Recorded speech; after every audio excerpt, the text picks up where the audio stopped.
In his past life, he was a legendary support player in the world of esports. In this life, however, he has awakened to the weakest support profession.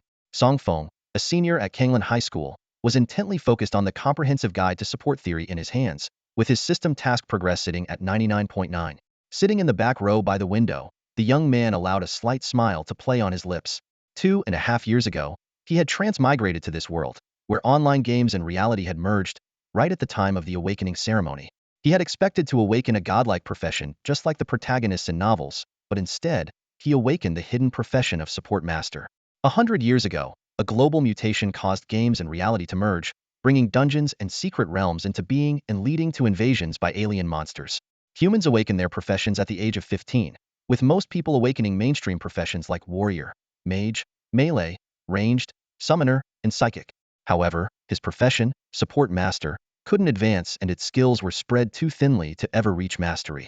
Though similar professions had appeared in history, they all faltered early on. Just as Feng was losing hope, a divine support system descended upon him, assigning him the task of memorizing all support profession theory knowledge within 3 years. For 2.5 years, he immersed himself in books day after day. He read during classes, meals, and even while using the restroom. The stack of books had reached towering heights, and if not for his exceptional mental strength, this daunting task would have been impossible. In the entire Kanglan High, he was the only one to awaken a hidden profession. While his classmates discussed it, there wasn't a trace of ridicule. The phrase Kanglan's fate is decided by Feng was popular around campus. No one isolated or excluded him because of his profession. Instead, they offered comfort and encouragement. As evening fell, Feng was the last person left in the classroom. The system's progress cheekily paused at 99.9999999. An hour later, he finally completed the task. When the system unlocked, the attribute panel appeared.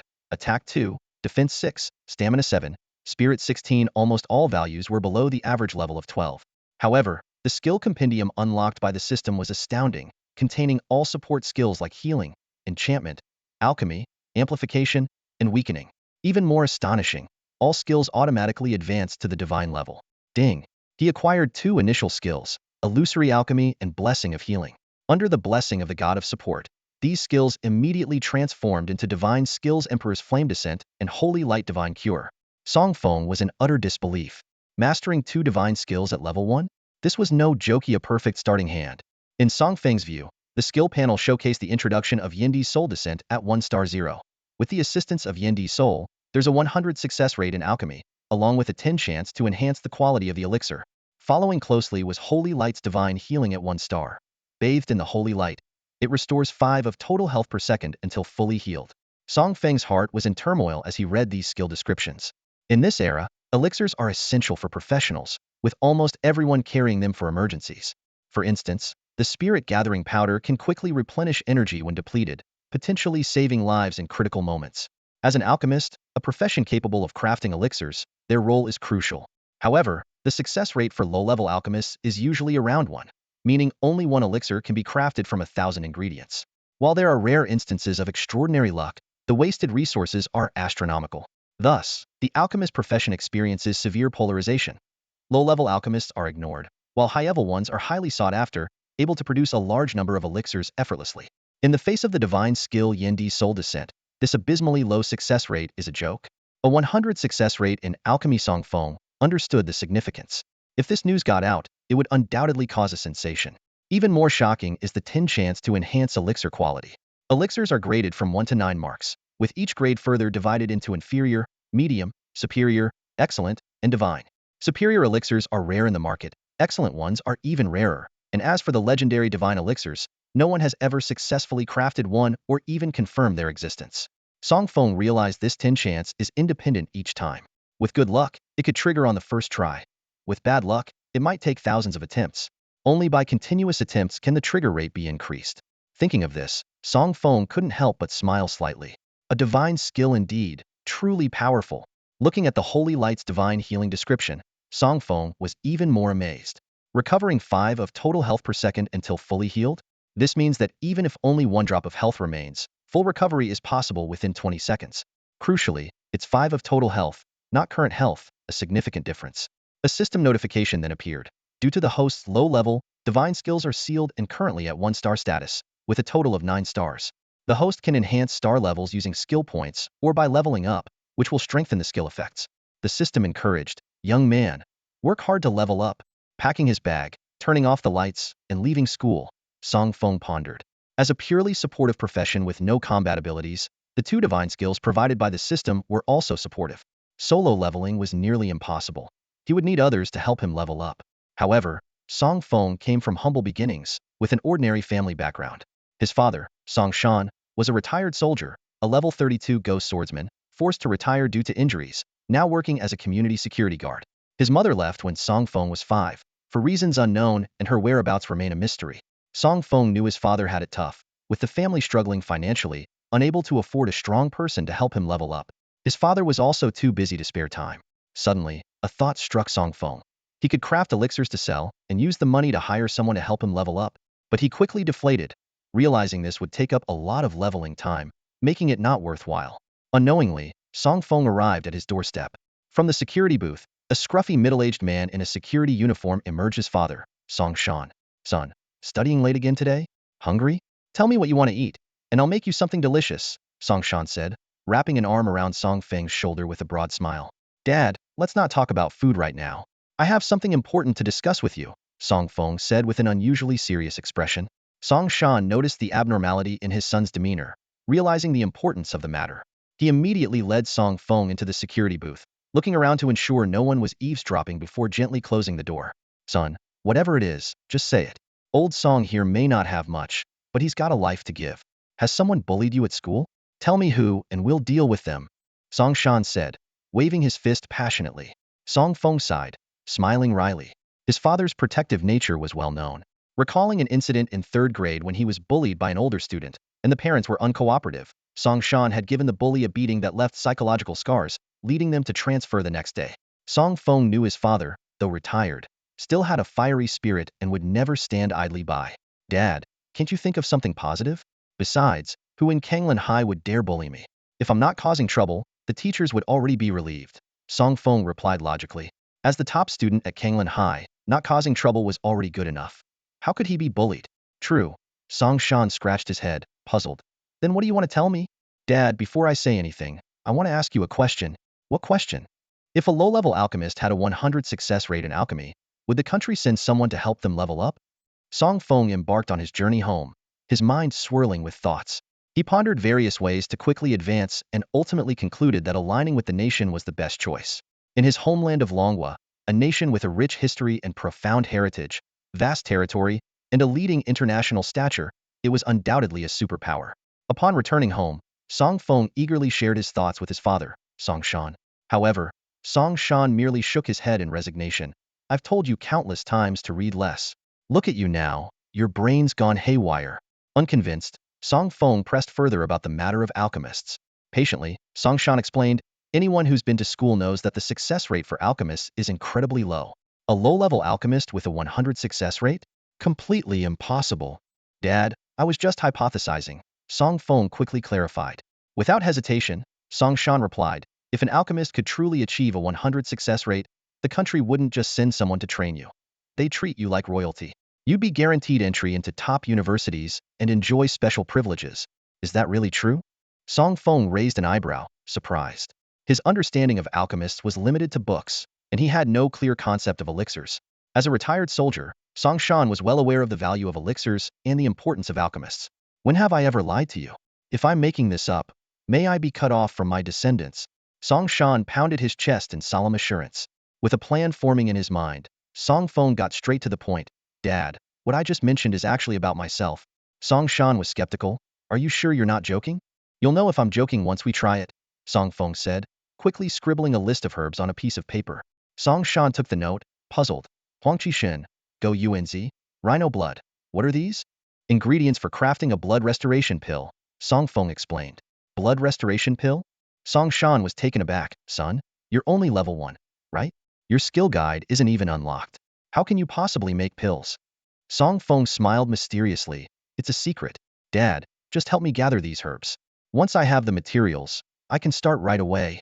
Despite his doubts, Song Shan trusted his son and immediately went to the market to buy the supplies.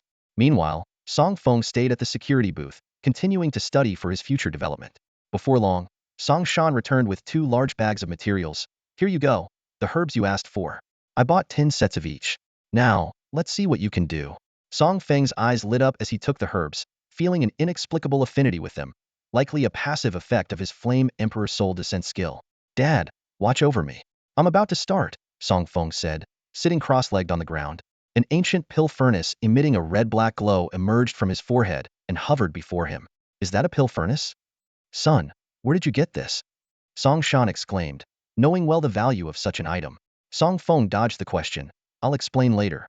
Let me focus on the alchemy first.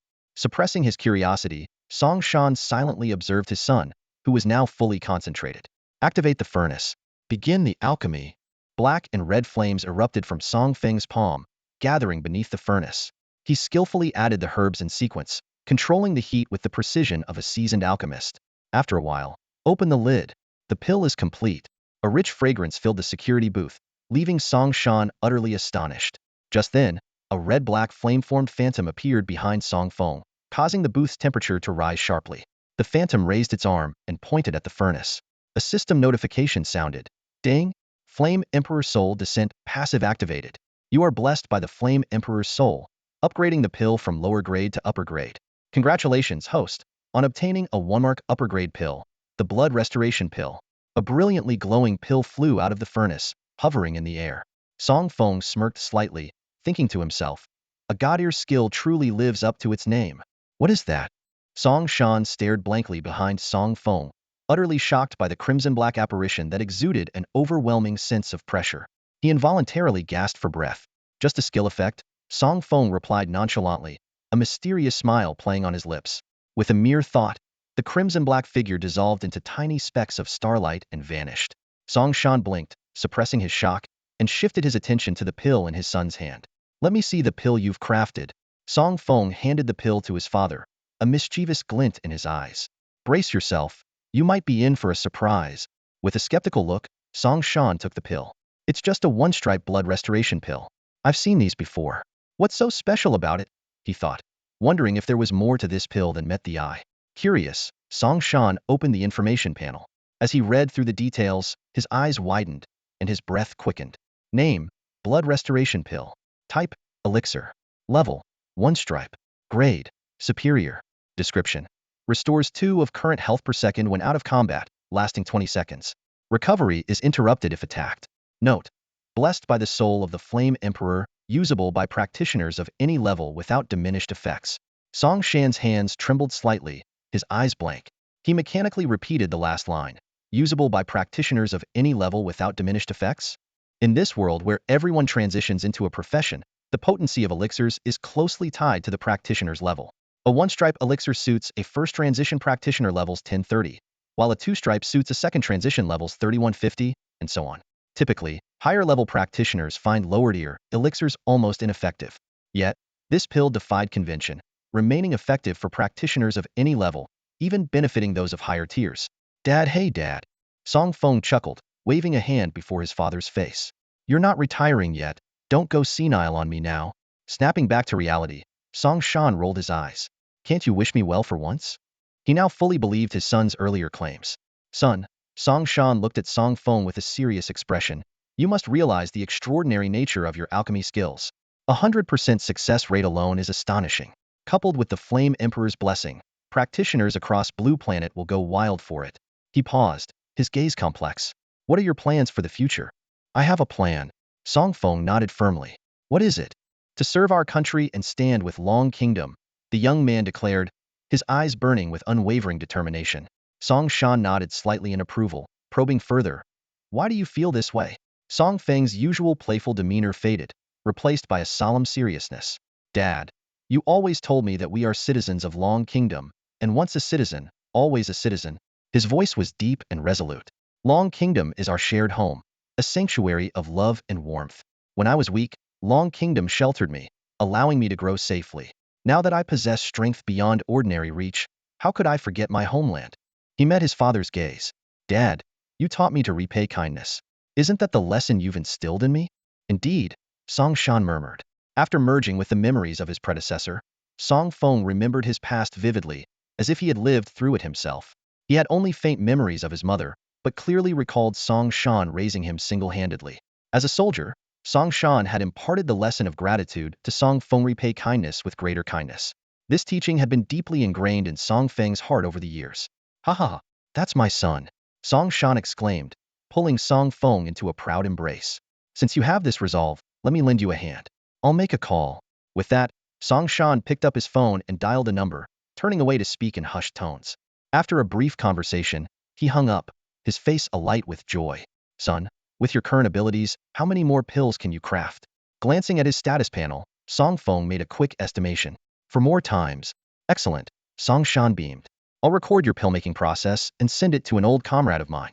He's with the Long Kingdom military, holds a significant position, and might be able to assist you. So, you were just talking to him? Song Feng inquired. Exactly, Song Shan confirmed with a nod. Song Shan nodded, his expression serious. I have told him about your situation truthfully. He was very excited after hearing it, but for some reasons, he couldn't come. So, I plan to record the process of your alchemy. After all, seeing is believing. Hearing this, Song Feng's eyes flashed with understanding, and he nodded willingly. Without hesitating, he sat cross-legged on the ground, positioned his hands to start the furnace. Start the furnace. Begin alchemy. As his words fell, an invisible energy surged around him. Meanwhile, outside a mysterious realm in the capital, 6 figures stood. 5 men and 1 woman, led by a man with a sword case on his back. He held a phone to his ear, his calm expression quickly turning to excitement, as if he had heard something unbelievable. Boss, is there good news? Why are you suddenly so excited? Asked a man holding dual pistols and chewing on a lollipop, curious. I found a promising talent, the man with the sword case replied, his eyes gleaming with excitement. A genius alchemist.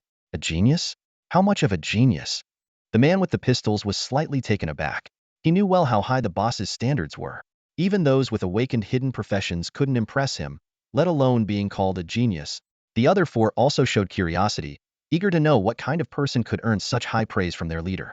You'll see soon? The leader smiled slightly, not directly answering their questions. He sat cross-legged on the ground, closing his eyes to rest.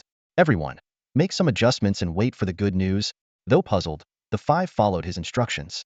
Their curiosity grew stronger, eager to learn more about this so-called genius. Boss, what about the realm? The man with the pistols began, but was interrupted. No rush. The leader opened his eyes, his expression serious. If what's said on the phone is true, he's worth delaying our exploration of the realm. This concerns not only the future of our Sword Ghost squad, but also the future of Long Gua. The 5 were stunned by these words. They had thought it was just a talented individual, but it turned out to involve matters on a national level. They didn't ask further, sitting cross-legged, waiting for more news from their leader. After a while, the leader suddenly opened his eyes, quickly taking out his phone to play a newly received video. In the footage, a young man was fully focused on alchemy. His movements were skillful and fluid as he expertly added herbs to the alchemy furnace. In no time, a crystal-clear pill flew out from the furnace. The entire process was seamless, like an experienced alchemist at work. The leader furrowed his brows slightly, continuing to watch. After the success of the first pill, the second and third pills were also successfully made, each flawless. The leader's breath hitched, a hint of disbelief in his eyes. He succeeded 3 times, and all of them were perfect? Could it be? His success rate in alchemy truly reaches a terrifying 100? This leader, named Jiang Yi, was the former comrade who had spoken with Song Shan earlier. Initially, when he heard of someone with a 100 success rate in alchemy, he was skeptical. If not for Song Shan's serious tone, he would have thought it was a joke. However, after witnessing the video, Jiang Yi was too shocked to speak. Even high-level alchemists can't guarantee a 100 success rate for a single pattern pill. Moreover, according to Song Shan, the young man in the video was only level 1. To master alchemy at level 1 was already astonishing. But to have a success rate as high as 100 was simply unbelievable. Jiang Yi glanced at the video's progress bar, noticing about a third remaining. Driven by strong curiosity, he continued watching. The young man skillfully added herbs, controlled the heat, his movements relaxed and proficient. Just like before, the pill was successfully made without any suspense. However, just as Jiang Yi thought the young man would continue making the next pill, an unexpected change occurred. A crimson-black shadow suddenly formed behind the young man, gently raising an arm and pointing at the pill suspended in midair. Crack, crack, crack. Cracks appeared instantly on the pill's surface, spreading rapidly like a spider web. Jiang Ye's eyes widened, unable to believe what he was seeing. What's happening? The pill. It's cracking? Yet, an even more shocking scene followed. Beams of dazzling light burst from the cracks, one after another, until the entire video screen was enveloped. The blinding light hurt Jiang Ye's eyes, but he couldn't tear his gaze away, fixated on the ever-changing pill. Holy crap! A supreme pill! A startled exclamation came from the video, and the screen on the phone plunged into endless darkness. Boss, what happened? The sudden commotion jolted a few of them awake from their feigned sleep. They immediately opened their eyes and curiously gathered around Jiang Ye. His face was filled with shock as he took a deep breath and muttered to himself, "Unbelievable! Could such a prodigy truly exist in this world?" This statement only fueled their curiosity further. The man with dual guns couldn't wait any longer and pressed, "Boss, what on earth happened? Stop keeping us in suspense, just tell us." Jiang Yi didn't say much. He simply handed over his phone and replayed the video. The footage showed a young man crafting elixirs. He appeared to be no older than 20, yet displayed astonishing alchemy skills. When the first elixir was successfully crafted, the group didn't show much surprise. However, as the second and third elixirs were produced in succession, they couldn't help but exchange glances. 3 consecutive successes were beyond the realm of ordinary luck. Jiang Yi smirked slightly. That's just the appetizer. The real shocker is yet to come. The video continued. The young man started crafting again, and the 4th attempt was also a success. But what happened next left everyone present utterly speechless. The man with dual guns was so stunned that the lollipop fell from his mouth. Holy crap! A top-grade elixir. The exclamation from the video rang out as the scene came to an end. A top-grade elixir? The group repeated in disbelief. Such a rare treasure, seen once in decades, had been effortlessly crafted by a young man? Jiang Ye's expression turned even more enigmatic. Here's an even more explosive fact. This young man is only level 1. The news hit them like a bombshell, shattering their thoughts. A level 1 player, who hadn't even unlocked the skill tree, mastering such advanced alchemy? Who is this kid? Van der Waals couldn't help but ask. Old Song's son. Jiang Yi replied calmly. What? Brother Shan's son? Van der Waals exclaimed, while others looked puzzled, clearly unfamiliar with the name Song Shan. Jiang Yi continued to explain. This kid is an auxiliary master, a special hidden class. He can learn all auxiliary skills but cannot change to a specialized class, nor does he have any attack skills. To level up, he relies on high-level players to train him. Van der Waals immediately grasped Jiang Ye's implication. So, he's showcasing this insane alchemy skill to attract special talent policies and get the state to assign strong players to train him? Jiang Yi nodded in confirmation. Without hesitation, Van der Waals patted his behind and made to leave. What are we waiting for? Let's go train that kid. Jiang Yi was a bit surprised. Where are you going? Of course, to train that kid. I don't want to miss out on such a gem. Besides, he's Brother Shan's son. Van der Waals replied matter-of-factly. Nan Gongmu, the only female member, timidly reminded. But what about this mission? What mission? Little Mu, come with me and see just how extraordinary this kid is.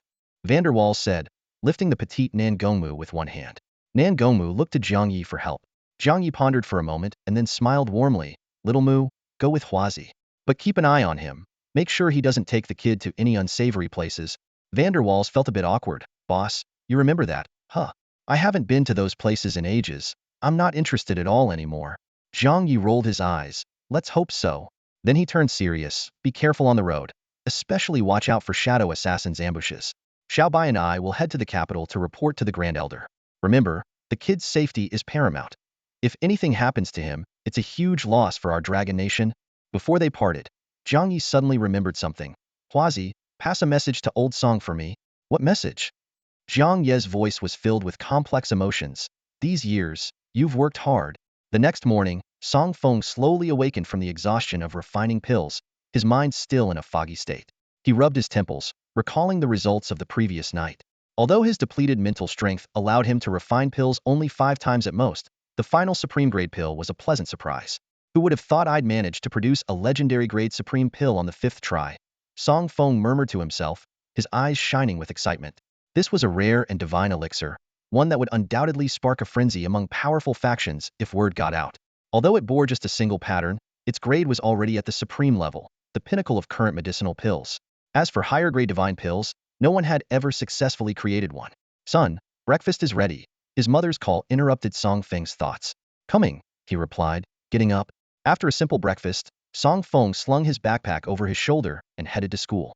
He remembered that his father, Song Shan, had sent the video to his comrades yesterday, and they promised to dispatch a strong protector.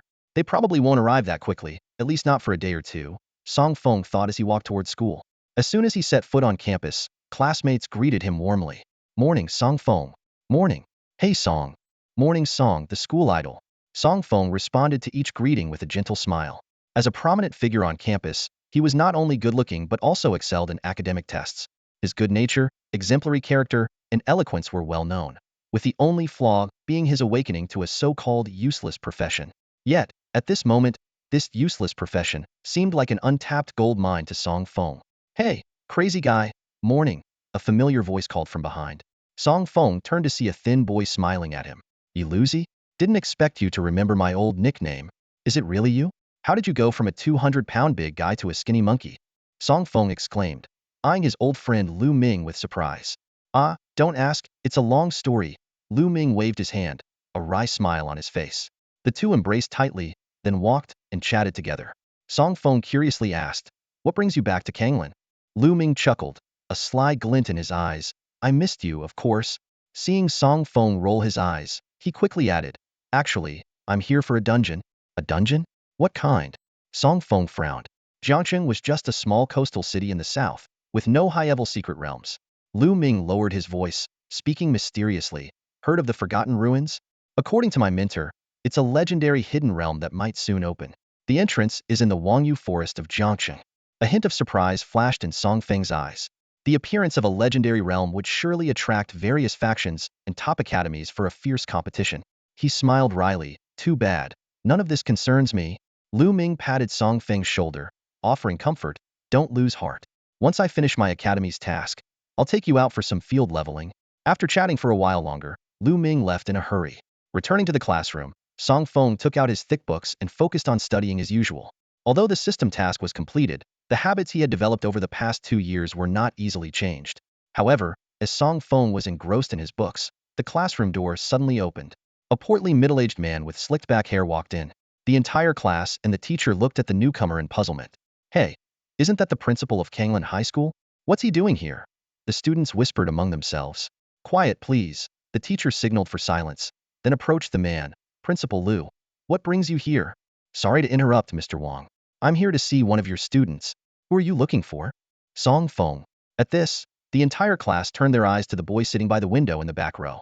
Feeling the weight of their stares, Song Feng looked up from his book, frowning slightly. Why is everyone looking at me? The atmosphere in the principal's office at Kanglan High School was somewhat tense. Song Feng stood at the doorway, facing the scrutinizing gazes of 2 strangers.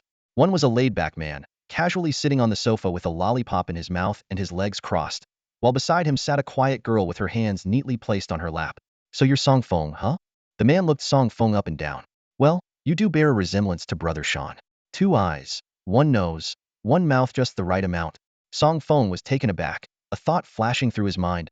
Wait, the Brother Sean you're talking about is? Of course, it's your dad, not the old man next door. The man chuckled. Song Feng's heart skipped a beat, wondering, could he be the comrade my dad mentioned? The man stood up with a smirk. I not only know your dad, I know you too. When you were little, I used to flick your little sparrow. Song Feng was puzzled and didn't have a chance to respond before the girl on the sofa suddenly spoke up. Ahem, Brother Hua. Remember we have a mission. Don't forget.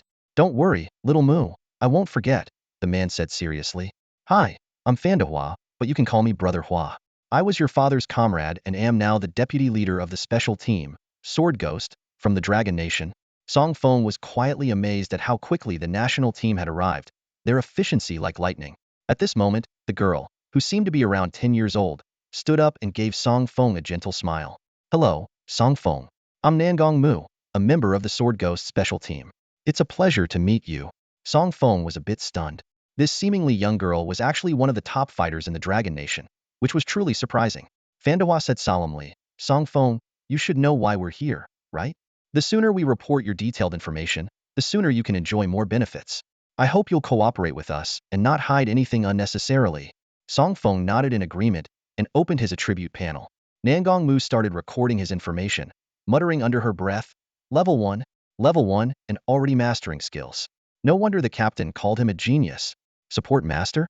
Able to learn all support skills but can't master them. What a pity. A money-eating beast. Attack, defense, and endurance stats are all far below average, but his mental strength is higher than all 3 combined. How peculiar.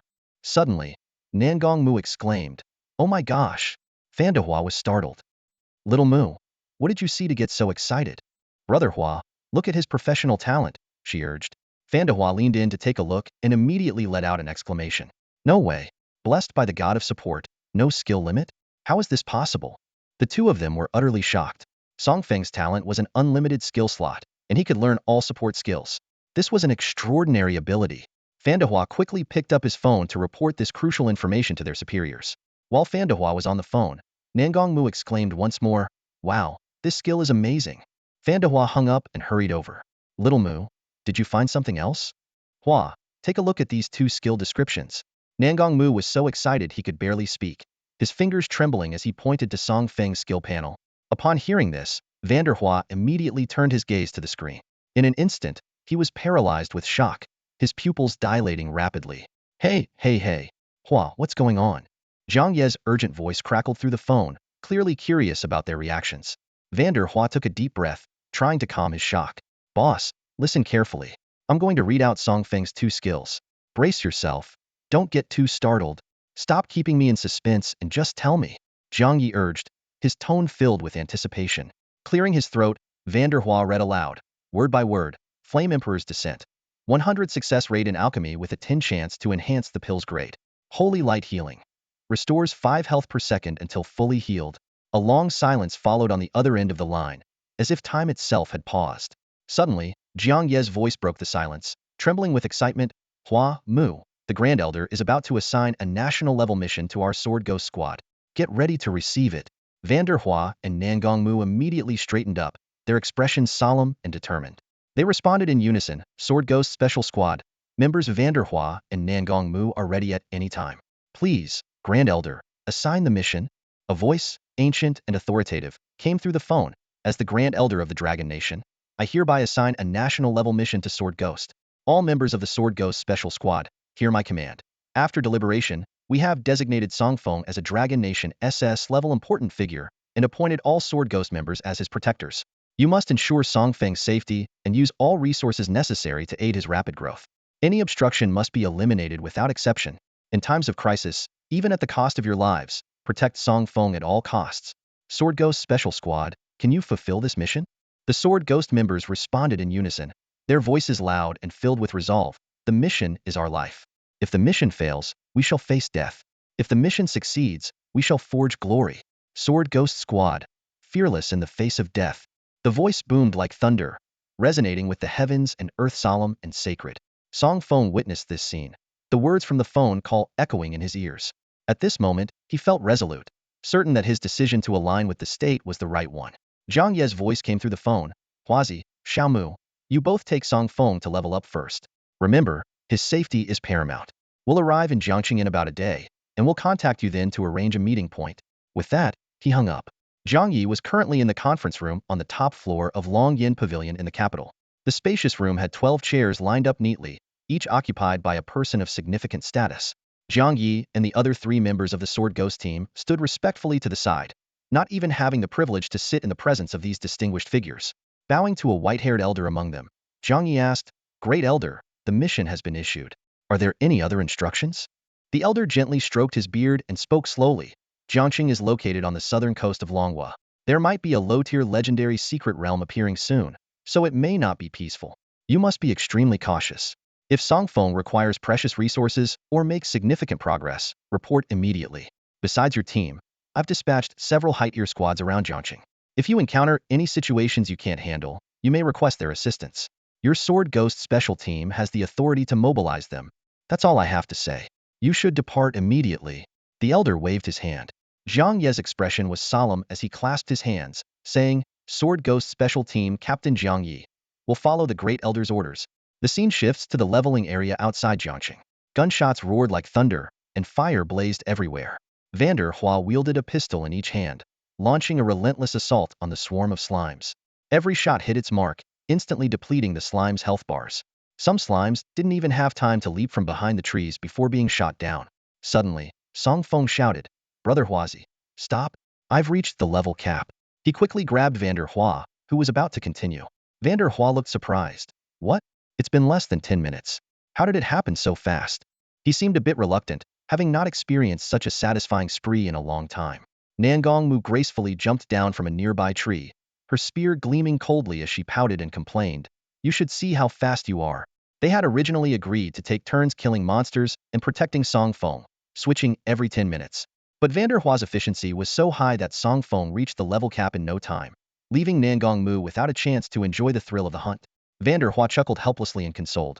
Don't worry, Xiao Mu. Next time you can go first, okay? Then he turned to Song Feng, curiously asking, what are the breakthrough task and materials?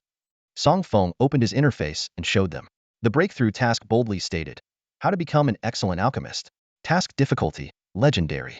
Task goal, craft 10 high-quality or above-grade pills.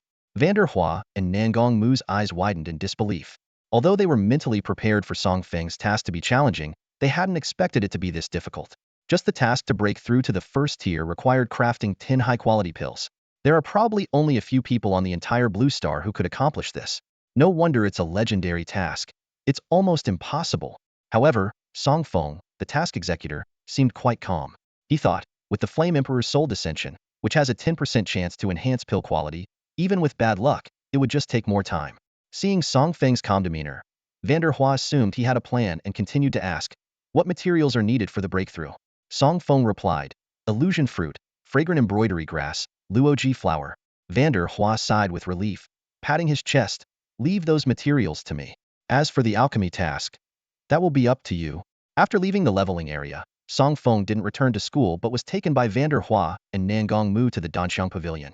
This is an official organization in Longhua, dedicated to providing alchemists with various alchemy furnaces, herbs, and alchemy venues, a special privilege granted to alchemists by Longhua.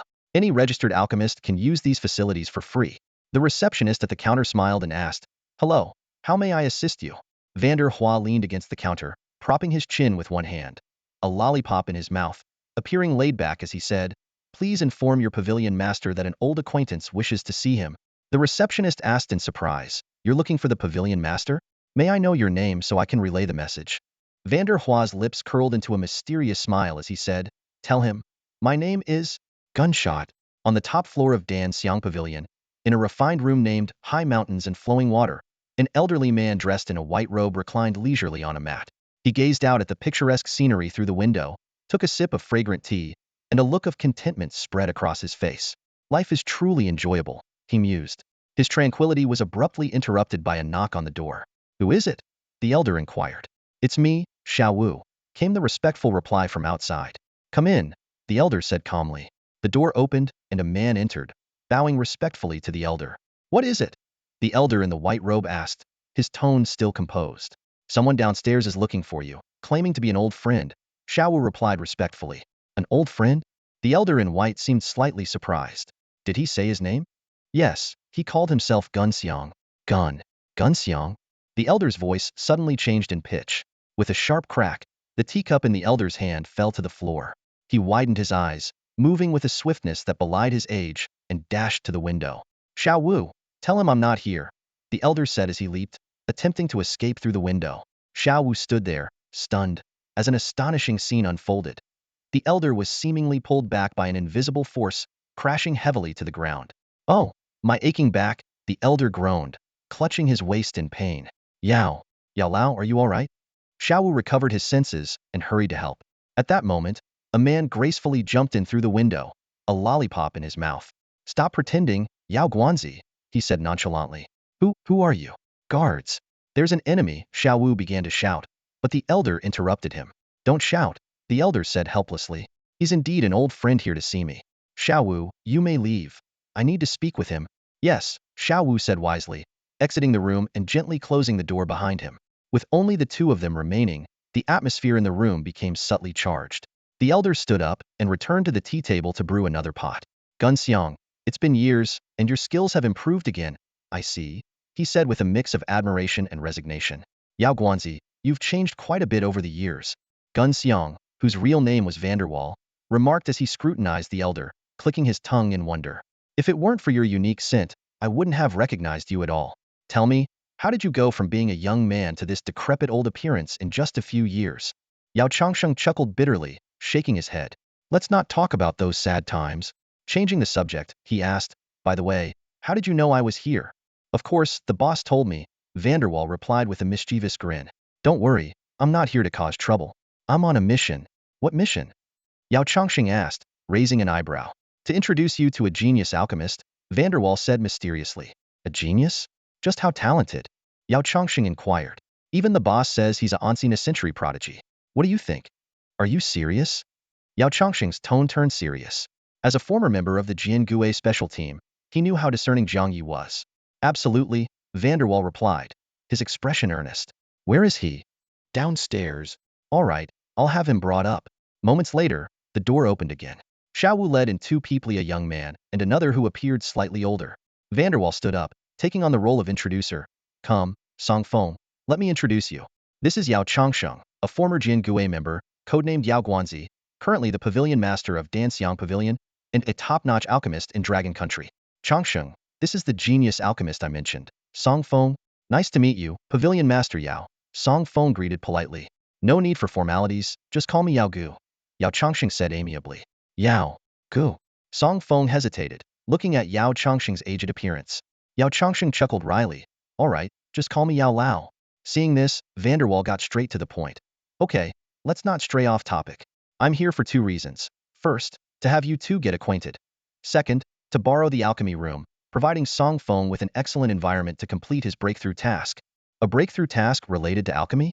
What is it? Yao Changxing asked, intrigued. Better not say. It might scare you, Vanderwall teased. Cut the suspense, just spill it. Yao Changsheng urged. All right then. Vanderwall's lips curled into a mischievous smile. Song Feng, show him. Song Feng opened the task panel, and all the information instantly appeared before Yao Changsheng. With just one glance, Yao Changxing's eyes widened, and his voice changed pitch. Legendary task? Crafting 10 top-grade pills? Are you crazy? That's practically a death sentence. The challenge is so high. Yao Changsheng stroked his chin, his eyes sparkling with amazement. This breakthrough task must be at least above the 5th transformation, right? Vanderwall immediately shook his head, a mysterious smile playing on his lips. No, you've guessed wrong. This is a breakthrough task below the 5th transformation. Yao Changxing's eyes widened in disbelief. Are you sure you're not joking? He scrutinized Vanderwall's expression, but found no hint of jest. If it's below the 5th transformation, then it must be the 4th, Yao Changxing mused, continuing, high-grade pills and above are beyond the reach of low-level alchemists. Even for me, it was only after breaking through to the 5th transformation that I could maintain a 5% success rate in creating a one-pattern high-grade pill. His face was full of pride and self-satisfaction as he spoke. As an Ancient century alchemy prodigy in the Dragon Kingdom, Yao Changxing's reputation was widespread. The former head of the Danxiang Pavilion had once publicly declared, my disciple Yao Changxing has the makings of a pill emperor. He quickly took over as the new head of the Danxiang Pavilion, and his alchemy skills were among the best on the entire Blue Star. Vanderwall nodded in agreement. I admit, your talent is extraordinary, and your alchemy skills are top-notch. However, he paused suddenly, piquing Yao Changxing's curiosity. However, what? Yao Changxing raised an eyebrow inquiringly. But have you ever been called a genius by the boss? Vanderwall countered. Yao Changxing awkwardly scratched his head. No, I haven't. He recalled that even though his alchemy skills were exceptional, the most he had received were compliments from Jiang Yi, but he had never been called a genius. After all, the Sword Demon Special Squad was full of geniuses among geniuses. Vanderwall continued in a lecturing tone. There you have it. Don't use your ordinary perspective to measure the heights of a genius. Song Feng was called a genius alchemist by the boss, so he can't be judged by conventional standards. Nangong Mu, listening nearby, rolled his eyes, thinking that anyone who didn't know better would think Vanderwall was talking about himself. Yao Changxing shook his head resignedly and turned to Song Feng. Song, what's your current level? Level 10. Song Feng replied honestly. Yao Changxing was taken aback for a moment, then his eyes widened. Wait, what did you say? Level 10? You're only level 10 now? Song Feng nodded with a smile. Yes, once I complete the breakthrough task, I'll become a true first transformation professional. Vanderwall added, oh, by the way, Song Feng managed to create a one-pattern supreme pill while he was still level 1 last night. That statement was like a bombshell. Yao Changxing shot to his feet, his face flushed with excitement. What? A supreme pill at level 1? Damn, that's a genius. No. Calling him a genius is too ordinary. He's a monster. He finally understood why Jiang Yi called Song Feng a genius, and why his breakthrough task was legendary, and why Vanderwall had that mysterious air. It was all too incredible for ordinary people to easily believe. Suddenly, Yao Changxing's eyes lit up as if he had found a loophole. Wait a minute. Song Feng is only level 10 now, and hasn't completed his breakthrough task to specialize in a profession. How could he know alchemy? And at level 1, creating a supreme pill? Are you kidding me? He patted his chest, feeling proud of his cleverness. Vanderwall rolled his eyes and handed his phone to Yao Changsheng. Like I said, you can't measure a genius. Check out this video. It's evidence of Song Feng making a supreme pill. Yao Changsheng took the phone skeptically and played the video.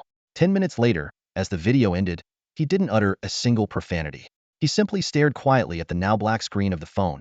After a long while, Yao Changsheng looked up, his gaze complex as he regarded Song Feng. As a seasoned alchemist, he knew better than anyone the difficulty of creating a supreme pill.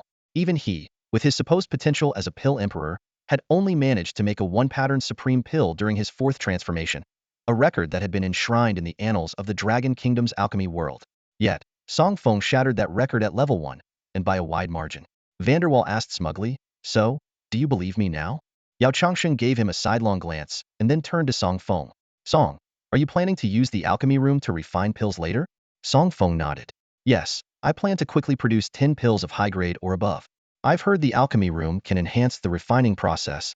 Yao Changsheng immediately offered, "Great, no time to waste. I'll take you to my personal alchemy room right now."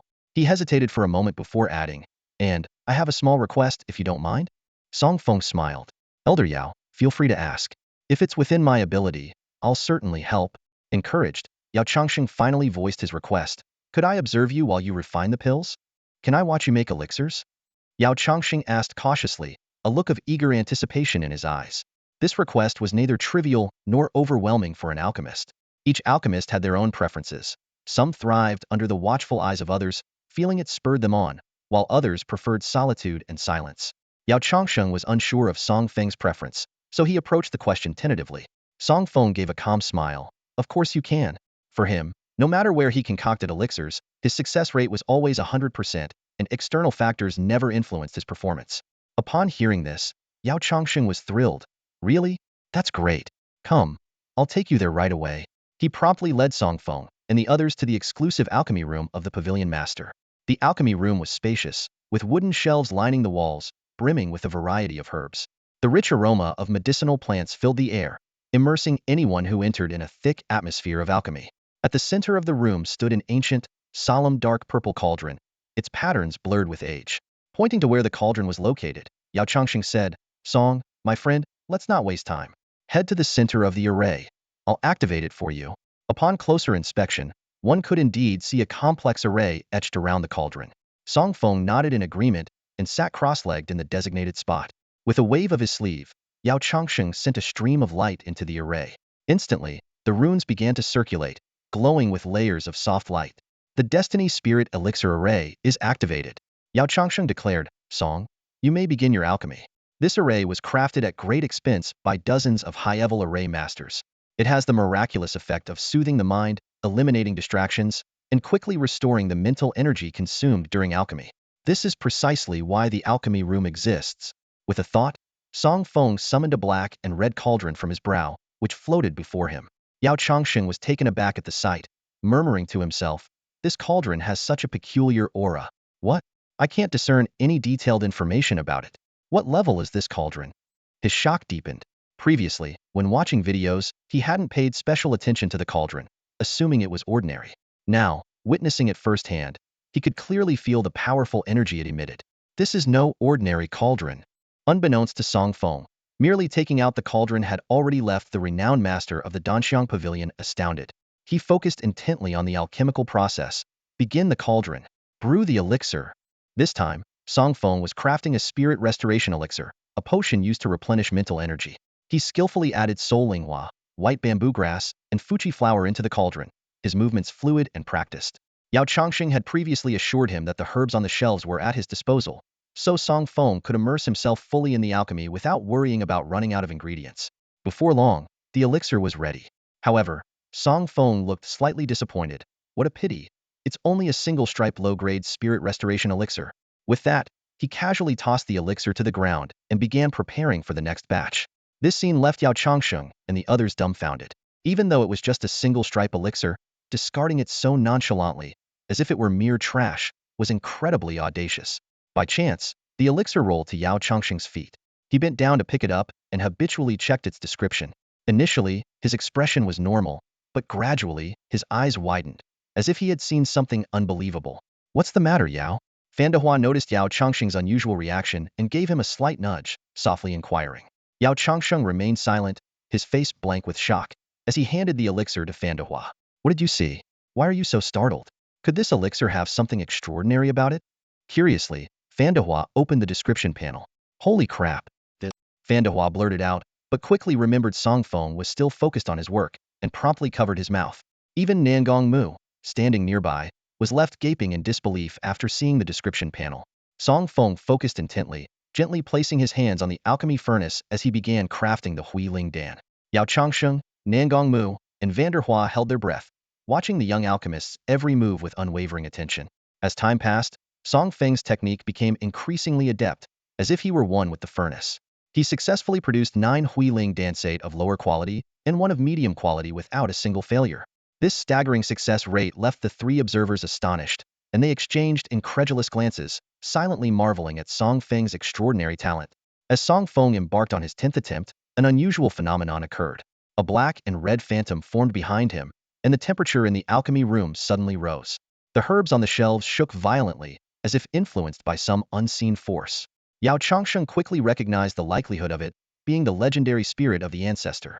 He quietly explained to the curious Nangong Mu, the spirit of the ancestor is the will of a deceased, powerful alchemist that can appear to assist during alchemy, even elevating the quality of the elixirs.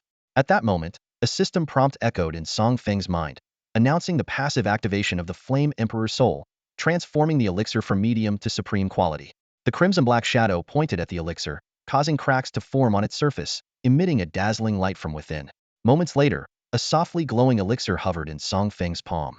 Yao Changsheng quickly stepped forward to congratulate him. Congratulations, young friend Song, on acquiring a superior grade treasure elixir.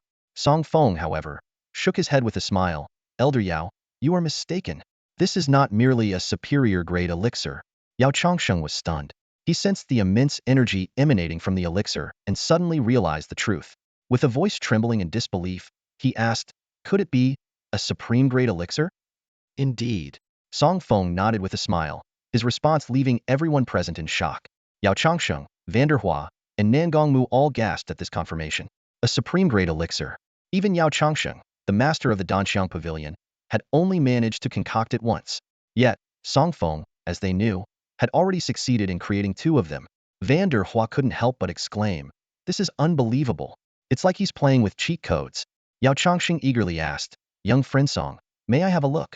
Of course, Song Feng nodded, then added, just a moment, let me put on some gloves. Seeing Song Feng's caution, Vanderhua teased, young friend Song, is that necessary? It's just an elixir, not a national treasure. Yao Changsheng carefully took the elixir, examining it closely. The texture, the color, the aroma, truly a supreme grade elixir. His voice was full of admiration, his eyes gleaming with fervor. Vanderhua, unable to bear it any longer, yanked Yao Changsheng by the ear and pulled him aside. Potion Master, look at you, don't make a fool of yourself. Let Song Feng continue with his alchemy. With that, he snatched the glowing elixir from Yao Changsheng's hand.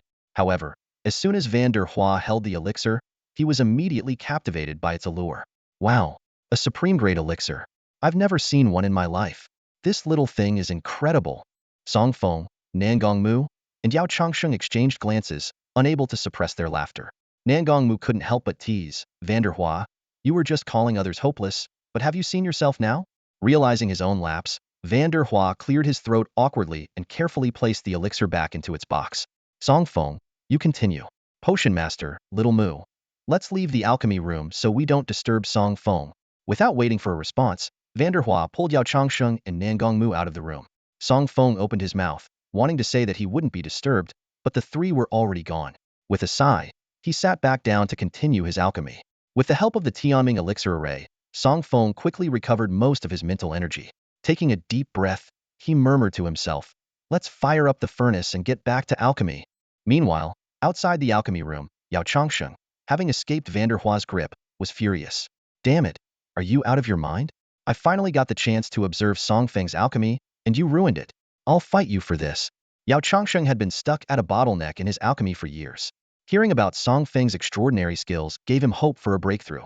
He had planned to learn from observing Song Feng's process to identify his own shortcomings and reach a higher level. But this perfect plan was thwarted by Vanderhua. However, Van der Hua suddenly signaled for silence, his expression turning serious. He pointed upwards and drew a line across his neck. Yao Chongsheng and Nan Gongmu instantly understood. There was an assassin on the roof. Someone stealthy enough to infiltrate the Danxiang Pavilion undetected, likely the infamous shadow assassin. Using hand signals, Van der Hua communicated to Nan Gongmu. Little Mu, stay and protect Song Feng. The potion master and I will check it out. Nan Gongmu nodded immediately. Mastering sign language was a required skill for joining their special team, crucial for silent communication in emergencies to avoid alerting the enemy. Van der Hua quickly sent a message to Jiang Yi, then vanished with Yao Chongsheng. At the alchemy room's entrance, Nan Gongmu retrieved a long spear from somewhere, holding it firmly. His pupils turned a pale blue, his gaze sharp, a stark contrast to his usual adorable demeanor. Two shadows sliced through the void, appearing on the pavilion's rooftop. Van der Hua cursed. Damn it, they got away again. These rats hiding in the shadows, following us everywhere, are disgusting. They better not fall into my hands, or I'll make them pay. Yao Chongsheng frowned. After all these years, they're still tailing you? Van der Hua replied helplessly. What else? They're like shadows, following us everywhere, detonating themselves if caught, leaving no chance for investigation. Yao Chongsheng pressed on. What do the shadow assassins want? Why are they only targeting Sword Ghost? Why not other special teams? Van der Hua shrugged. Who knows? Maybe they just have a grudge against us. Anyway, let's head back quickly to prevent any trouble for Song Feng. Meanwhile, Jiang Yi, on his way to Jiang City, read the message from Van der Hua, frowning deeply. Song Feng just crafted a supreme-grade elixir, and the shadow assassins show up. Seems like they're still on our tail. Any sign of trouble, and they emerge from the shadows. Chen Bing asked worriedly, could Gunshot and Phoenix Dance be in danger? Jiang Yi shook his head. Not in the short term. The shadow assassins are strong, but they're no match for Gunshot and Phoenix Dance, especially with the Potion Master's assistance. They wouldn't dare make a rash move. Turning to Chen Bing, Jiang Yi urged, Shadowless, activate Space Warp immediately. We can't afford any delays. If something happens to Song Feng, we can't bear the consequences. Chen Bing nodded, releasing a dazzling white light from his palm, piercing the air. Instantly, a spatial vortex appeared. Jiang Yi and his team stepped in without hesitation, disappearing from sight. In the exclusive alchemy chamber of the Danxiang Pavilion's master, a dazzling white light gradually faded, revealing a perfectly formed and vibrant pill suspended in Song Feng's palm. He gazed at the high-quality pill, a wave of accomplishment washing over him. Finally, he could independently craft high-grade pills without relying on passive skills. Practice really does make perfect. Song Feng thought to himself with delight. If I keep at it, I might even be able to casually create top-tier pills. He carefully picked up the pill for a closer inspection. At that moment, a system notification echoed in his mind. Ding! The skill, Soul of the Flame Emperor, has reached full proficiency and has automatically upgraded to 2 stars at 1. Soul of the Flame Emperor 2 star 1. With the assistance of the Flame Emperor's soul, your pill-making success rate is 100, and there's a 20 chance to enhance the pill's quality. Additionally, all side effects of the pills you craft are eliminated. Ding! Congratulations on your promotion reward. The blueprint for the Fuling Blood Burst pill has been stored in the system space for you to view at any time. Song Feng was momentarily stunned but quickly realized. So, using skills more often can increase proficiency and upgrade the star level. Does that mean I can keep upgrading as long as I use my skills enough? However, his question was soon answered by the system's gentle reminder. Only life-related auxiliary skills can be upgraded by increasing proficiency. Other skill categories require skill points or enhancements with the host's level increase. Song Feng felt a bit disappointed. I got excited for nothing. He had thought he found a shortcut, that with enough mental power, he could continuously use skills to upgrade. But the system's message quickly shattered his illusion, bringing him back to reality.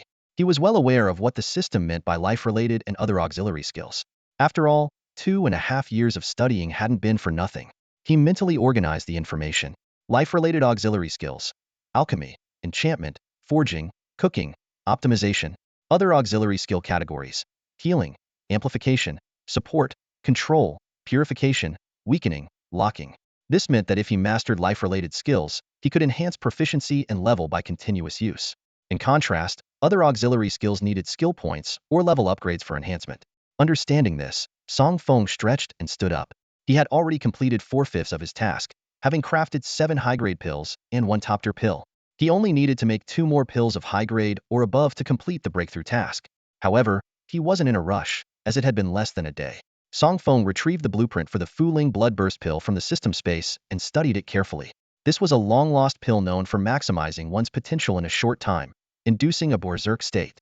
Its effects were comparable to a monster boss's enraged state, with all attributes receiving a massive boost. However, this pill had significant side effects.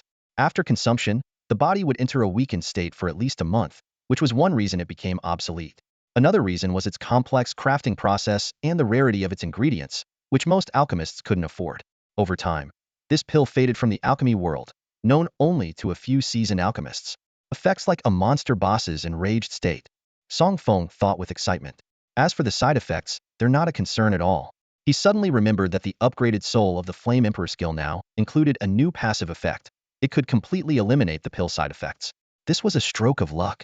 Song Feng surveyed the room and was thrilled to find all the necessary ingredients for the Fuling Blood Burst pill in abundance. Rubbing his hands together in excitement, he said, "Well then, let's get started with the Fuling Blood Burst pill." Meanwhile, outside the alchemy chamber, 7 people had gathered. Zhang Yi and his group had arrived in Jiangxing through a spatial rift and promptly met up with Vanderhua and his team. Zhang Yi patted Yao Changxing on the shoulder, smiling. "It's been a few years, and you've matured quite a bit, medicine man." Yao Changxing scratched his head, slightly embarrassed. "Haha, boss, don't tease me." After exchanging a few pleasantries, Zhang Yi turned to Vanderhua, his expression serious. "Gunshot, how's the situation with the shadow assassins?" Vanderhua shook his head helplessly. "Those rats are too quick. We haven't even caught a glimpse of them." Zhang Yi frowned and thought, what could be their purpose in showing up this time? Could it be they know about Song Feng? Vanderhua's expression turned grave. The shadow assassins are relentless. They could pose a threat to Song Feng before he matures. We can't stay passive. We need to take the initiative and eliminate all the shadow assassins lurking in Jiangxing to prevent any danger to Song Feng. His tone was resolute, showing his determination. Zhang Yi raised an eyebrow. "Do you have a plan to draw them out?" Hearing this, Vanderhua's head drooped as he quietly said, "No." Zhang Yi and the other 5 were left speechless, thinking he had a strategy, only to realize he was just talking big without any plan. Zhang Yi stroked his chin, pondering for a moment before speaking. "The enemy is in the shadows while we're in the open. We can't ensure flawless protection for Song Feng at all times, so the best strategy is to make him strong enough on his own." Nan Gongmu chimed in, "But Song Feng is purely a support role with no combat ability at all." Zhang Yi explained with a smile, "It's been hundreds of years since the arrival of the era where everyone can change professions, and there are plenty of ways to ensure survival. So, I plan to fully arm Song Feng. With the nation's backing, we have a wealth of resources to use, so money isn't an issue. What do you all think?" After some consideration, everyone agreed in unison. Zhang Yi nodded and began assigning tasks. "All right, let me assign tasks. Wu Ying and War God, head to the Jingo Chamber of Commerce to purchase a batch of survival scrolls and any equipment and weapons needed for support roles. Junlin and Fengwu, head to the Pinduoduo auction house to acquire as many skill point scrolls as possible. All expenses will be covered by the state." After the group received their respective assignments, they each left the scene one after another. Only Yao Changxing, Zhang Yi, and Vanderwalls remained behind, tasked with the crucial duty of protecting Song Feng from any unforeseen danger. The 3 of them are veterans of the Sword Ghost Special Squad, having co-founded the team, although Yao Changxing later voluntarily left the group. Now, only Zhang Yi and Vanderwalls remain as the original members of the Sword Ghost Special Squad. Zhang Yi frowned and asked, "Boss, have they found out anything about the origins of shadow assassins?" Yao Changxing shook his head with a sigh. "This organization has been targeting us since Sword Ghost first emerged, relentlessly pursuing us for over a decade. Unfortunately, we still know nothing about their background." Vanderwalls added, "We have tried setting traps to capture them for interrogation, but these guys are incredibly alert. The slightest hint of anything amiss, and they self-destruct without hesitation. Even the state is at a loss." Zhang Yi continued, "The shadow assassins are elusive, but every time they appear, it means the fall of a new star. They ruthlessly assassinate our country's geniuses, aiming to weaken the next generation of our nation's talent." After pondering for a moment, Yao Changxing said, "The military think tank has come up with 2 hypotheses regarding the origins of the shadow assassins. One is that they are a foreign assassin organization operating within our borders, targeting geniuses and gathering intelligence. The other is that they are outlaws who have allied with abyssal creatures, with operations spanning the entire planet. But these are just speculations without solid evidence. The only certainty is that they are enemies of our nation." Zhang Yi smiled wryly. "These rats don't give us any chance to investigate." Yao Changxing frowned and asked, "Are we just going to stand by and watch them assassinate geniuses one by one?" Zhang Yi shook his head and explained, "The state certainly won't sit idly by. Many powerful individuals have been dispatched to secretly protect these emerging talents, and they are known as guardians. Our Sword Ghost Squad is part of this effort." "Oh, Yao Changsheng raised an eyebrow. It seems the higher-ups value this quite a bit, assigning a special squad as guardians. So, who are you protecting? Song Feng, Jiang Yi answered succinctly. Just him? That's right. Yao Changsheng was so surprised he was speechless. He hadn't expected all 6 members of a special squad to be assigned to protect a young man who hadn't even reached his first milestone. This clearly demonstrated the nation's high regard for Song Feng. Thinking it over, it made sense. If Song Feng could truly grow, his exceptional alchemy skills alone could bring immense benefits to the country, indirectly strengthening national power. However, Yao Changsheng still had a lingering doubt. Isn't the state worried that Song Feng might turn against them when he grows up? After all, he barely knew Song Feng, having only met him briefly. Upon hearing this question, Jiang Yi and Van der Waals exchanged knowing smiles. Why are you laughing? Yao Changsheng asked, puzzled. Van der Waals asked mysteriously, do you know who Song Feng's father is? Yao Changsheng rolled his eyes. How would I know? But then a thought struck him. Wait, could it be? Yes, it's exactly who you're thinking of, Jiang Yi confirmed with a nod. So, he really is Brother Shan's son. Yao Changsheng realized. No wonder he looked familiar. Last time I saw him, he was just a baby, and now he's grown so much. If only my son had such profound alchemy skills. Jiang Yi and Van der Waals gave Yao Changsheng a strange look upon hearing this. Sensing something was off, Yao Changsheng quickly clarified. It's not what you're thinking, really? Yeah, we know. Jiang Yi and Van der Waals nodded with a smile, looking perfectly harmless. Yao Changsheng sighed helplessly, thinking these 2 old foxes were up to something again. Time flew by, and before they knew it, a day had passed. At that moment, Song Feng's system notification sounded. Ding! Congratulations on completing the legendary breakthrough mission by crafting 10 high-grade pills. Please find breakthrough materials soon and proceed to the professional association for a level breakthrough. Looking at the notification panel, Song Feng exhaled with a smile. Phew. Alchemy is exhausting. I feel like if I sit any longer, I'll get hemorrhoids. But persistence pays off, and the rewards are substantial. He picked up a vermilion pill and examined it closely. According to the system, this was a high-grade single-stripe pill called Fulling Blood Burst Pill. Consuming it allows one to enter a berserk state, significantly boosting all attributes for a minute, with no side effects. Even more impressively, this pill is blessed by the Flame Emperor's soul, meaning any level of professional can use it without diminished effects. Although he didn't create a top-tier pill, the effects of this high-grade pill were already astonishing. If the entire team consumed it, they could easily defeat a boss within half a minute, with no side effects. Song Feng couldn't help but marvel at the potential. Achieving this at just a 2-star level hinted at limitless future possibilities. After tidying up, Song Feng left the alchemy room. Yao Changsheng immediately approached him. Song Feng, how did it go? Was everything smooth? Song Feng scratched his head with a smile. A little embarrassed. Everything went smoothly, thanks to the herbs you provided. Elder Yao? He knew well that he had used up a lot of precious herbs while crafting the Fulling Blood Burst Pill, with the material costs alone far exceeding 7 figures. Van der Waals curiously asked, Song Feng, how's the task progress? Progress is at 100%, all completed. Song Feng replied easily. Hearing this, Yao Changsheng, Van der Waals, and Jiang Yi were left with question marks in their minds. They initially thought Song Feng was just stepping out for some fresh air, not expecting that he had already completed the breakthrough task. Such efficiency left the 3 of them in silent awe. It was simply beyond impressive. Song Feng noticed Jiang Ye's presence and looked puzzled. Van der Waals quickly introduced, Oh, I forgot to introduce you. This is the famous captain of the Jiangui Special Squad. Jiang Yi, codename Death Sword. Jiang Yi shot Van der Waals a glance, then turned to Song Feng, extending his hand with a smile. Hello Song Feng.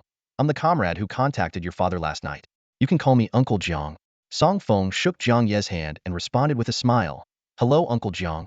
Jiang Yi studied Song Feng carefully, growing more satisfied the longer he looked. He said, Gunxiang has told me everything about your situation.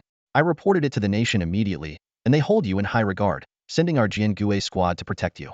If nothing unexpected happens, we'll be by your side for quite a long time. Jiang Yi added, Of course, if you're uncomfortable or don't want to be with us, we will respect your choice. The nation can dispatch another special squad to protect you. The Grand Elder specifically instructed that everything should be based on your wishes. So, feel free to express any thoughts you have. We can understand. Jiang Ye's words revealed the nation's high regard for Song Feng. Even the top special squad of the Dragon Nation was dispatched to protect him, a considerable display of importance. Song Feng quickly responded, Why would I? Of course, I want to act with you all. He understood that, aside from Jiang Yi being his father's former comrade, their exceptional skills provided him with immense security. Although the nation valued him, he wouldn't become arrogant because of it. Hearing Song Feng's answer, Jiang Yi laughed heartily. Ha ha ha, Since you trust us so much, we won't disappoint you and will certainly help you grow rapidly. Song Feng nodded in agreement, then asked the question that had been on his mind. Uncle Jiang, you all were my father's former comrades and members of Jiangui. Does that mean my father was too? Jiang Yi nodded in confirmation. That's right. He was once the vice-captain of the Jiangui squad. Song Feng was shocked, puzzled as to why his father had ended up as a security guard. Shouldn't the Jiangui squad be composed of national-level talents? Jiang Ye's eyes grew dim, as if recalling a past he didn't wish to touch. He slowly began. It all started with that place. The secret realm called the Land of Divine Extinction appeared for the first time back then. The portals of the Land of Divine Extinction spread across the entire Blue Star, allowing adventurers from all countries to enter. Our Jiangui and Bloodblade special squads were sent to explore, hoping to clear the dungeon faster than other countries, obtain high-level weapons, and enhance national strength. However, the outcome was extremely tragic. Jiang Yi took a deep breath, and both Yao Changsheng and Vanderwalls lowered their heads, clenching their fists. Jiang Yi continued, the Bloodblade Special Squad was completely wiped out. Our Jiangui Special Squad lost 2 members, 3 were gravely injured and on the brink of death, and it was one person who saved the 3 of us. Among the gravely injured were me, Gunxiang, and Yao Guanzi, and the one who saved us was your father, codename Ghost God. Jiang Ye's eyes were complex, as if he had returned to that dangerous moment. He recalled, Ghost God, run, leave us behind. You're Jiangui's last hope. We can't all be wiped out. I shouted back then, Captain, you know me best. Even if I have to self-destruct and be buried here, I won't abandon you and escape alone. Your father resolutely replied, with us 3 as burdens, you'll never shake off their pursuit. Why are you so stubborn? I tried to persuade him. Shake off? Did I ever say I intended to shake them off? Your father retorted. Then what are you going to do? I asked, confused. Detonate the Ghost God sword and fight them to the death, he answered firmly. No. If the Ghost God sword shatters, your level will plummet. Even if you leave the secret realm successfully, you'll become a cripple. I urgently tried to stop him. What if I become a cripple? As long as I can save the 3 of you, that's enough, your father said without hesitation. Ghost God, as the captain of Jiangui, I order you. Don't do anything foolish. I made one last attempt to stop him. Sorry, Captain. This is the last time I'll defy your orders, your father said, then began chanting a spell. Heaven and earth, unite the chi source. All gods and immortals perish. Ghost God overwhelms. With my blood, I summon the spirit and soul. Grant me divine power. Disorder the origin. The ultimate secret of the Ghost God sword. Divine annihilation. With a loud explosion, the sky changed, and darkness fell. Jiang Yi continued. When we opened our eyes again, we were back on Blue Star. After recovering, Gunxiang and I were fine, but Yao Guanzi lost his ability to fight again. Song Feng asked, puzzled, isn't Elder Yao an alchemist? How could he have combat abilities? Jiang Yi explained, actually he's dual-classed. His first class is alchemist, and his second class is scythe puppeteer. All his scythe puppets were damaged, losing their combat capability, so he had to leave Jiangui. However, the nation didn't shortchange Yao Guanzi, and he was taken as a disciple by the former master of the Danang Pavilion, focusing on alchemy. Now, he's the master. Song Feng was amazed by the existence of dual-class professions and couldn't help but admire the talents of Jiangui's members. Jiang Yi continued. After that, Jiangui was left with only Gunxiang and me. Your father's level plummeted, and the nation wanted him to stay in the system as a civil servant, but he was too stubborn. He insisted on returning to Jiang City to be a security guard. He said something like, being a security guard now saves you 20 years of detours. Hearing this, Song Feng couldn't help but shake his head with a wry smile, thinking his father's words were simply nonsense. Jiang Yi concluded, all right, these are matters of our older generation. The future of the Dragon Nation is in the hands of you young people. Since we've completed the breakthrough mission, let's proceed to the job change temple for level advancement as soon as possible. Just as Song Feng was about to ask about the breakthrough materials, Vanderwalls interrupted with a smile. Don't worry, the materials you need, Yao Guanzi has them all. He looked at Yao Changsheng with a mischievous grin. Isn't that right? Yao Changsheng forced a smile. Haha, of course, take whatever you need. But in his heart, he was cursing. Good for you. Gunxiang, freeloading like this, huh? Just wait for me to find an opportunity, and you'll get what's coming to you. The Professional Association is an organization that naturally formed after the integration of a global game with reality, spanning every corner of the world. Even in a small place like Jiangsheng, there are more than a dozen branches. Upon entering the association's hall, you're greeted by a receptionist with stunning beauty. Dear professional, welcome to the Professional Association. I'm Alyssa. How can I assist you today? Her sweet voice resonates, and her voluptuous figure and impressive cleavage draw countless gazes. Though just an NPC, Alyssa's allure is undeniably real. There was once someone who made advances towards her, only to be mercilessly erased by the game, leaving not a trace behind. This lesson has kept others at bay for centuries, with no one daring to make a move. Song Feng stepped forward, placing the breakthrough materials he had prepared on the counter. Hello. I'd like to submit my breakthrough materials. Alyssa smiled and nodded. Congratulations on gathering all the breakthrough materials, dear professional. As she spoke, a virtual window appeared in front of Song Feng. Ding. It has been detected that you have completed the breakthrough task and submitted the materials. Please proceed to the job transfer room for your breakthrough. Please proceed to transfer room 6 for your breakthrough, Alyssa directed. After thanking her, Song Feng entered the room. It was small, with a gem radiating a rainbow glow floating in the center. Would you like to proceed with the breakthrough? The system prompt sounded. Proceed, Song Feng replied decisively. In an instant, a beam of white light shot out from the gem, entering Song Feng's body. The system notifications followed rapidly. Ding. Breakthrough successful. Congratulations on advancing to the first stage and receiving a Linghua sword as a reward. Ding. A random skill has been awarded upon reaching the first stage. Detection. Blessed by the god of assistance. Your skill detection has evolved into a divine skill Insightful Eye. Song Feng excitedly examined his newly acquired skill. Insightful Eye 2 stars. Allows viewing of any individual's professional panel and scans everything within a 50-meter radius, with a chance to trigger monster weakness hints. While not directly enhancing his abilities, this skill is a tremendous asset for a support role. It enables Song Feng to better control the battlefield during team fights, helping allies avoid damage and manage the combat flow. Eager to try it out, Song Feng activated the Insightful Eye. Instantly, his vision expanded dramatically, as if he were a god overlooking the earth. Everything within a 50-meter radius was clear. A baby being fed, a couple in an intimate moment, a man indulging in solitude, and a group of black-clad individuals hiding in the sewer? Alarmed, Song Feng focused on these suspicious figures. He overheard their conversation. Master Shadow, the Sword Demon Special Squad has all arrived in Jiangxing and headed to the Danang Pavilion. The scout we sent earlier was almost discovered. Oh? What brings the Sword Demon to Jiangxing? Are they here to protect those prodigies? Yes, that's possible. Every major force has received news that a legendary secret realm might appear in the worry-free forest of Jiangxing soon. Jiangxing is now teeming with talents. With the Sword Demon Squad here, completing our assassination mission will be quite challenging. Don't worry, Master Shadow. I've already summoned many shadow guards from neighboring cities. The Sword Demon Squad only has 6 members. They can't cover everything. All right, proceed as planned. Once those so-called prodigies emerge from the secret realm, it'll be our time to strike. Understood. Song Feng was taken aback. This group was plotting a large-scale assassination. He quickly exited the godlike view, unable to hide his excitement. He had intended to test his new skill, but unexpectedly uncovered such a significant secret. What a great opportunity to make a name for himself.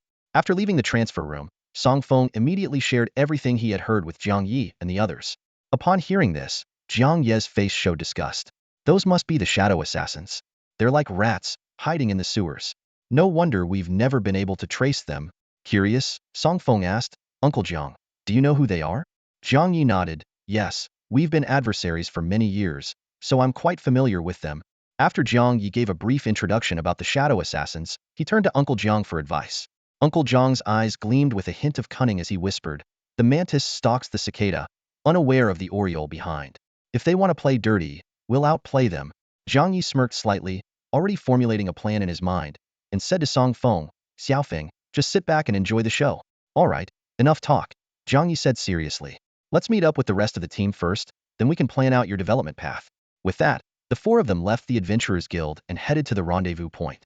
A few minutes later, they gathered in the VIP room of the Danang Pavilion. Song Feng finally met the other 3 members of the Sword Ghost Squad.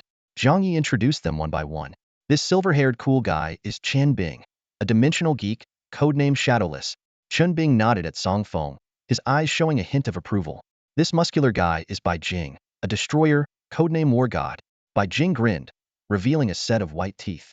The one with the baseball cap and umbrella is Lung Mo, an illusionist, codenamed Dominion. Lung Mo gave a slight nod, remaining silent. Jiang Yi then briefly introduced himself and the other 2. I'm Jiang Yi, a drunken sword immortal, codenamed Death Sword. This is Vanderwalls, a sharpshooter, codenamed Gunshot. And this is Nangong Mu, a battle mage, codenamed Phoenix Dance. When it was Song Feng's turn to introduce himself, he smiled and said, Hello everyone, I'm Song Feng, a support master. As for a code name, I haven't come up with one yet. Chunbing stroked his chin and remarked, this kid is quite handsome. Reminds me of myself back in the day. Bai Jing laughed heartily. Little brother, you can call me Brother Jing. I'll help you build muscles like mine. Punching monsters to pieces won't be a problem. Chunbing rolled his eyes. You mean turn him into a muscle-brained fool like you? Bai Jing's eyebrows shot up. Say that again. You skinny dog Chun. Chunbing bristled at the nickname. You're the skinny dog. Your whole family is skinny dogs. As the tension between the two escalated, a soft voice cut through the air. Silence. Lung Emo spoke calmly, and it seemed as if an invisible force sealed Chunbing and Bai Jing's mouths. He looked at Song Feng and simply said, Hello, I'm Lung Emo, before falling silent again. Song Feng thought to himself, true to his name, he's really quite aloof. Noticing the situation, Zhang Yi quickly explained, Haha, Xiaofeng, don't mind them. Chunbing and Bai Jing are like a pair of bickering friends, always at each other's throats. If it weren't for Lung Emo stepping in, they might just tear the place down. Of course, if you don't like this atmosphere, I can ask Lung Emo to keep them quiet permanently. Song Feng waved his hands. No, I actually enjoy this kind of lively atmosphere. It's much better than a stifling, tense environment. At least there's no scheming or backstabbing here. Relieved, Zhang Yi said, that's good to hear. Xiaofeng, we'll be together for quite a while. You're now part of the Special Sword Ghost Squad, so it's best to come up with a codename soon. This helps protect our identities from those with malicious intent. We use codenames instead of real names outside. Song Feng nodded in understanding. After a moment of thought, he said, I want a codename that's meaningful but not cliched. Let me think. Got it. I'll go by Autumn Wind. Xiaofeng? That's a nice name. Zhang Yi asked curiously, his eyes glinting with interest. Does it have any special meaning? Song Feng smiled slightly and nodded in explanation. Of course it does. You see, my name has Feng, and I really like autumn, so Xiaofeng makes perfect sense, right? Zhang Yi and the others present listened and showed thoughtful expressions. Zhang Yi softly remarked, it does have a special meaning, but... He paused, choosing his words carefully. It's a bit hasty. After finalizing Song Feng's codename, Zhang Yi promptly reported the information to the state. Then he turned to Chunbing, his tone becoming serious. Bingzi, bring out the items you've acquired. All right, Chunbing responded, stepping back a few paces and retrieving a large assortment of items from his personal space. There were teleportation scrolls, weapons, equipment, skill point scrolls, emergency exit cards, and various elixirs, a dazzling array of everything one could imagine. Zhang Yi nodded in satisfaction, a smile spreading across his face. Good, very good. He turned to Song Feng, his tone gentle. Xiaofeng, these are welcome gifts from our Jiangui squad. Don't be shy, take them all. Song Feng's eyes widened in surprise, momentarily taken aback. You call this a welcome gift? He thought to himself in awe. As expected of a top-tier team in the Long Nation, their generosity is unmatched. Zhang Yi continued, Xiaofeng, you can use any of this equipment as needed. If not, keep it for yourself. Whether you want to refine or sell it, it's up to you. Once given, there's no taking back. Clearly, Zhang Yi and the team had no intention of reclaiming the items, especially since they were state-funded and didn't feel the pinch. It's getting late, Zhang Yi noted, glancing at the sky. If there's nothing else, you should head back to your room and rest. Tomorrow morning, we'll take you out to level up. The sooner your level increases, the better it is for the nation's strength. After stowing away all the welcome gifts, Song Feng returned to the room prepared specifically for him by Yao Changsheng. But he was far too excited to sleep, immediately beginning to examine these precious gifts.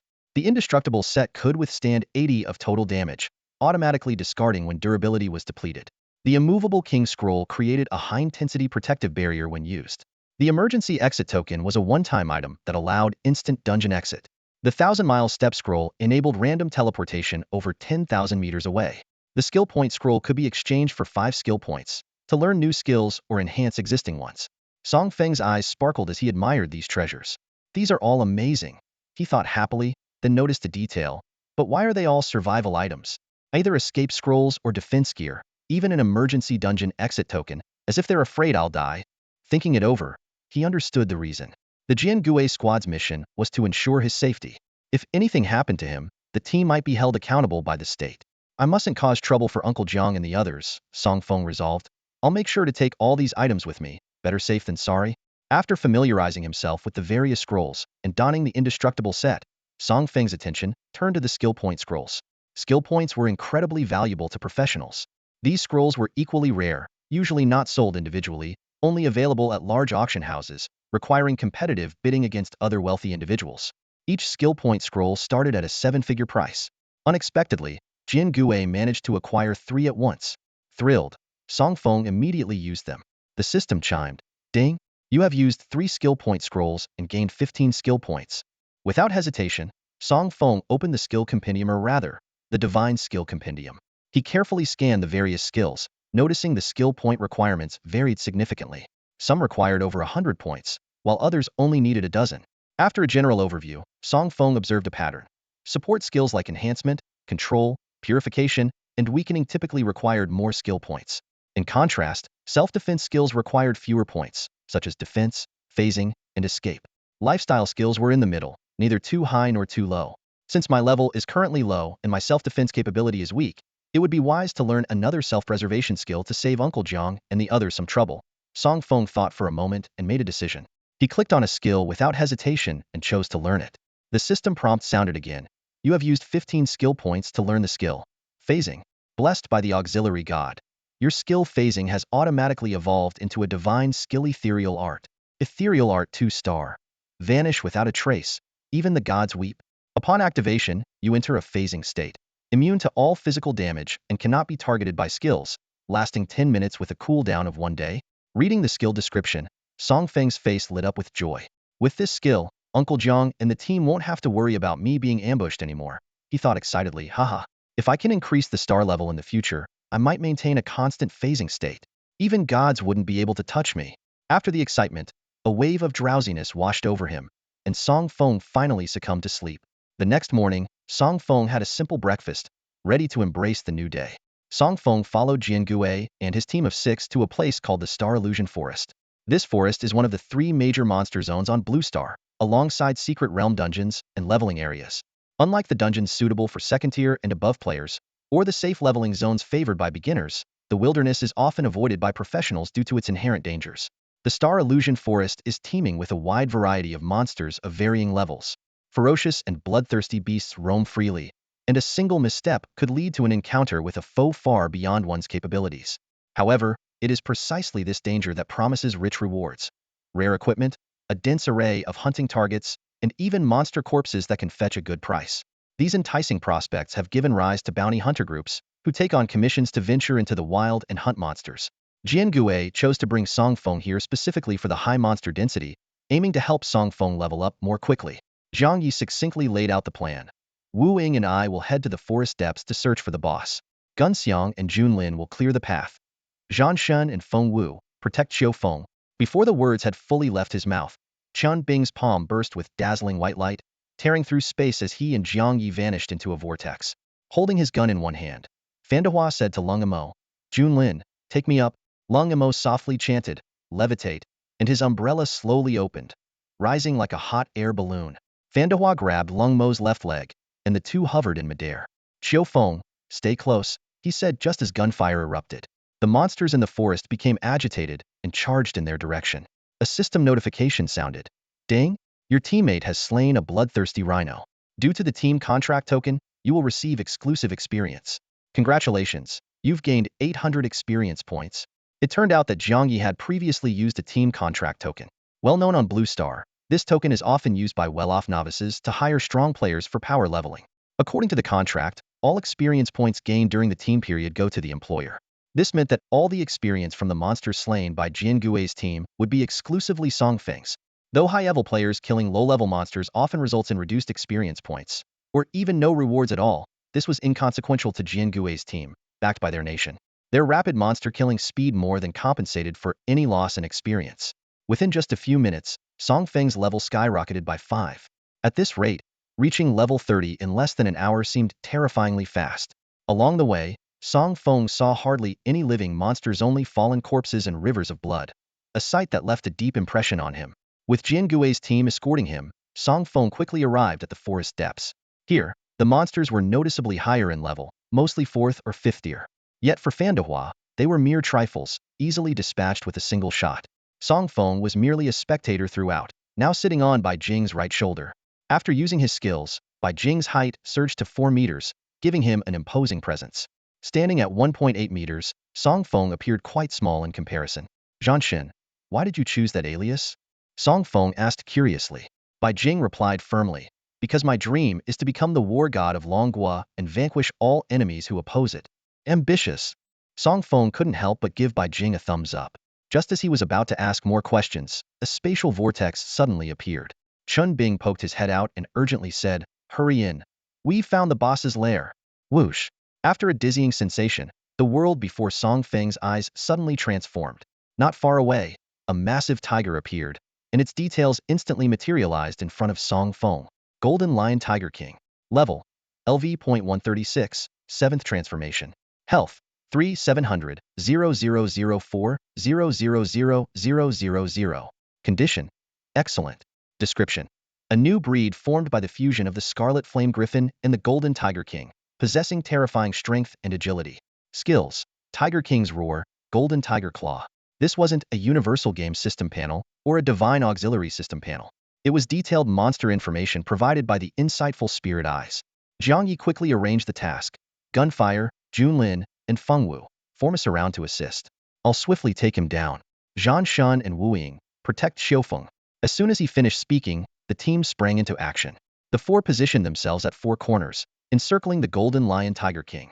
Jiang Yi wielded his sharp sword, and with a resonating sword cry, charged forward. Sword of the Great River.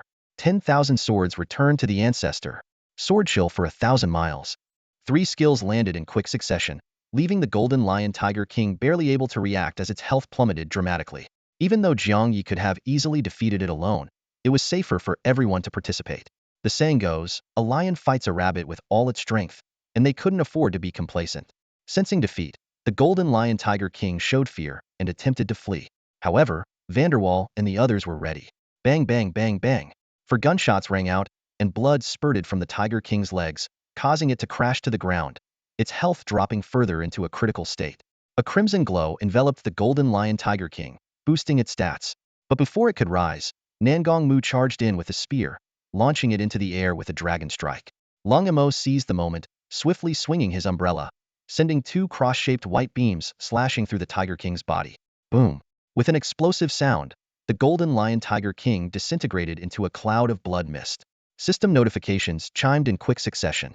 Ding! Your teammate has slain the Golden Lion Tiger King. Per the team contract, you receive exclusive experience. Congratulations! You've gained 1 million experience points. Your level has increased by 1. Congratulations! You've earned 4 free attribute points. Congratulations! Your level has reached 30. Your experience is maxed out. Please complete the breakthrough task and find breakthrough materials. Song Feng was left in shock. A 7th transformation boss, defeated so effortlessly? Curiosity piqued. He glanced at his companions, his eyes widening. The 6 people, known as Sword Ghost, were all over level 150, meaning they were 8th transformation professionals. This implied they were over 100 years old. Even more astonishing was that these 6 powerful individuals were assisting him, a mere 1st transformation novice. Jiang Yi approached and asked, Xiufeng, has your level reached the limit? Song Feng nodded. Yes, my experience is full. What is your breakthrough task? Jiang Yi continued. Song Feng displayed his task panel for everyone to see. Breakthrough task, Path of Pioneering. Task difficulty, Legendary. Task description. Among the myriad of dungeon realms, who can pioneer like me? Zhang Zihong, known as the Pioneer Ancestor. Task objective. Form a team to pioneer a Calamity class or above dungeon. Everyone was stunned. Another legendary task? And pioneering a Calamity class dungeon? For a 2nd transformation breakthrough, this was incredibly daunting. Even Zhang Zihong, the Pioneer Ancestor, might have struggled with such a formidable task at Song Feng's age. The group fell into contemplation, worry etched on their faces. All known Calamity class dungeons in Dragon Country had been cleared, leaving none for Song Feng to pioneer. Just as they were at a loss, Vanderwall suddenly had an idea and exclaimed, Hey, I've got it. I know of a dungeon that hasn't been pioneered yet and fits the criteria. Everyone turned to him, intrigued, and asked, What is it? With a mysterious smile, Vanderwall slowly uttered 2 words, Forgotten Ruins. Forgotten Ruins? Jiang Yi raised an eyebrow, a flicker of interest in his eyes. Are you talking about that legendary dungeon rumored to appear in Jiang City soon? Exactly. Vanderwalls nodded, excitement written all over his face. I heard it's a low-level dungeon, only allowing 1st to 3rd transition professionals. Xiufeng fits the requirement perfectly. Jiang Yi nodded thoughtfully. The news of this dungeon had been circulating for a while, but it wasn't until recently that the portal actually appeared in the Wuyo forest of Jiang City. For Xiufeng, this was undoubtedly a rare opportunity. However, Jiang Ye's expression suddenly turned serious. He shook his head, interrupting everyone's daydreams. No, we can't enter that dungeon. We can't ensure Feng's safety. If anything were to happen to him, who would bear that responsibility? Not only would the breakthrough mission fail, but he might also lose his life. Upon hearing Jiang Ye's words, everyone nodded in agreement. Indeed, Feng was purely a support role with no offensive power. Although he had several survival skills, if faced with unexpected situations, he might not even have the chance to use a scroll before meeting his end. The risk was simply too great. The group's spirits dimmed once again. However, as the recipient of the mission, Feng's eyes sparkled with excitement. Actually, I think we should give it a try. If we encounter any danger, I'll just use the emergency exit card to leave the secret realm. Feng explained confidently, knowing he had a few aces up his sleeve. In case of danger, he could activate his insightful spirit eye, and if anything seemed amiss, he could immediately use the ethereal art to enter a phased state, immune to all physical damage. If things got too tough, he would simply exit the dungeon. How will we know if we don't try? What if we get lucky and succeed? Feng said, full of hope. Jiang Yi looked seriously at Feng, as if trying to see the determination in his eyes. Feng, are you sure? Yes. Feng nodded solemnly. All right, I agree to let you enter the Forgotten Ruins, Jiang Yi decided. The others were stunned. They couldn't believe Jiang Yi would allow Feng to take such a risk. Chun Bing was about to protest, but Jiang Yi waved him off. No need to say anything. We must respect Feng's choice. I will report this to the Great Elder. I believe he will agree as well. Jiang Yi turned back to Feng and added, however, you need to promise me one thing? What is it? Feng asked curiously. I'll contact the mentors from the top academies. If the dungeon opens, you need to team up with their prodigies. Do you agree? Of course. Feng agreed without hesitation.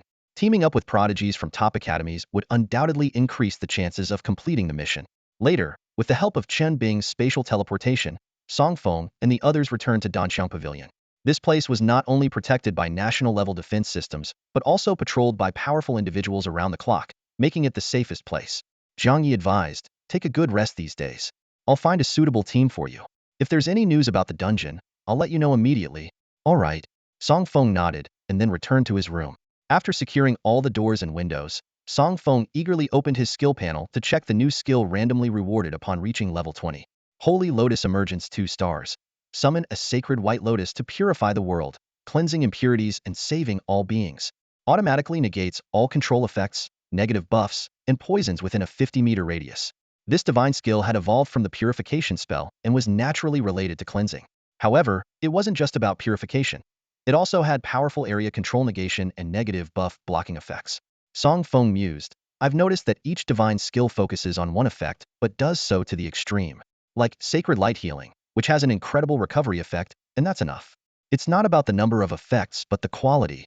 He couldn't help but imagine, if I can acquire more divine skills in the future, wouldn't I become a hexagonal warrior? Feng opened his attribute panel and examined it carefully. Name, Feng. Class, Support Master. Level, LV.3100. Attack, 287. Defense, 302. Endurance, 324. Spirit, 692. Class Talent, Blessing of the Support God, able to learn all support skills, no skill limit. Skill Compendium, unlocked. Free attribute points, 120 points. Looking at his attribute panel, Feng shook his head. Even at level 30, these attributes were still weak. However, his spirit power far exceeded the average. What I need most now is to enhance my spirit power. Only by continuously improving it can I unleash more divine skills. Feng made up his mind and unhesitatingly allocated all 120 free attribute points to his spirit power. The system notification sounded. Ding! Allocation complete. Your current spirit power is 812. After completing these tasks, Feng decided to spend the remaining time on alchemy. He took out the Qiyuan Heaven Furnace and began focusing on refining elixirs. If everything went as planned, he would enter the Forgotten Ruins alongside those top academy prodigies. These were the brightest talents of the new generation in Long Country, and Feng knew he had to be well prepared.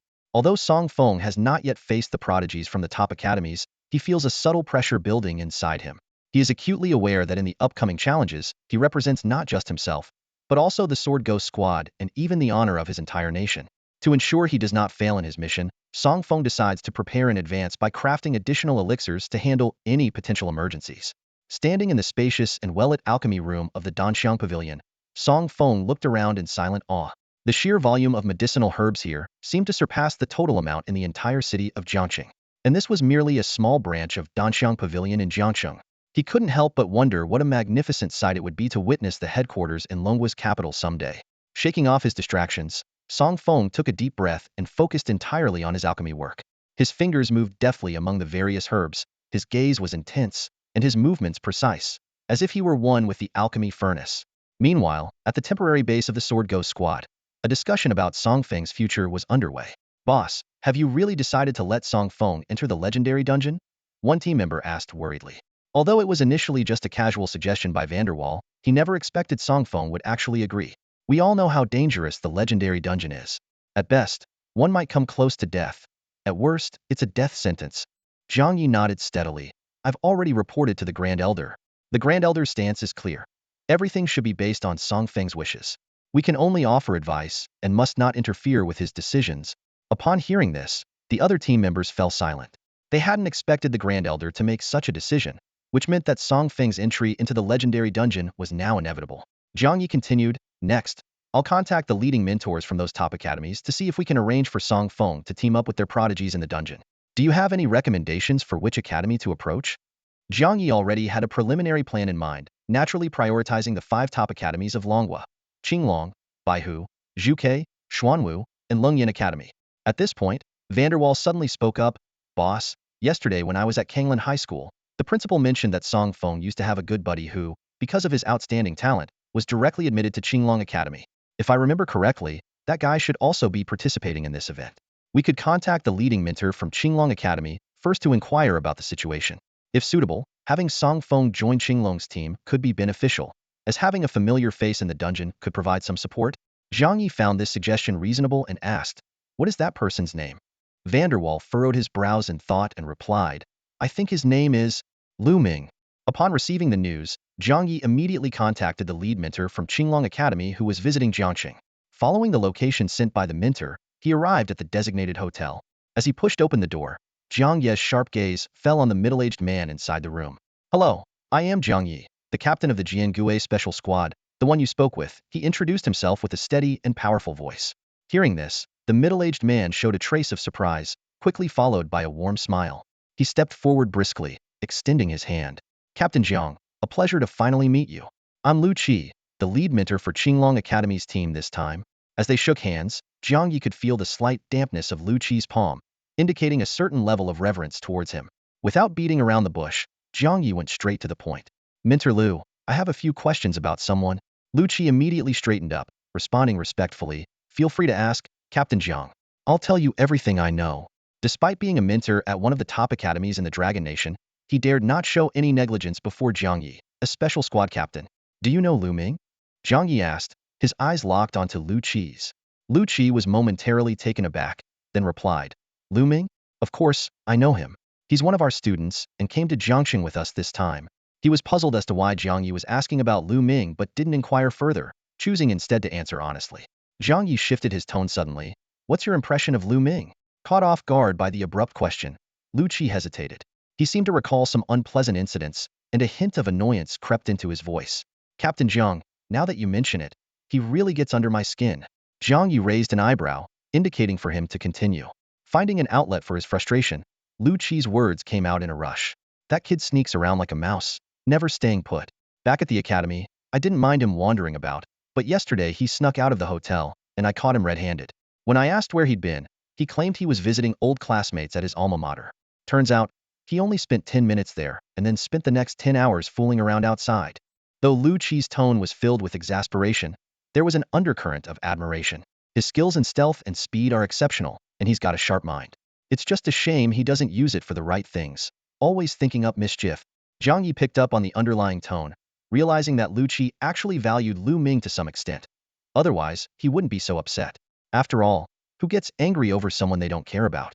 Having confirmed that Lu Ming was indeed with Qinglong Academy and had arrived in Jiangxing, Zhang Ye's objective was halfway achieved. Clearing his throat, he said, "Mentor Lu, I actually have a favor to ask of you."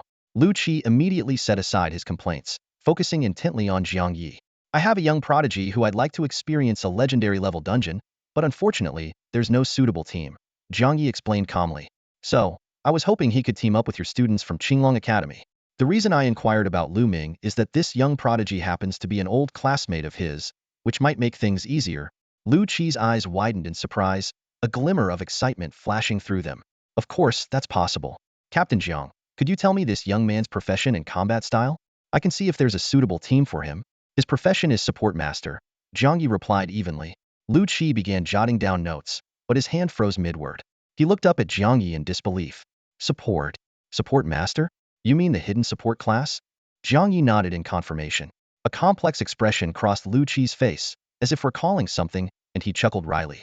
If I'm not mistaken, that young man is from Kanglan High School, right? Jiang Yi was taken aback. How did you know? Lu Qi explained. I was once a student at Kanglan High School before becoming a mentor at Qinglong Academy. Last year, I was sent by the academy to recruit in Jiangxing, and Principal Lu recommended Lu Ming to me as a promising talent.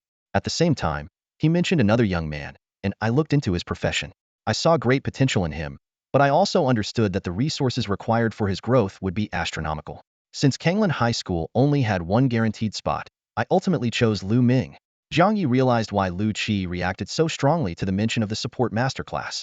He couldn't help but remark, Mentor Lu, your judgment was indeed sharp. That young man's potential is immense, though the resources needed are vast. Fortunately, you didn't choose him back then, or our Jian Gui squad would have missed out on this genius. Jiang Ye's tone was somewhat teasing, but internally, he felt relieved. If Qinglong Academy had taken Song Feng back then, the Jian Gui squad might never have had the chance to meet him. Lu Qi chuckled and shook his head. Haha, Captain Jiang, you're teasing me. If only I'd applied for another guaranteed spot back then. He knew it was too late for regrets and could only sigh with resignation. I regret it so much. Lu Qi sighed, a hint of regret flickering in his eyes. He took a deep breath and turned to Jiang Yi. Captain Jiang, being chosen by the Sword Ghost squad speaks volumes about that young man's potential. However, let's get back to the matter at hand. Could you elaborate on the young man's primary skills? Jiang Yi nodded and began to explain. As a seasoned instructor at the Azure Dragon Academy, Lu Qi was no ordinary person. He was accustomed to devising meticulous strategies based on the students' professional traits and combat styles, which is why he was the lead instructor for this mission. As of now, Jiang Yi said, Song Feng's main skills include healing, reconnaissance, and phasing. Whenever he learns a new skill, I make sure to inquire in detail and report it to the authorities. So, I'm quite familiar with this information. Lu Qi frowned slightly. Only 3 skills? An unsettling thought crossed his mind. What's his current level? Level 30. Jiang Yi replied calmly. He's reached the cap. 30, and only first year? Lu Qi's eyes widened in disbelief. Had Jiang Yi not been so serious, he might have thought it was a joke. Jiang Yi understood Lu Qi's shock. He explained, Captain Jiang, the level restriction for this dungeon is between first year and third year. Our students are all maxed at third year, making it easier to clear the dungeon, but Lu Qi didn't finish, but the implication was clear. Song Feng's level was too low, and no one wanted to team up with him. Jiang Yi could empathize with this concern. After all, during a raid, nobody wanted to carry a potential liability. Instructor Lu, Jiang Yi suggested, seeing is believing. How about this? You arrange for a few students to take Song Feng through a dungeon and see his combat skills firsthand. If you find him lacking, I'll take him away. Lu Qi was relieved. Of course. He had been pondering how to politely decline Jiang Ye's request, and this proposal was perfect. He was genuinely curious about Song Feng as well. Great. It's settled then, Jiang Yi said. I just received word that the Forgotten Ruins won't be accessible for at least 3 days. Chen Bing, being a dimensional geek, is highly sensitive to spatial forces and noticed some anomalies at the spatial gate. Lu Qi immediately switched into work mode. Alright, time is of the essence. I'll arrange for the students right away. Let's set the location in the Ghost Howl Forest. There's a challenging dungeon there, perfect for testing their capabilities. Alright, see you in the morning, Jiang Yi replied, then headed back to the Danxiang Pavilion. He happened to run into Song Feng, who was out for some fresh air, and shared the plan with him. Song Feng didn't hesitate, raising his hands in excitement. I'm in. The following morning, as the first light of dawn broke, Jiang Yi and Song Feng arrived as planned at Gue Shaoyulin, the eerie forest that was the destination of their journey. Their goal was to tackle the challenging dungeon located there. From a distance, a voice called out, Captain Jiang, we're over here. Lu Qi was waving his arms, standing under a giant tree. Jiang Yi chuckled and quickly walked over. Instructor Lu, I didn't expect you to be here so early. Lu Qi had brought along 5 students and 2 instructors for protection. His gaze soon fell on the young man beside Jiang Yi. This handsome young man must be Song Feng, right? Hello. I'm Lu Qi, the lead instructor from Qinglong Academy here in Jiangxi. Hello, Instructor Lu, Song Feng replied politely, though his expression suddenly turned peculiar. Jiang Yi and Lu Qi followed his gaze to see a young man sprawled out under a nearby tree, mouth slightly open, clearly asleep. Upon closer inspection, it was none other than Lu Ming. Even in his sleep, he was mumbling, "Oh, beautiful lady, beach. Ha ha ha, Grandpa Lu is coming." Lu Qi's expression darkened instantly. "Shao Li, go kick that kid awake." Rudely awakened, Lu Ming looked around bewildered. "Huh? Where's my bikini beauty? No way. Was I dreaming? Damn it. Who woke me up? Give me back my dream." Lu Qi could no longer hold back and swiftly moved in front of Lu Ming, delivering a flurry of punches. Lu Ming cried out, "Old Lu, I was wrong. Stop it. If you keep hitting me, I'll be brainless." "Being brainless would be better. Then you wouldn't embarrass us everywhere." Lu Qi scolded. The students from Qinglong Academy watched with satisfaction, seemingly pleased by Lu Ming's beating. Jiang Yi and Song Feng exchanged a puzzled glance, clearly curious as to why Lu Ming was so unpopular. Once Lu Qi finally calmed down, he looked coldly at the pitiful-looking Lu Ming. "Stop pretending and get up. Your old friend is here." "Old friend? Where?" Lu Ming immediately jumped up, brushing the dust off himself. Song Feng stepped forward, teasingly, "Lu Ming, I didn't expect you to be doing so poorly at Qinglong Academy." Lu Ming was momentarily stunned. "Damn, Fengzi, so you were the old classmate Lu was talking about." He threw an arm around Song Feng's shoulders. "Fengzi, that's not fair. Did you know you'd be in the same dungeon with me and just didn't tell me on purpose?" Song Feng laughed. "I just wanted to surprise you." Lu Ming quickly waved his hands. "No, no, no. It wasn't a surprise. It was a shock." Suddenly, he noticed something. "Wait a minute. Weren't you just level 1 2 days ago? Now, what the heck? Level 30? Did you cheat or something?" Not only Lu Ming, but everyone present was also shocked. Even the geniuses from Qinglong Academy couldn't guarantee a leap of 30 levels in a single day. Just as everyone was still reeling from the shock, Jiang Ye's voice brought them back to reality. "Time is short and the task is heavy. Get acquainted quickly and prepare to enter the dungeon." Lu Qi snapped back to his senses and smiled as he introduced Song Feng to the other 4 teammates. Yang Feng, profession. Gunner, stationary output, explosive damage. Luo Jinqing, profession. Holy Knight, can tank and carry, incredible defense. Gu Jun, profession. Magic swordsman, versatile and lethal. Xia Nana, profession. Fire spirit mage, ranged attacks, fire slows down enemies. When Lu Qi saw Lu Ming's smug expression, anticipating praise, he lost all desire to continue the introductions. However, under Lu Ming's persistent coaxing, Lu Qi reluctantly continued. Lu Ming, profession. King of thieves, fast, elusive, high critical damage, and can steal items from monsters. Song Feng and Jiang Yi were taken aback. Steal items from monsters? Are you serious? Jiang Yi suddenly realized why Lu Qi had chosen to recommend Lu Ming to a top academy. This unique ability alone was enough to qualify for a recommendation. "Alright, now that you're familiar with each other, let's get into the dungeon as soon as possible. Good luck." Lu Qi clapped his hands, signaling everyone to get ready. Under the watchful eyes of Jiang Yi and others, Song Feng and his team of 6 stepped into the portal. As the light flickered, their figures vanished from sight. Turning to Lu Qi, Jiang Yi suddenly asked, "Instructor Lu, do you think they can clear the level?" Lu Qi replied with confidence, "Absolutely. They are the top talents of the Dragon Nation's new generation. If they can't clear a low-level difficult dungeon, they might as well be reborn early. Who do you think will be the MVP?" Jiang Yi pressed further. After a moment of thought, Lu Qi answered, "It should be that kid Lu Ming. He's a bit cheeky, but his strength is undeniable." Raising an eyebrow, Jiang Yi remarked, "Oh, I think the MVP will be Song Feng. How about we make a bet?" The MVP in a dungeon is determined by various factors like damage and contribution. So even a support role can earn MVP by accumulating contribution points. Jiang Yi explained. Lu Qi nodded with confidence. "Bet? Of course, I'll bet. If Song Feng really is the MVP, I'll get on my knees and beg him to join the Qinglong Academy team." A mischievous smile played on Jiang Ye's lips. "Alright, if I lose, I'll give you 1 billion blue star coins." Meanwhile, Song Feng and his team had entered the dungeon. A system notification sounded. "You have entered the Skeleton Kingdom. You have been cursed by wraiths, all attributes reduced by 20. Main mission: eliminate the skeleton army and claim the skeleton throne." The area was engulfed in an eerie atmosphere, reminiscent of a graveyard at night, with a chilling wind and ghostly wails. The air was thick with a foul stench, causing the team to grimace. Lu Ming, sensitive to such things as a rogue, jumped around, face flushed with discomfort. "This stinks. It's like it hasn't been washed in centuries. Can someone get rid of this smell before it kills me?" Luo Jinqing stepped forward, raising his greatsword as holy light burst forth, temporarily dispersing the miasma and fog. However, The black mist soon seeped back, engulfing the light. Panting, Luo Jinqing said, "It's no use. My holy light is being suppressed by this black mist." Xianana attempted next, waving her staff to unleash flames. The temperature rose, slightly clearing the mist, but the fire quickly extinguished under the dungeon's suppression. Damn it! This black mist is so bizarre. Xianana gritted her teeth.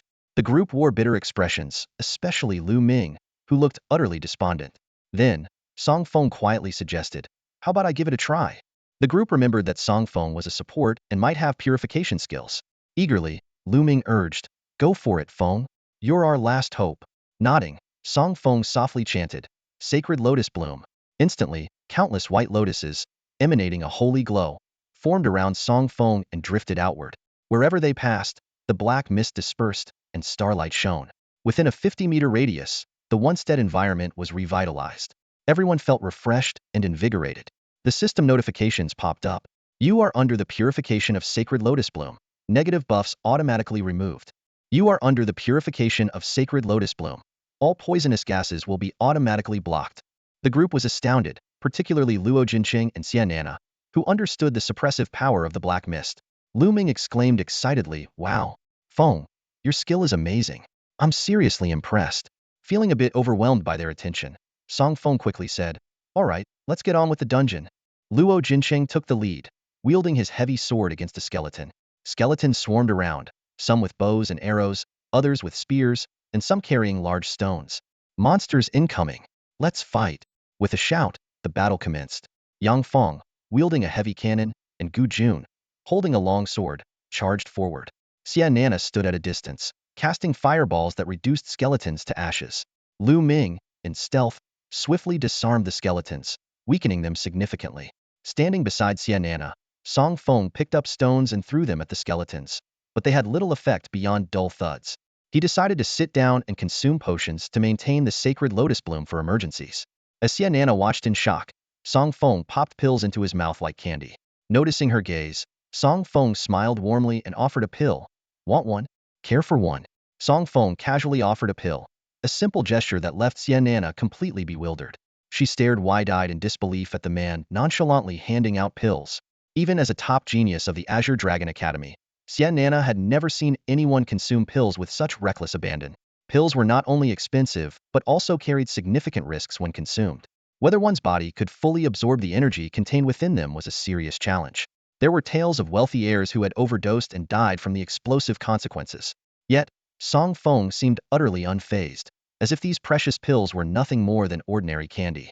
After a moment of hesitation, Xianana accepted the pill.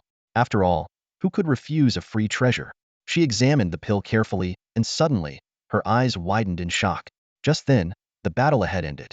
Lu Ming and the others had easily dealt with the minor monsters and were heading over. Seeing Xianana's astonished expression, they all looked puzzled. "Xianana, what's up with you? What did you see that's got you so shocked?" Someone teased. "Were you impressed by our heroic battle prowess?" Xianana rolled her eyes at them, then held up the pill, explaining, "I'm surprised by this pill." Everyone immediately focused on the pill in her hand, but at first glance, it appeared unremarkable. "Isn't this just an ordinary spirit return pill? What's so special about it?" Xianana shook her head, her tone filled with barely contained excitement. "No, this isn't just any spirit return pill. Check out its description panel." Curious, Lu Ming and the others opened the pill's panel. The next second, they were all stunned. "Holy crap, this is a top-tier spirit return pill. Wait, what is this Flame Emperor soul effect about? Oh my god, this pill can be used by any level without losing its effect?" Everyone was talking all at once, their shock evident. This wasn't just a top-tier pill. Its additional effects were unheard of. This meant that even they, as third-hand professionals, could gain the same powerful benefits from it. "Xianana, where did you get this miraculous pill?" Lu Ming asked eagerly.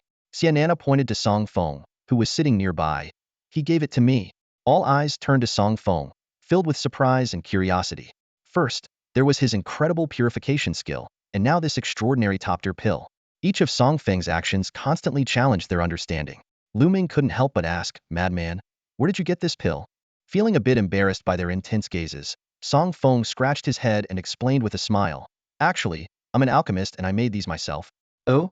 Everyone was once again in shock. A first-turn professional capable of crafting top-tier pills with special effects? This completely overturned their understanding of alchemy. Seeing their reaction, Song Feng took out 4 high-grade spirit return pills from his storage bag and handed them to Lu Ming and the others. I'm running low on top-tier pills, but I have plenty of high-grade ones. Consider these a little gift. He explained that the pill he gave Xianana was just a random pick, and he hadn't expected it to be top-tier. But since he had already given it away, he wasn't bothered. He could always make more. Lu Ming and the others took the pills, eagerly checking their description panels. Sure enough, these high-grade pills also had special effects. They were left speechless with astonishment. All right, since Madman gave them to us, let's accept them. Let's continue with the dungeon, Lu Ming said, already planning to interrogate Song Feng thoroughly once they were out, to uncover all his secrets. After the brief shock, the group continued deeper into the dungeon. The skeleton mob they encountered along the way was easily dispatched, and even the slightly stronger skeleton generals couldn't withstand their combined assault. Although there were obstacles, they faced no major challenges. Soon, Song Feng and the others arrived at a massive castle. They all knew the boss was hidden inside, and defeating it would mean clearing the dungeon. Lu Ming surveyed the area and saw a dense army of skeletons guarding the castle. He quickly made a plan.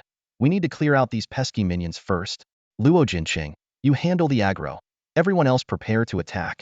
As soon as he finished speaking, Luo Jinqing leapt forward, his holy light greatsword slicing down. A massive shockwave spread out, sending dozens of skeletons flying. Let's do this, guys. With Lu Ming's command, Gu Jun and Yang Feng charged into the fray, while Xianana wielded her staff to attack from the rear. Watching the fierce battle unfold, Song Feng felt a bit lost and turned to ask, Madman, is there anything I need to do? Lu Ming glanced at him and said calmly, just focus on staying alive. With that, he joined the fight. Feeling a bit awkward, Song Feng scratched his head, thinking, I really need to learn some enhancement skills soon, or else I'll just seem useless in these intense group battles. Though he couldn't directly participate in the fight for now, Song Feng didn't sit idle. He carefully observed the battlefield, hoping to learn something valuable for future battles. Activating his insightful vision, Song Feng's perspective soared, as if he were standing on a high platform overlooking the entire battlefield. He could clearly see every move his teammates made, and even catch the subtle shifts of the enemies. Ruo Jinqing, watch your back. Song Feng shouted urgently as he saw a skeleton sneaking up behind Ruo Jinqing. Gu Jun, don't act rashly. He called to another side. Going beyond the sacred Lotus's coverage will get you suppressed by the instants. Song Feng's gaze swiftly scanned the battlefield. Xianana, there are too many monsters near Yang Feng. Go support him. Yiluzi, stop widening the gap. Song Feng frowned, reminding, if you go further, you'll be separated from the team. Song Feng continuously relayed crucial information, and his teammates paused upon hearing his directions. Some were blocked by skeletons, but Song Feng saw everything clearly. A thought arose among them. Could Song Feng possess some special reconnaissance skill? This idea thrilled everyone. If true, Song Feng as a support could play a massive role in team battles, helping them avoid damage and relay intelligence, tipping the scales of victory in their favor faster. With Song Feng's assistance, the team coordinated seamlessly, handling all attacks with ease. Their health remained around 80, and their monster-clearing speed increased rapidly. Before long, the skeleton army was completely annihilated. Madman, you're incredible! Lu Ming exclaimed excitedly, throwing an arm around Song Feng's shoulders. It's like you're using cheats. Exactly. Others chimed in. Your vision is amazing, predicting ambushes and all. That final move wiped out dozens of skeletons. A bit embarrassed by the praise, Song Feng scratched his head. Hee, it's just what I should do as a support. He looked ahead at the castle, his expression turning serious. The small fry are dealt with. Now it's time to face the boss. Let's practice our coordination for the legendary dungeon. We'll be unstoppable and come out on top. In the past, some might have thought that claiming first place in a legendary dungeon was nothing but a pipe dream.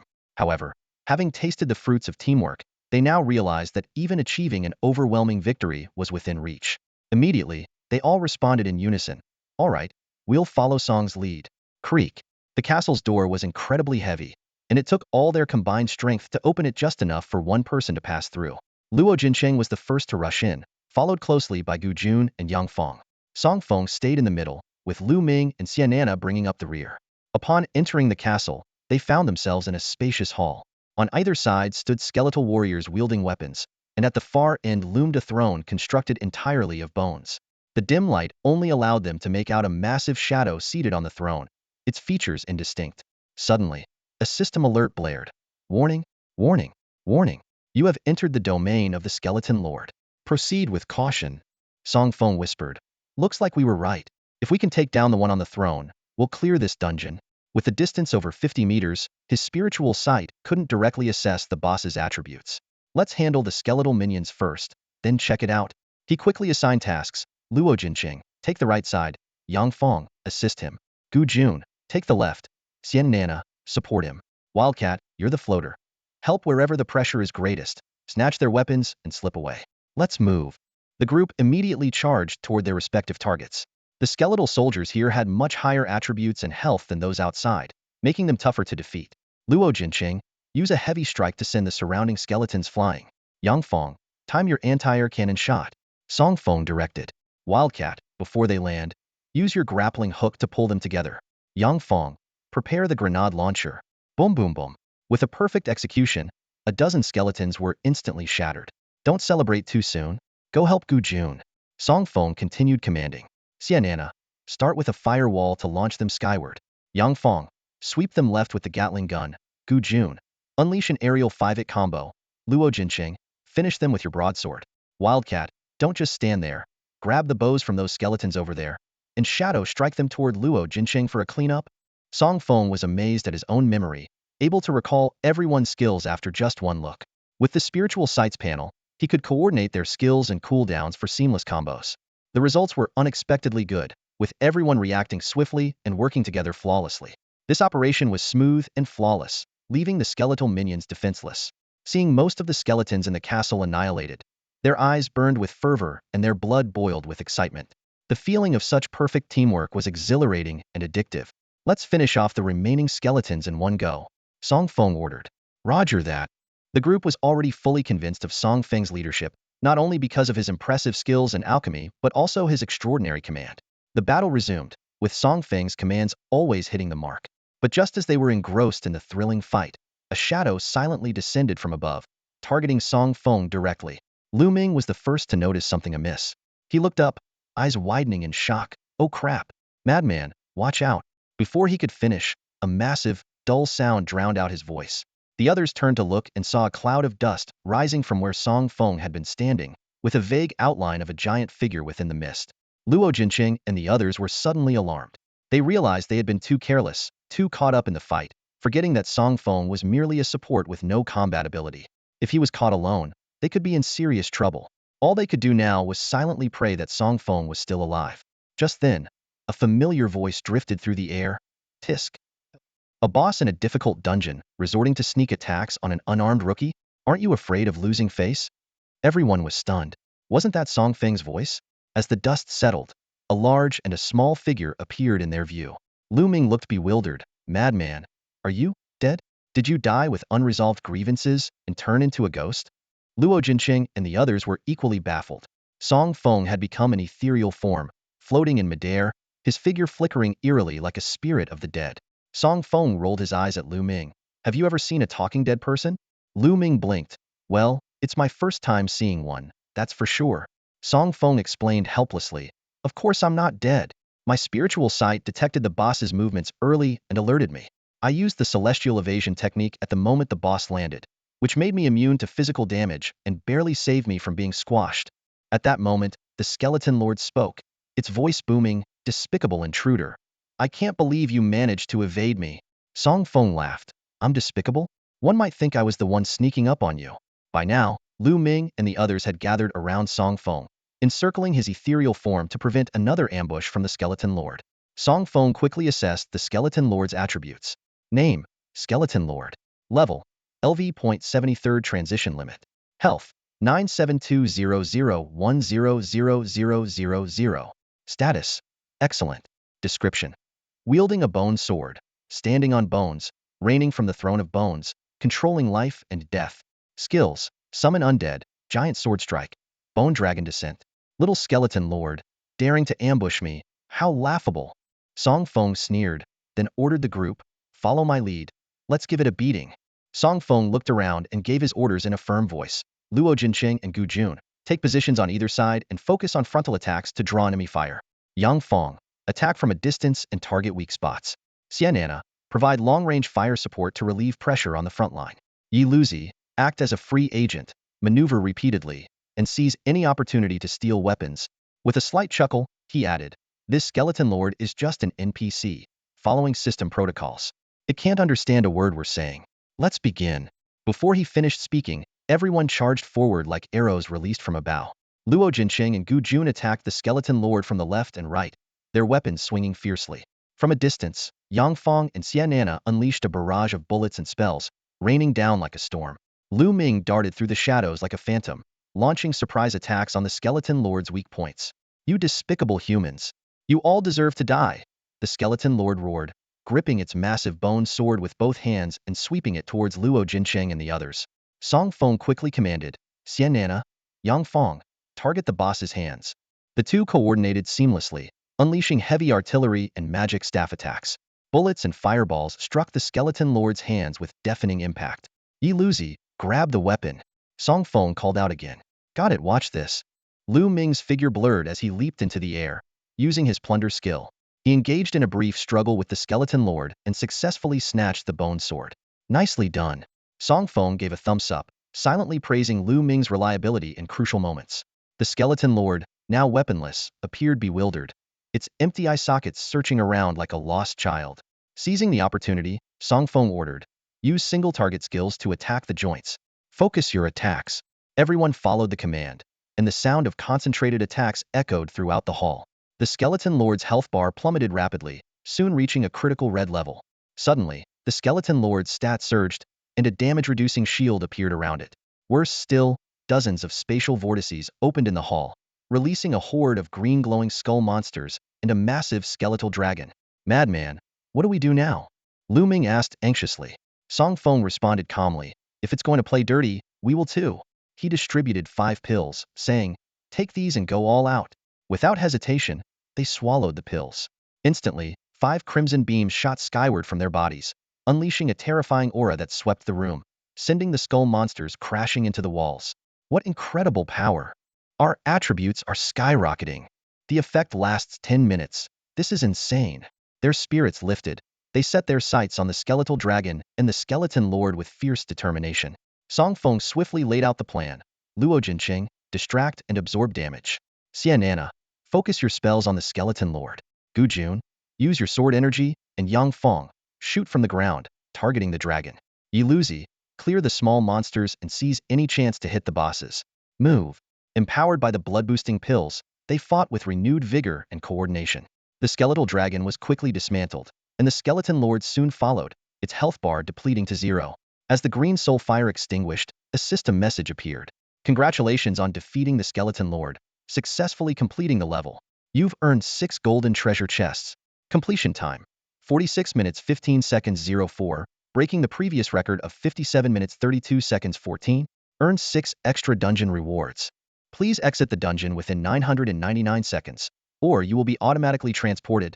Brother Feng, you should take the skeleton lord's gear. We couldn't have done it without you, Luo Jinqing and the others said, full of admiration. Yeah, those pills were amazing.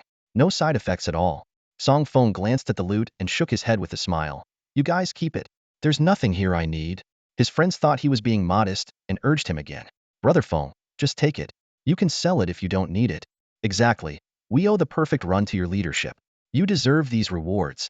Song Feng's response left them silent. I just did some talking, and besides, I don't need the money. The phrase, I'm not short of money, not short of money, short of money, money, echoed repeatedly in their minds, leaving a few of them with bewildered expressions. Upon reflection, they had to admit it was true. A prodigy like Song Feng couldn't possibly come from an ordinary family. The expensive alchemy ingredients alone were beyond the reach of most households. Moreover, Song Feng was generous, casually handing out miraculous elixirs like the Fulling Blood Burst Pill. However, Lu Ming frowned. Having grown up with Song Feng, he knew his family background well. Song Feng's father was merely a neighborhood security guard, and his mother had been missing for years. Such circumstances didn't seem to fit a wealthy family. Lu Ming was filled with doubts but decided to remain silent for now, planning to privately ask Song Feng for details later. Suddenly, a bold guess flashed through Lu Ming's mind. Could Song Feng be supported by a wealthy woman? As soon as this thought appeared, Lu Ming nodded unconsciously. He had to admit, Song Feng was indeed good-looking, with well-defined features and a refined appearance. At present, this seemed like the most reasonable explanation. Wow, this guy's got some luck with the ladies. Lu Ming thought to himself. If I get a chance, I'll have him introduce me to a wealthy woman too. Save me decades of struggle. With this thought, a sly grin spread across Lu Ming's face. Song Feng noticed Lu Ming's unusual expression and raised an eyebrow, asking, What are you daydreaming about, Wild One? Why are you smiling like that? Lu Ming quickly wiped the corners of his mouth and laughed it off. Nothing, nothing. Song Feng gave him a suspicious look. You'd better be up to nothing. The group then decided to distribute the boss's loot by rolling dice. Song Feng, whose equipment slots were already full and with the Sword Ghost squad ready to provide anything he needed, chose not to participate. He figured it was better to leave the chance to Luo Jinqing and the others to strengthen themselves. However, fate seemed to play a joke on Lu Ming. While the others happily gathered their loot, Lu Ming rolled a mere 1 and ended up with only a small dagger. Staring at the lone piece of equipment, Lu Ming fell into contemplation. Song Feng approached him, patted his shoulder, and comforted him. Wild One, don't worry, there'll be plenty of chances in the future. He glanced at the dagger and added, besides, this dagger suits you well. Lu Ming sighed in resignation.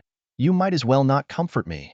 At that moment, a system announcement caused a huge stir in Jiang City. Attention all. Record for the Ghost Howl Forest hard mode dungeon has been broken. Time reduced by 11 minutes and 17.10 seconds.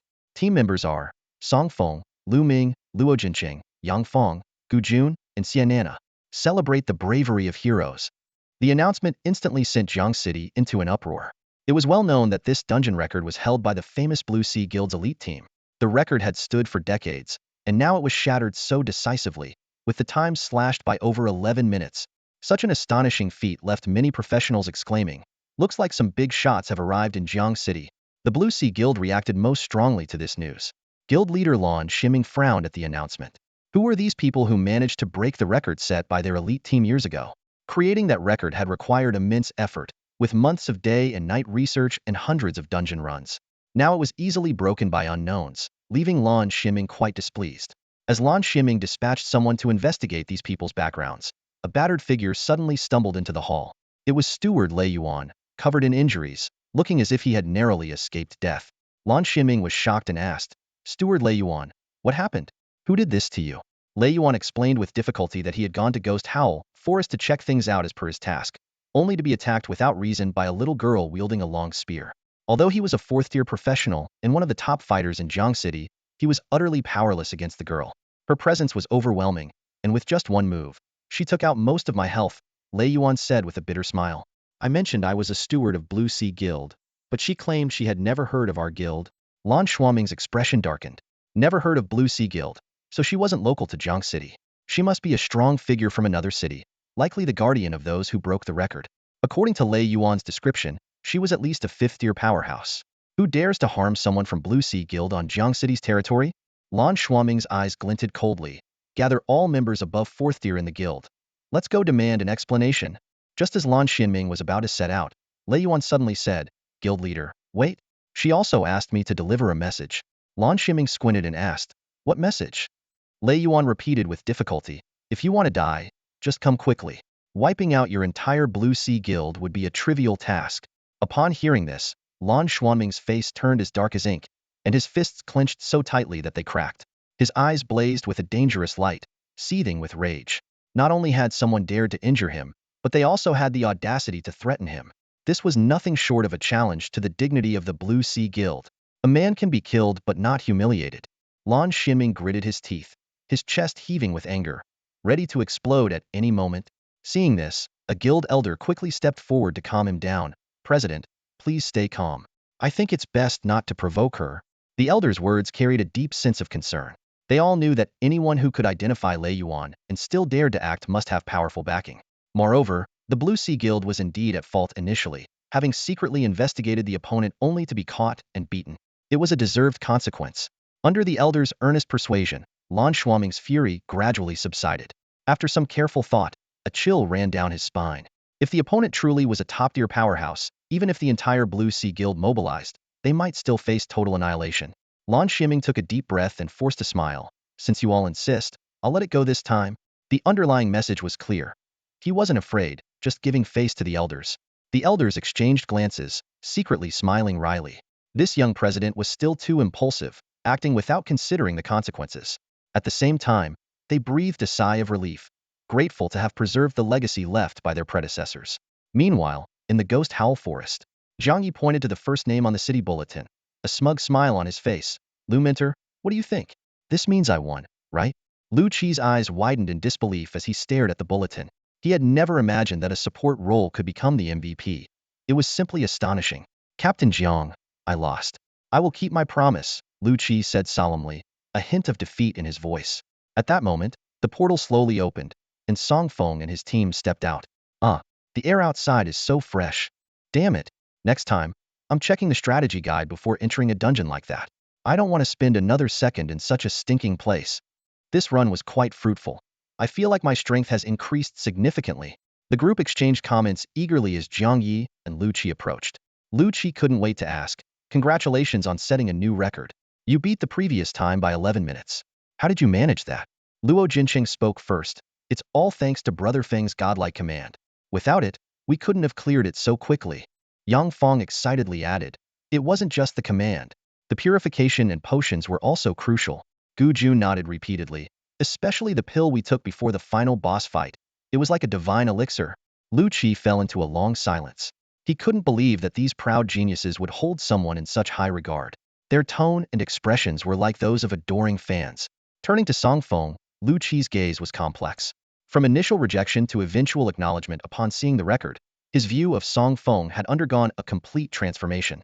Without hesitation, Lu Qi knelt on one knee and said loudly, Song Feng, I hope you will join our Azure Dragon Academy team and fight alongside us in legendary dungeons. Everyone present was stunned, and Song Feng was particularly bewildered. Lu Minter, what are you doing? Song Feng stammered, completely at a loss.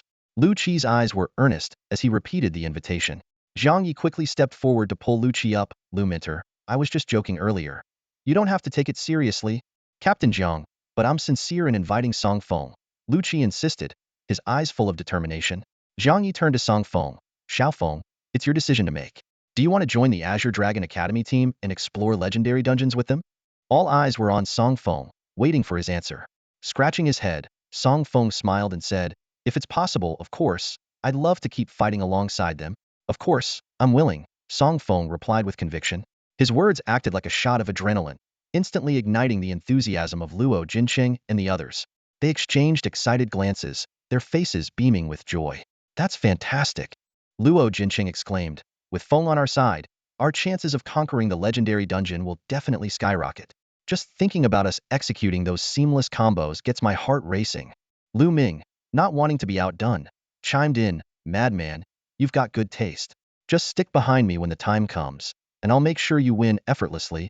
The others rolled their eyes at Lu Ming's comment. Someone couldn't help but mock. If you don't drag Feng down, we'll be thanking our lucky stars. Hearing this, Lu Ming's face showed a hint of embarrassment. He thought to himself, once upon a time, he was the core of the team, the one calling the shots and holding the MVP position. Now, the tables have turned, and he's gone from being the team leader to the junior member. Sensing the awkward atmosphere, Jiang Yi spoke up at the right moment. All right, everyone, clearing the dungeon was tough. Let's rest up and prepare for the upcoming legendary dungeon. We're heading out now. With that, he turned and left with Song Feng. Lu Ming wanted to catch up and ask something, but a few men in black suddenly appeared, blocking his path. Lu Qi immediately became alert, stepping in front of Lu Ming and demanding, who are you? The leading man in black produced an ID card, clearly marked with Dragon Nation Secret Bureau Special Organization, along with his name and position. We are from the Dragon Nation Secret Bureau. This is my credential. Secret Bureau? Lu Qi was taken aback. He had heard of this mysterious organization but had never encountered them before. The man in black handed over 8 pieces of parchment to Lu Qi. Since you have come into contact with a highly important SS-level individual from the Dragon Nation, you need to sign a confidentiality agreement. Hearing this, everyone exchanged looks of surprise, a single thought flashing through their minds. Could it be Song Feng? Lu Ming and the others suddenly understood. No wonder Song Feng was so powerful and generous. He had the backing of the nation. Lu Qi carefully examined the special markings on the agreement before instructing everyone to sign it. After signing, he returned the agreement to the man in black. The lead man in black warned them sternly, since you have signed the confidentiality agreement, you must keep your lips sealed. Any leak, however slight, will not only bring a curse upon you, but also the pursuit of Dragon Nation's strongest. Consider the consequences carefully and act prudently. As soon as he finished speaking, the men in black vanished without a trace, leaving no sign of their presence. Lu Qi and the others remained rooted to the spot, unable to snap out of their daze. Meanwhile, unaware of all this, Song Feng had already returned to Danxiang Pavilion. He headed straight for Yao Chongqing's alchemy room to replenish the elixirs he had used in the Ghost Howl Forest dungeon, preparing for the upcoming legendary dungeon. Yao Lao, Could you get me some Poria cocos, Pinelia fruit, and feverfew? Song Feng asked directly. How much of each? Yao Changxing inquired. 10 pounds each, Song Feng replied calmly. Yao Changxing felt a pang of heartache. These were extremely precious herbs, not easily bought even with money, yet Song Feng requested such large quantities. He mentally calculated that he must ensure the state reimburses him. Otherwise, this small branch pavilion would be depleted in no time.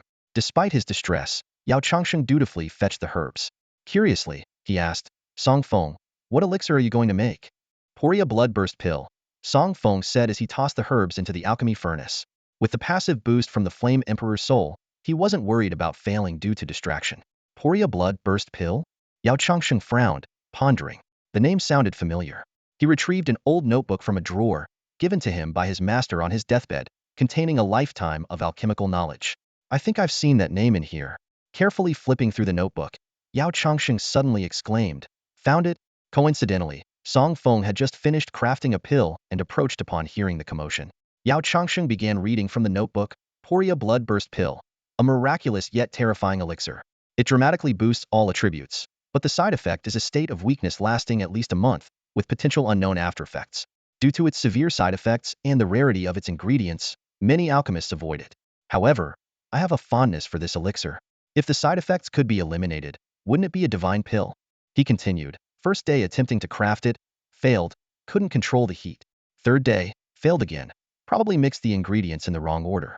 10th day, still failed, wasted so many precious herbs. Might be the wrong quantity of ingredients, must keep trying. 100th day failure. Failure. Still failure. I'm starting to doubt if this recipe is even real. 999th day, damn it. This cursed pill, I never want to make it again. At this point, Yao Changxing fell silent. He couldn't imagine his master, whom he remembered as gentle and refined, being driven to such frustration by a single pill. Just how difficult was this pill to craft? With these questions in mind, Yao Changxing turned to look at the freshly crafted Poria bloodburst pill in Song Feng's hand and fell silent once more. Yao Changxing keenly noticed the unusual look in Song Feng's eyes. Without a hint of emotion, Song Feng discreetly returned the pill to his system space, then scratched his head and smiled. Actually, the Fuling bloodburst pill is quite difficult to refine. I just got lucky. These words sent a shock through Yao Changxing's heart. He found himself increasingly unable to understand Song Feng. A pill that even his master couldn't refine. Song Feng managed to do so effortlessly while chatting, and he succeeded. It was simply unbelievable. Unable to resist, Yao Changxing asked, Song Feng, can I take a look at the pill you just refined? Song Feng hesitated briefly before replying, you can, but... His words trailed off, as if he had some reservations. Raising an eyebrow, Yao Changxing inquired, but what? Song Feng laughed and explained, it's nothing really, just hope you're prepared. Yao Changxing took a deep breath and confidently said, don't worry, as the head of a pavilion, I can handle it. Song Feng stopped beating around the bush, retrieved the Fuling bloodburst pill from his system space, and handed it to Yao Changxing. As Yao Changxing carefully examined the pill's information panel, his eyes gradually widened. Eliminates all side effects of the pill? Yao Changxing looked at Song Feng in disbelief, stammering, did you really make this? Song Feng replied, you were watching the whole time, weren't you? How could it be fake? Yao Changxing was so thrilled he nearly knelt down. Master, please accept my respect as your disciple. Song Feng quickly grabbed him. Yao Lao, please don't do that, you'll shorten my lifespan. Though Yao Changxing was joking, his eyes were filled with admiration for Song Feng. The mere fact of eliminating the pill's side effects was enough to astonish him. He thought that even his master would be equally shocked. Song Feng had effortlessly achieved what his master had only dared to speculate years ago, once again proving that a genius's talent is beyond the reach of ordinary people. At that moment, Song Feng suddenly suggested, how about I teach you how to refine it? It might even help fulfill your master's old wish. Yao Changxing was immediately excited. Really? I'd love that. He had originally harbored this thought but didn't dare to ask, as such advanced pill recipes were usually not shared. To his surprise, Song Feng offered to teach him, and he readily accepted. Song Feng began explaining, actually, the Fuling bloodburst pill isn't that hard to refine. He discreetly watched Yao Changxing's reaction, noticing the latter was staring at him as if he were a monster. Song Feng was simply stating the truth, but to Yao Changxing, it seemed like he was bragging. Song Feng couldn't be bothered to explain further and continued. The essence of refining the Fuling bloodburst pill is in extracting impurities from the ingredients. Its significant side effects are due to too many impurities. When consumed, toxins accumulate in the body and can't be expelled quickly, leading to a weakened state. This weakened state is actually the process of toxin expulsion, and the duration varies based on one's physique. If the toxins aren't fully expelled, they can damage the body's functions, which is what we call the after effects. Yao Changshen quickly grasped the concept and recalled his master's notes, finding that many issues could now be explained. No wonder his master never succeeded. It was because the ingredients weren't purified thoroughly. Song Feng continued, generally speaking, pill refinement involves 5 main steps: ingredient placement, purification, fusion, fire refinement, and pill condensation. The last 3 steps are the most prone to failure and are also the most crucial. Most alchemists focus heavily on these 3 steps. This approach isn't wrong and works well for common pills. However, it has led to a fixed mindset among most alchemists. The Fuling blood burst pill goes against this norm. The most important steps are the first 2: the order of ingredient placement and the degree of purification. Your master's failure might have been due to an incorrect placement sequence or insufficient purification. Yao Changxing suddenly understood. So that's it. No wonder my master kept failing. He felt a sudden clarity in his mind, as if a fog had lifted. Song Feng said, Yao Lao, I've covered the main points. Give it a try. I'll continue my own pill refinement, but feel free to ask me if you have any questions. Yao Changxing nodded in agreement, then sat cross-legged, took a deep breath, and began placing the ingredients in the order Song Feng described. He used flames to melt the ingredients into liquid form and started the purification process. This step seemed simple but required extremely precise control over the heat, as a slight deviation could lead to the destruction of the ingredients or even an explosion. Yao Changxing focused intently on controlling the flames. Song Feng glanced at him, thinking, as expected of a seasoned alchemist, he can get into the zone with just a brief explanation of the key points. However, a sudden explosion interrupted Song Feng's thoughts.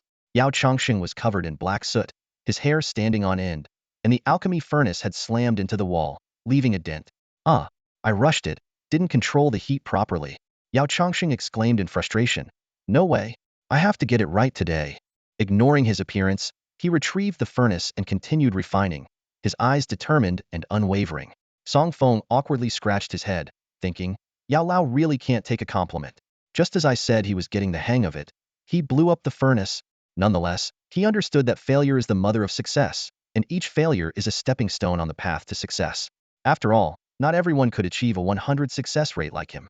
As time went on, Song Feng continued refining pills while listening to the constant sound of explosions from beside him, his mouth twitching involuntarily.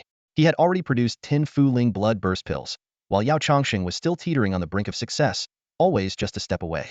Seeing Yao Changxing's pitiful state, Song Feng walked over, patted his shoulder, and said, Yao Lao, how about I assist you? Once we succeed, you can try refining on your own by relying on your instincts. Yao Changxing, who had been looking despondent, immediately broke into a bright smile. Really? Let's start right away. Inwardly, Song Feng thought, seeing you so down, I should have known you were fishing for help all along.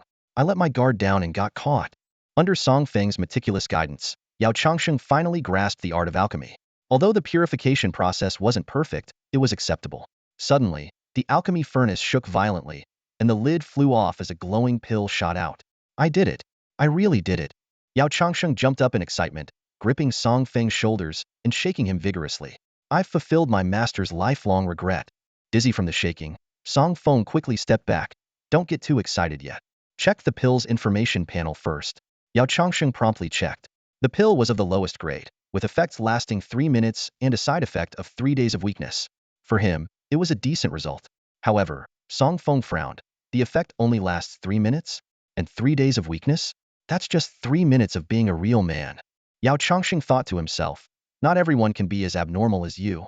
Nonetheless, he felt deeply grateful and solemnly said, Song Feng, words can't express my gratitude. If you ever face any difficulties, just ask, and I'll be there, no matter what. Song Feng nodded with a smile. Then, both focused on their own alchemy work. Besides crafting Fuling blood surge pills, Song Feng also made various other pills like Huiling pills, Yuling pills, and Gelling pills. With constant practice, his proficiency soared, quickly reaching 100. The system notification chimed. Ding! Flame Emperor Soul Descent experience points are full, automatically upgrading to 3-star. Congratulations, you've received a promotion reward, and the Qingling pill recipe has been stored in the system space. Curious, Song Feng checked out this unheard-of pill. The Qingling pill, a 2-pattern pill, could cleanse impurities from the body and purify the mind. Upon consumption, it not only made one feel completely refreshed but also permanently increased skill release speed and mental recovery speed by 100. Holy cow! This effect is insane. Song Feng was thrilled. He couldn't help but fantasize about eating hundreds of them to soar to new heights. However, he quickly realized that game designers wouldn't allow such exploits, as enhancement pills typically have limits. Song Feng examined the upgraded Flame Emperor Soul Descent skill. The 3-star skill ensured a 100 success rate in alchemy, with a 30 chance to enhance pill quality, eliminate side effects, and even a 5 chance to add special effects. Eager to try, Song Feng decided to attempt crafting the Qingling pill immediately. Gathering the necessary ingredients, he sat cross-legged and began the process. The occasional sound of other people's furnaces exploding didn't distract him. His movements were fluid, as if performing an exquisite alchemy dance.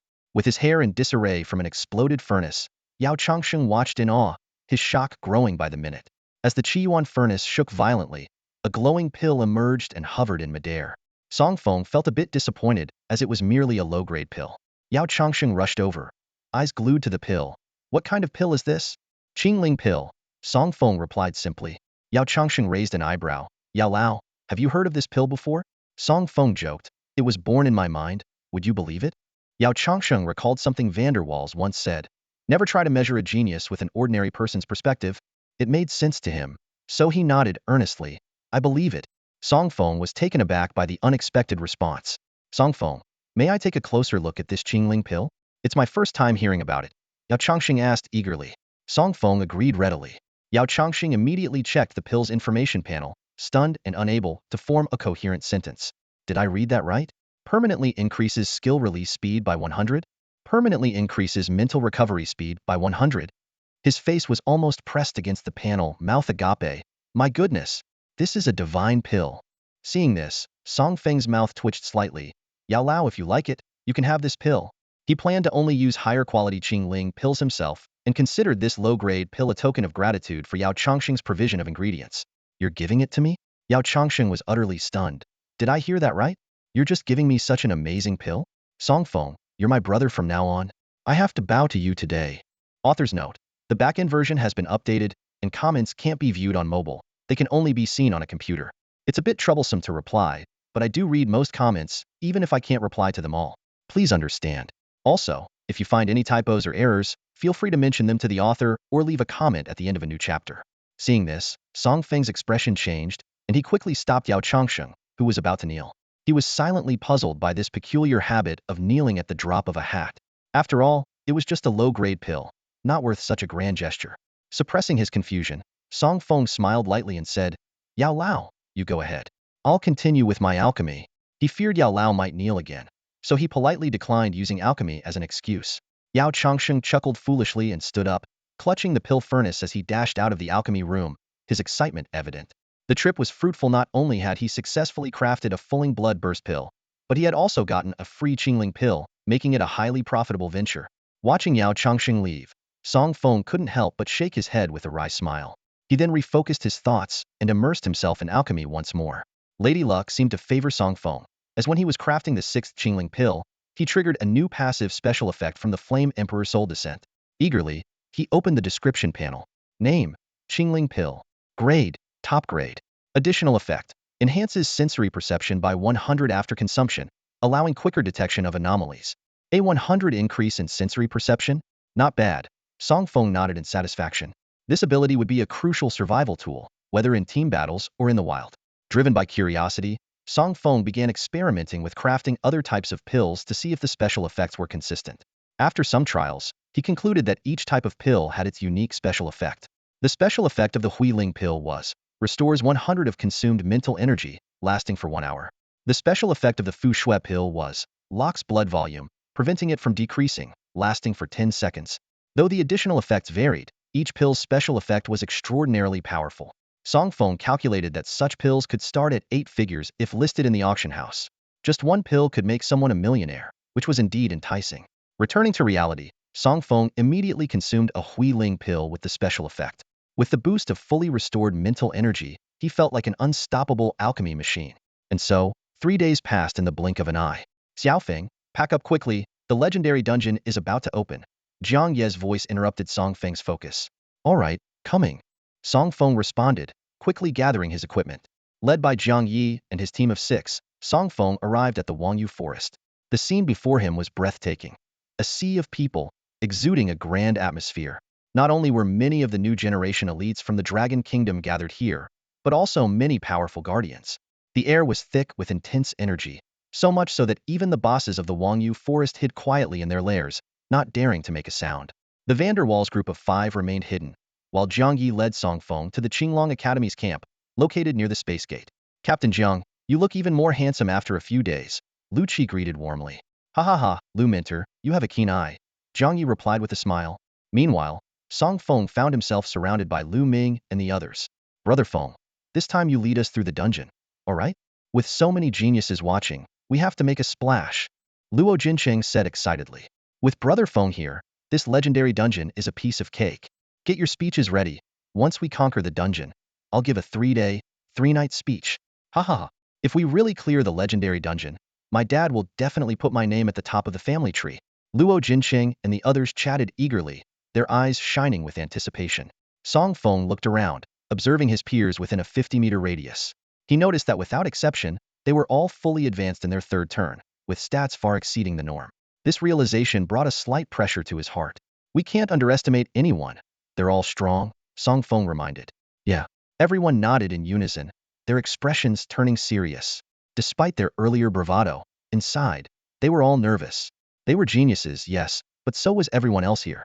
Each was a paragon of their respective regions, and it was uncertain who would come out on top. Just then, a man approached. Old Lu, is this your hired help? His gaze landed on Song Feng, surrounded by the group, and he paused. Only a first turn? And a support at that? Old Lu, are you joking? On Blue Star, high-level professionals could view the basic information of lower-level ones, but only name, profession, and level not comparable to the detailed panel provided by Ling Mao. Old Zhou, don't look down on people. Wait until the results come out and see for yourself, Lu Qi replied, unfazed, with a mischievous smile. Oh, so confident. Zhou Mengyuan frowned slightly, feeling a bit uneasy. He had never seen Lu Qi so confident, suggesting there might be a hidden ace. Could it be that first-turn support? Zhou Mengyuan scrutinized Song Feng closely. Apart from being somewhat handsome, he showed no signs of being a genius, none of the arrogance, pride, or superiority typical of one. He seemed just like an ordinary person. You'll see when the results come out. Lu Qi maintained his enigmatic smile, not revealing anything to Zhou Mengyuan. Playing mysterious. Zhou Mengyuan snorted. I have my own aces this time, just wait and see. With that, he glanced at Song Feng again before turning to leave. He wasn't just there to talk tough, he was also assessing Lu Qi's team lineup.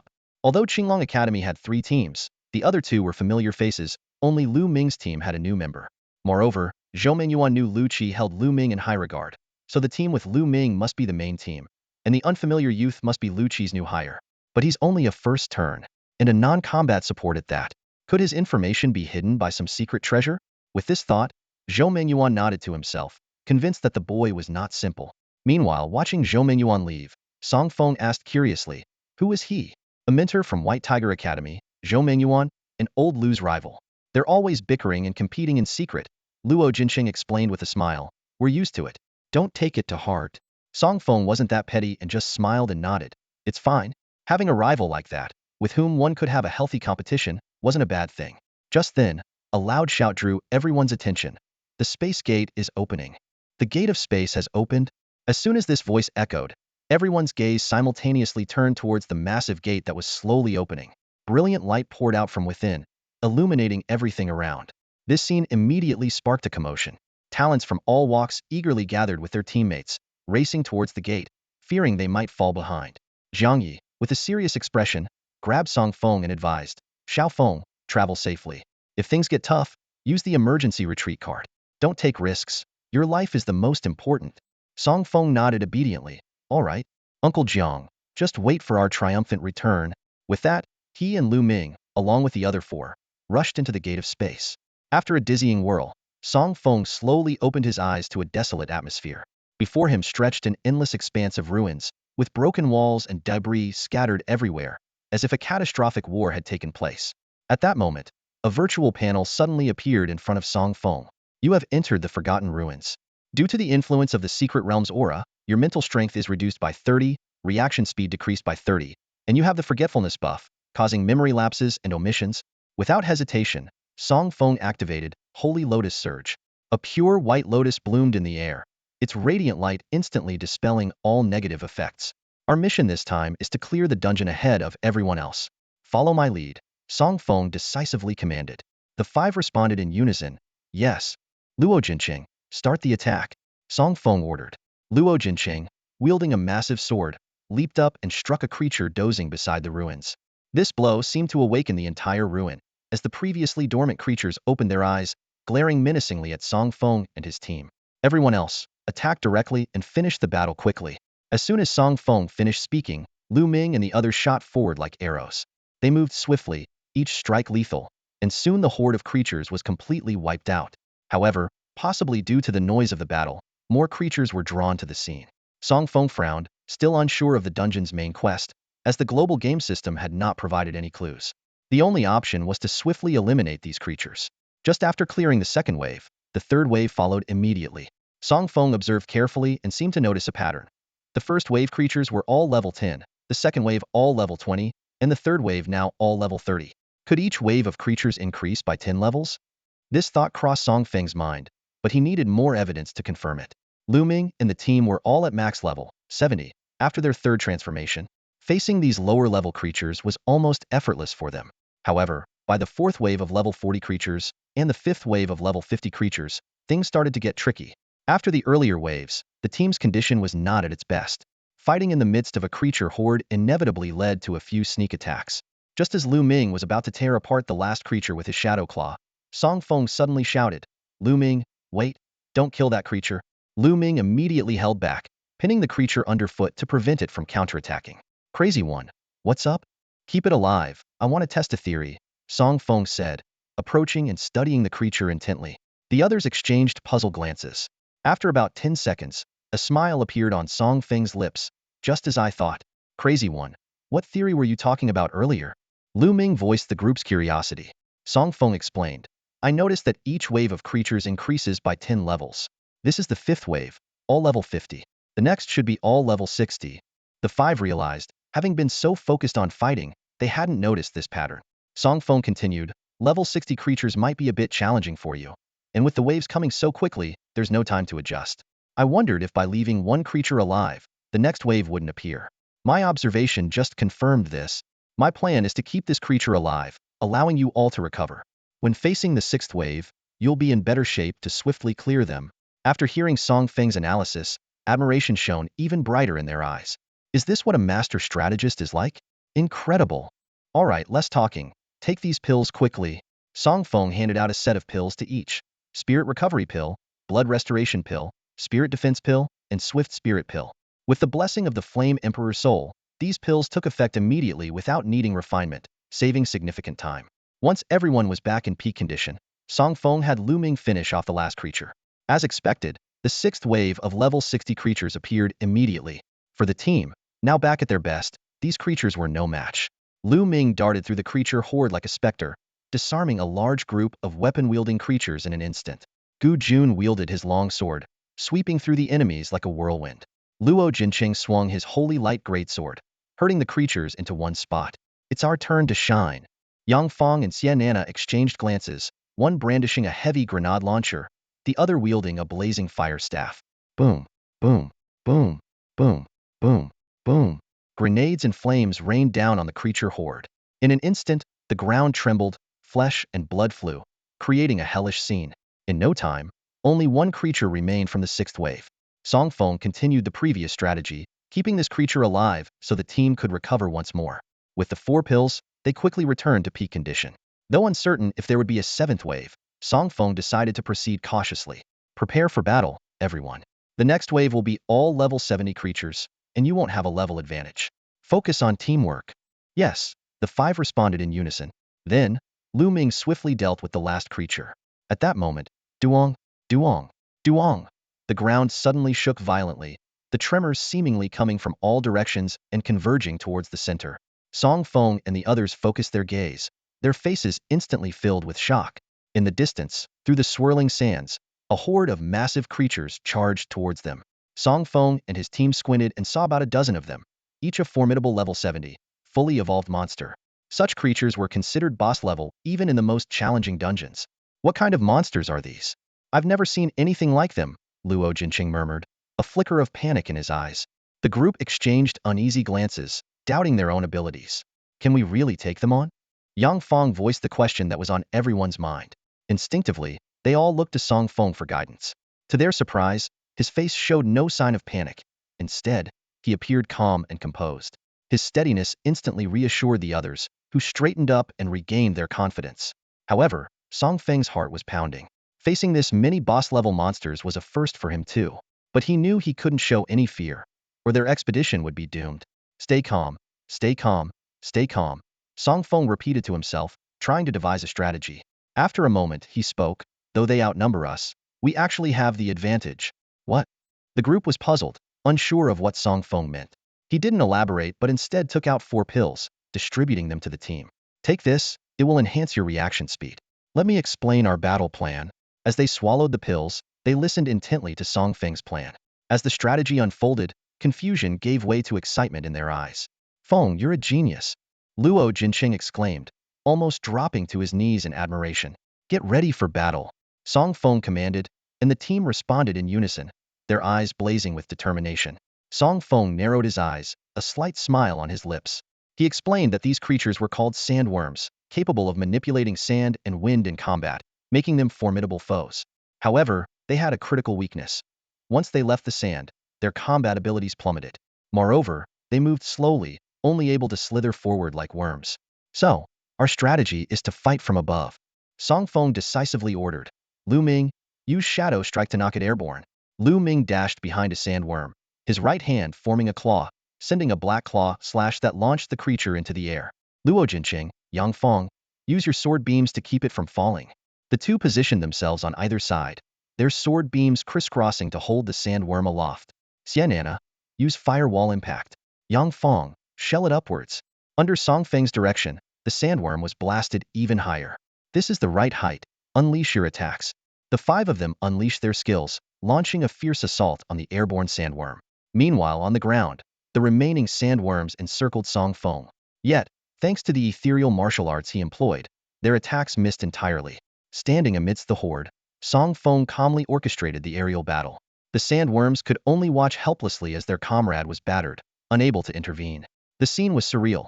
Song Feng and the sandworms stood side by side, all eyes fixed on the intense battle above, like a group of relaxed spectators.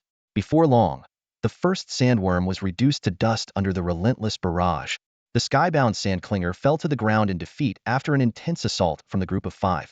Lu Ming and his team emerged unscathed, having effortlessly overpowered it. Song Feng mentally calculated the time, astonished that they had dispatched it in just 3 minutes. He thought to himself that at this pace, they could eliminate the remaining dozen or so within half an hour. As Lu Ming was about to confront the next creature, he noticed Song Feng surrounded by sandclingers. With a slight twitch of his mouth, he asked concernedly, "Madman, do you need help?" Song Feng, with a calm demeanor, waved him off. "No need, they can't do anything to me. You guys carry on." Seeing his confidence, Lu Ming continued to engage the creatures, launching one into the air and unleashing a barrage of attacks. For the next half hour, Lu Ming and the others repeated the same battle strategy. Lift, pummel, lift again, pummel again. After several rounds, everyone was starting to feel drained. As the last sandclinger was on the verge of collapse, Song Feng took out some pills and distributed them to his companions. Take a moment to recover. Though uncertain if another wave was coming, he knew that staying in peak condition was crucial for facing unknown challenges. Song Feng began to critique the battle. The last round was decent, but our coordination still has room for improvement. Your skill releases have too much wind-up time, leaving you vulnerable to counterattacks. In the future, stagger your skill releases by a wind-up duration to help your teammates avoid retaliation. Also, before he could finish, Lu Ming suddenly shouted, "Madman, watch out behind you." Song Feng froze, quickly turning to see a massive shadow looming over half the sky, hurtling towards him. In a split second, he executed a mystical evasion technique, slipping into a state of intangibility and effortlessly dodging the deadly strike. The group breathed a collective sigh of relief, amazed at Song Feng's quick reflexes. This was thanks to the top-grade Qingling pills he had been taking over the past 3 days, significantly boosting his reaction time and speed. To him, the Sandclinger's attack seemed like a slow-motion replay. Gazing at the Sandclinger, Song Feng jested with a hint of regret. "Little bug, that's not very sportsmanlike. I thought we were friends, but you tried to kill me. That's just not fair play." His eyes then turned sharp, and his tone grew serious. "Fine. If you're so eager to die, I'll grant your wish. Let's do this the wild way." As expected, the last sticky sandworm fell under the relentless attacks of Lu Ming and his 4 companions. Its eyes, filled with frustration, gradually lost their vitality. Just then, a virtual panel suddenly appeared before everyone's eyes. Congratulations on successfully passing the first level. Before the voice had even faded, the ground began to crack inch by inch, and a massive pit appeared out of nowhere. The 5 of them hadn't even had time to react before they plummeted into it like dumplings into a pot. Feeling dizzy, Song Feng slowly opened his eyes. He was greeted by the sight of a lush, vibrant primal forest, with dense trees blocking out the sky. Ouch, my butt. Song Feng instinctively rubbed his backside, but found no expected pain. Of course, you don't feel anything. I'm the one in pain. A familiar voice came from beneath him. Get off me, Song Feng, or my... You know what might burst? Startled, Song Feng quickly stood up. Turning around, he saw Lu Ming curled up on the ground, clutching his groin in agony. How did you end up beneath me? Song Feng asked, bewildered. Lu Ming grimaced and explained. I was trying to reposition myself midair to break your fall. Didn't expect it to turn out like this. Song Feng felt a warmth in his heart. He hadn't expected Lu Ming, who usually seemed so carefree, to be so considerate in a critical moment. However, Lu Ming's next words left him speechless. If you died, we wouldn't know where to bury you. At that moment, another virtual panel appeared before them. Welcome to the 2nd level, Primal Forest. Main quest, collect 9 pieces of the Forgotten Monument. Friendly reminder, you will encounter ferocious primal monsters and hostile tribal races. Proceed with caution. The fragments are scattered throughout the forest. Gather all 9 to pass this level. The 6 of them were left dumbfounded by the message. Finding 9 fragments in such a vast forest? Are they kidding? Finding them is one thing, but with monsters and tribes in the way, the difficulty just doubled. And this is just the 2nd level? How many more are there? Song Feng frowned. The main quest seemed absurd. Searching for fragments in such an expansive forest was like finding a needle in a haystack. Randomly searching would waste a lot of time. The only way was to look for clues and deduce the fragments' locations. Song Feng activated his insightful eye, carefully scanning the surroundings. Within a 50-meter radius, there was nothing unusual, not even a trace of primal monsters or tribal activity. Hey, can you at least tell us what the Forgotten Monument fragments look like? Lu Ming shouted into the void. Even if we find one, how will we know? But his plea was met with silence. All right, let's keep moving and look for clues. There should be some hints, Song Feng said, taking the lead into the forest depths, while reminding, Lu Ming, use your dagger to mark the trees. This forest is huge, and we don't want to get lost. Lu Ming nodded and followed the instructions. The 6 of them moved in a circular formation, keeping Song Feng in the center. They proceeded slowly, constantly observing their surroundings for anything unusual. After all, the fragments might just be hidden in a bush by the roadside. Suddenly, Lu Ming exclaimed, Hey, come check this out. What is this? He stood in front of a tree, leaning in to examine the stump closely. He had stumbled upon it while making a mark. Hearing him, Song Feng and the others rushed over. On the stump was a small rune emitting a faint golden light, something easily overlooked without careful inspection. Song Feng raised an eyebrow and activated his insightful eye. He saw more information. Name, Forgotten Monument Fragment. Type, Fragment. Description. Legend has it that a divine monument known as the Forgotten Monument once existed. It could awaken the purest soul buried within people scholar Morstian. So this is a Forgotten Monument fragment, Song Feng suddenly said to himself. The others looked puzzled. Lu Ming was confused. How do you know, Song Feng? Song Feng smiled mysteriously. Use your dagger to pry it out from the bark and you'll see. Though skeptical, Lu Ming complied. Carefully cutting open the bark with his dagger, he revealed a completely black fragment with special runes. Congratulations on finding the first fragment. The sudden appearance of the panel filled them with joy. It really is. Song Feng, you're amazing. Is there anything you don't know, Song Feng? Facing their praise, Song Feng simply smiled lightly. Read more, stay informed, eat less junk food, and get plenty of sleep. You'll be like me in no time. As Lu Ming and the others were about to say something, Song Feng raised his hand to stop them. Sorry to interrupt, he said briefly, then led the group of 5 further into the depths of the forest. After securing the first fragment, the team's confidence noticeably increased. They became more meticulous during their search, determined not to overlook any clues. Song Feng, in particular, was diligent, even at the cost of significant mental energy, as he kept his insightful spirit eyes activated, fearing he might miss an important lead. Before long, the 6 of them arrived at a primitive tribe. Crude wooden huts were scattered before them, exuding an ancient aura. Hiding in the bushes, Lu Ming whispered, Could there be a fragment in this tribe? The group pondered it over and agreed that it was indeed possible. However, They were uncertain if there were any strong individuals within the tribe, and a rash attack might lead to unforeseen dangers. Due to the distance, Song Feng's spirit eyes couldn't scan the area comprehensively. After a brief contemplation, Song Feng's gaze became resolute. I plan to use my phasing ability to sneak in and search through this primitive tribe, he announced. If there is a fragment, we'll fight to seize it. If not, we'll leave and continue our search. This strategy was both time efficient and energy saving, but it meant Song Feng would face potential risks. Although his phasing ability allowed him to ignore physical harm and various locks, he was still vulnerable to mental damage or other special attacks. Gu Jun volunteered. Feng, let me go with you. I'm fast, and even if we're discovered, I can hold them off for you. Song Feng shook his head in refusal. No, you coming along would significantly increase the chance of being detected. The others wanted to argue further, but Lu Ming interrupted. Feng is the leader. We agreed to follow his plan before we came in, remember? Let him go. He knows what he's doing. Song Feng gave Lu Ming a thumbs up, realizing that further debate would only waste time. The group exchanged glances and collectively advised, Feng, stay safe. Song Feng used the ethereal technique to phase into the first wooden hut. The room was empty, with just a wooden bed and some charred wood on the ground. After a careful scan, he found nothing unusual and quietly moved on to the next hut. Despite finding no clues, Song Feng remained undeterred, determined to delve deeper. Along the way, he encountered primitive guards. Through the panel provided by his spirit eyes, Song Feng learned these were humanoid ape-like creatures called Lotus, with robust builds and sturdy physiques. In his phased state, Song Feng could silently pass through the wooden huts without fear of being discovered. Just then, his spirit eyes detected a faintly glowing golden rune stone. Song Feng focused and couldn't help but twitch his lips. In a large wooden hut, a massive Wadamu lay sprawled on a wooden bed. The rune-bearing stone was fashioned into a necklace hanging around the Wadamu's neck. Staring at this unexpected scene, Song Feng fell into deep thought. Song Feng stood by the bed, helplessly watching the sleeping Wadalu. He muttered to himself, seriously? Of all places, you hang it around your neck? Aren't you afraid of inviting trouble? Suddenly, an idea struck Song Feng. Since he was in a phased state and Wadalu relied solely on brute force, he didn't need to worry about his safety. Worst case scenario, he could just run.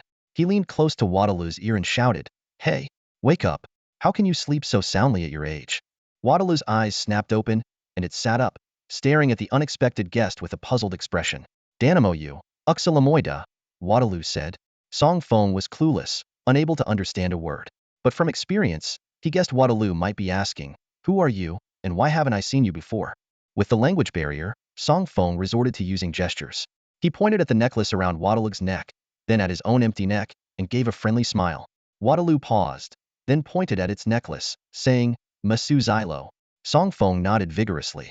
Although he didn't understand, what happened next surprised him. Wadalu handed the necklace to him without hesitation. What's going on? Just giving it away? Song Feng was astonished. He reached out to take it, only for his hand to pass through the necklace. He sighed, realizing he couldn't touch physical objects while in a phased state. Thinking quickly, Song Feng tried using his mind to store the necklace in his system space. To his delight, the rune necklace vanished from Wadalu's hand instantly. No way. It worked. Song Feng was overjoyed. Wadalu looked surprised at first, but seeing Song Feng smile, it grinned widely, revealing a set of large white teeth. It seemed to mimic Song Feng's expression without understanding the situation. Song Feng noticed that Wadalu was not only non-hostile but also quite friendly, making him question if the dungeon system's warning was a trap. Meanwhile, in the jungle surrounding the primitive tribe, Lu Ming and his team stared in shock at the panel that appeared before them. Congratulations on finding the second forgotten monument fragment. They were momentarily stunned, then erupted in excitement. No way. The madman actually found the fragment. Wow. Feng is amazing. Long live Feng. Feng is a genius. There's nothing he can't do. We can always trust Feng. As they celebrated, heavy footsteps approached from a distance. Lu Ming and his team tensed up, ready for a fight. Lu Ming signaled to Luo Jincheng and the others to be on guard while he cautiously peeked to assess the situation. What he saw left him speechless. Hey, mission accomplished. Song Feng's voice rang out. Luo Jincheng and the others jumped up at the familiar voice, but were just as stunned as Lu Ming by the sight. Song Feng was leisurely perched on the shoulder of a giant Wadalu, followed by a group of smaller Wadalu. It looked like he was leading an army. Lu Ming approached, looking up at Song Feng on Wadalu's shoulder, and half-jokingly asked, Madman, have you become the chief of a primitive tribe? Song Feng jumped down, nearly losing his balance. He gestured to the Wadalu group and explained with a smile, they were never hostile to us. The second fragment was willingly given to me. Willingly, Lu Ming and his team looked up at the large Waterloo, which was grinning with a seemingly innocent demeanor. Despite its intimidating size, the contrast was hard to process. Gu Jun asked, puzzled, but wasn't the dungeon system saying that the primitive tribe was hostile to us? Song Feng rubbed his chin thoughtfully and said, that's what I thought at first. But now I have two theories. One, the dungeon system might have set a trap, wanting us to attack the primitive tribe and start a conflict. Two, there might be various primitive tribes in the forest, and while some may be hostile, the Waterloo tribe is friendly to us. The group agreed with Song Feng's two theories, but they leaned more towards the second one. Just then, Waddle suddenly spoke up, Shiva Dashin Jisali. Lu Ming and the others looked puzzled, unable to understand what he meant. However, Song Feng chuckled and explained. He said he wants to invite us in for a while.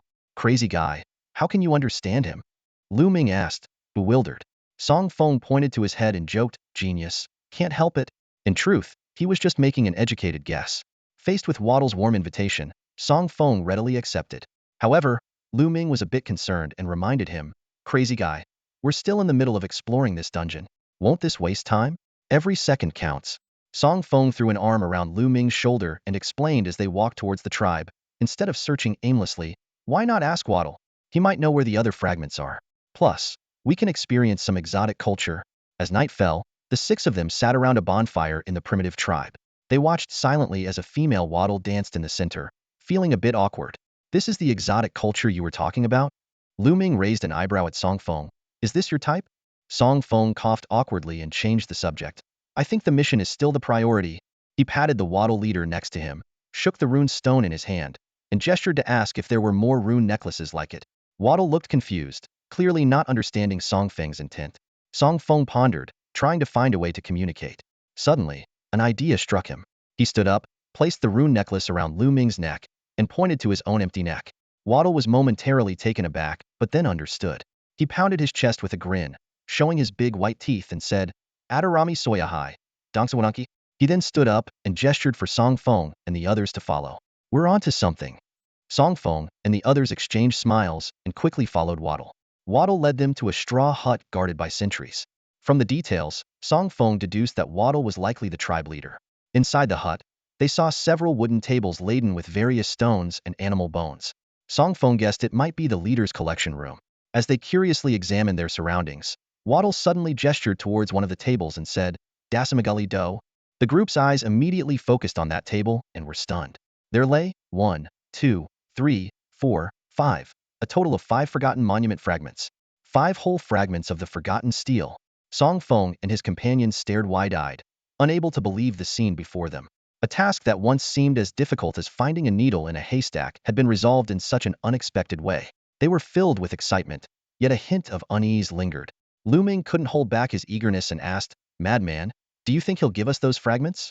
Song Feng shook his head, unable to provide a definite answer. He took a deep breath and decided to give it a try. Pointing at the 5 fragments and then at himself, he asked with a slightly shy tone, Can you give these to me? To everyone's surprise, Wada Lu picked up the 5 fragments from the table without hesitation and handed them to Song Feng, wearing a simple, honest smile. Song Feng and the others were too shocked to speak, but quickly accepted the fragments. They bowed deeply to Wada Lu, filled with gratitude. Just then, a loud crash came from outside. Wada Lu's expression changed abruptly, and he rushed out of the room first. Song Feng and the others exchanged puzzled glances and followed closely behind. What met their eyes was a scene of disaster. Enormous rocks fell from the sky like hail, crashing precisely onto the tribe's wooden huts. Many tribe members couldn't escape in time, and cries of pain echoed all around. Song Feng and his companions were stunned by the chaos, unsure of what to do. Brother Feng, what should we do? Luo Jincheng and the others asked in unison. Song Feng quickly made a decision. Let's help them deal with the rock crisis first. Gu Jun, Luo Jincheng, evacuate the tribe's people. Xianana, Yang Feng, use ranged attacks to block the rocks. Lu Ming and I will follow Chief Wada Lu to check the situation up front. Everyone sprang into action. Song Feng and Lu Ming followed Wada Lu to the entrance of the tribe, where they saw a large group of primitive Tursulans staring menacingly at them. The leaders of both sides exchanged heated words, tension thick in the air. Suddenly, numerous black wolves burst from the surrounding underbrush, forming an encircling force with the Tursulan tribe. Song Feng quickly deduced the relationships among the 3 forces, surprising Lu Ming with his insight. Luo Jincheng and the others arrived upon hearing the news, and Song Feng gave a brief order. Prepare for battle. We'll discuss the details later. As soon as he finished speaking, Lu Ming charged forward, swiftly taking down a Tursulan warrior and decapitating him. Blood splattered, and the battle erupted instantly. Chief Wada Lu directed his people to form a defensive line. Outnumbered, they had no choice but to defend passively to minimize casualties. The chief of the Waterloo tribe swung his massive spiked club, charging at the leaders of the Tezilan tribe and the wolf pack like an enraged bull. Despite facing two formidable opponents, he held his ground, showcasing incredible combat prowess. At the rear of the tribal defense line, Song Feng activated his spirit vision, surveying the battlefield within a 50-meter radius. He keenly observed that the combatants from all three sides were mostly at the third transformation stage, with levels ranging from 50 to 70, making their strengths fairly evenly matched. However, the enemy clearly had a numerical advantage, putting the Waterloo side at a disadvantage in this battle of the few against the many, as their casualties mounted. Song Feng silently calculated that even with the help of Lu Ming and the other four, the Waterloo tribe could only delay their inevitable defeat.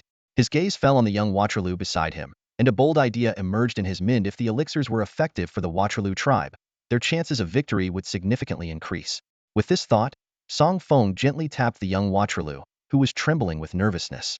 The unexpected action startled the little one, causing him to yelp and swing his wooden stick wildly with his eyes closed. When he opened his eyes and saw it was Song Feng, he relaxed and tilted his head in confusion. Song Feng quickly swallowed an elixir and handed another to the young Waterloo. Ji shi wa duo mi? The young Waterloo curiously examined the elixir in his hand. Encouraged by Song Feng, he nervously popped the elixir into his mouth. 1 second, 2 seconds, 3 seconds passed with no change. Song Feng's expression dimmed, thinking the elixir might be ineffective for them. But in the next moment, a scarlet beam suddenly burst forth from the young Waterloo's body. In an instant, his body swelled rapidly, and all his attributes soared. Seeing this transformation, Song Feng's eyes lit up with renewed hope. The elixir was not only effective but had a more pronounced impact than when consumed by humans. He felt a surge of joy, confident that victory in this high-stakes battle was now assured. The commotion quickly drew attention from the surrounding area. The Vatris ahead turned their heads, eyes widening in disbelief, and their jaws practically hit the ground. They were utterly speechless, staring at the now massive little Vatru in shock. The little Vatru, grinning wildly and unable to contain its excitement, pointed at Song Feng, displaying a row of large, gleaming teeth. Song Feng was secretly pleased. This was exactly the effect he had hoped for. Swiftly, he pulled out a handful of shimmering elixirs from his pocket and handed them to the little Vatru, instructing it to distribute them among its kin. Seeing the little Vatru's astonishing transformation, the other Vatris eagerly swallowed the elixirs. Instantly, hundreds of crimson beams shot skyward, accompanied by a deafening roar that shook the very earth. All eyes were drawn to the scene. Upon witnessing the group of massive, muscular Vatris, everyone gasped in disbelief. Even the Vatru leader was bewildered, unable to comprehend what had occurred.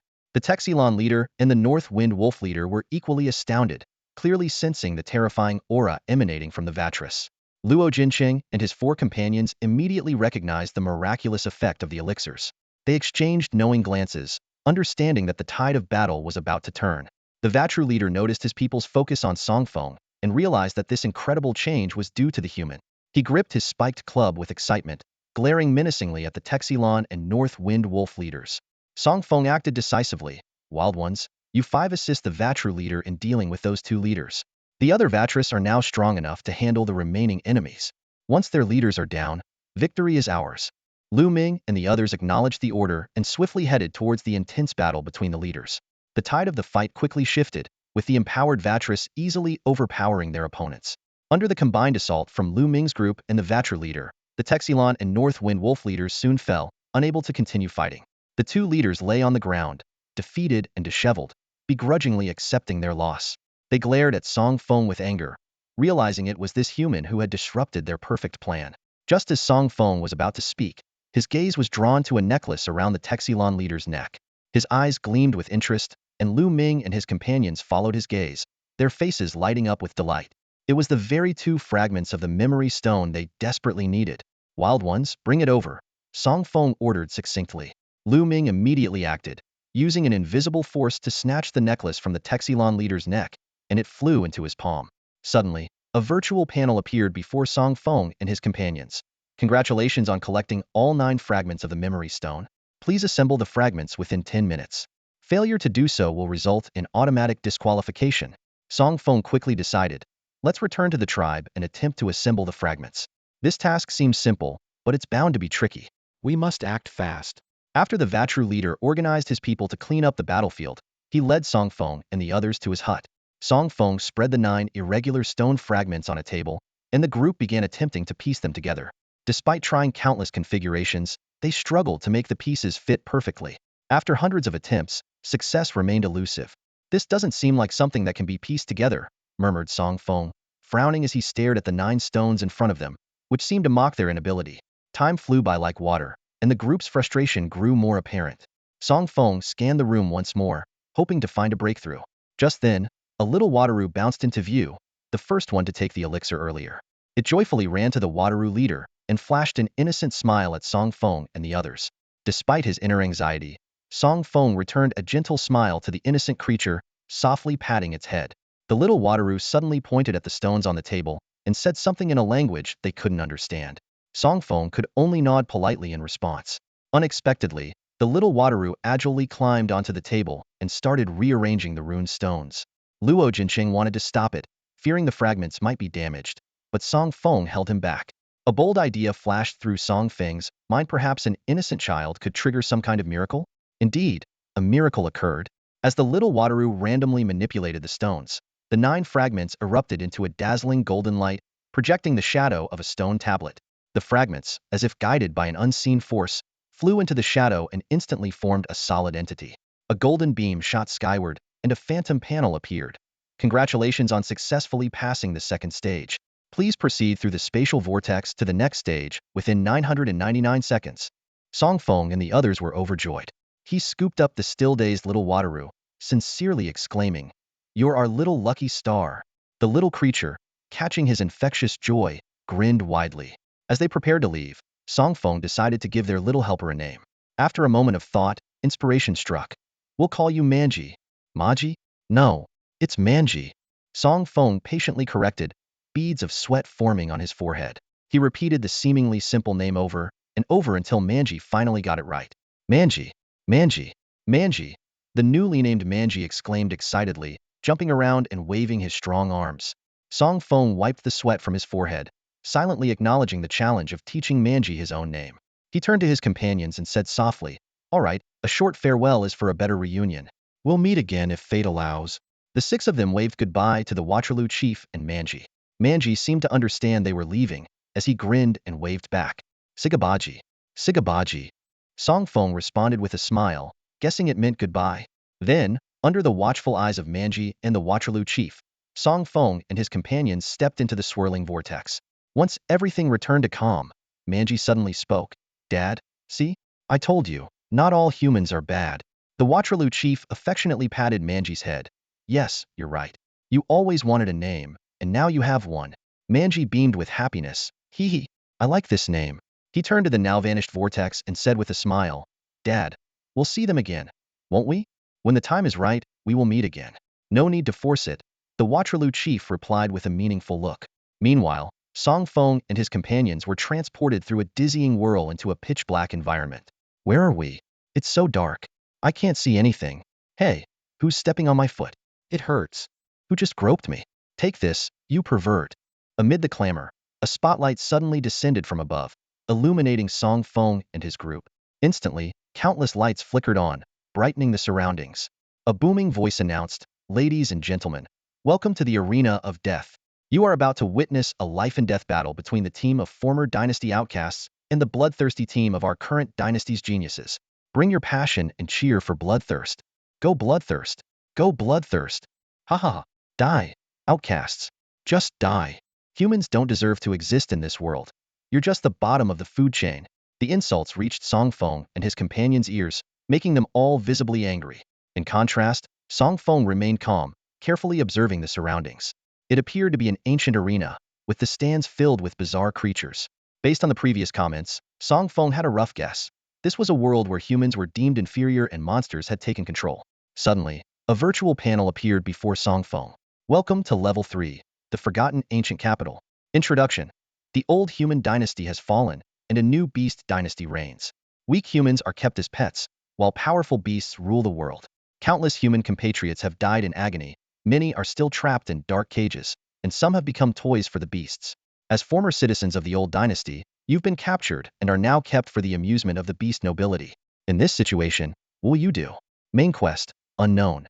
Note: your choices are your own, but whether they will lead to success is entirely uncertain. Song Feng frowned slightly at the panel. The world background matched his guess, but the unknown main quest left them at a loss. Song, what should we do? Lu Ming asked, frowning. He usually left the thinking to Song Feng. Let's take it one step at a time. Song Feng replied helplessly, as even he couldn't foresee everything. At that moment, the host's voice rang out again. Next, let's warmly welcome the Bloodthirst team. With that announcement, 6 fierce-looking monsters entered the arena, led by a creature with a human face and a scorpion body, clearly the leader. Go, Scorpion Earl. I want to have little scorpions with you. Viscount Flying Tiger, you're the best. Bite those outcasts to death. Charge, Viscount Bloodwolf. The audience erupted with cheers for the beasts. Silence, Scorpion Earl said softly, and the arena fell silent. I'm used to watching from the stands, but this is my first time participating in such a delightful performance, Scorpion Earl said, looking at Song Feng and his companions with a smirk. Outcasts, it's an honor for you to die by my hand. Any last words? Speak now, for it's your last chance. I'll give you some last words. Luo Jinqing, unable to hold back his temper, erupted with a string of curses.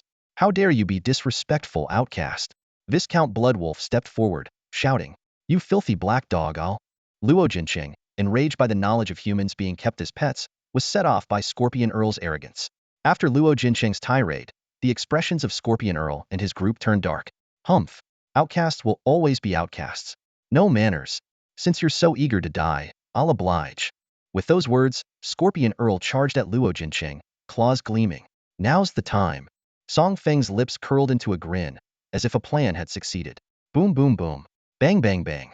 Before Scorpion Earl's attack landed, he was blasted away by sudden cannon fire and fireballs. As he steadied himself, a sword slash cut through his body, spraying blood. Before he could react, a giant holy sword descended, blocking his escape with a shadowy figure. Sheena, Yang Feng, unleash your attacks. Song Feng commanded decisively. Got it. A massive fireball and a steel-like cannonball hurled toward the heavily injured Scorpion Earl, leaving him no chance to dodge. Boom.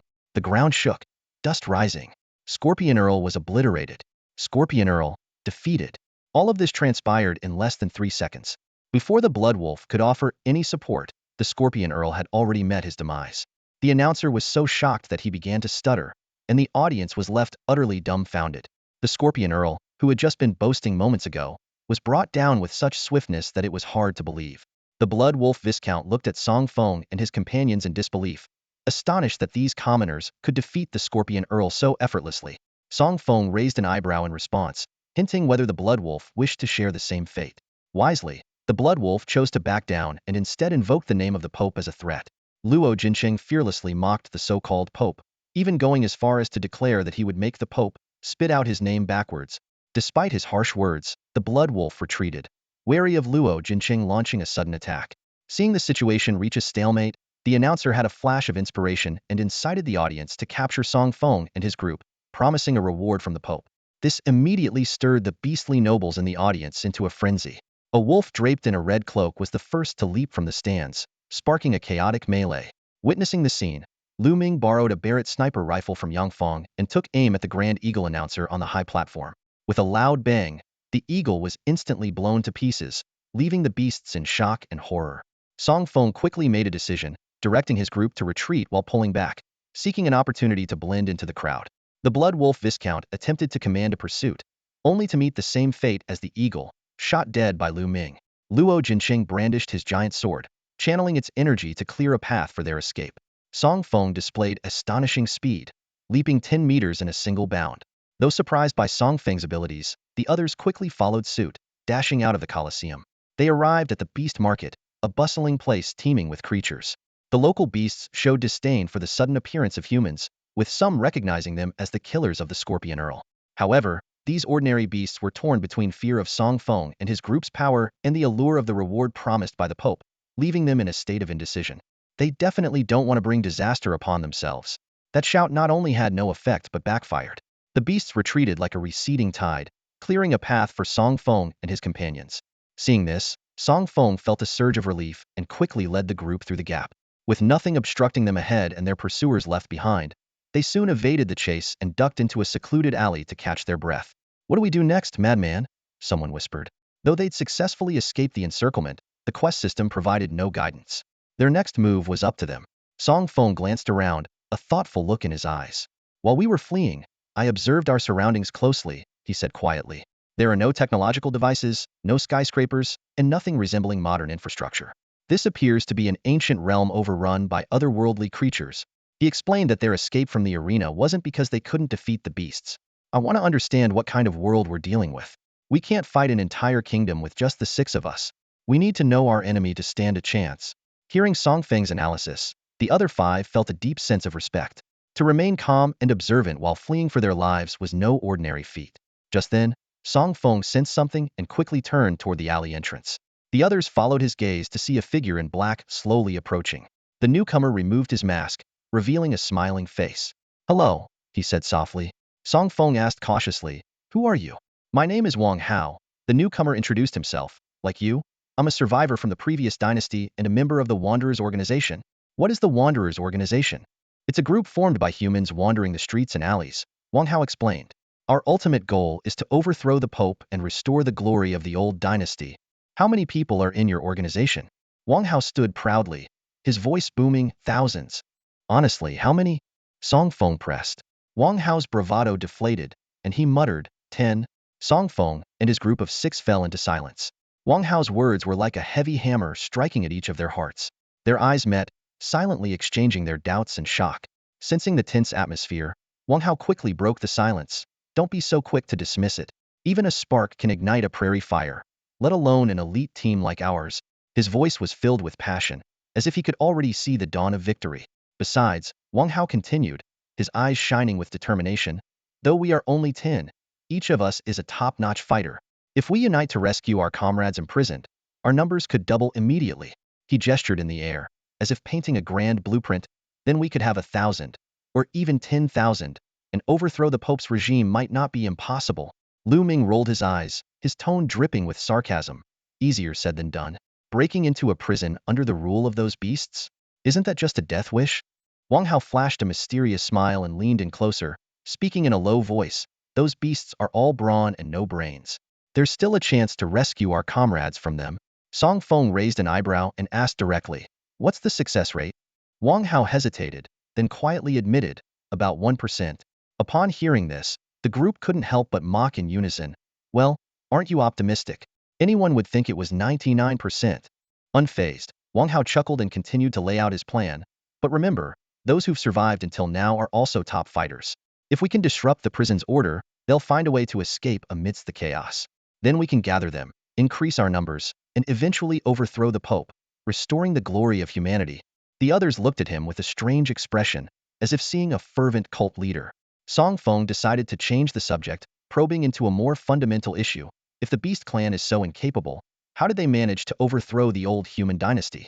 He was keen to understand the world's background and past events to make the right decision. Wang Hao chuckled lightly with a hint of disdain. "Ah, I see you weren't from the royal family back then." He then began to recount a tale that circulated within the royal family.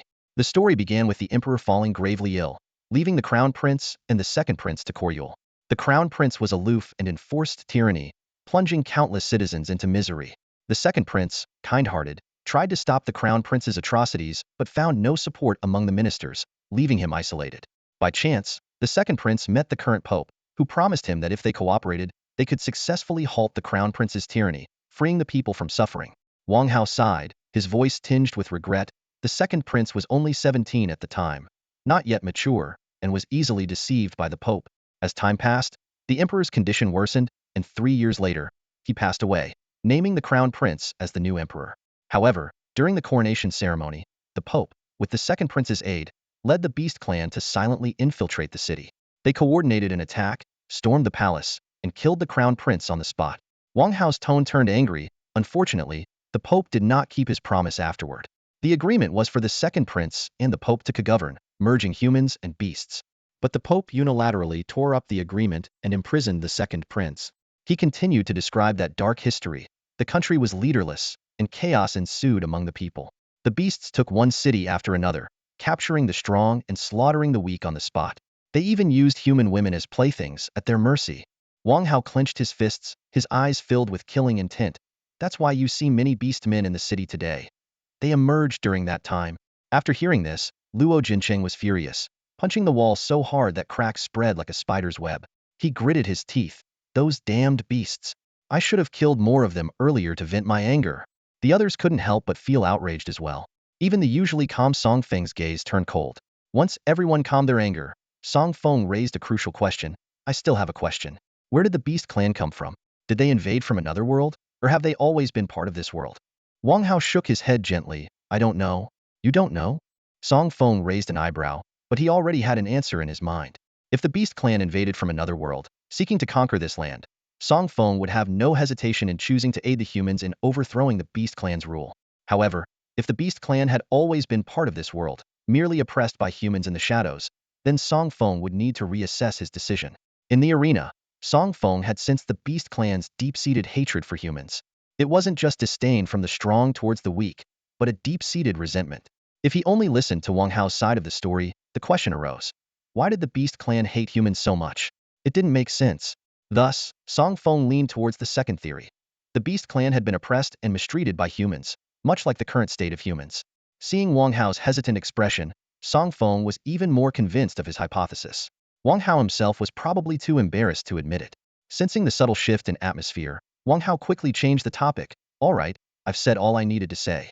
Whether or not you join the Wanderers is up to you. Every minute we delay, another comrade dies.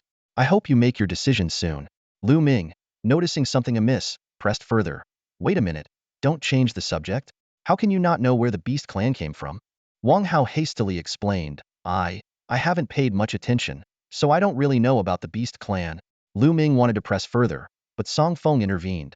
All right, let's not push him if he doesn't want to say.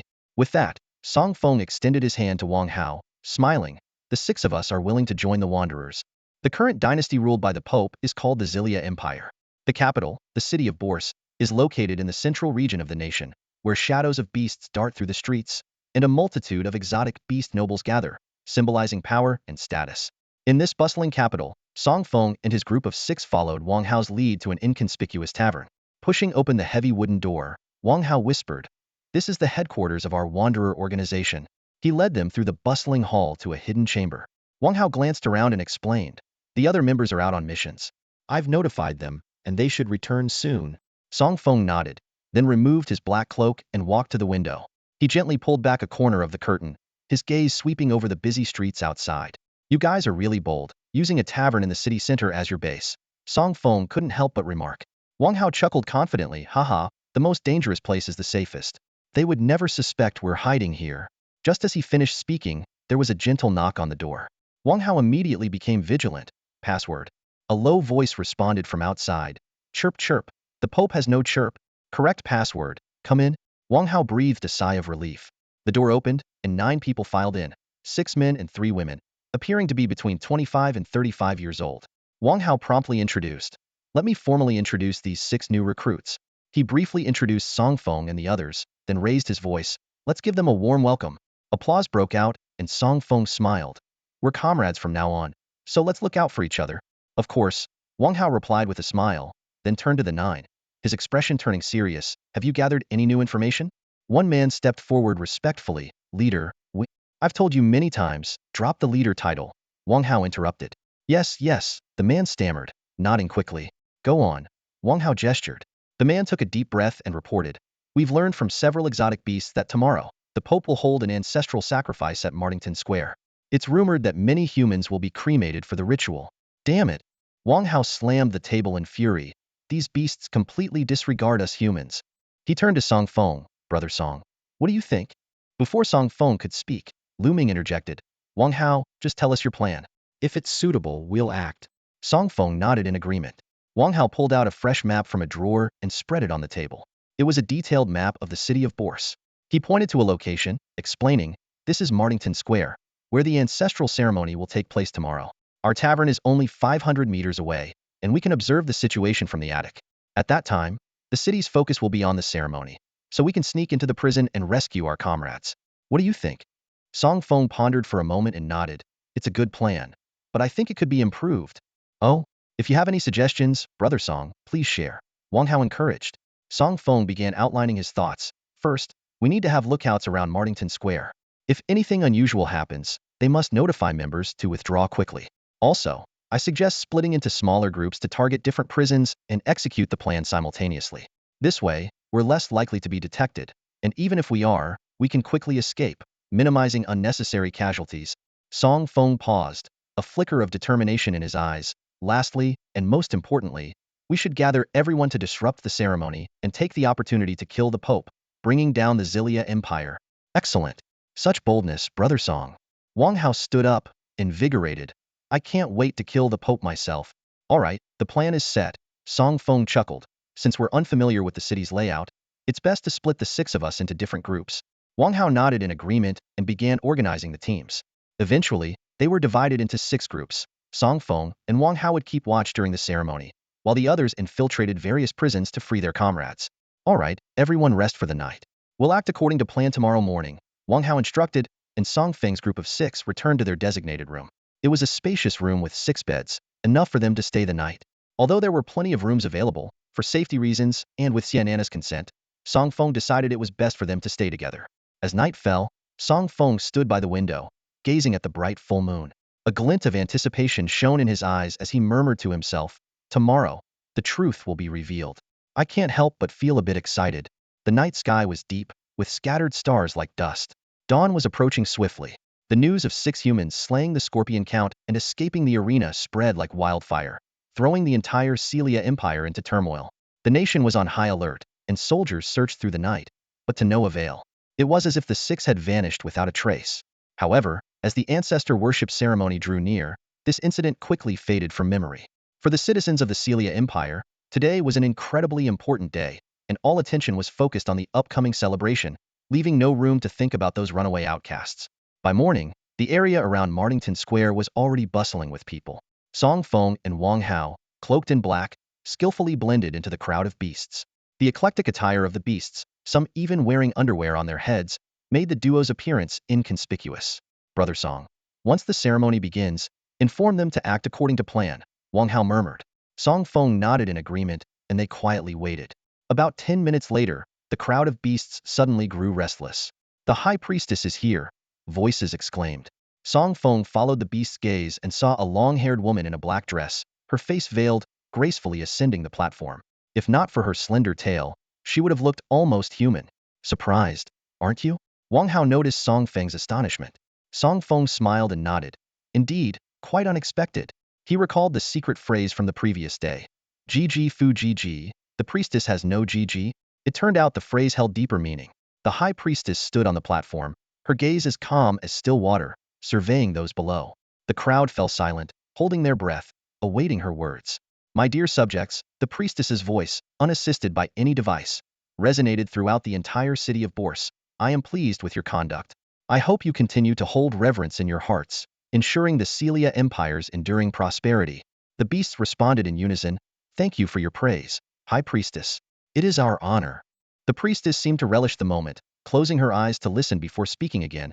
I've heard from Duke Ant that yesterday, 6 outcasts killed the Scorpion Count in the arena. Are you aware of this?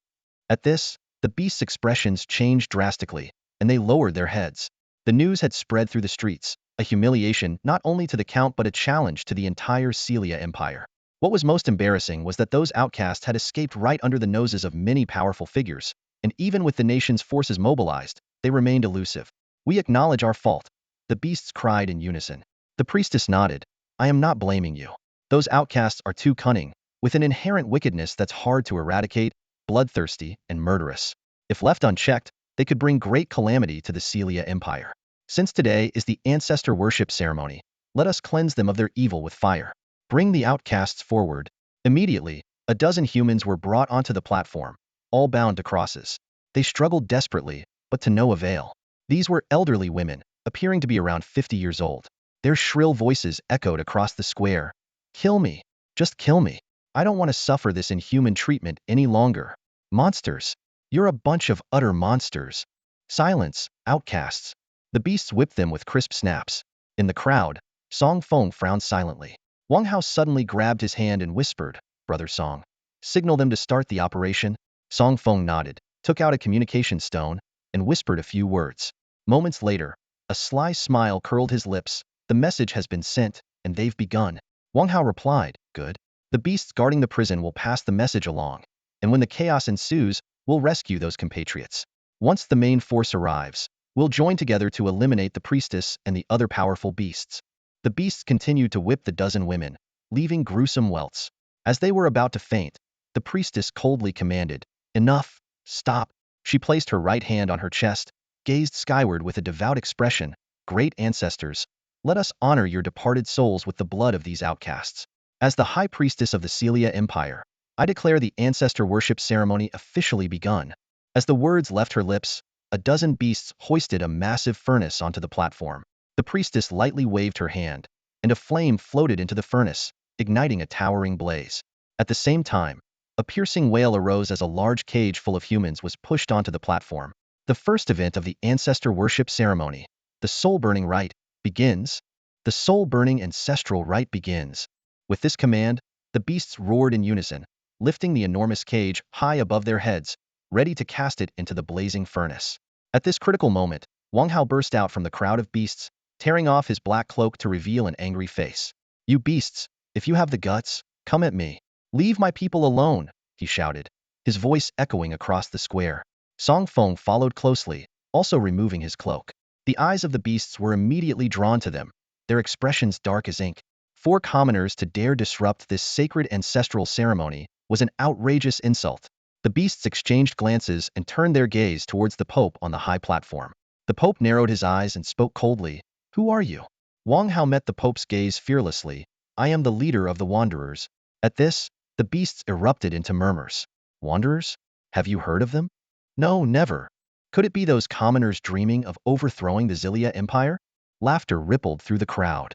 The Pope frowned slightly, his gaze sharp as a blade. So, you're the ones who've been assassinating our nobles and leaving your mark. Wang Hao nodded with a hint of pride. That's right. Hearing this, the Pope waved a sleeve. Instantly, fierce winds arose, dark clouds churned, and the world was shrouded in a foreboding gloom. In this tense standoff, an untimely voice suddenly broke the silence. Well done. Truly well done. Song Feng clapped, shaking his head in admiration as if watching a captivating play. The entire square was stunned. Wang Hao was especially bewildered. Brother Song, what do you mean by this? Song Feng smiled faintly. Wang Hao, I must admit, you have some acting talent. However, he paused.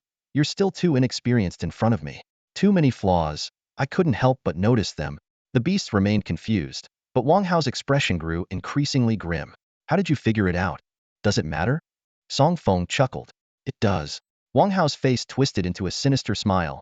It's been a while since I've encountered someone as clever as you. If not for our opposing sides, I'd have liked to be brothers with you. But since you've seen through my act, you're no longer of use. Why don't you share my flaws as a bargaining chip to buy yourself some time? Song Feng didn't answer immediately, instead turning to the Pope on the high platform, his tone teasing. Oh, dear Pope, do you mind if we 2 commoners catch up here? How dare you? The beasts were furious, about to step forward to seize them, but the Pope gestured for them to stop. Let him speak. The Pope's cold voice echoed across the square. The beasts immediately bowed and stepped back, not daring to disobey. Amidst the overwhelming presence of thousands of beasts, Song Feng remained calm, as if he had anticipated this moment. Since you want to know, I'll tell you one by one. He looked directly at Wang Hao and began to explain. First flaw, your anger was too fake. When we first met, you talked about the injustices the beasts inflicted on humans, but your anger was only skin deep, with no real emotion behind it. Like an observer watching from the outside. Am I right? Wang Hao nodded grimly. What he thought was convincing acting was seen by Song Feng as a poor charade. So you sensed something was off then? Why did you choose to join the Wanderers later? Because I had no other choice at the time, and I couldn't be sure of your identity based on that alone, Song Feng explained. It wasn't until your subordinate called you leader that I noticed something was off.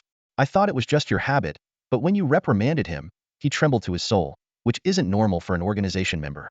Plus, when he reported information, he almost said Pope before you subtly suppressed him.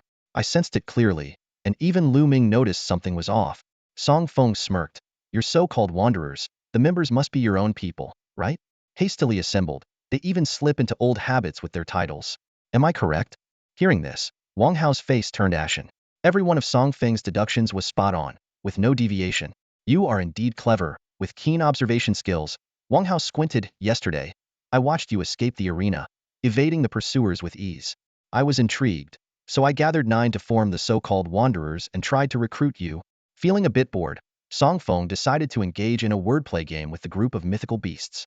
He glanced around, found a comfortable spot in the square, and sat down as if he were in his own living room.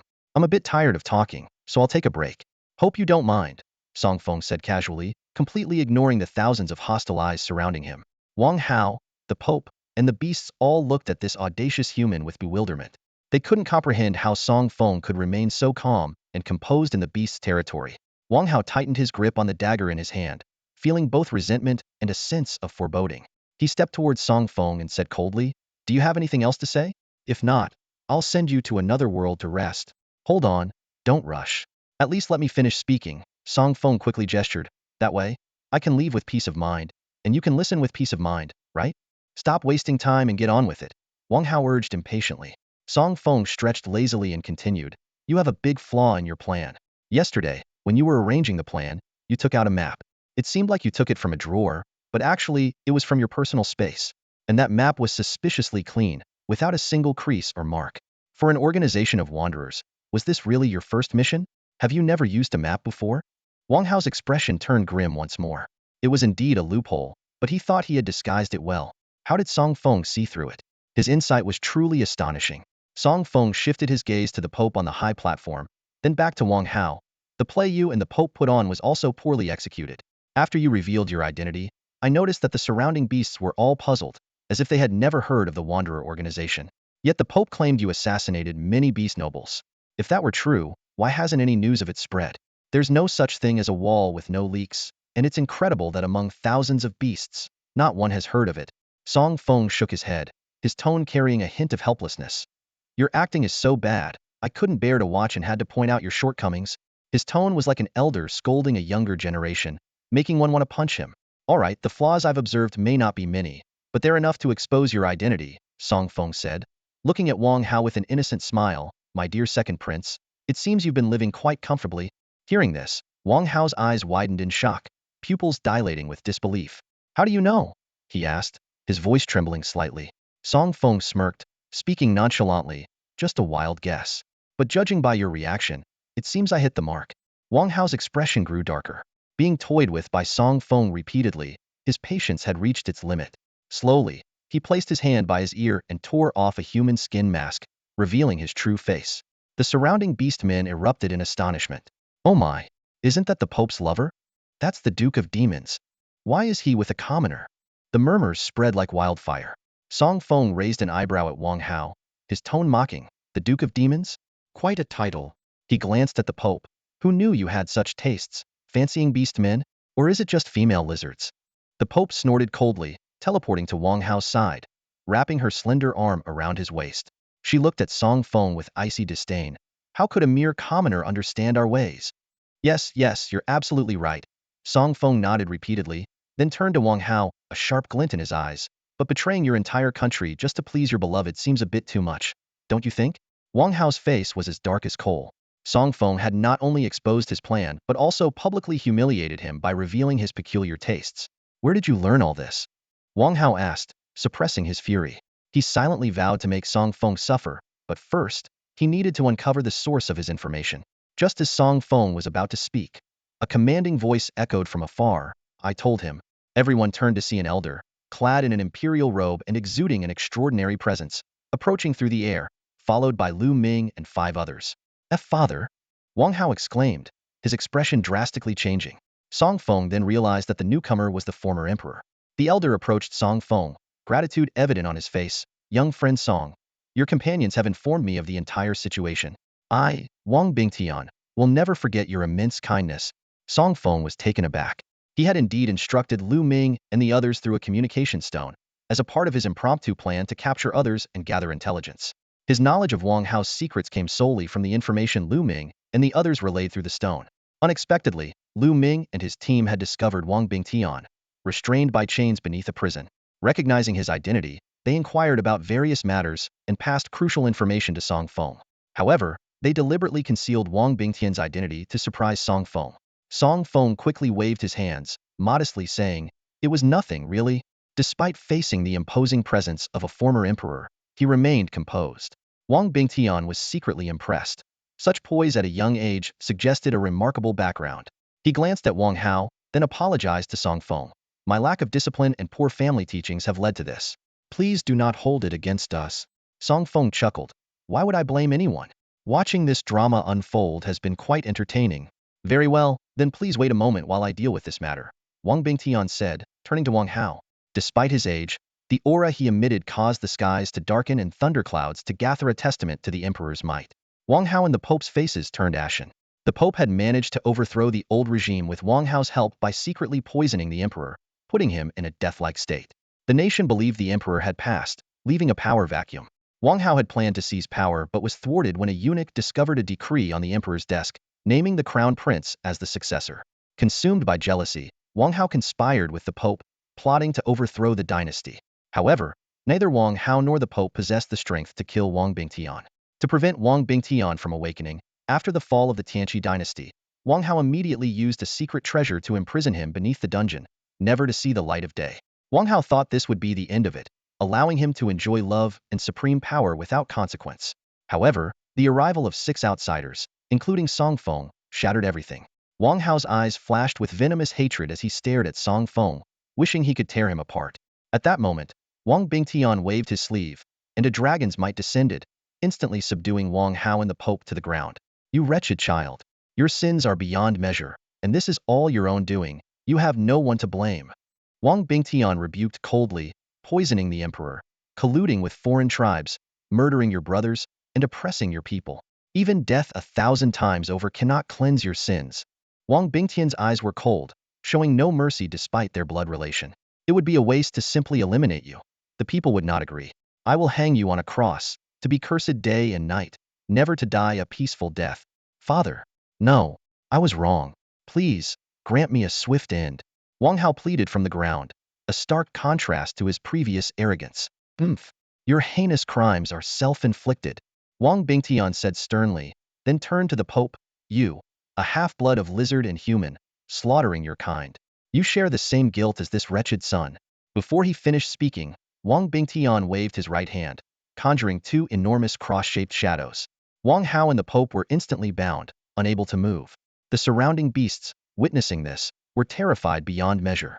The seemingly omnipotent Pope was easily subdued, a shock that pierced their very souls. Wang Bingtian then turned his gaze to the beasts, speaking coldly, and you, foolish animals, blindly following this lizard. I understand your desire to conquer new lands, but you should never have tormented my people. Your sins will be cleansed by my people's hands. As soon as he finished speaking, a thunderous war cry echoed from all directions. A wave of black-clad soldiers surged into the square, leaving carnage in their wake. The beasts, filled with terror, scattered in all directions. On the cross, Wang Hao stared blankly, muttering to himself in madness, impossible, absolutely impossible. The royal guards disappeared decades ago. Why are there so many of them now? I must be seeing things, yes, seeing things. Hearing Wang Hao's mumblings, Wang Bingtian felt a deep sorrow. How could he not feel pain after subduing his own flesh and blood? But it was all Wang Hao's own doing, a punishment from the heavens. The royal guards didn't vanish. I hid them in the shadows, Wang Bingtian said calmly, to ensure that when the dynasty fell, some of our people would survive. I just didn't expect that day to come so soon. The royal guards were unstoppable, cutting down the beasts with ease. Leaderless, the beasts dared not face them and fled in panic. But where could they escape to? Ultimately, they were all mercilessly slain by the royal guards, their screams echoing over the city of Bourse. Wang Bingtian looked up at the sky, sighing softly, a forgotten ruin, once again bursting with new life. At that moment, a virtual panel suddenly appeared. Ding! Main quest successfully completed, 3rd stage cleared. Congratulations on successfully conquering the dungeon. Reward: Legendary Conqueror's Chest. This expedition's MVP, Song Feng. Congratulations on obtaining the Key of Oblivion, gaining ownership of the Forgotten Ruins dungeon, and the ability to activate it at any time. The 6, including Song Feng, beamed with joy. Haha, we cleared it. Yang Feng cheered, pumping his fist. No, we conquered it. Gu Jun corrected with a smile. Oh my, this all feels like a dream, so unreal, Xian Nana remarked.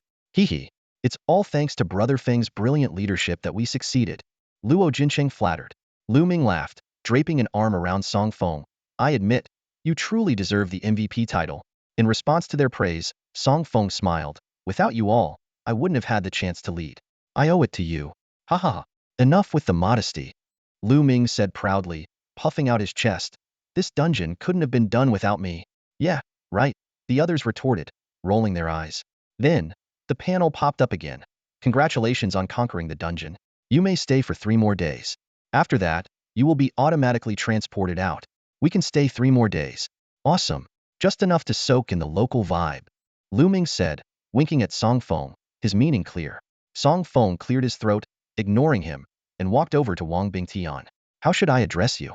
Just call me Old Wang. Wang Bingtian replied with a smile. Isn't that a bit inappropriate? No worries, I'm already halfway to the grave. There's nothing to fuss over. Old Wang, I sense your heart is troubled. Troubled, indeed. Wang Bingtian said, surveying the ruined city. Looking at all this, I have a strange feeling. He turned to Song Feng. It feels like this world is unreal.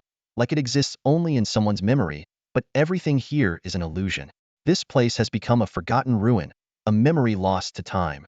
Hearing this, Song Feng was jolted. He suddenly thought of the dungeon's name. Forgotten Ruins. But it's just a dungeon, a fictitious world created by the global gaming system.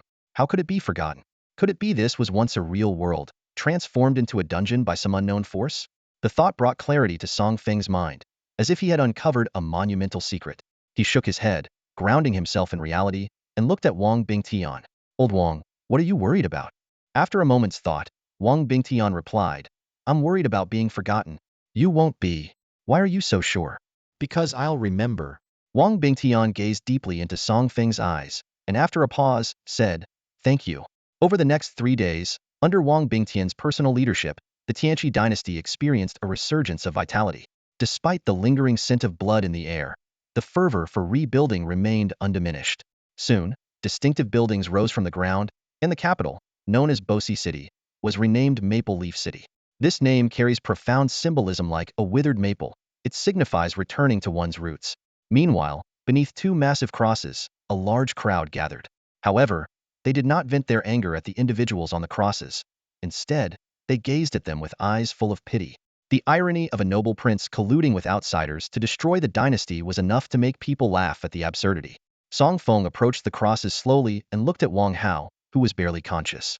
Do you regret it? He asked softly. Regret? Who is regret? What is regret? Wang Hao replied with a foolish smile, both pitiable and tragic. Song Feng shook his head and turned to the Pope, who was staring blankly. Why do you despise humanity so much? Could you share your story with me? The Pope's calm eyes showed a flicker of emotion. Do you really want to know? I can see from your eyes that your hatred for humanity runs deep. No one hates without reason. There must be a hidden cause. Song Feng nodded, of course, if you don't want. No, I want to tell you. The Pope interrupted quickly. Song Feng gestured for him to proceed. Go ahead, I'm listening. The Pope took a deep breath and began his tale. Centuries ago, a human man being pursued stumbled into their world and was taken in by the Pope's mother. The two fell in love and soon had a child. However, fearing for their safety, the man chose to leave. Years later, a group of men in black invaded their home, relentlessly searching for the man. They refused to believe the Pope and his mother's explanations and subjected them to decades of torment. The Pope's mother eventually succumbed to the torture, while he managed to escape, vowing to make humanity taste his pain. So after taking over here, they acted on their own without my orders. The Pope's face twisted with a crazed expression, as if he was reliving the days of ruling the Xillia Empire. Song Feng frowned. But those humans were innocent. Innocent? The Pope laughed bitterly. Was I innocent? I was tortured by humans in inhumane ways. Did I do anything wrong? He suddenly burst into laughter. I was wrong. I was wrong to come into this world. I am a mistake. His voice dwindled into sobs.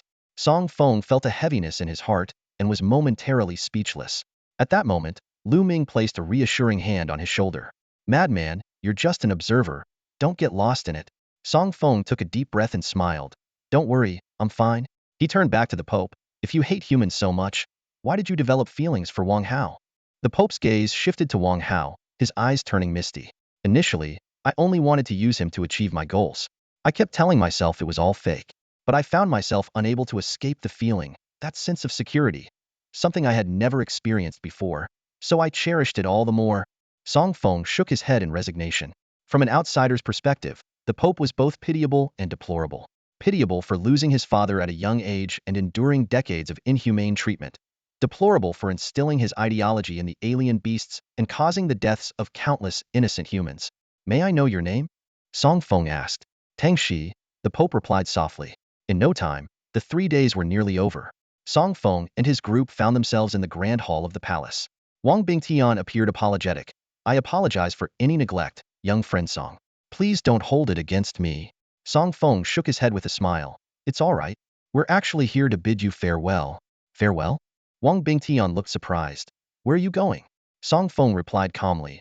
Back to our own world. Wang Bingtian's face immediately showed a look of astonishment. You're not from this world? His voice trembled slightly with shock. Song Feng nodded with a smile. We come from a world called Blue Star. It's vast, technologically advanced, and has many things that don't exist here. What kind of things? Wang Bingtian asked curiously. Mobile phones, Song Feng replied succinctly. Mobile phones? Wang Bingtian stroked his beard, a hint of puzzlement in his eyes. This is the first I've heard of such a thing. Since you wish to leave, I have no reason to hold you back. He took a deep breath and continued, before you go, I must once again express my gratitude for your great kindness. As he spoke, Wang Bingtian took out 6 exquisite wooden boxes, each intricately carved with beautiful patterns. This is a small token of my appreciation. I hope you will accept it. Song Feng did not decline and gladly accepted the boxes, handing them out to Lu Ming and the others. Thank you, they said in unison. The one who should be thanking you is me, Wang Bingtian replied sincerely. Just then, a swirling vortex appeared in the air, emitting a soft humming sound. Song Feng and his companions bowed to Wang Bingtian before turning to walk toward the mysterious passage. Song, my young friend, Wang Bingtian suddenly called out. You said you would always remember us, right? Song Feng paused, turned back, and nodded firmly. I will. His voice was resolute and sincere. As soon as he finished speaking, the scene before them abruptly changed. The magnificent palace turned to dust, along with Wang Bingtian's figure, vanishing into thin air. The entire Tianqi dynasty, along with everything within it, dissolved into nothingness in an instant. Song Feng stood there, wide-eyed with shock. Gone, he murmured to himself. Before he could gather his thoughts, the scene shifted again. The familiar ruins appeared before him, the very place they had faced numerous monsters in the first level of the quest. Song Feng's body jolted at the sudden shift. Then the scene changed yet again. Lush green trees grew at a speed visible to the naked eye, and the sound of birds chirping filled the air, creating a vibrant and lively atmosphere. Suddenly, a familiar figure appeared, a small primitive man joyfully chasing colorful butterflies. This primitive man seemed to sense something, turned his head towards Song Feng, paused for a moment, and then flashed a big, toothy grin. Song Feng recognized him Manji. The scene shifted once more, the perspective rising to overlook the entire Tianqi dynasty. In the blink of an eye, all the people and buildings turned to dust, dissipating into the vast expanse of the world. Suddenly, a clear beep sounded, and all the images vanished instantly. Song Feng's vision was plunged into endless darkness once more. Hey lunatic, why are you just standing there? Hurry up and get in. A voice rang out like a hammer, shattering the darkness before him, bringing everything back to its original state. Song Feng took a deep breath and glanced deeply at Wang Bingtian, who stood motionless. Don't worry, old Wang. I'll always remember you, he said firmly, then stepped decisively into the swirling vortex. Did any of you see any visions just now? Song Feng asked as he turned around. Lu Ming and the others exchanged puzzled looks. Visions? What visions? Song Feng shook his head and fell into deep thought.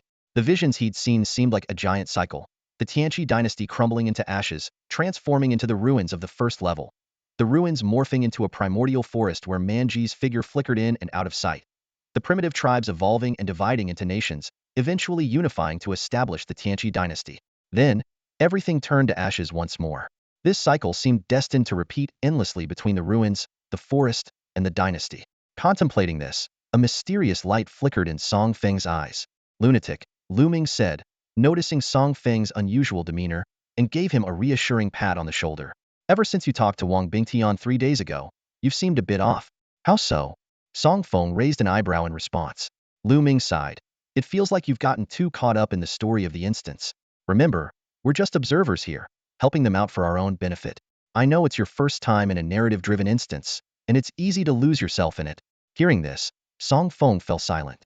He had indeed become too entangled, struggling to differentiate between reality and illusion. He shook his head vigorously and took a deep breath, feeling the sense of unreality dissipate. Yeah, I'm feeling better now. Meanwhile, the outside world was in an uproar over a groundbreaking announcement. The legendary instanced Forgotten Ruins had been successfully conquered. The pioneering team, Song Feng MVP, Lu Ming, Luo Jinqing, Gu Jun, Yang Feng, and Xian Nana. This announcement left the entire community of professionals in shock. Conquering a legendary instance was no small feat, typically taking 10 days to a month. Many had pursued this challenge, and some had even lost their lives trying. Yet, this team had achieved it in less than 5 days, a miraculous accomplishment. The forums for professionals exploded with activity. Wow, these guys are monsters. They actually conquered a legendary instance. That's insane. Does anyone know who these people are? I've never heard of them.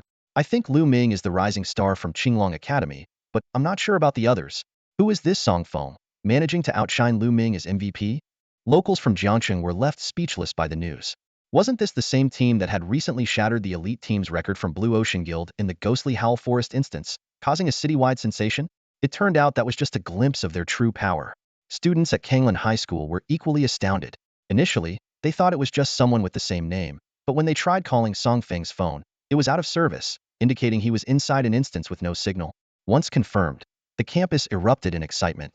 Those close to Song Feng even hung banners proclaiming, "Feng Bro rocks" all over the school, with teachers and the principal allowing it, acknowledging the immense honor.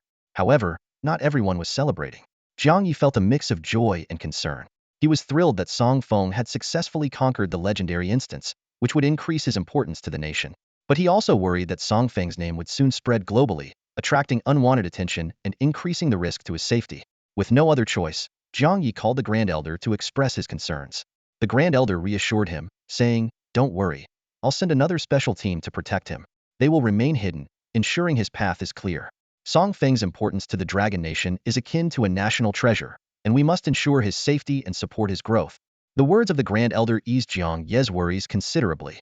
He heard the promise of deploying more advanced equipment, and that the state would take full responsibility for Song Feng's safety. Jiang Yi pressed further, "Grand Elder, what is the special team you are deploying?" "Phantom Face," the Grand Elder replied succinctly. Jiang Yi nodded to himself.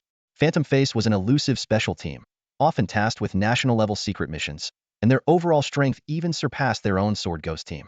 With such powerful allies, Song Feng's safety was undoubtedly more assured. After hanging up the phone, Jiang Yi immediately gathered Vanderwall and the other 4 members, relaying the Grand Elder's instructions in detail.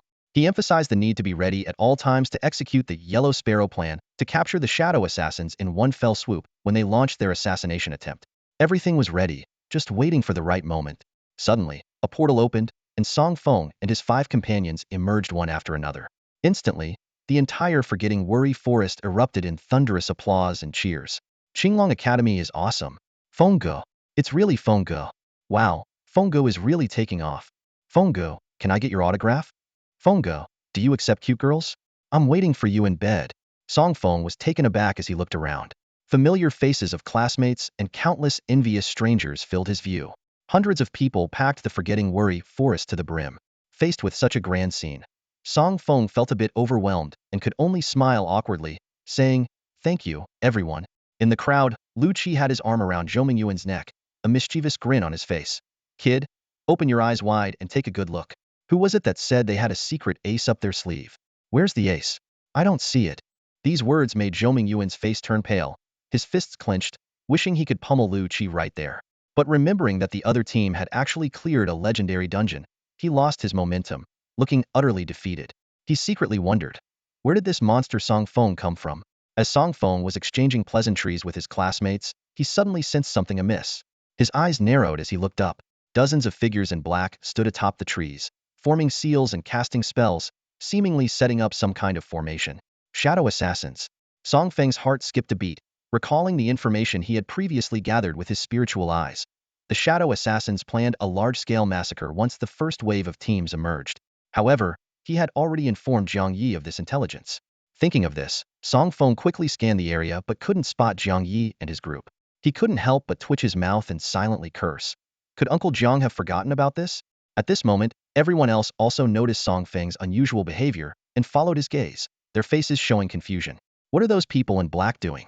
Aren't they afraid of falling from that height? They look like they're setting up some kind of grand formation. I wonder what they're up to? Seeing this, Lu Ming gently patted Song Feng's arm and asked in a low voice, "Are these the people the state sent to protect you?" Song Feng was momentarily stunned. Then he awkwardly smiled and replied, "They're not here to protect me. They're here to kill me." Lu Ming was dumbfounded, his face full of disbelief. Lu Ming's eyes widened as he grabbed Song Feng's arm and urgently exclaimed, "Damn it! Why didn't you say so earlier? Run!" With that, he pulled Song Feng along, sprinting away at lightning speed, covering dozens of meters in a flash. However, their speed was still not fast enough. Amidst a thunderous roar, dozens of dazzling beams shot skyward from all directions, forming a gigantic cage-like phantom that rapidly descended, enclosing everyone within it. Just as the cage was about to touch the ground, it suddenly shattered into fragments, dissipating like stardust. The group of men in black collectively spat blood, unable to recover before 12 figures darted through them like phantoms, whisking them into a spatial vortex. Song Feng focused his gaze and recognized 6 of them as Jiang Yi and his companions, while the other 6 were unfamiliar. This spatial vortex was evidently a space transmission technique cast by Chen Bing, intended to capture the shadowy assassins alive and extract valuable information. The professionals in the Forget Worries forest were initially terrified, then overjoyed, and finally filled with confusion and awe. When the cage phantom descended earlier, they wanted to escape but found themselves unable to move, locked in place by a terrifying aura. This was testament to the formidable strength of those black-clad individuals. If not for the timely intervention of the 12 powerful figures, they would likely have been annihilated. Lu Ming was dumbstruck, watching everything unfold above. He couldn't help but blurt out an expletive. Turning to Song Feng, he pleaded with a pitiful look, "Madman, can you ask the government to take me in too? I promise to be obedient and do whatever they ask, really." Song Feng coughed lightly, feigning profundity as he said, "Wild card. I've always thought you had extraordinary potential," hinting at the makings of a strong warrior. Lu Ming nodded eagerly, eyes full of expectation. However, Song Feng's next words dashed his hopes instantly, "But compared to me, you're still a bit lacking. You'll need a few more decades of practice." Hearing such patronizing words, Lu Ming's smile froze, and he silently cursed this little rascal in his heart. At this moment, Lu Qi hurried over, grabbing Song Feng's arm with gratitude written all over his face. "Song Feng, thank you for helping my Qinglong Academy team succeed in the raid. Agreeing to let you join the team was probably the best decision I ever made." He recalled how he almost refused Song Feng entry into the team, feeling a chill at the thought and silently thankful he hadn't made that blunder.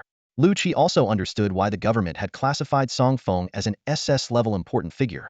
He was far beyond an ordinary genius. He was confident that if Song Feng continued to grow, he could significantly bolster the power of the Dragon Nation. It was a risky investment, but the nation seemed to be on the verge of winning this gamble. Song Feng humbly replied, "Haha, I was just assisting. Without Wildcard and the others, I wouldn't have been able to clear the dungeon alone." This was true. Without Lu Ming and the others, Song Feng would not have passed so smoothly. Their relationship was one of mutual cooperation and benefit. Besides, as an excellent support, helping teammates achieve victory was his responsibility. Lu Ming, ever the attention seeker, didn't miss the chance to chime in, pounding his chest and saying, "Yeah, I agree with Madman. Without me, we might not have cleared the dungeon." Luo Jincheng and the others rolled their eyes at him, thinking that sometimes he really did have his uses. Jiang Yi approached, said a simple goodbye, and then left the Forget Worries forest with Song Feng. Given Song Feng's now widespread reputation, they needed to leave the area quickly to avoid unknown dangers. In a private room at the Danxiang Pavilion, Song Feng found himself surrounded by the 6 members of the Sword Ghost Squad and Yao Changsha. Faced with their curious gazes, he felt a bit awkward. Vanderwall smirked mischievously, "Kid, that's not fair. You have treasures and you didn't show us." Song Feng suddenly realized they were talking about the dungeon rewards. He retrieved 4 items from his system space, 3 chests and a key. At Vanderwall's inquiry, Song Feng introduced them one by one: Legendary Raid Chest, MVP Exclusive Chest, Dungeon NPC Gift Box, and the Key of Forgetfulness, which is the Dungeon Authority. Vanderwall eagerly suggested opening the chests to see what's inside, and the others were equally curious. As a top team in the Dragon Nation, they had raided many dungeons but had never encountered a legendary one. They wanted to see what made the rewards of a legendary dungeon so enticing that it drew so many professionals willing to risk their lives. Just as Song Feng was about to open the chests, Vanderwall stopped him, solemnly instructing him on the proper way to open them. "You have to bow to the chest, play a lucky song, then lift the chest with both hands and chant, 'Sky and earth, please reveal your magic.'" He even demonstrated, looking quite serious. Song Feng rolled his eyes in exasperation and simply opened the legendary raid chest. In an instant, golden light burst forth, dazzling everyone present. System notifications rang out in quick succession. "Ding! Congratulations on obtaining legendary armor. Thunderous Demon Armor. Ding. Congratulations on obtaining Legendary Pants. Ancient Emperor Greaves. Ding. Congratulations on obtaining Legendary Helmet. Illusory Demon Helm. Ding. Congratulations on obtaining 5 billion blue star coins. The golden glow of the 3 legendary items was enough to blind all those present. Song Feng was stunned, having no concrete concept of legendary gear, but seeing the expressions of those around him, he understood one thing: these items were incredibly powerful. Oh my gosh! Vanderwall's exclamation echoed through the Danxiang Pavilion, his eyes wide with disbelief and his jaw nearly hitting the floor. Are you kidding me? 3 legendary items. And 5 billion blue star coins? Even Jiang Yi, usually calm and composed, couldn't help but gasp. A single expedition could turn someone into a billionaire overnight, with 3 legendary items as a bonus. The profit was simply mind-numbing. Although these 3 legendary items were of lower tier, they could easily fetch at least 2 billion each at an auction. On Blue Star, equipment is broadly classified into low tier and high tier. Low tier gear is suitable for those below the 5th rank, while high tier gear is for those above it. Song Feng, hurry and open the next chest. Vanderwall urged impatiently, as if these chests belonged to him. If the first chest is this amazing, the others can't be too bad either. Nodding, Song Feng directed his gaze to the MVP chest and opened it without hesitation. Ding. Congratulations, you've received 8 skill point scrolls. Ding. Congratulations, you've received 9 Nightfall magic crystals. The system notifications left everyone in the room stunned. 8 entire skill point scrolls. The last time the Sword Ghost squad scoured every auction house in Jiang City, they barely managed to buy 3 scrolls. And now, this chest had just rewarded them with 8. Each scroll provides 5 skill points, totaling 40 skill points. Although each is priced at around 7 figures, they are rare and often unavailable in the market. When their gaze shifted to the Nightfall magic crystals, everyone except Jiang Yi looked puzzled. What are these? Vanderwall couldn't help but ask. Jiang Yi explained, they're special enchanting crystals. They can significantly enhance an equipment's attribute, and have a chance to grant special bonuses and exclusive skills. And these aren't just any enchanting crystals. They're the best of the best. Boss, how do you know all this? Vanderwall asked curiously. I saw it at an auction, Jiang Yi replied. The Nightfall magic crystal was the highlight item and was auctioned for 50 million. 50 million each? Vanderwall pressed. One piece, Jiang Yi said calmly. Everyone was dumbfounded, struggling to believe that such a small crystal could fetch such a high price. Song Feng was also quite taken aback. No wonder it's a legendary dungeon. The rewards are incredibly generous. Wow. Vanderwall clicked his tongue. Just these 2 chests alone are worth over 10 billion. Song Feng smiled and turned his attention to the gift box from Wang Bingtian, opening it directly. Inside lay a token. Name, Guardian Token. Type, Token. Description. Before perishing, a deity left a trace of divine power within this token, capable of resisting mental attacks from those below the 9th rank. The description panel was visible to everyone, but the room was eerily silent. After a moment, Vanderwall took a sharp breath and let out a loud expletive, shaking the entire Danxiang Pavilion. This token, being of divine origin, was an unparalleled treasure. It could resist mental attacks from anyone below the 9th rank, effectively ignoring such assaults altogether. Even more astonishing, the token's use wasn't limited by the wearer's level, meaning it could be used for a lifetime. It was truly extraordinary. Before anyone could recover from their shock, Song Feng quickly stashed away the treasures to prevent any aura from leaking and causing unnecessary trouble. Only the Key of Oblivion remained. Song Feng inspected the description panel directly. Name, Key of Oblivion. Type, Authority. Description. Long ago, a dynasty rose from ruins and fell back into them, cycling endlessly to remind the world of its existence. You are its master, entitled to continuous benefits and the ability to set the dungeon's opening time. Note, the dungeon refreshes every 3 years. Frequent openings may deplete resources, leading to an automatic downgrade to a calamity-level dungeon. Song Feng realized that he was now the master of the Forgotten Ruins, able to control the dungeon's opening and receive ongoing benefits. However, since the dungeon refreshed every 3 years, it was best to open it only once during this period to avoid resource depletion and potential downgrading. As others couldn't see this panel, Song Feng briefly explained the situation to them. Jiang Yi pondered, stroking his chin. This authority seems similar to other dungeon authorities, but the resources involved here are vastly different. Song Feng turned to Jiang Yi and said, Uncle Jiang, could you help me hand this authority over to the state? The Key of Oblivion was bound to Song Feng's soul, and if he were to die, the authority would vanish, leaving the Forgotten Ruins ownerless once more. In reality, it doesn't matter who holds the power. Ultimately, the one who benefits is Song Feng. He is well aware of the significant sacrifices the nation has made for him and has no desire to be ungrateful. Holding the key of oblivion, he gently caressed its cold surface with his fingertips, having already made up his mind. Looking up at Jiang Yi and the others, he spoke with determination. I plan to hand over the authority of this legendary dungeon to the state.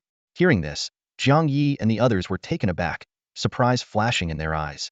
This authority was not only a symbol of strength, but also represented supreme honor. Yet Song Feng was willing to give it up without hesitation? For a moment, they didn't know how to respond. Song Feng continued to explain. The state can use this to cultivate more strong individuals and enhance national strength. Besides, the ruins of oblivion only allow those below the fourth transition to enter. In 3 years, I am confident I will surpass the fourth transition, at which point this dungeon will be of no use to me. He shrugged and offered a faint, serene smile. Rather than worrying about it myself, it's better to leave it to the professionals in the state. Jiang Yi gave Song Feng a deep look and reached out to take the key of oblivion. I will personally deliver it to the Grand Elder, he promised solemnly, adding, if you ever need it back, you can retrieve it at any time. After chatting for a while longer, Song Feng felt a wave of fatigue wash over him. The days of exploring had not only drained his physical strength, but it also exhausted his mind.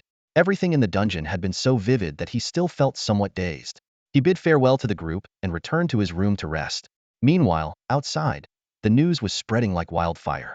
The names of Song Feng and his 5 companions quickly became known everywhere. Such a monumental event couldn't stay hidden for long, and before anyone realized, Song Feng's personal information was being disseminated, causing a headache for the Longhua intelligence agency. If only a few dozen people knew, it might have been manageable, but now over 1 billion people were aware. What could be done? Have everyone sign confidentiality agreements? Not only was it unrealistic for the agency to have enough manpower, but even if possible, how long would it take? Moreover, during the process of signing, the information could spread even further. Would they require every professional in Longhua to sign an agreement? Helpless, the agency passed the pressure up to the higher authorities. After a brief yet intense discussion, the leaders made an unexpected decision. Instead of hiding Song Feng, they decided to bring him into the spotlight. The Grand Elder of Longhua personally held an international press conference, his demeanor serious and voice firm as he declared, Song Feng is a figure of utmost importance to Longhua. With piercing eyes, he scanned every journalist present. I solemnly warn that anyone who dares to harm Song Feng should be prepared to face the full wrath of Longhua. The words of the Grand Elder of the Dragon Kingdom were like a bombshell, immediately setting off a wave of public opinion across Blue Star. The name Song Feng spread to more than half the world within days, sparking intense interest from various countries in this mysterious figure. Suddenly, Danxiang Pavilion in Jiangxing became the center of attention, with numerous powerful individuals flocking there to uncover the truth. The 6 members of the Sword Demon team and the 12 members of the special squad of the Magic Mask guarded Song Feng tirelessly, barely having a moment to blink. They repelled hundreds of professionals attempting to investigate secretly, including top experts from both the Dragon Kingdom and abroad. Alchemists in Jiangxing were deterred, preferring to travel far to other cities rather than face the pressure of the mighty. However, oblivious to the commotion outside, Song Feng remained in deep slumber for 5 whole days. If it weren't for Jiang Yi checking in occasionally, one might have thought he had fallen into eternal sleep. Ah, so comfortable. Song Feng stretched, his bones cracking audibly. He glanced at the date on his phone, frowning slightly. Huh, did I just time travel 5 days ahead? Had Vander heard this, he would have rolled his eyes. I've been watching over you for 5 grueling days, and you wake up talking about time travel? Do you even know what I went through these past 5 days? Pushing open the wooden door, Song Feng was taken aback to see Jiang Yi and the others at the entrance, all sporting heavy dark circles as if they hadn't slept in days. In truth, they really hadn't. Uncle Jiang, what's going on with you all? Before Song Feng could finish, all 6 turned to look at him in unison. Vander stepped forward, eyeing Song Feng with a hint of resentment. So, you are alive after all? Anyone would have thought you were done for. Jiang Yi interrupted. All right, Xiao Feng, you haven't eaten in 5 days. Fill your stomach first, and then we'll take you to the job temple for a level breakthrough. Despite not sleeping for 5 days, as high-level professionals, Jiang Yi and the others could still manage. Their exhausted appearance was mainly due to the continuous need to fend off the mosquitoes that required regular clearing, which drained their energy. Without the secret assistance from the special squad of the Magic Mask, they might have collapsed long ago. After a hearty meal, the group headed to the job temple. The breakthrough task was already completed, and the necessary materials had been collected by Yao Changsheng. Everything was ready. Under Alyssa's arrangement, Song Feng entered a private room. He submitted the materials as per the process and began his breakthrough. Ding! Congratulations on successfully reaching the 2nd transition. The system notification chimed. Due to your previously accumulated substantial experience points, feedback is commencing. Ding. Feedback successful. Your level has increased by 20 levels, and you have gained 240 free attribute points. Song Feng opened his personal attribute panel, staring at the LV point 50 in the level section, momentarily lost in thought. It took him a while to come back to his senses. He had just transitioned to the second stage, and in a blink, reached the max level for the second transition. It all felt surreal, blurring the lines between dream and reality. But on reflection, it made sense. The experience points from slaying the 7 transition monster in the Star Fantasy Forest alone were enough to propel Song Feng from the first to the third transition. Coupled with the massive experience gained from defeating monsters in Ghost Howl Forest and the Forgotten Ruins, the total was astronomical. Considering this, Song Feng speculated that after Lu Ming and the others transitioned to the fourth stage, their levels would likely soar as well. He wondered what realm they would be in the next time they met.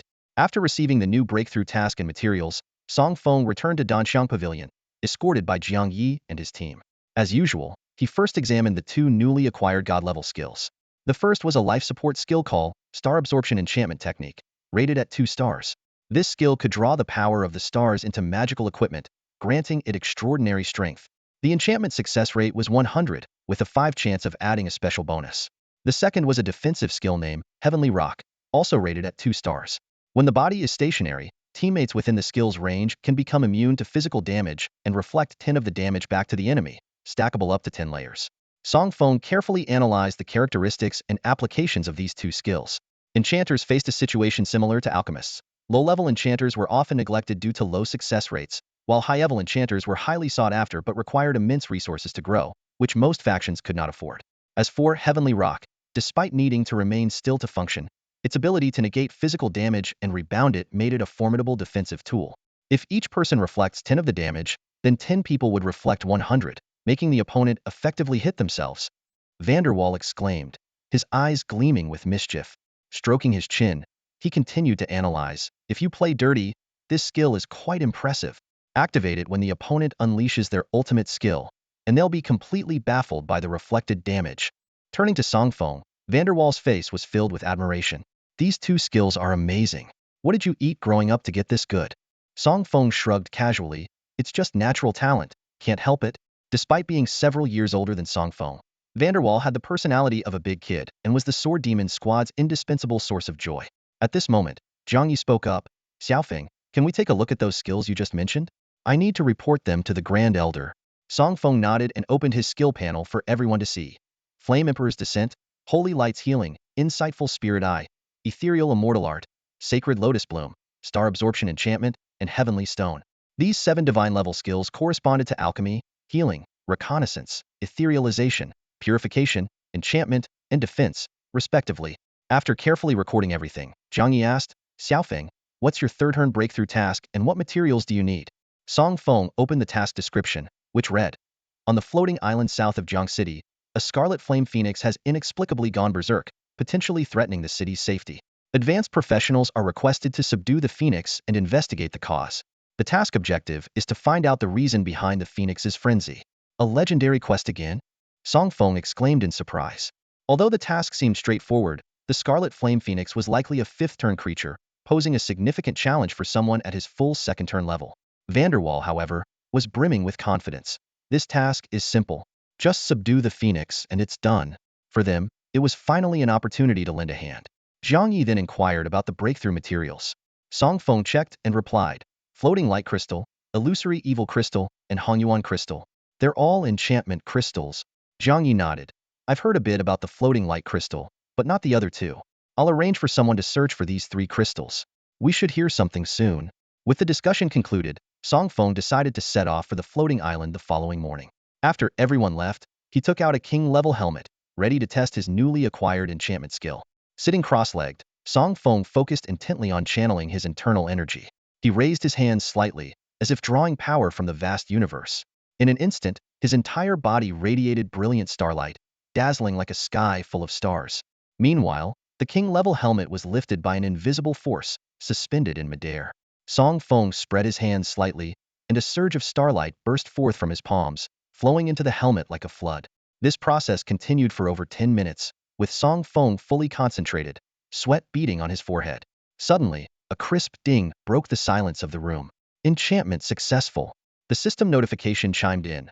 The durability of the Golden Emperor helmet has been increased by 10,000. Strength bonus increased by 345. Defense bonus increased by 324. Song Feng breathed a sigh of relief, a smile playing at the corners of his mouth. Not bad, he thought to himself, pleased with the results of his first enchantment. His gaze fell on the helmet, curiosity piqued. I wonder what that special bonus with just a 5 chance of triggering is. I have to find out. With this thought in mind, Song Feng continued his enchanting journey. However, he soon realized he was running out of equipment to work on. Jiang Yi noticed this and immediately arranged for more equipment to be purchased, ensuring a steady supply for Song Feng. With the help of the star absorption enchantment technique, Song Feng seemed unstoppable, successfully enchanting each piece of equipment. Although each item had different bonuses, every one of them was enhanced. As time passed, the number of successfully enchanted items piled up, threatening to fill the entire room. Uncle Jiang. Song Feng suddenly called out. When in doubt, call Uncle Jiang. Sure enough, Jiang Yi entered the room at once. Before he could speak, Song Feng quickly said, Uncle Jiang, can you help me get rid of all this equipment? And bring in some more unenchanted ones? Jiang Yi looked around at the room filled with equipment, incredulous. All of these are successfully enchanted? Yes, Song Feng confirmed with a nod.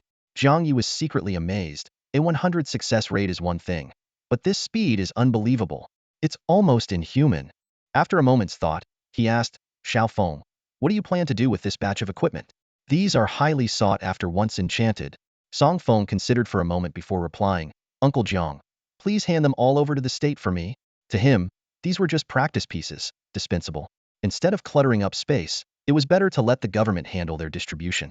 All right, Jiang Yi agreed, and promptly moved all the equipment out of the room. Before long, he returned with a fresh batch of unenchanted equipment. Carry on, Jiang Yi said. I'll be right outside if you need me. Got it, Uncle Jiang. Song Feng replied with a smile, eagerly diving back into his enchanting work.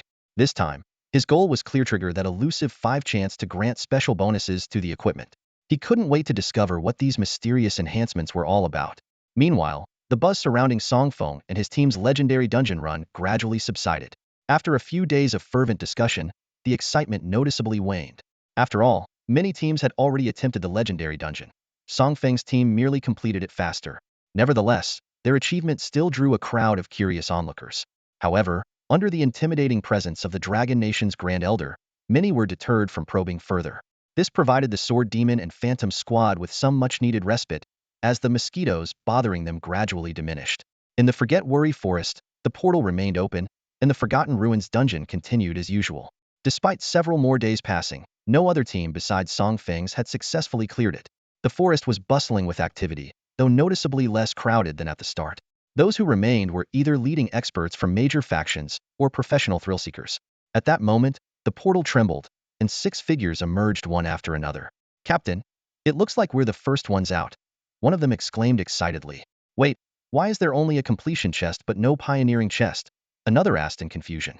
Could the dungeon system have a bug? Everyone in the forest turned their gaze to these 6 individuals.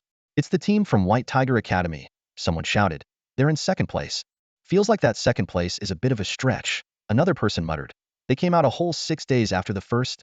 What do you know? Someone nearby retorted. White Tiger Academy's speed is already impressive. The Azure Dragon Academy team is just inhuman. Hearing the surrounding chatter, Zhou Shuo, the captain of the White Tiger Academy team, frowned.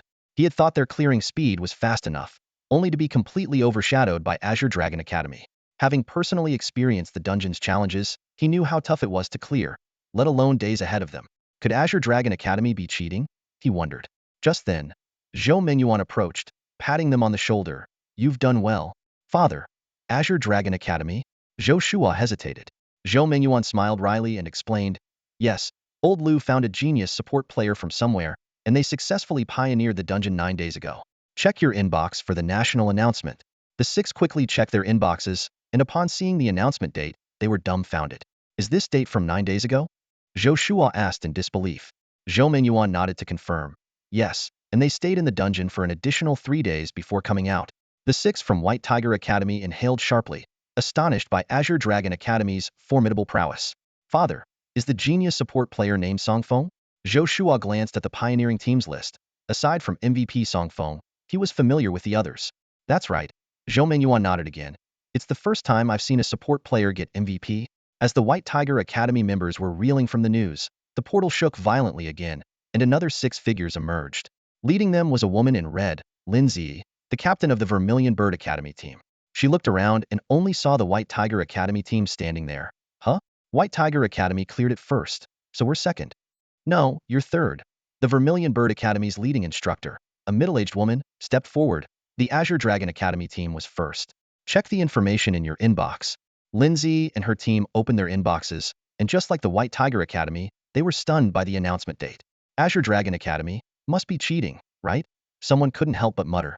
Meanwhile, in the Danang Pavilion, a radiant blue orb like a star coalesced, illuminating the entire room. It's done. Feng beamed. After enchanting hundreds of weapons, he finally triggered the 5 chance and successfully enchanted a weapon with special attributes. Name, Death's Blade. Type, Dagger. Rank, King. Attribute bonus. Speed 5, Agility 4, with a 5 chance to trigger a critical hit. Description. No one else in the world can live to see this dagger, because those who do are already dead. John Ludkin, world-class assassin. Additional effect. Blood coagulation. If the blade contacts an opponent's blood, it causes their blood to rapidly coagulate, inducing a 10-second immobilization. Wow, this additional effect is really insane. Feng thought.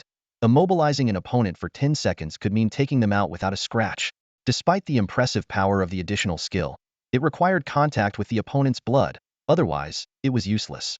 Feng mused that if this dagger were used by a melee class, it would be incredibly effective, especially suited for someone like Wildpath.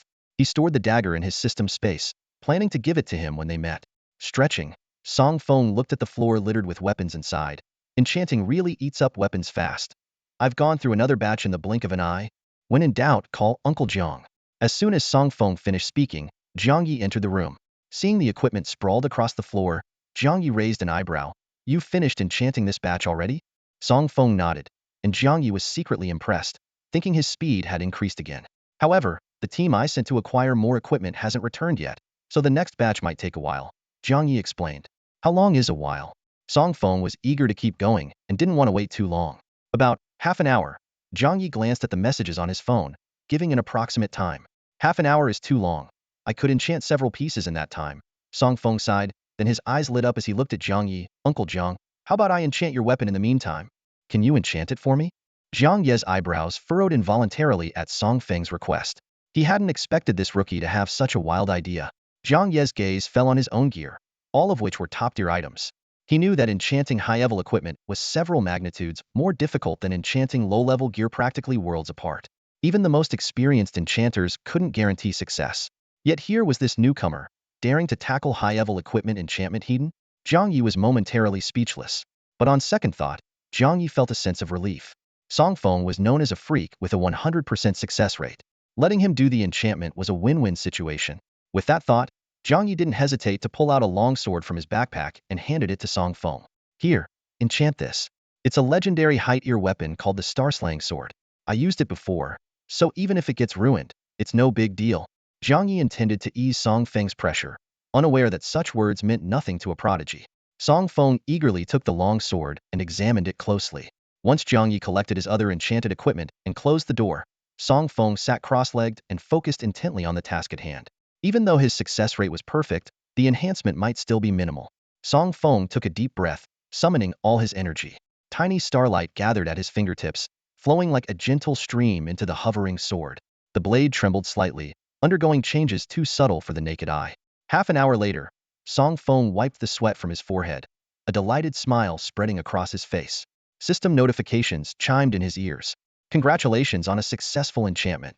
The weapon's durability has been greatly enhanced. Congratulations on a successful enchantment. The weapon's agility attribute has been greatly enhanced. Feng couldn't wait to call out, Uncle Jiang, it's ready. Jiang Yi entered the room at the sound of his voice, and Feng promptly handed over the long sword. Uncle Jiang, take a look at the enchanted sword. Jiang Yi took the Star-Slaying Sword and opened the information panel to inspect it closely. As the attribute values were revealed, his pupils constricted, his face filled with disbelief. This, Jiang Yi stammered. The agility is 20% higher than before. Did you really enchant this? Feng caught the doubt in Jiang Ye's voice and raised an eyebrow. Who else could it be? Jiang Yi shook his head, chuckling. The added attributes on this sword really surprised me.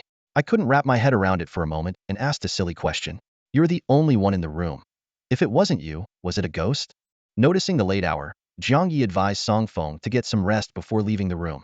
After the long enchantment session, Song Feng felt mentally exhausted and quickly fell asleep. The night passed without incident. The next morning, after a simple breakfast, Chun Bing used spatial teleportation to transport everyone to the floating island. As its name suggests, the island was suspended in midair by an invisible force, its existence still a mystery. By now, a crowd had gathered at the entrance. Voices of discussion surrounded them. Do you think high-level professionals will come to the floating island to subdue the Fire Phoenix? Probably not. No one knows why the Fire Phoenix went berserk. Who would risk their life for something so uncertain? Look at that defense barrier, it doesn't seem like it'll hold much longer. If the Crimson Flame Phoenix breaks out, Jiang City is in trouble. The Association of Professionals has already issued a notice. Strong individuals from other cities should be coming soon to suppress it. Listening to the conversations around him, Song Feng turned his gaze to the slightly trembling floating island. The protective barrier rippled like waves, showing signs of strain. Song Feng stood at the edge of the floating island, watching the scene with a serious expression. Having been transported to this world 2 years ago, he knew Jiangqing inside out. He recalled the legends about the floating island. A gentle phoenix spirit beast had been guarding this place for centuries. Over 100 years ago, the ambitious Sakura nation attempted to seize the island by surprise. Due to unforeseen circumstances, the Long nation failed to detect the attack in time, but ultimately, Sakura nation suffered a crushing defeat, its forces obliterated by the fiery wrath of the Crimson Flame Phoenix. Since then, no one dared to covet the island, and all harbored a deep respect for the Phoenix. However, the Crimson Flame Phoenix had never shown hostility towards the people of Long Nation. Even tourists visiting the island were never attacked. That was until a few days ago when everything changed. The Phoenix went berserk, wreaking havoc on the island. The city lord of Jiangqing noticed the anomaly promptly and activated the defensive barrier, barely containing the Phoenix within the island. Unfortunately, Jiangqing was remote and resource-poor, rarely attracting top-tier warriors to reside there. Even the city lord was only a 6th-tier professional. With no other choice, he sought help from the professional association. Xiaofeng, let's go in. Jiang Yi stepped forward, presenting his credentials to the guard. Hello, I'm Jiang Yi, captain of the Long Nation's Ghost Blade Special Squad, here under orders to subdue the Phoenix. The guard was taken aback. The Ghost Blade Squad was known for carrying out top-secret national missions, unknown to ordinary people. But the credentials in Jiang Ye's hand were the highest level pass from Long Nation. Sir, please proceed. The guard immediately saluted respectfully and activated a switch. A path formed from runes appeared out of thin air, leading straight to the floating island. Jiang Yi led the group of 6 along the rune path, quickly disappearing from sight. The remaining crowd buzzed with conversation. Who are they? Judging by the guard's attitude, they must be someone important. I think I heard them mention the Ghost Blade Special Squad. Does anyone know about it? The Ghost Blade Special Squad? An older professional exclaimed. That's one of the top 10 special squads in Long Nation, tasked with national-level missions, all composed of elite warriors. I heard about them from a friend in the capital years ago. The crowd was astounded. They hadn't expected the nation to take the situation on the floating island so seriously, deploying such high-level warriors to subdue the Phoenix. Wait, isn't the Ghost Blade Squad supposed to have only 6 members? But I saw 7 people go in. The older professional questioned. At this point, a young professional chimed in. Did anyone notice the young man in the middle? He looks a lot like Song Feng, who's been a hot topic on the forums recently. Song Feng? You mean the MVP of the team that cleared the legendary dungeon? Yes, that's him. Even the Grand Elder of Long Nation personally praised him. So, that young man must be Song Feng. It's incredible that someone so young is already working with a top national team. What a talent. We're nowhere near his level. Meanwhile, Song Feng and the group of 7 had arrived on the floating island. The scene before them was shocking. The ground and trees were consumed by searing flames, and the entire island was shrouded in thick smoke. In the sky, a fiery phoenix was frantically crashing against the defensive barrier, its eyes blood-red, exuding an overwhelming pressure. Just as the report said, the Crimson Flame Phoenix is in a berserk state. Jiang Yi noted with a furrowed brow. Boss, what should we do? Chunbing asked. What's the big deal? Just knock it down, Vanderwall said eagerly, gripping his dual pistols. No, Song Feng shook his head, dismissing the idea. Forcibly subduing it will only cause more destruction to the island. We need to find out why the Phoenix is berserk and solve the problem at its source. He pointed to the ominous cracks on the ground. Another battle and the whole island might crumble. I agree with Song Feng. Jiang Yi nodded in agreement. The defensive barrier can hold for a while longer. Let's split up and search for the Crimson Flame Phoenix's nest to see if there's anything unusual. Jiang Yi quickly divided the 7 into 3 groups. Song Feng, Jiang Yi, and Chen Bing would cover the northern forest. Nangong Mu and Vanderwall would head west, while Bai Jing and Lung Mo would explore the east. Their mission was to locate the phoenix's nest and investigate any potential anomalies along the way. Alright, let's split up. If anyone discovers anything, communicate immediately through the sound-transmitting stones, Jiang Yi instructed, scanning the group with a serious expression. Here, mobile phones and other electronic devices have no signal, so we must rely on these special stones to convey important information. Everyone nodded in agreement and quickly dispersed. Jiang Yi turned to Chen Bing and whispered, Wu Ying, stay close to Feng. If there's an emergency, transport him to safety at once. Chen Bing nodded firmly. Understood. Song Feng and two others headed north into the forest. Along the way, they witnessed a grim scene. Countless monster corpses lay scattered, some charred to a crisp, others reduced to mere bones. The air was thick with a burnt smell, making it nauseating. Fortunately, the aura-concealing artifacts they carried worked effectively, keeping the fiery phoenix unaware of their presence. In the distance, the massive phoenix continued to furiously assault the protective barrier, its body covered in wounds but showing no signs of stopping. Song Feng cautiously searched for anomalies in the forest while keeping a close eye on the phoenix. The reason for its sudden frenzy was puzzling, but due to the distance, Song Feng couldn't use his spiritual eyes to check its status panel. They decided to investigate the nest first.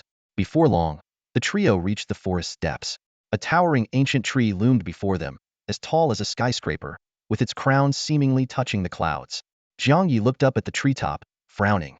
There seems to be a strange disturbance up there. Boss, let me scout ahead. I'll report back immediately if I find anything. Chen Bing volunteered.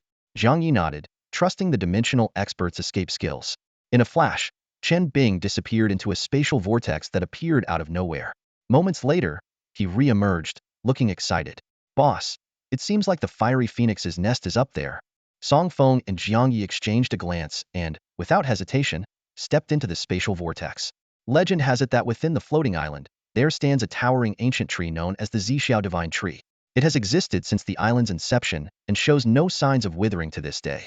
Song Feng, Jiang Yi, and Chen Bing arrived at the top of the tree through a spatial vortex, finding themselves amidst the clouds, shrouded in mist.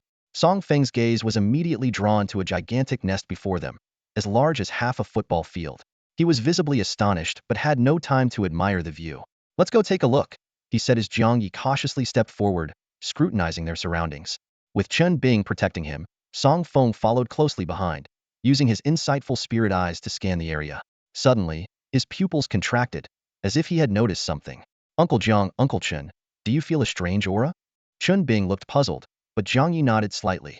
That aura is emanating from deep within the nest. As a keen sword cultivator, Jiang Yi could sense the anomaly. Song Feng pondered, this aura? I think I've only sensed it from monsters before. He had a suspicion but needed to confirm it himself. The three quickened their pace toward the depths of the nest. As they walked, Jiang Yi whispered to Chen Bing, Wu Ying, be ready to initiate spatial teleportation at any moment. Facing the unknown danger, he felt somewhat uncertain. Soon, they arrived at the heart of the nest, where piles of bamboo, as tall as small hills, were stacked. Song Feng recalled his father's bedtime stories. When I was a child, my dad mentioned that the crimson flame phoenix on the floating island didn't like consuming meat and had a long-standing preference for bamboo. Jiang Yi approached one of the bamboo piles, squinting his eyes. Song Feng followed, and they exchanged a glance before saying in unison, demonic energy. Chen Bing came over, looking grave. Do you mean this bamboo is tainted with demonic energy? Jiang Yi nodded and explained.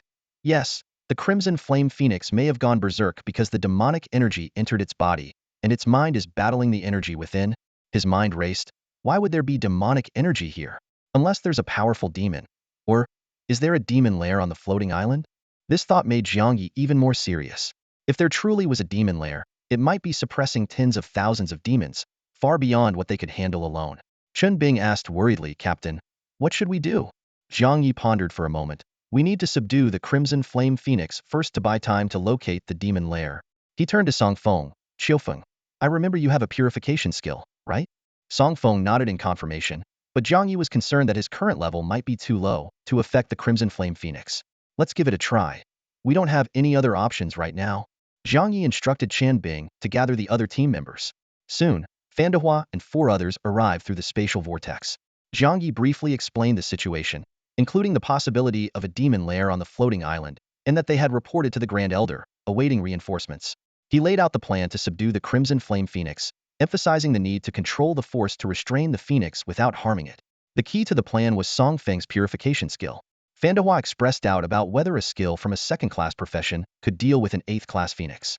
Jiang Yi retorted, "Don't judge a genius by ordinary standards." This reminded Fandahua of his own teasing words about Yao Changsheng, making him awkwardly scratch his toes. Jiang Yi detailed the action plan. Wu Ying would use spatial teleportation to position them around the Crimson Flame Phoenix.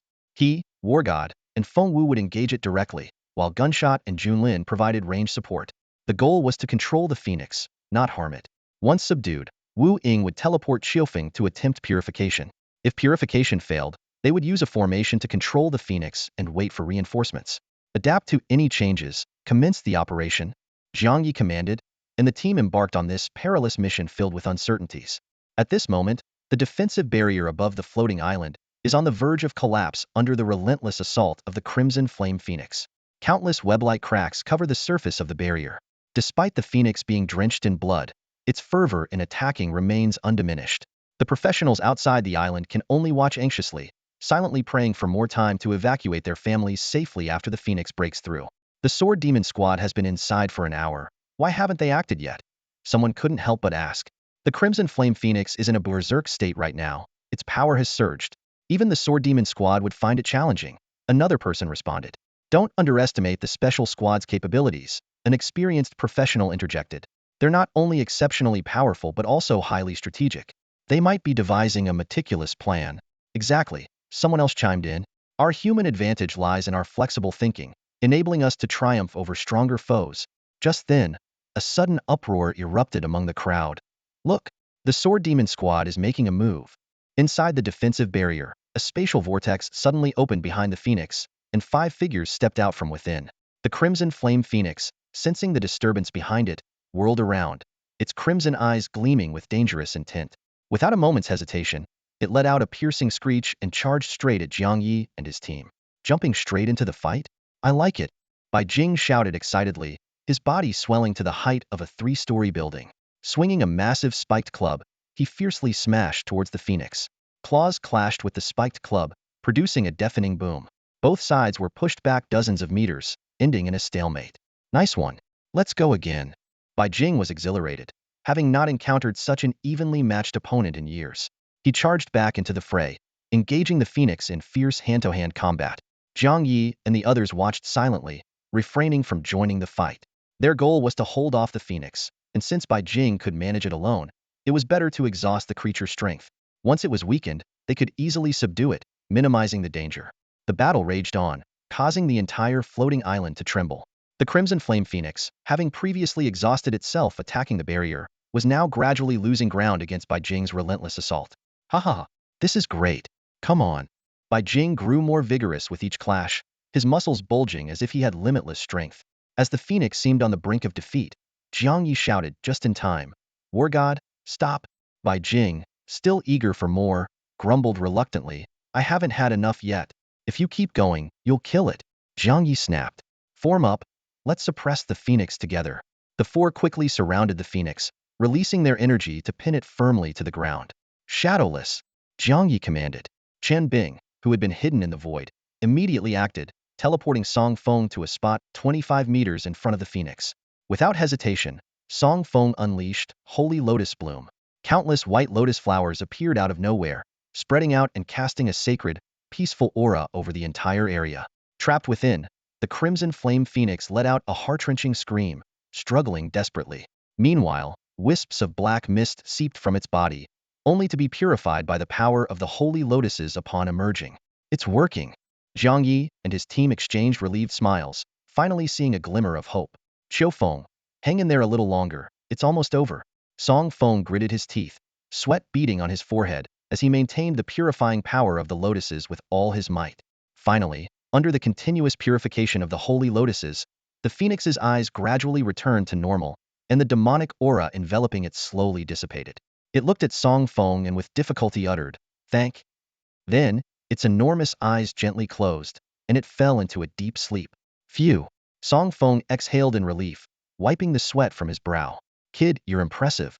Vander caught Song Feng in a bear hug and praised him. You've got my style from back in the day. Song Feng rolled his eyes at him and walked over to Jiang Yi and the others. Feng, well done.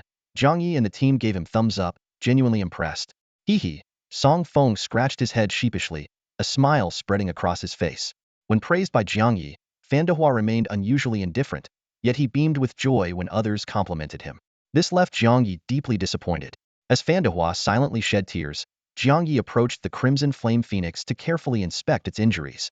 They're just superficial wounds, nothing too serious, Jiang Yi said while examining the creature. It's just utterly exhausted and might need some time to recover through sleep. Afterward, he turned to Feng and asked, Feng, could you perform a healing spell? Feng nodded in agreement. I can. Although the purification skill earlier consumed a lot of energy, I still have enough spiritual power left for a healing spell. Holy light healing. Feng called out softly, and a brilliant white light emanated from his palm. He gently placed his hand on the phoenix, and instantly, pure and sacred white light began to shine. The scene unfolding was truly astonishing. The wounds on the Crimson Flame Phoenix healed rapidly, visible to the naked eye, while its vitality surged back to full strength. This was Feng's first time using a healing skill. In previous battles, they had relied on blood-replenishing pills to restore their condition. However, the Crimson Flame Phoenix was in a critical state, with only a tenth of its vitality remaining. Without timely healing, irreversible damage might have occurred. Under the healing power of the holy light, the Crimson Flame Phoenix slowly opened its lantern-like eyes. It looked at Feng, its pupils filled with surprise and gratitude. Although it had briefly fallen into slumber, its consciousness remained aware, and it knew Feng had saved it. Thank you once again for your help, the phoenix said, standing and slightly bowing its legs in a gesture of respect to Feng. Feng waved his hand modestly, smiling. No need to be so formal, it was just a small effort. The Crimson Flame Phoenix then expressed sincere gratitude to Jiang Yi and the others as well. Curious, Jiang Yi asked, what should we call you, sir? Just call me Qitong, the phoenix replied. I was once called that by others. After saying this, Qitong suddenly turned its gaze to a specific direction, its eyes glinting with a cold light. Its voice grew low and serious. The demon lair is beneath that bamboo grove. Everyone followed the direction of the phoenix's gaze and saw a lush bamboo forest ahead. Each bamboo stood 10 meters tall, densely packed and awe-inspiring. Upon closer inspection, wisps of dark mist coiled around the bamboo, sending a chill down their spines. Zhang Ye's eyes narrowed as he decisively commanded, let's go check it out. With that, he strode towards the bamboo forest, the others trailing closely behind. Feng looked up at the fiery phoenix and noticed it wasn't following. Curious, he asked, Akahitomi, aren't you coming with us? The phoenix replied with a hint of regret, I've just recovered and am still weak. Approaching hastily could allow the dark energy to invade my body again, causing more trouble for you all. As the island's guardian beast, it felt a wave of helplessness at being unable to assist. Feng sensed the phoenix's remorse, but was powerless to help. After a brief farewell, he hurried to catch up with Jiang Yi and the others, all the while consuming restorative pills as a precaution against any emergencies.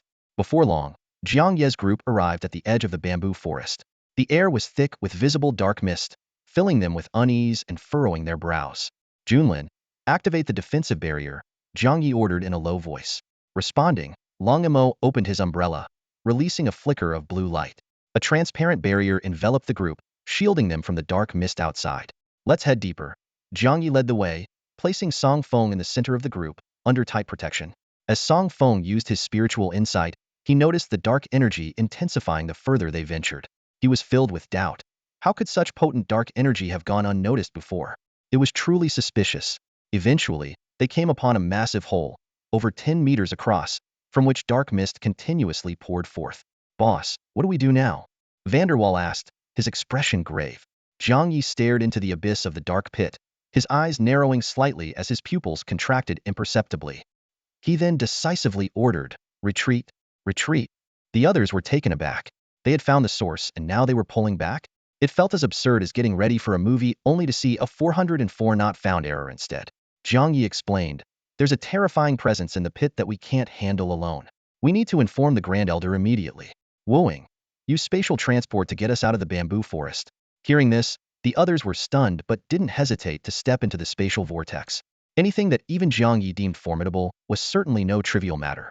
Once safely out of the bamboo forest, Jiang Yi promptly reported their findings to the Grand Elder. He then approached the fiery phoenix and asked directly, Akahitomi, did you already know of its existence? Yes, the phoenix admitted, but it couldn't break the barrier for a while, so I didn't mention it. I wanted you to witness its terror firsthand. Jiang Yi pressed further. If you knew about it, why did you consume bamboo tainted with dark energy? The phoenix explained. The bamboo in my nest wasn't gathered from the forest.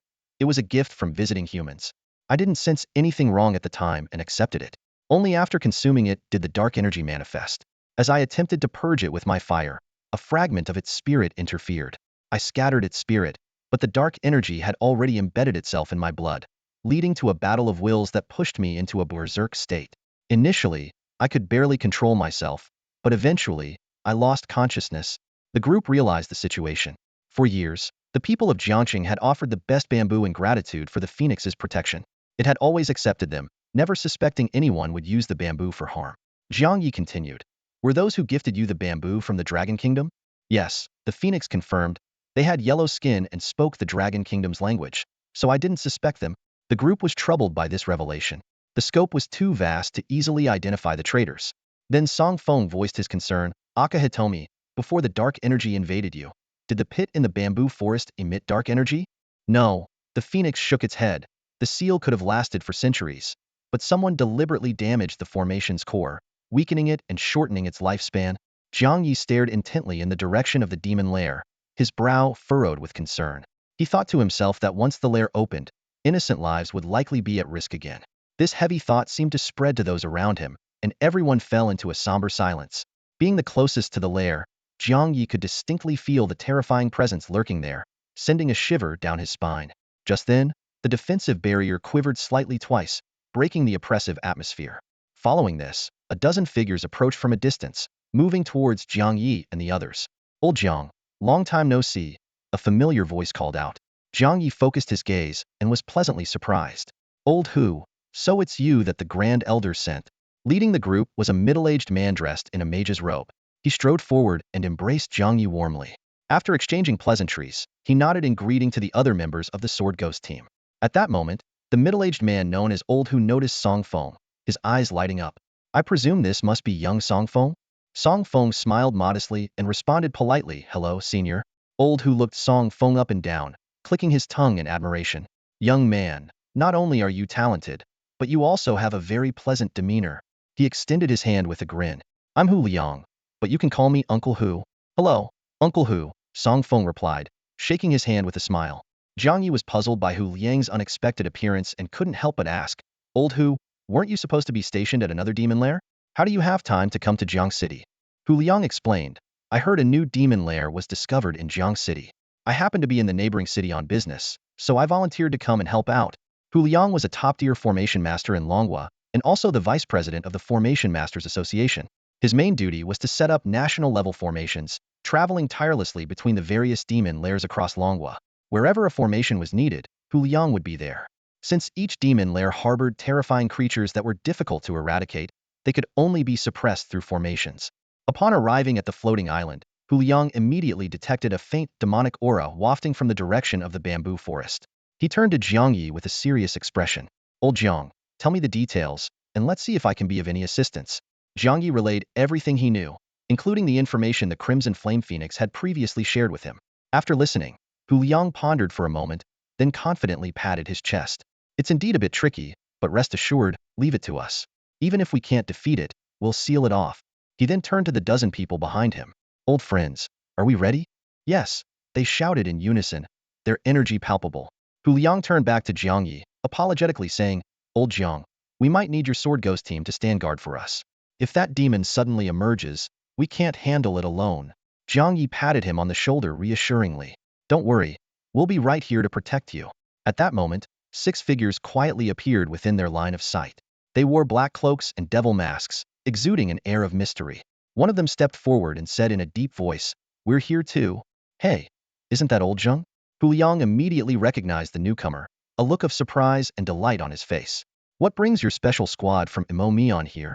Zhang Pengfei, the captain of the Imo Mian squad and one of the top fighters in Longhua, exchanged brief pleasantries with everyone before walking straight to Song Feng. He took out 2 exquisite wooden boxes from his coat. Our mission is to protect Song Feng in secret, Zhang Pengfei explained. After receiving a message from Captain Jiang, we went searching for breakthrough materials and just arrived. He paused, then continued. We've scoured all the auction houses and only managed to acquire the floating light magic crystal and the illusion demon crystal. As for the Hongyuan magic crystal, no one at the auction houses has even heard of it. I've already sent people to other cities to look for clues, and now we can only wait for news. Thank you, Uncle Zhang, Song Feng said gratefully. The two had met once before at Danxiang Pavilion, so he knew Zhang's identity and didn't bother with formalities. Hu Liang breathed a sigh of relief. Perfect. With the Sword Ghost squad and Imo Mion squad stationed here together, there's no need to worry about any mishaps. The presence of two teams composed of Longwa's top fighters greatly increased his sense of security. After a brief survey of the situation, Hu Liang called his old colleagues to start sketching designs and preparing to set up the formation. Seeing this, the Crimson Flame Fire Phoenix also felt more at ease. Song Feng stayed on the floating island. Although he had completed the breakthrough task, he was still missing one material, so he decided to wait for news about the Hongyuan magic crystal. However, he wasn't idle. Under the protection of the Crimson Flame Fire Phoenix on the Zixiao Divine Tree, Song Feng focused on enchanting equipment. These weren't ordinary weapons but legendary gear obtained from clearing dungeons. Ding! The system notification sounded. Enchantment successful. The defense attribute of the illusory shadow helmet has been greatly enhanced. Not satisfied, Song Feng picked up a nearby night more magic crystal and attempted to embed it in the helmet. The enchantment process lasted over 10 minutes, but it was finally complete. He took a deep breath and opened the description panel. Name: Illusory Shadow Helmet. Magic Crystal Additional Effect. When the target is attacked on the head, a defense barrier will automatically trigger, negating 50 of the damage. Not bad at all, Song Feng said with a satisfied smile. While it wasn't as impressive as some skill-based special effects, it was still quite formidable. He then enchanted two other pieces of legendary equipment with the Night More Magic Crystal, yielding similar effects to the helmet. Uncle Chen, do you need me to enchant your equipment? Song Feng asked, turning to Chen Bing. Yes, absolutely. Chen Bing replied excitedly. As Song Feng's personal bodyguard, he had been watching closely, increasingly amazed by what he saw. He quickly took out an octagonal disc. This is called the soul-severing flying wheel. It can be controlled with mental energy, silently releasing blades and toxins from the side holes. Song Feng took the flying wheel and examined it closely. I've never seen a weapon like this before. Let me give it a try. Chen Bing handed over another magic crystal. Brother, can you embed this magic crystal into the flying wheel? It's the Ruoxian Agility Magic Crystal, which has a chance to add speed-related special effects. Of course, Song Feng nodded in agreement. He took a deep breath and concentrated fully on the enchantment. Tiny starlights gathered, surging madly into the flying wheel. Timing it right, Song Feng embedded the magic crystal, and the starlights gradually fused together. Half an hour later, Song Feng lowered his hands, a joyful expression on his face. It's successful. The speed increased by 25, and it also added a special effect called Shadow Kill. Additional effect: Shadow Kill. When the flying wheel spins rapidly, there's a chance to trigger this effect, creating 10 shadow wheels, each dealing 25 of the main wheel's total damage. Chen Bing's eyes gleamed with excitement. He grasped Song Feng's hand tightly and said, Brother, from now on, you're my big brother. How many blue star coins do you need? I'll get them for you right away. No need, no need. Song Feng waved his hand with a light laugh. Uncle Chen, I should be thanking you all for spending your time and energy to protect me. Charging you would be out of the question, but we should settle accounts even among brothers. I must pay you, Chen Bing insisted. However, Song Feng's next words immediately changed Chen Bing's mind about offering money. Uncle Chen, I'm not short of money. Giving it to me would just be a waste of space. Song Feng was speaking the truth. In his system space, he had 5 billion blue star coins, and his equipment was worth a fortune. The resources provided by the Sword Demon Squad left him with little need to spend anything. However, his words left Chen Bing in silence. Despite being a member of the Dragon Nation's special squad and not lacking money, Chen Bing realized the vast difference between himself and Song Feng. He quietly abandoned the thought of withdrawing money, sighing inwardly. Uncle Chen, why don't you ask Sister Mu and the others if they need any enchanted equipment? Song Feng suggested. I have nothing else to do, so I might as well thank the Sword Demon Squad for their care with some practical actions. Concerned, Chen Bing asked, Are you sure you're up for it? He recalled that Song Feng had just enchanted 3 legendary pieces of equipment and 1 height ear piece for him, which must have drained his mental energy significantly. Yet, Song Feng was not resting and was instead thinking of enchanting equipment for the rest of the squad. This thoughtfulness warmed Chen Bing's heart. Oh, I almost forgot, Song Feng said, pulling out a pile of spirit-restoring pills from his system space and popping them into his mouth like candy. Chen Bing was astonished. What? You don't need to refine those pills? Aren't you afraid you'll explode from taking them like that? He knew Song Feng was skilled in alchemy, but he hadn't expected such a shocking way of consuming pills. Song Feng looked puzzled. Huh, you need to refine them? Isn't it enough to just swallow them for the effect? It dawned on him that the hidden passive ability of the Flame Emperor's soul allowed automatic refining of pills taken into his body. While some enhancement pills had limits, he could consume recovery pills like the spirit-restoring ones without restriction. Can I try one? Chen Bing asked curiously, reaching out to see if it was the pill's effect or something unique to Song Feng. Song Feng handed him one, and Chen Bing immediately put it in his mouth. Instantly, a warm wave spread through his body, leaving him feeling incredibly comfortable. Although slower than Song Feng, the pill's automatic refining in Chen Bing's body was still much faster than his own refining efforts. What kind of pill is this? I feel refreshed in every part of my body, Chen Bing exclaimed. Clear spirit pill, Song Feng replied simply. Chen Bing sighed. All right, let's pretend I didn't ask. He knew little about pills and had never heard of the clear spirit pill, let alone its effects. Suddenly, a message panel popped up in front of Chen Bing. Clear spirit pill successfully refined. Your mental recovery speed permanently increased by 100. Clear spirit pill successfully refined. Your skill casting speed permanently increased by 100. Chen Bing stood frozen, staring in disbelief at the information. He had thought it was just an ordinary pill, not expecting such extraordinary, permanent enhancements. Overwhelmed with emotion, he looked at Song Feng with newfound gratitude. Brother, you're amazing. I'm about to cry, Chen Bing said, covering his face, deeply moved. Song Feng watched Chen Bing's reaction silently, feeling a surge of indescribable emotion. He had only casually enchanted some equipment and given away a pill, yet it had touched Chen Bing so much. Reflecting on his own journey since joining the nation, he realized that while he had received immense resources and training, his contributions in return seemed minor. Song Feng recalled a question Song Shan once asked him. Why did he choose to serve the nation? His answer then was, to repay kindness with greater kindness. Gratitude is the path to true greatness. Now, he realized that while he had benefited from the nation's support, he had not fully lived up to his original intentions, feeling a twinge of guilt. He had planned to help others once he became stronger, but he now understood that instead of waiting for an uncertain future, he should seize the present. By empowering those around him, he could gradually strengthen the entire nation. With this realization, Song Feng's mindset shifted, and his resolve grew firmer. He took out several bags filled with various pills and handed them to Chen Bing. Uncle Chen, please distribute these to everyone as a token of my gratitude for all your support recently. Chen Bing was momentarily stunned, then glanced at the bags. They were packed with pills, some almost bursting at the seams. Understanding Song Feng's gesture, he couldn't refuse and stored them in his personal space, planning to share them later. All right, I won't waste any more time. I'll go see who needs equipment enchantments, Chen Bing said, disappearing in a flash. Song Feng murmured to himself, I'll use this time to make more pills, just in case. He remembered the thousands of herbal ingredients given to him by Yao Changxing, enough to keep him busy for a long time. Start the furnace, Song Feng called out. The Crimson Abyss furnace floated in midair, its flames blazing with concentrated mental energy. Soon, a rich aroma filled the area. Even the nearby slumbering Crimson Flame Phoenix twitched its nose, rolled over, and continued to sleep soundly. By sunset, Chen Bing returned. He informed Song Feng that he had talked to Jiang Yi and the others about the enchantments, and they were all deeply moved. Vander Hua was so excited that he wanted to become sworn brothers with Song Feng. Jiang Yi suggested that Chen Bing return later, allowing Song Feng more time to rest since the floating island had been thoroughly checked and Song Feng's safety wasn't a concern. However, seeing Song Feng focused on alchemy, Chen Bing couldn't help but smile wryly, realizing their worries were unfounded. Song Feng showed no signs of fatigue. He was full of energy and looked like a cheerful, sunny young man. He was intently crafting elixirs, his skills impressively adept. As soon as Chen Bing returned, Song Feng sensed it and turned to ask, do they have any equipment that needs enchanting? Let's discuss that later. Focus on your elixirs first, Chen Bing instinctively reminded him, then remembered Song Feng's extraordinary skills and cursed inwardly before stepping forward. There are 4 pieces of equipment, Chen Bing reported succinctly. The dual guns belong to Chang Xiang, the spear to Feng Wu, the wolf-tooth club to Zhan Shun, and the umbrella to Jun Lin. Song Feng nodded but then asked curiously, doesn't Uncle Jiang need any? You mean the captain? Chen Bing shook his head.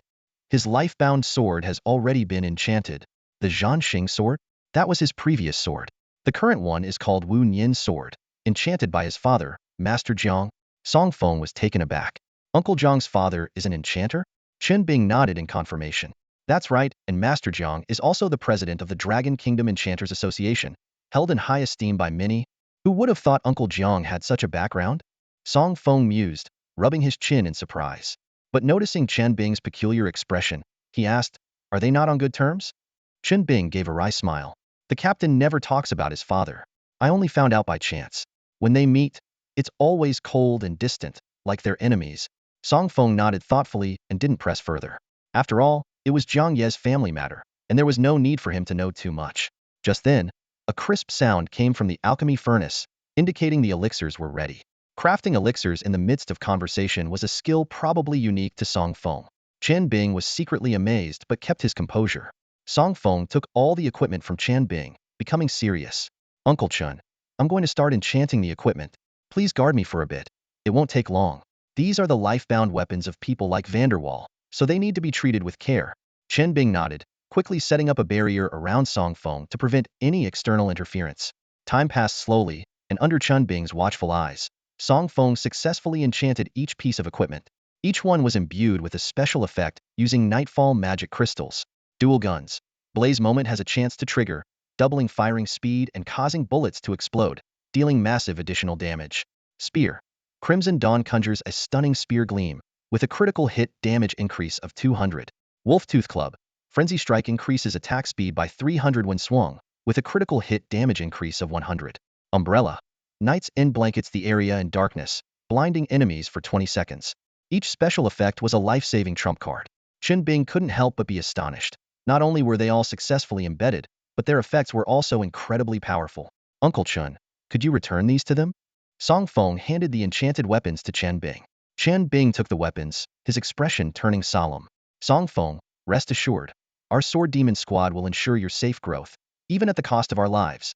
Song Feng was taken aback by Chen Bing's sudden seriousness and couldn't help but tease. Uncle Chen, why so serious all of a sudden?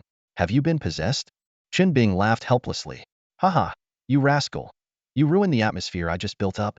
Some people are really changeable, Song Feng said with a mischievous grin, glancing sidelong at Chen Bing. Who's the one who was begging to call me big brother earlier, and now calls me a rascal? Hey! Chen Bing feigned anger, raising his eyebrows. Is that how it is? Better get you while you're still a kid before you grow up and start hitting back.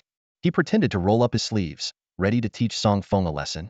But just then, a yellow beam of light suddenly appeared on the horizon, shooting up into the sky. That's the direction of the demon lair. Song Feng and Chen Bing exchanged glances. The latter immediately tore open a space vortex, and the two stepped through.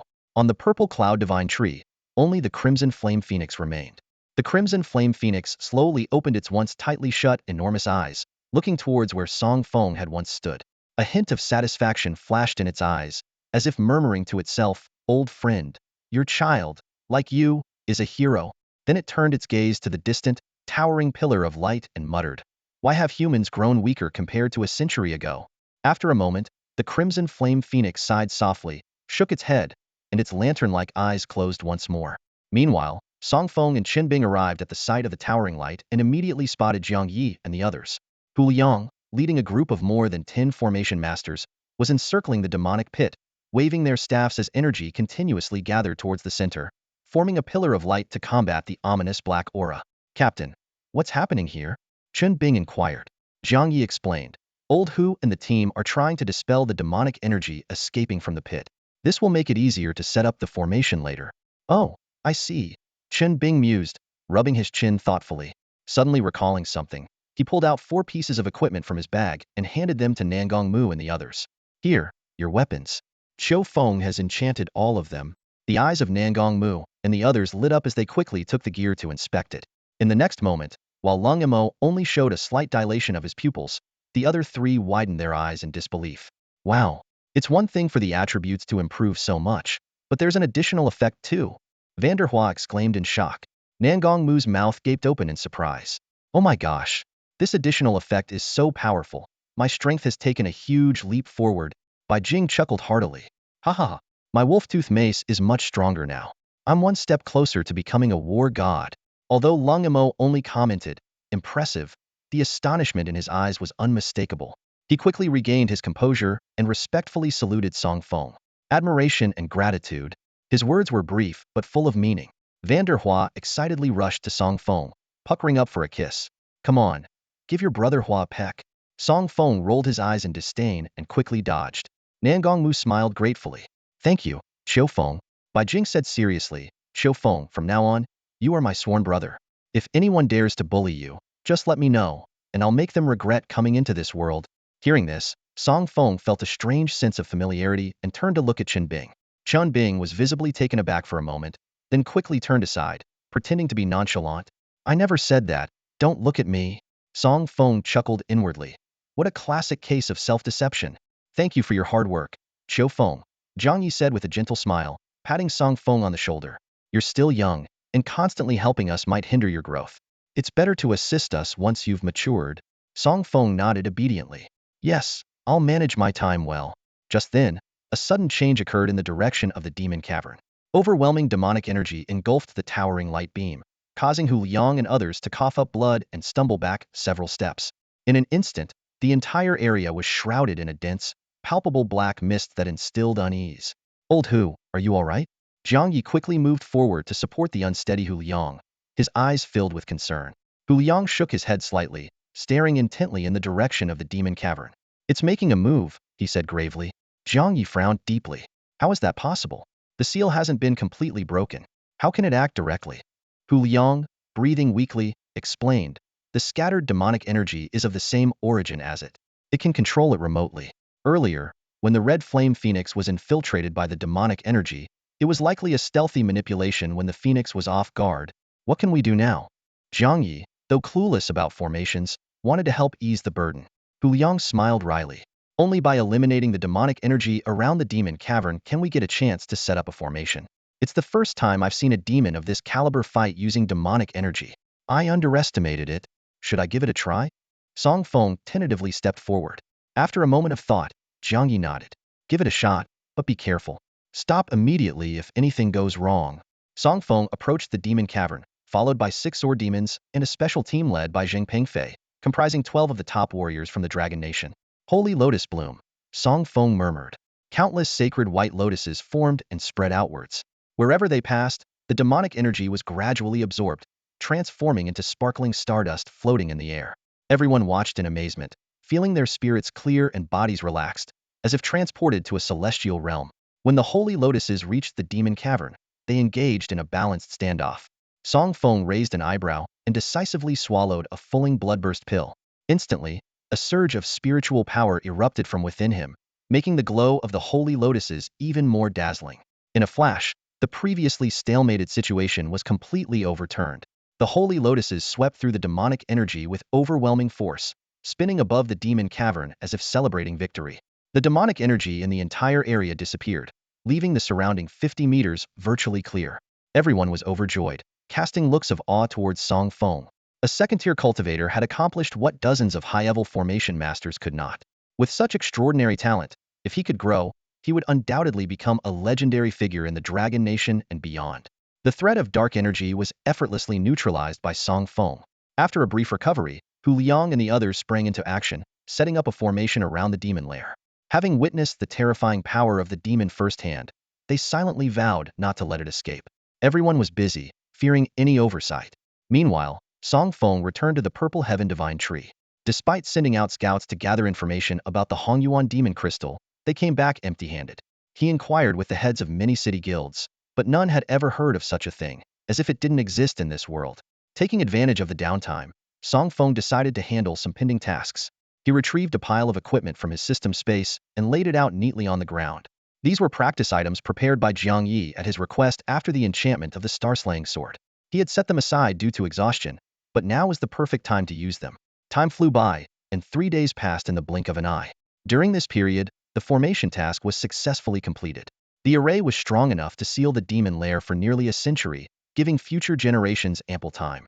The group dared not confront the demon directly, fearing a heavy toll. Meanwhile, atop the Purple Heaven Divine Tree, Song Feng looked at the virtual panel before him, both surprised and delighted. To his amazement, his persistent effort had successfully upgraded the star absorption enchantment technique. Even more gratifying was the advancement reward, the Hongyuan Demon Crystal. Song Feng was both amused and relieved, as his team found nothing, yet he unexpectedly acquired the coveted treasure. At that moment, Jiang Yi and the others approached. Qiu Feng, there's still no news about the Hongyuan Demon Crystal. I've dispatched several more search teams to various dungeons, hoping to find it soon, Jiang Yi reported. Hearing this, Song Feng chuckled softly and then produced a deep purple crystal. Uncle Jiang, actually, I've already found the Hongyuan Demon Crystal. Upon hearing this, Jiang Yi and the others were momentarily stunned. They skeptically opened the introduction panel, surprise flashing in their eyes. Vanderwall exclaimed, "It really is a Hongyuan magic crystal." He turned to Song Feng, questioning, "Kid, did you sneak out to find the magic crystal?" Song Feng rolled his eyes at Vanderwall. "I'm not stupid enough to go out and get myself killed. The Hongyuan magic crystal is a reward for leveling up my enchantment skill. Didn't you guys get any rewards for your skill upgrades?" Jiang Yi and the 6 others exchanged glances, shaking their heads in unison. No. Confusion flickered in their eyes as they began to doubt whether there was an issue with their skill upgrades, or if the universal gaming system had swallowed up their rewards. Song Feng raised an eyebrow, looking surprised. "Really? I thought everyone got rewards when their skills advanced." He wasn't showing off. He genuinely didn't know. The reward actually came from a god-level auxiliary system that silently supported him, not the universal gaming system. Vanderwall eyed Song Feng suspiciously. "I have reason to suspect you're just showing off." Before he could finish, Chen Bing jumped in. "Hey, are you disrespecting my big brother?" Bai Jing immediately followed. "Want to bully my big brother? Better ask my Wolf-Tooth Club if it agrees." Vanderwall smiled wryly inside, feeling betrayed by his team as vice-captain. Jiang Yi quickly intervened to calm things down. "All right, since we've gathered all the breakthrough materials, let's take Qiu Feng to the job transfer temple." Hearing this, everyone stopped bickering and entered the spatial vortex created by Chen Bing. Inside the temple, it was bustling with people. Standing on tiptoe to peer inside, Song Feng remarked, "This doesn't look like a job transfer line. It seems more like a fan meeting." Rolling up his sleeves, Bai Jing angrily declared, "I want to see which brat is delaying my big brother's level breakthrough." He forcefully squeezed a path through the crowd. Following Bai Jing, Song Feng was taken aback when he saw who was being surrounded. Wall paths? What are they doing here?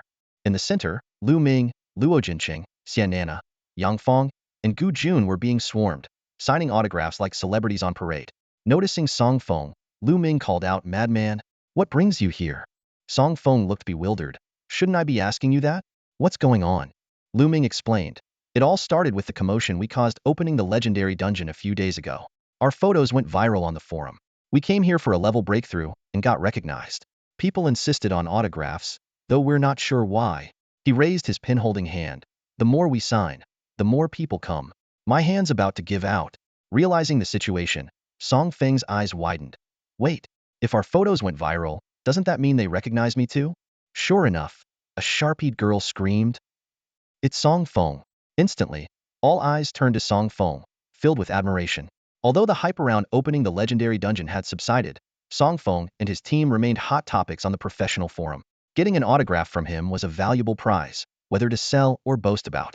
Compared to Lu Ming's group, Song Feng was even more popular.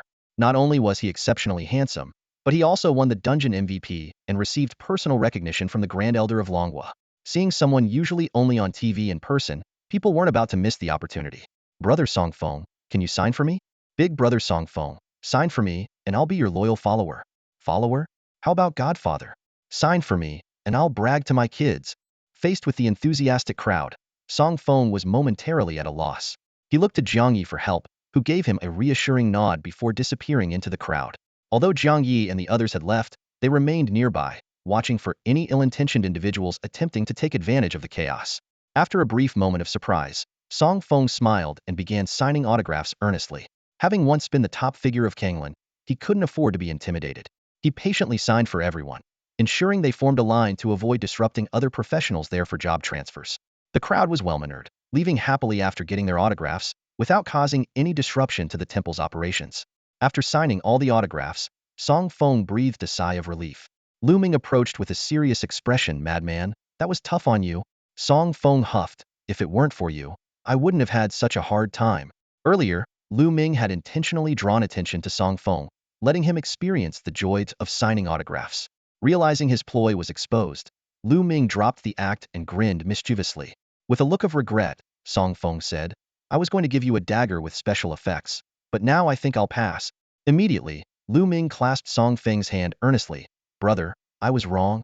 "Not convincing enough," Song Feng replied coolly.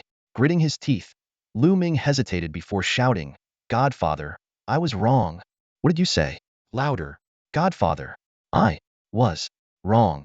Lu Ming shouted each word clearly. Song Feng pretended to clean his ear before presenting a dagger. This weapon, Death's Dagger, was a result of triggering a passive skill during enchantment, with the special effect coagulation. When the blade touches an opponent's blood, it rapidly causes their blood to clot, putting them in a stun state for 10 seconds. It was a formidable weapon. Lu Ming took the Death's Dagger and, after reading its description, his eyes widened.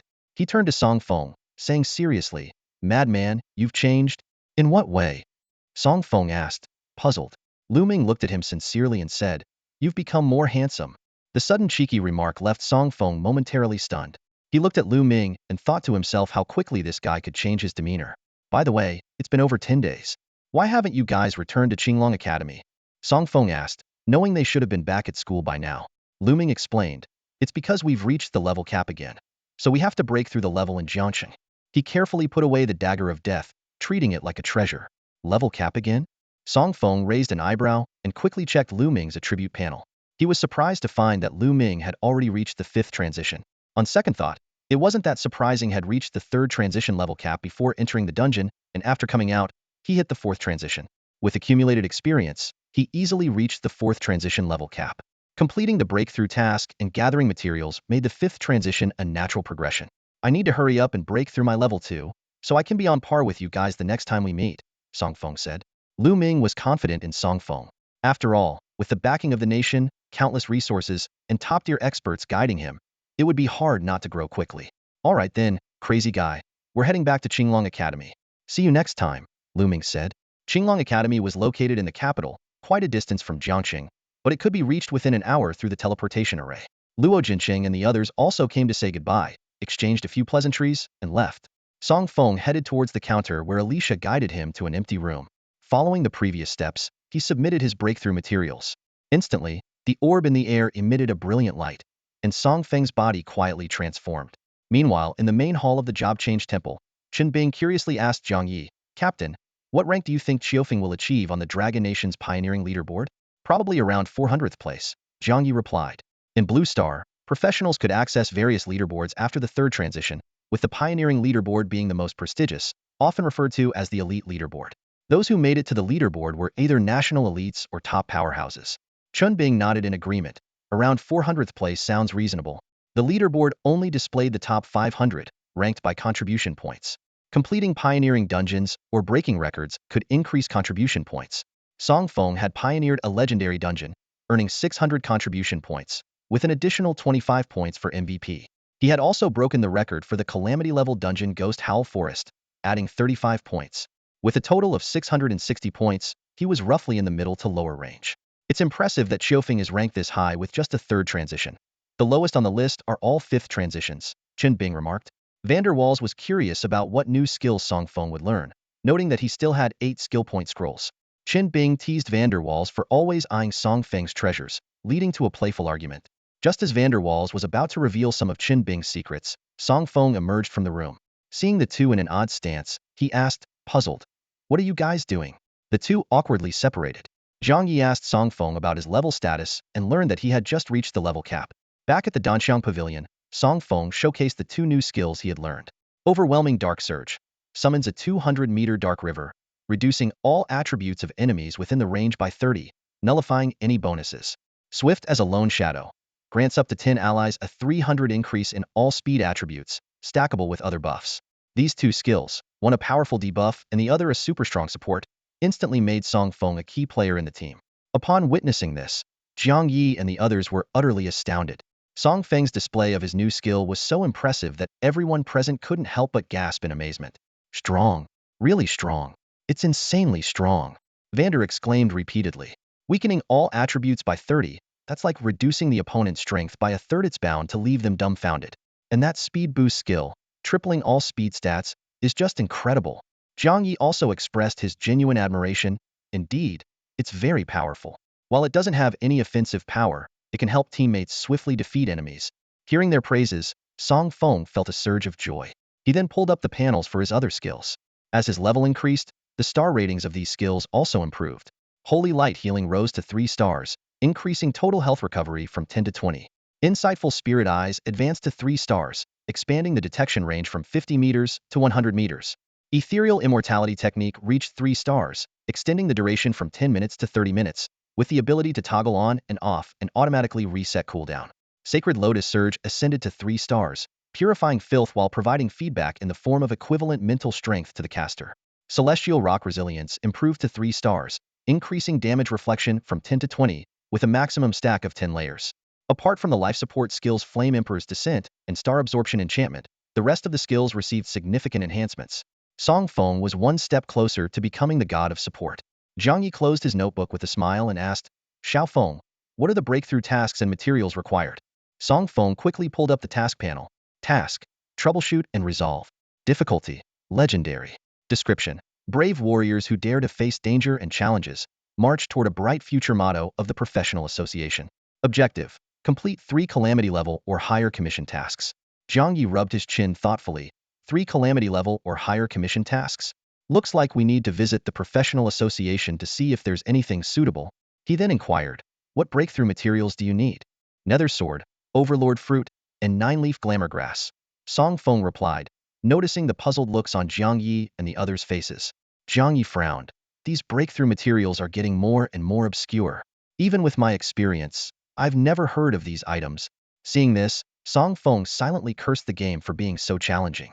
Zhang Yi comforted him. Don't worry, if it really comes to it, I'll ask the Grand Elder for help. Rest assured, Xiao Feng, the Grand Elder has extensive connections and will surely be able to find these 3 items. Song Feng nodded with a smile, trusting in the strength of the Dragon Nation. If the Dragon Nation's information network couldn't locate them, then they would have to seek help from other countries. While Zhang Yi needed time to report to the Grand Elder, Song Feng returned to his room. He reopened his attribute panel and decisively allocated all 1,200 free attribute points to his mental attribute, raising it from 8593 to 9793. He then opened the Divine Skill Compendium, browsing through the array of powerful skills. His eyes fell on the 9-turn Divine Light Art, a skill that boosted all attributes. Although it required 6 transformations to unlock and 100 skill points, Song Feng was determined to acquire it. Just as he was immersed in planning for the future, there was a sudden knock on the door. Xiao Feng, let's go. We're taking you to the Professional Association to choose a task. The Professional Association, unlike the Temple of Transition, is an organization established by the state, bringing together most professionals in the Dragon Kingdom. The association does not have a president or senior officials. It is directly governed by the state. Each city's branch is managed by special personnel dispatched by the state referred to as administrators, ensuring a high level of confidentiality and fairness. Although the Temple of Transition can also issue and receive commission tasks, the tasks there are usually simpler, such as gathering herbs in the wild or regularly eliminating monsters, with relatively lower rewards. These tasks are more like trades between professionals, with the temple acting as a middleman but not taking a cut. For high-level professionals, the Professional Association is more appealing. It offers more challenging tasks with exceptionally generous rewards. This very characteristic is what attracted Song Feng and his group of 7 to the Jiangqing Professional Association Hall. May I assist you with anything? The staff at the counter asked with a smile. Zhang Yi stepped forward and presented a document. Could you help me access all commissions of Calamity level and above? The document prominently displayed the words Dragon Kingdom Special Squad, along with a shimmering golden emblem unique to the Dragon Kingdom, seemingly imbued with a mysterious aura. Upon seeing the document, the staff's eyes widened, and he immediately turned towards Zhang Yi and the others, bowing slightly. I apologize for my oversight. I'll call the administrator right away. No need for that, Zhang Yi said with a smile, waving his hand. I showed my credentials just to facilitate the retrieval of commission information. Thank you for your help. The staff, taken aback by the courtesy, immediately began operating the computer in front of him. Soon, he handed Zhang Yi a tablet. Sir, all commissions of Calamity level and above are here. You can review them in the lounge area. The group of 7 moved to the lounge area and sat down. Zhang Yi placed the tablet on the table. Xiao Feng, this is your task. You make the choice. The others understood that their role was to assist, and the decision lay with Song Feng. Song Feng carefully browsed through each task description, his fingers swiftly sliding across the screen. With his extraordinary mental acuity and the rapid memorization skills honed over the past 2.5 years, he committed all the information to memory. Suddenly, his finger paused. I think the commission numbered 0073 looks promising. The task details read. In a remote forest in the southern part of the Dragon Kingdom, the usually docile demon pig tribe has suddenly gone berserk, causing disturbances over tens of thousands of meters. The villagers in the area are living in fear, their lives at risk. It is predicted that the demon pig boss deep within the forest is around the 7th transformation level, requiring a strong individual to eliminate it. The task was issued by adventurer Pang Tong, with a remaining deadline of 3 days. If unclaimed, the state will dispatch official forces to handle it. A sudden outbreak? Zhang Yi raised an eyebrow and turned to Song Feng. Are you suggesting there might be? Song Feng nodded slightly. Yes, I sense something unusual. It could very well be related to the demon cavern. Ignoring it might lead to significant trouble. Upon hearing this, Vanderhua and the others frowned. Having recently experienced the floating island incident, they were not strangers to the demon cavern. Although they hadn't directly clashed with demons, the oppressive presence alone was enough to be unsettling. Zhang Yi pondered for a moment. I think there's a strong possibility. He looked at Song Feng. Have you made up your mind? Once linked to the demon cavern, future troubles could be numerous. Zhang Ye's group wasn't afraid. Although their encounters with the demon cavern were limited, they had undertaken several missions to eliminate demonic beasts. They were well aware of the tenacity and danger posed by such creatures. The Dragon Kingdom had special squads dedicated to clearing out the demon cavern, but the frequent turnover of team members indicated the peril involved. Song Feng nodded emphatically, his eyes shining with determination. Let's go with this one, he said, his voice soft yet resolute. The existence of the task felt like an invisible responsibility. Ignoring it would mean failing not only others, but also his own conscience. Even if he became strong in the future, a sense of regret would linger in his heart. Zhang Yi nodded to himself, once again affirming his judgment of Song Feng. This young man possessed rare qualities: a sense of justice, kindness, gratitude, and most importantly, he never forgot his original intentions.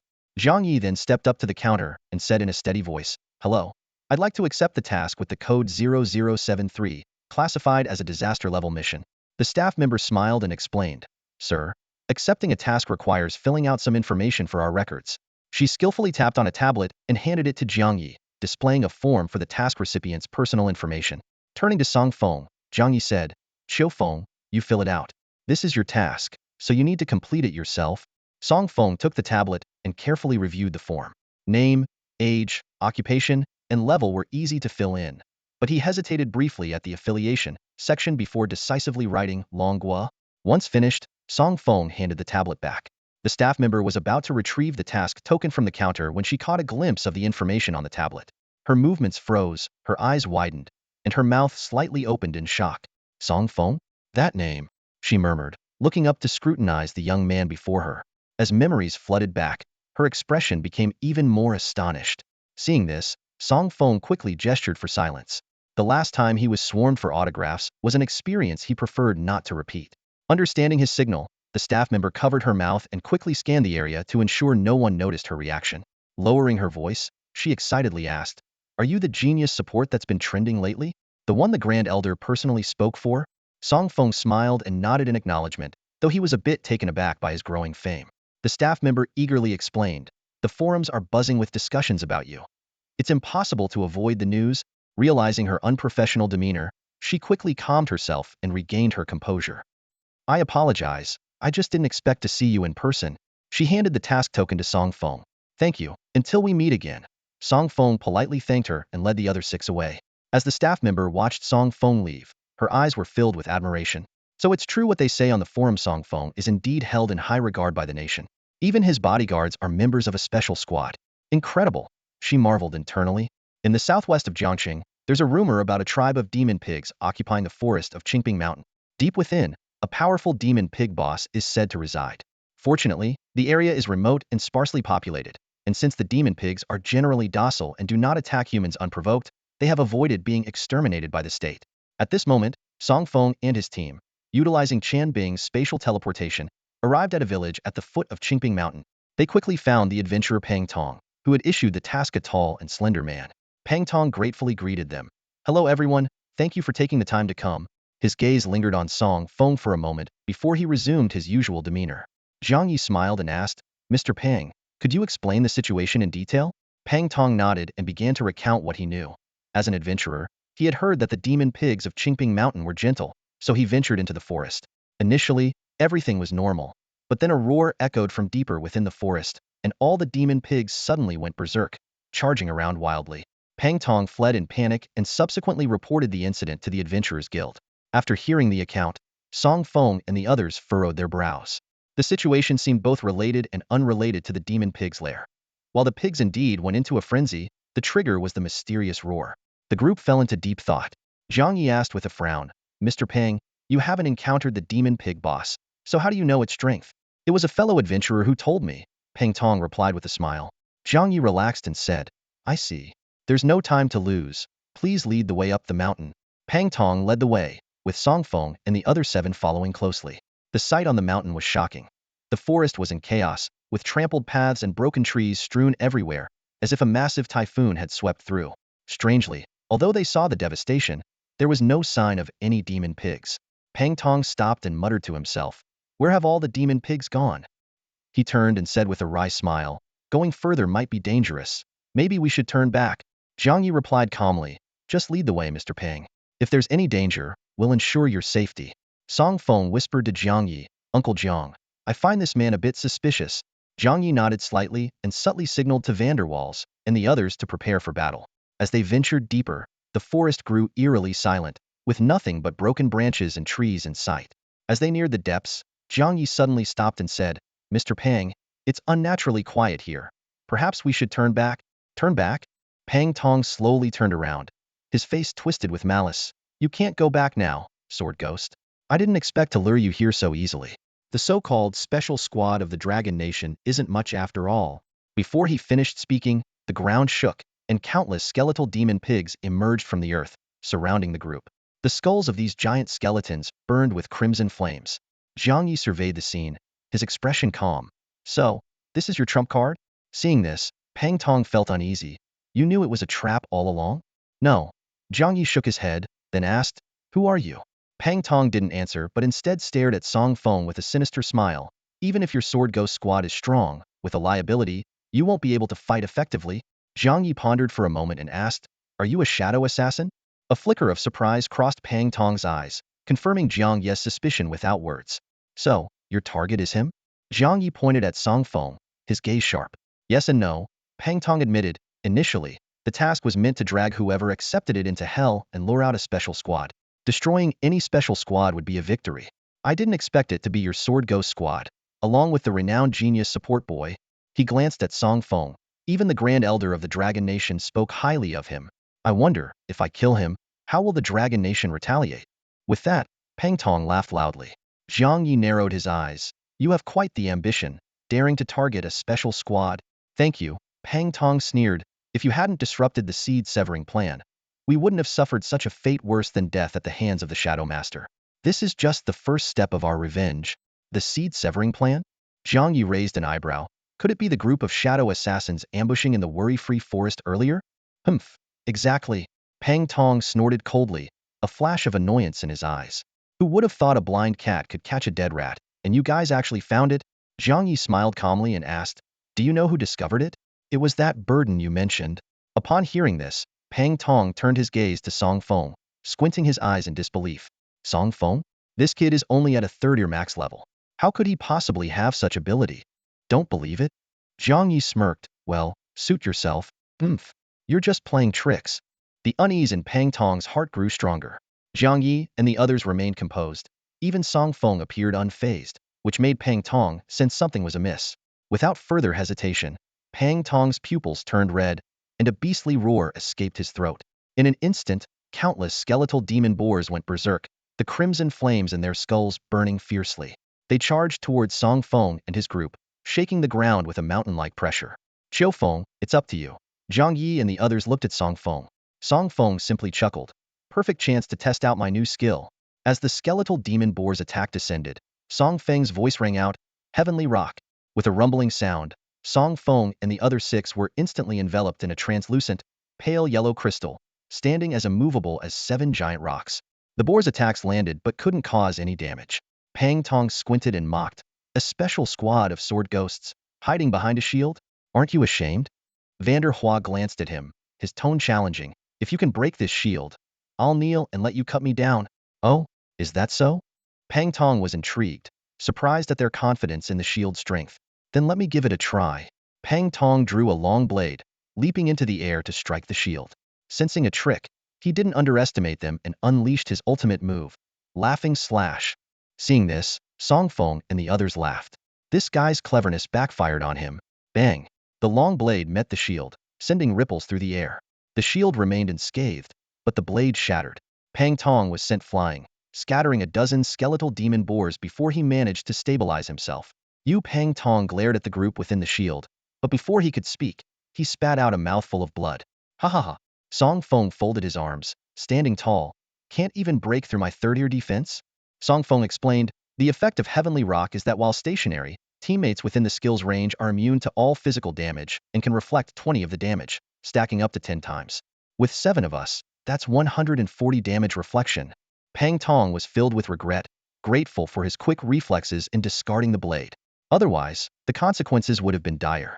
Even so, he had sustained serious injuries. You cunning little brat. Pang Tong snarled through gritted teeth. Hey, don't say that. I wouldn't dare in front of you. Song Feng waved his hand dismissively with a cheeky grin, further infuriating Pang Tong, whose fists clenched tightly, teeth grinding audibly. In that case, shadow guards attack? As Pang Tong's words fell, a dozen shadow assassins concealed among the demon boars revealed themselves, launching an assault on the shield without hesitation. Pang Tong thought, no matter how strong a reflective shield is, it must have a limit, like a spring with a range of elasticity. If the force exceeds that range, the spring will break. He assumed the same principle applied to the shield. With this in mind, Pang Tong leaped again, punching the shield just as the shadow guard's attacks landed simultaneously. Boom, boom, boom. The shield collided with the attacks, sending ripples radiating outward. Pang Tong and the shadow guards were sent flying, spraying blood midair. Over half of the shadow guards fainted on the spot, and the nearby skeletal demon boars disintegrated, leaving the scene in chaos. Now's our chance. Seeing this, Song Feng quickly deactivated the heavenly rock and cast another skill on his comrades, swift as shadows. In the next moment, except for Bai Jing, the other 5 moved like phantoms towards the shadow guards. Even those who were conscious couldn't resist and were knocked out before being tossed into Qin Bing's spatial vortex. He's trying to escape. Pang Tong, who had been flung into the demon boar horde, realized the situation was dire and attempted to flee, but Song Feng noticed him just in time. You damn brat, if I'm going down, I'm taking you with me. Pang Tong turned, charging at Song Feng with murderous intent. Dare to sneak attack my big brother? Take this. Bai Jing swung his spiked club with ferocious speed. Pang Tong thought Bai Jing would be slow and easy to dodge, but to his shock, the club moved like lightning, leaving trails of afterimages. Caught off guard, Pang Tong was struck down, creating a human-shaped crater in the ground. Not so tough. Bai Jing grabbed Pang Tong by the hair and shook him, finding him already unconscious. Couldn't take a hit? Just one swing and he's out. Song Feng remarked with a twitch of his lips. Do you even know your own strength? Just then, Jiang Yi and the others finished capturing the shadow guards and appeared beside Song Feng. Wow, that speed was incredible, so satisfying. Vander Hua exclaimed, amazed by the skill's effect. It really is powerful, whether for retreating or quickly taking down enemies. Jiang Yi sincerely praised. After tossing Pang Tong into the spatial vortex, Chun Bing dusted off his hands. Mission accomplished, right? But Jiang Yi shook his head, his gaze fixed on the depths of the forest. The real boss is still in there. Due to Pang Tong's unconsciousness, the flames within all the skulls of the demonic boars were extinguished. The surrounding area, stretching for hundreds of meters, was littered with stark white bones, resembling a terrifying land of death. Jiang Yi and his team stood amidst this sea of bones, their expressions grave. Uncle Jiang, I think I sense that familiar aura too, Song Feng said, frowning as he sniffed the air. After a moment of hesitation, he voiced his suspicion. It feels like demonic energy. Jiang Yi nodded in agreement. That's right. I suspect there's a hidden demon lair deeper in the forest. Upon hearing this, a sharp glint flashed in the eyes of Fandahua and the others, their expressions growing even more serious. They all understood that anything related to a demon lair would not be easy to handle.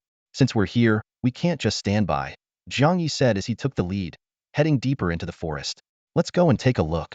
Song Feng and the other 6 followed closely, moving cautiously through the eerie woods. Soon, they reached the depths of the forest, and the sight before them made everyone gasp. A massive demon lair, with a diameter of over 20 meters, loomed in their view. Thick, demonic energy, resembling black mist, seeped from the entrance, sending chills down their spines. Jiang Yi stepped forward to carefully observe the depths of the lair, his face changing dramatically. The seal has been completely broken, Jiang Yi said in a low voice. There are many powerful demonic creatures inside. He took a few steps back, frowning deeply. Chun Bing asked gravely, Captain, what should we do now? Zhang Ye's eyes sharpened. It must be the work of the shadow assailants. I didn't expect them to find such a secluded demon lair. He quickly took out a special communication stone and reported the situation truthfully to the Grand Elder. The Grand Elder took the matter very seriously and immediately dispatched nearby troops to provide support. Given the circumstances, the Sword Demon squad was too few in number and could only hide temporarily, waiting for reinforcements to arrive. Jiang Yi led the team to a dense thicket 100 meters away and cast a concealment barrier to prevent their presence from being detected. Uncle Jiang, doesn't the nation know about this demon lair? Song Feng couldn't help but ask. Jiang Yi shook his head and explained, the dragon nation is vast, and there are countless demon lairs. The nation can't possibly search them all. Then who set up the seal formation for this lair? Song Feng pressed further. The formation I mentioned wasn't a man-made one, but rather a spatial barrier, Jiang Yi patiently explained. On the other side of the demon lair is a world called the Demon Realm, home to various demonic beasts organized into different tribes or nations, similar to the division of countries on Blue Star. Some dungeons and secret realms are derived from other dimensions, and the creatures within them have existed in reality, although they've been modified and reset by the global game. Hearing this, Song Feng suddenly understood, recalling the realism of the Forgotten Ruins. Jiang Yi continued to explain the demon realm situation, including its long history, resource scarcity, and covetousness towards Blue Star. Song Feng looked thoughtfully at the distant demon lair. So, this demon lair just appeared, and the nation hasn't discovered it yet? Jiang Yi nodded in confirmation and explained the difficulties the nation faced in detecting demon lairs. Fan Dehua suddenly spoke up. Are they out of their minds? Helping those beasts from the demon realm against us, what's in it for them? Chun Bing shrugged helplessly. Who knows? Maybe they struck some kind of deal. Jiang Yi sighed. Peng Tong might know more. Hopefully, he has some important information. Suddenly, waves of dense demonic energy emanated from the direction of the demon lair. Song Feng and the others turned to look, their expressions changing dramatically. The army of demonic beasts had emerged. The monstrous army emerged from the dark lair, and as they looked towards the source of the sound, terrifying beasts came into view. In an instant, the entire area was engulfed in a suffocating, dense magical aura. These creatures had humanoid bodies with beast-like faces, their skin a menacing bright red, and they were poised to move down the mountain. Jiang Ye's expression shifted dramatically. He turned to Qin Bing and Wu Ying, urgently saying, teleport Xiao Feng away. We need to prepare to confront them. Song Feng quickly waved his hand. Don't worry, Uncle Jiang, I won't hold you back. Jiang Yi pondered for a moment before nodding. Wu Ying, protect Xiao Feng. The rest of you, come with me. As soon as he finished speaking, the protective barrier dissipated instantly. Their energies surged forth like a torrent, charging directly at the monstrous army. The leading beast, with fierce eyes and a predatory gaze, blocked Jiang Yi and his group's path. It spoke in a gruff voice. Are you the so-called shadow assassins? These words left Jiang Yi and his group astonished. Jiang Yi quickly clasped his hands in salute. Yes, mighty beast. The others immediately followed suit, understanding the gesture. Secretly, Song Feng activated his spiritual vision to check the beast's profile. Name, Blood Demon. Level, LV.1397 transformations. Health, 450000450000. Status, Peak. Description. The Blood Demon is a top-tier species in the demon realm, known for its bizarre combat style. It manipulates blood as a medium, capable of controlling the blood within enemies, causing them to explode from within. It is not to be trifled with. Skills, Rainbow Blood Claw, Blood Resonance. Song Feng thought to himself, this Blood Demon sounds formidable, but I wonder how it performs in actual combat. The Blood Demon snorted disdainfully. I can't decide if the Blood Demons look down on the Shadow Assassins or on humans in general. You played a part in breaking the spatial barrier. We Blood Demons honor our agreements once we conquer the Dragon Kingdom. Our leader will grant you the power and status you were promised.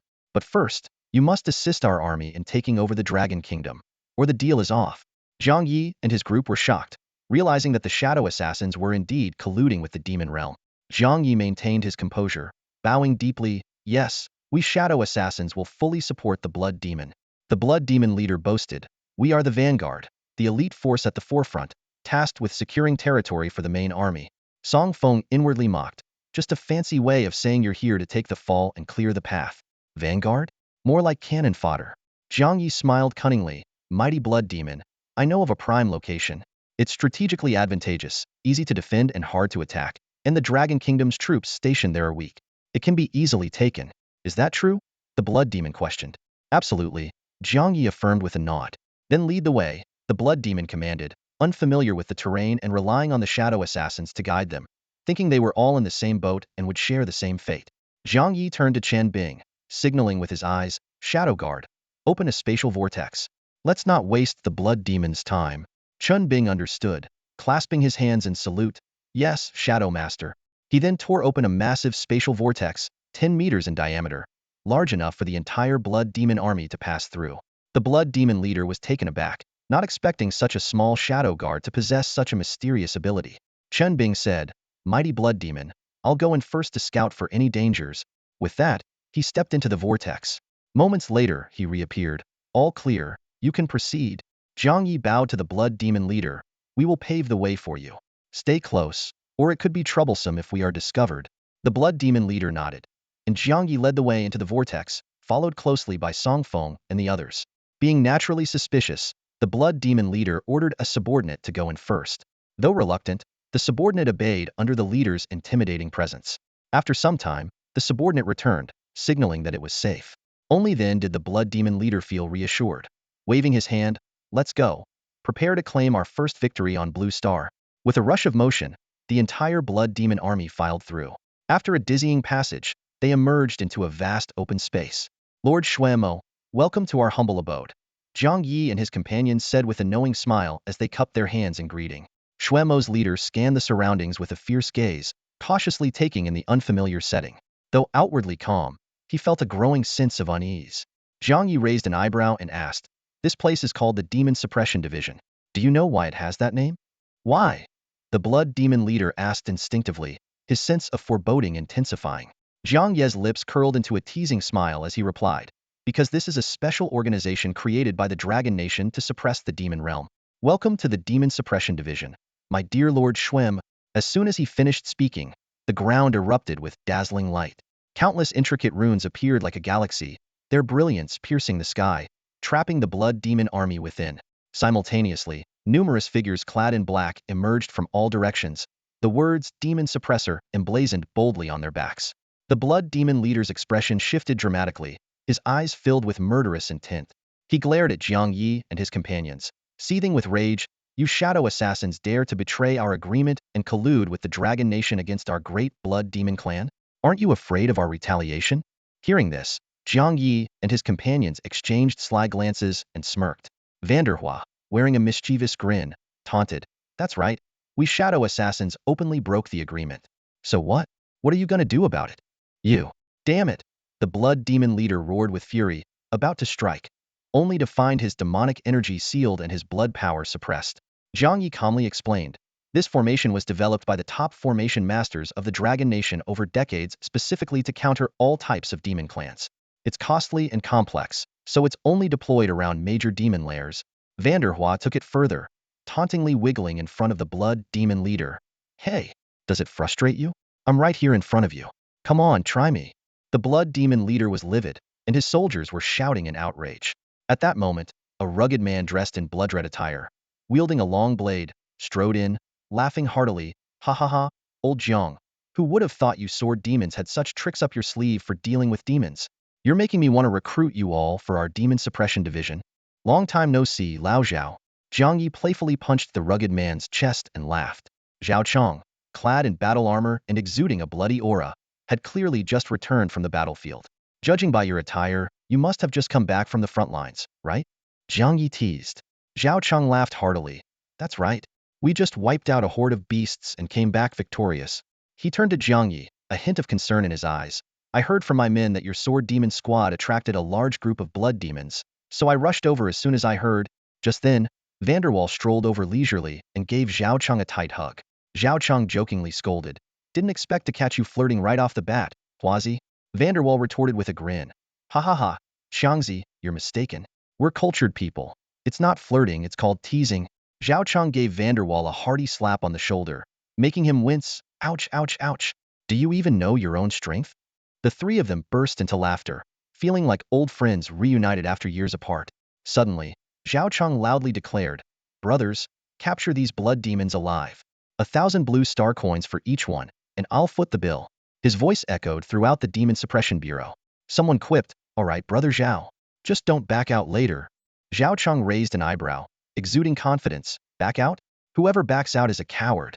Catch them alive. The more you catch, the more rewards you'll get. With those words, the Demon Suppression Bureau erupted into action. Cloaked in black, the demon suppressors rushed forward, each grabbing a blood demon and racing towards the dungeon, eager not to miss the opportunity to earn some money. Vanderwall, eyes gleaming at the sight of the throng of blood demons, said, Xiangzi, count me in. I want to catch some too. Zhao Chong pulled him back. Forget it, you rascal. Come on, let's go to the office for a drink. Lao Jiang, bring your team along. As they gathered in the office, Zhao Chang sighed. I got scolded by the boss for drinking the other day. Let's just have tea instead. He brewed a pot of tea and curiously asked, Lao Jiang, how did you guys manage to lure so many blood demons? Jiang Yi briefly recounted the earlier events. Zhao Chang cursed under his breath. Damn it, that shadow assassin is really persistent. Then he looked gratefully at Jiang Yi and his team. Your sword demon squad really did us a huge favor. If it weren't for you, that vanguard group would have slaughtered the surrounding villages, and our demon suppression bureau would have been in big trouble. Jiang Yi chuckled. Ha ha ha, the blood demons are enemies of the Dragon Nation. We're just indirectly helping the nation. Zhao Chang promised, don't worry, I'll definitely put in a good word for you with the higher-ups. Suddenly, he remembered something. Oh, by the way, I heard your sword demon squad became path protectors? Jiang Yi nodded and gestured to Song Feng beside him. Xiao Feng, say hello to your uncle Zhao. He was a comrade of your father, and is now the director of the Dragon Nation's Demon Suppression Bureau. Song Feng promptly stood up and politely said, Hello, Uncle Zhao. My name is Song Feng. Zhao Chang was surprised. Song Feng? You're the MVP from the legendary dungeon raid a while ago? After Song Feng confirmed, Zhao Chang suddenly realized, wait a minute. You said I'm his father's old comrade? His father is Lao Song. Song Shan? Jiang Yi nodded. That's right. Zhao Chang was shocked and stood up, looking Song Feng up and down. Wow. This kid was just a little one back then, and now he's all grown up? Not only grown up, but also so impressive. Already raiding legendary dungeons at this age. What will he achieve in the future? Jiang Yi dropped another bombshell. The Grand Elder personally spoke out to deter villains for Xiao Feng. Plus, our Sword Demon Squad and the Demon Mask Squad are assigned to protect him, with all growth resources covered by the state. Zhao Chang's eyes widened in disbelief. What? That's incredible. After the initial shock, he curiously asked, to attract the Grand Elder's attention, what's this kid's profession? Jiang Yi smiled and said, a support-type hidden class support master. Zhao Chang inquired further, a support class? Does this profession have some extraordinary talent to be valued so highly by the country's leaders? Jiang Yi revealed, unlimited skill slots, capable of learning all support skills. Does that count? Zhao Chang's eyes twitched. That's insane. Is there really such an overpowered talent in this world? Jiang Yi added, not only that, but Xiao Feng's skills are incredibly formidable, with exceptional support capabilities. Zhao Chang was even more intrigued. How formidable? Jiang Yi gave a mysterious smile. Enough to make you exclaim in awe. Zhao Chang couldn't wait. Want to witness it firsthand? Jiang Yi teased, you want to see it, don't you? But shouldn't you be sending people to guard the demon lair at Qingping Mountain? Seems like you're more interested in seeing the skill effects than avoiding a scolding from the boss. Jiang Ye's words were like a wake-up call. Zhao Chang, realizing his oversight, covered his face with a rueful smile and said, look at my memory, forgetting something this important. Pulling himself together, he added, let's head to Qingping Mountain and see just how terrifying Brother Song's skills are. With that, Zhao Chang quickly gathered a group of demon hunters, and they instantly arrived at the foot of Qingping Mountain through a swirling blue portal. The landscape was rugged and lush with trees, but an unusual aura lingered in the air. Scanning the surroundings with a frown, Zhao Chang's voice carried a hint of anger. Who was responsible for patrolling this area? How could they overlook such a large demon lair? He took a deep breath and continued, thank goodness the Sword Ghost Squad discovered it in time. Otherwise, the consequences would have been unimaginable. One of his subordinates stepped forward to report, Brother Zhao, the 0324 Demon Patrol Group was in charge of this area. They completed a thorough search of Qingping Mountain 10 days ago, and moved on to the next region. Hearing this, Zhao Chang's eyes flickered with doubt as he asked sternly, if they completed the search, how do you explain this demon lair? His subordinate fell silent, unable to meet Zhao Chang's gaze. At that moment, Jiang Yi spoke thoughtfully, Old Zhao, I don't think it's their fault. I suspect there are two possibilities. He held up one finger. The first is that the Blood Demon clan moved in after the patrol, with the help of shadow assassins, quickly breaking through the space barrier. Then he held up a second finger. The second possibility is that this demon lair has been here for a long time, hidden by the shadow assassins using special means. I lean more towards the latter. Zhao Chang nodded in agreement. That does seem possible. Given the current situation, the main demon force inside the lair is likely waiting for news from the vanguard. Otherwise, they wouldn't dare to act recklessly. Jiang Yi stepped closer to examine the entrance of the demon lair, his brow suddenly furrowing. The powerful aura seems to have increased. Zhao Chang, seemingly expecting this, remained unfazed. He explained, once a race from the demon realm breaches the space barrier, they often seek help from other races to gather an army. The longer we delay, the more advantageous it becomes for their demon army. He presented two options with a serious expression. We have two choices. First, quickly set up a demon-suppressing barrier to seal the lair. though this may take a lot of time. Second, we can take the initiative to attack, preventing them from gathering more forces. Both Zhaochang and Jiang Yi pondered the pros and cons of each option. Just then, Song Feng, who had remained silent until now, spoke up. Uncle Zhao, Uncle Jiang, I think I have an idea. Jiang Yi turned his gaze to Song Feng, a look of curiosity on his face. Despite Song Feng's relatively weaker strength, his intelligence was undeniable. Taking a deep breath, Song Feng began to outline his plan. We can set up a killing array around the demon lair first, then use the guise of a shadow assassin to lure out the main forces and annihilate them in one fell swoop. Even if the plan fails, our reinforcements are almost here, enough to drive the beasts back into their lair. Song Feng continued explaining, my aim is to eliminate as many beasts as possible to weaken their overall strength. Given their astonishing reproductive abilities, if we don't act, the Dragon Kingdom might find itself at a disadvantage in the future. Jiang Yi pondered for a moment, then nodded in agreement. I agree with Xiao Feng's plan. Zhao Chang also expressed his support. I agree as well. Although this was his first encounter with Song Feng, the confidence emanating from the latter was convincing. The plan cleverly combined the previous two options, requiring minimal preparation time while effectively clearing out a large number of beasts. Truly ingenious. All right, I'll make the arrangements immediately. Zhao Chang wasted no time, quickly gathering a dozen array masters to set up the killing array around the demon lair. He briefly explained the difference between a killing array and a sealing array. A killing array is one-time, lethal, and quick to set up, while a sealing array is more enduring, serving only to confine but taking longer to establish. Jiang Yi turned to Song Feng, asking how they would disguise themselves as a shadow assassin to deceive the main forces. Song Feng chuckled and elaborated on his idea. Judging from the Blood Demon's leader's reaction, they seem unclear about the specifics of the shadow assassin. I suspect they communicate through some secret treasure across realms, involving only the higher-ups. So, after the killing array is set, we should actively release our aura near the lair. They will surely send Blood Demon minions to investigate, and we can seize the opportunity to claim we are the shadow assassin and explain our purpose. Jiang Yi nodded in agreement, but raised a crucial question. How do we explain why the Vanguard group hasn't reported back? With a confident smile, Song Feng replied, Uncle Jiang, we can say. Half an hour later, the killing array was set up and discreetly concealed, making it difficult for the blood demons to detect.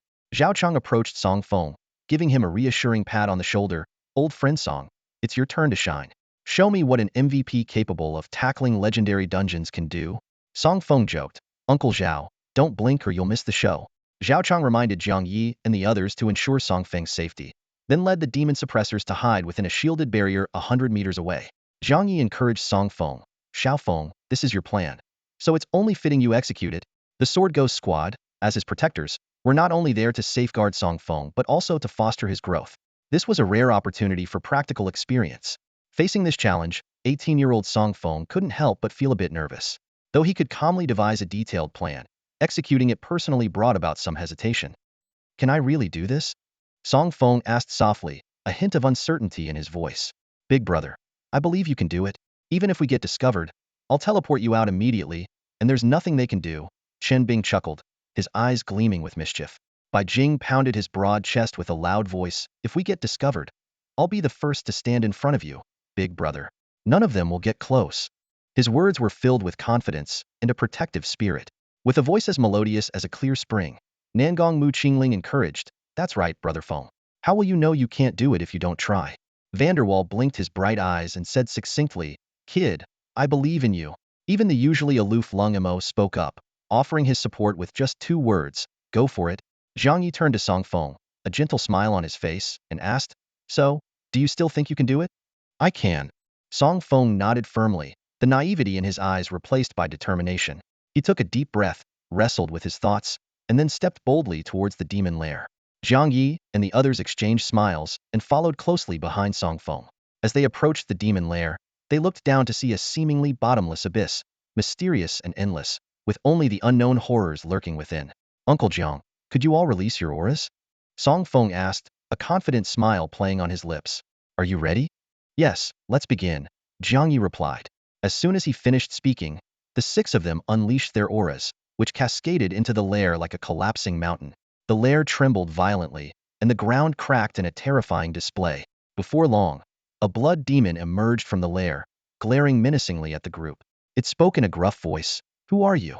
Song Feng immediately clasped his hands in a respectful gesture and said, reporting to Lord Blood Demon, we are shadow assassins sent by the Vanguard to deliver news. The blood demon squinted, suspicion etched on its face. Oh, what news? Bowing slightly, Song Feng continued. The vanguard has successfully secured a region and is hastily constructing defenses to prevent the lowly humans from sending reinforcements. We've been dispatched to report to you, hoping for additional support troops. So, you're from the Shadow Assassins, the blood demon replied, its brows furrowing deeper. Why didn't the vanguard leader send a blood demon to report this? Withdrawing one shouldn't be a problem, right? Without missing a beat, Song Feng replied, it seems humans have noticed something unusual. There are many human soldiers guarding the mountain. The blood demon's aura is too powerful and easily detectable, so we were sent to sneak in. Is that so? The blood demon raised an eyebrow, skepticism in its voice. Then do you know the name of the vanguard leader? Upon hearing these words, a shiver ran through the hearts of Song Feng and the other six. What's the name again? Who knows? That person never mentioned it. Song Feng quickly composed himself and replied with a straight face. The leader of the vanguard did not disclose their name. We do not know. He understood well that this was likely a test. Since they genuinely didn't know, honesty was the best policy. Any hesitation might arouse suspicion. Hearing this, Shui Mo relaxed his furrowed brow. That guy never reveals his name. Indeed, you must be the Shadow Assassins in contact with the Blood Demon Emperor. Song Feng and the others breathed a silent sigh of relief, quietly admiring Song Feng's quick thinking. To so swiftly navigate the trap in the conversation, one might mistake him for a seasoned strategist if not for knowing his background. Shui Mo continued, wait here. I will report to the Blood Demon Emperor. With that, he vanished in a blur. The seven remained silent, acutely aware that walls have ears. Any discussion overheard by the terrifying entities within the demon lair would render their previous efforts useless. Moments later, a wave of demonic energy surged towards them, shaking them to their cores. Countless figures of blood demons emerged like a crimson tide. Several leading blood demons remarked, is this the aura of Blue Star? It's far cleaner than the demon realm. If we could conquer Blue Star, our blood demon clan would undoubtedly grow stronger.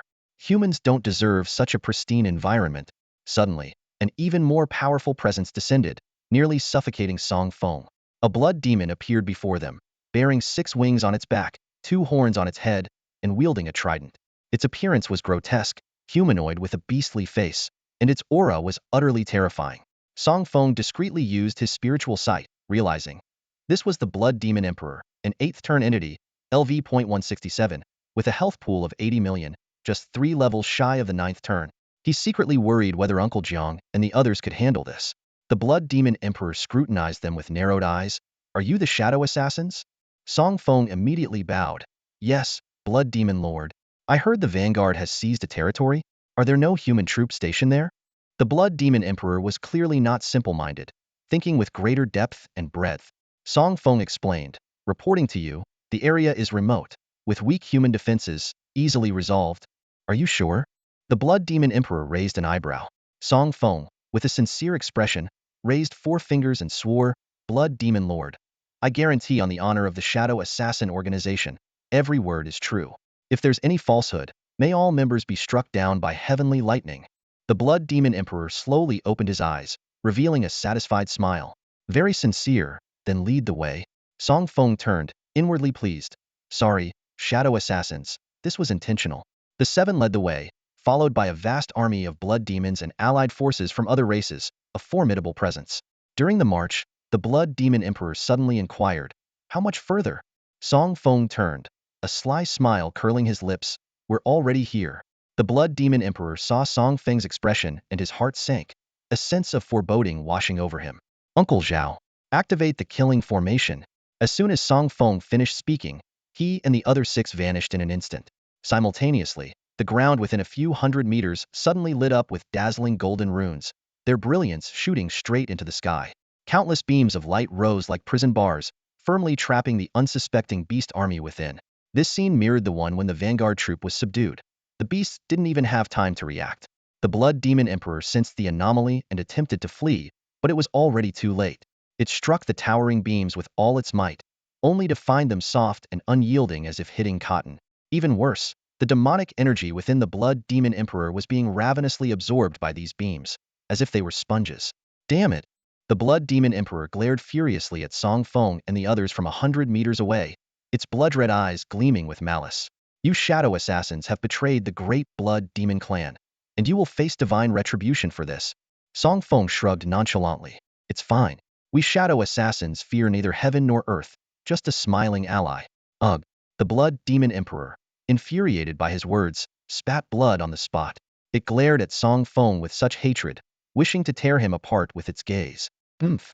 Traitorous dogs, I knew I couldn't trust you completely. Luckily, I was prepared. This is merely a blood avatar. I'll gladly gift it to you. I'll remember your ugly faces, and mark my words, if I ever get the chance, I'll annihilate your shadow assassins.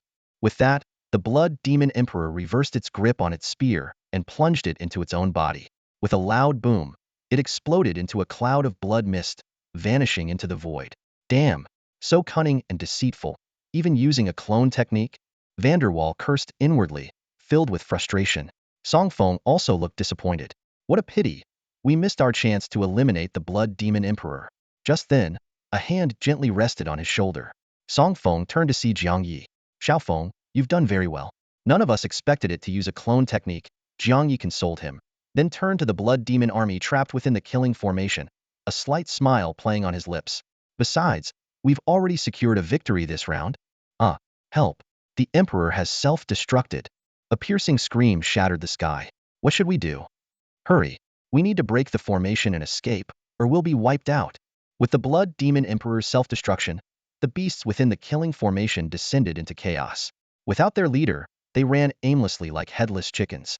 Runes flowed in the sky above the formation, beams of light piercing through the beasts' chests, spraying blood everywhere, creating a scene of utter carnage. However, some powerful beasts were still able to withstand the formation's attacks. Seeing this, Song Feng didn't hesitate to unleash his skill. Dark Surge of Heaven. As soon as he spoke, a black river, like a storm cloud, appeared out of nowhere, sweeping over the beast army within the formation. Instantly, all the beasts' attributes in the area decreased by 30. The beasts that could previously withstand the formation's attacks were dumbfounded.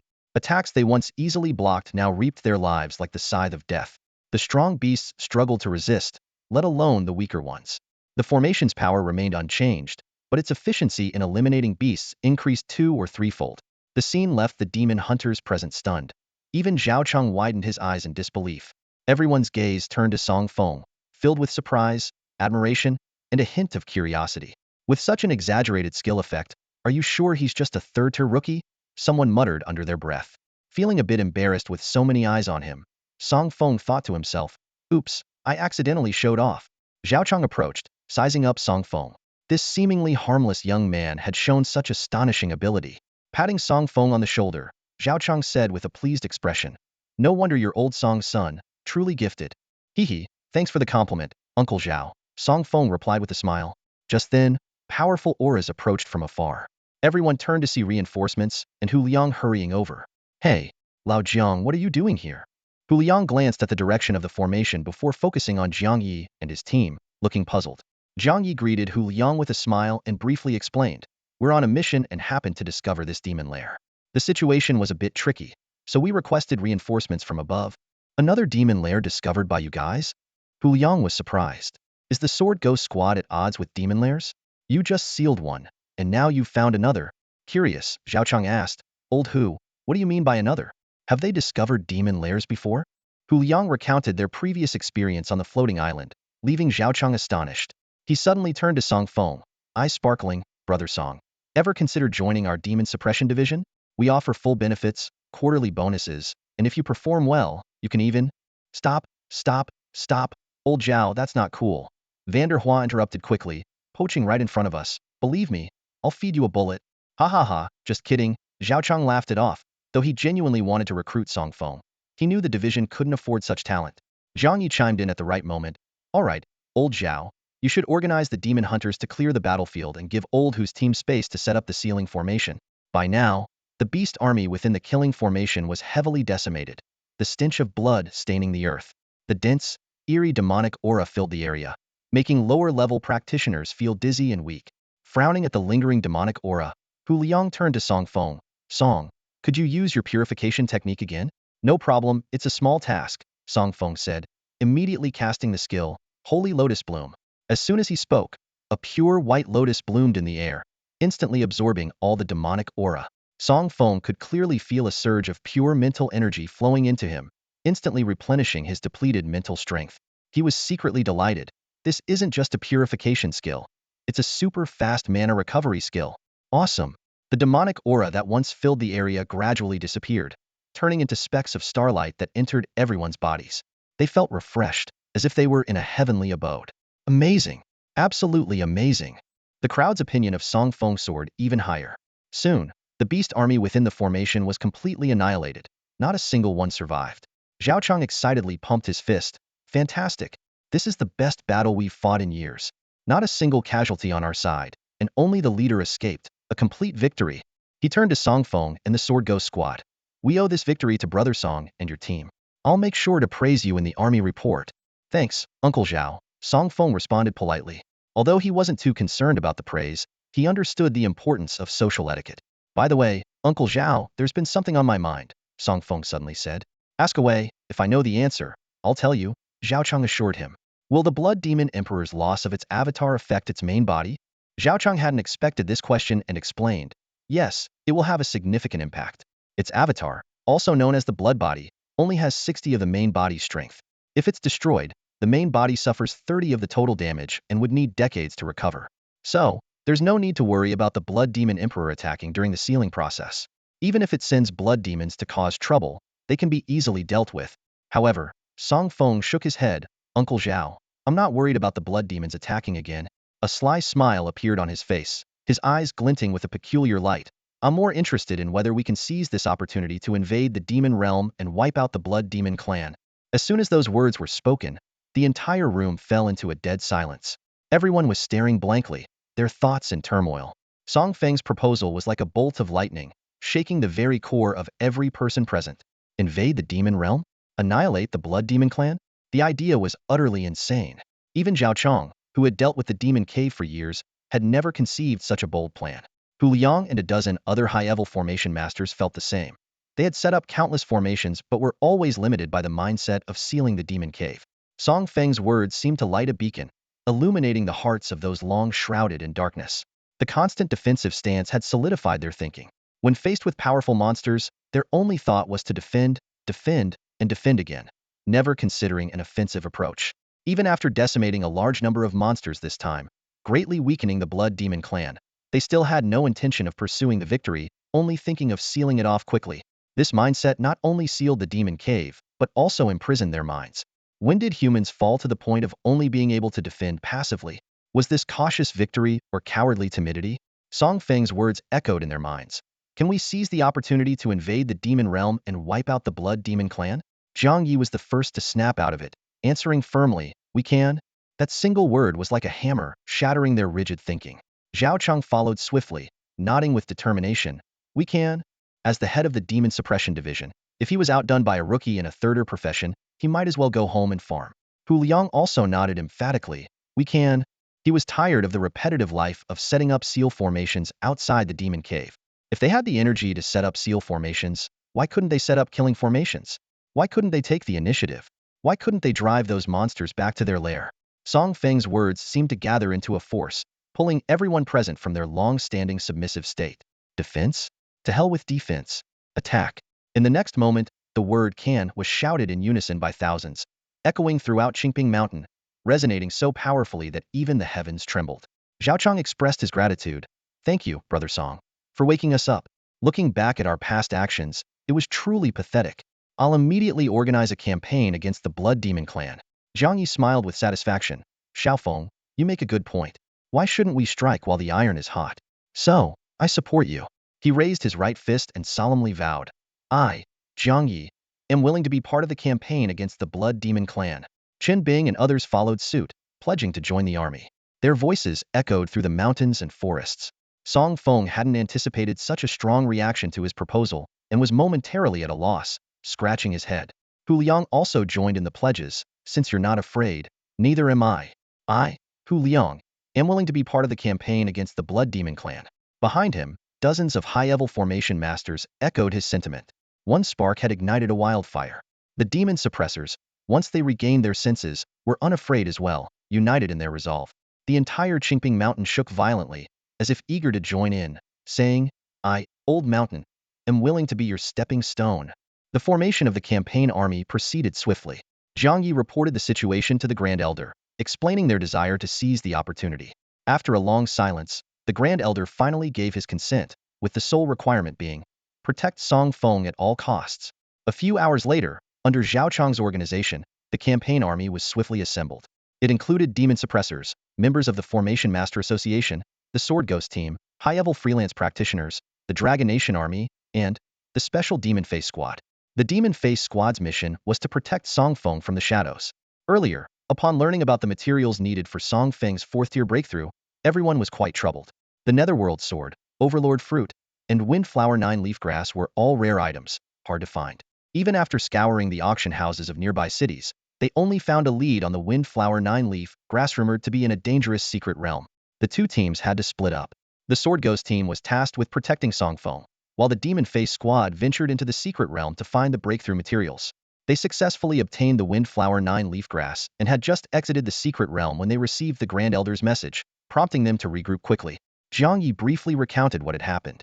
Zhang Pengfei was equally shocked by Song Feng's audacious idea, but after a moment of surprise, he unhesitatingly joined the campaign army. The other 5 members of the Demon Face Squad followed suit, adding 6 formidable warriors to the army, boosting everyone's confidence. At this moment, the campaign army surrounded the Demon Cave, a mix of excitement and apprehension filling their hearts. Zhao Chang, with a serious expression, said, I just consulted a senior who has undertaken special missions in the Demon Cave.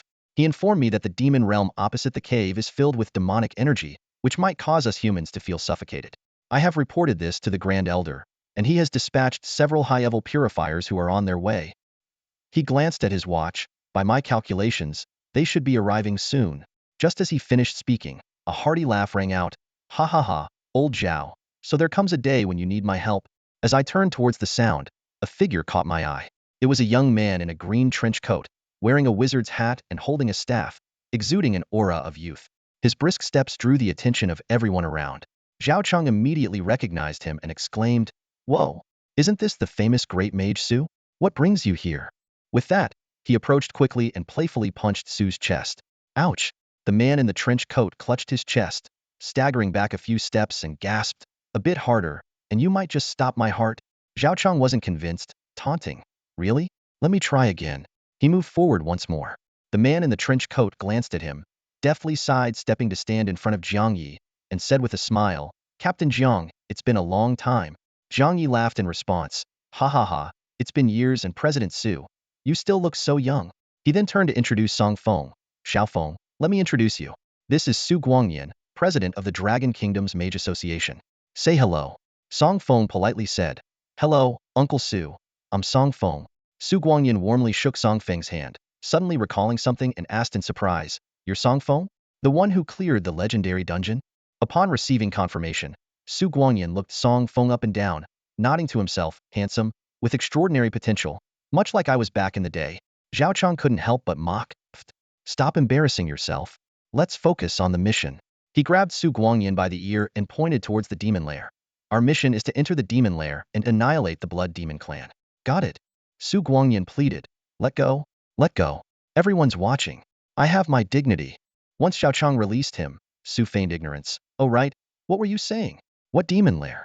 What Blood Demon clan? Song Feng, observing this, curiously asked Jiang Yi. Uncle Jiang, Uncle Su seems like a child. Is he really the president of the Mage Association? Jiang Yi explained, yes, perhaps it's due to his profession.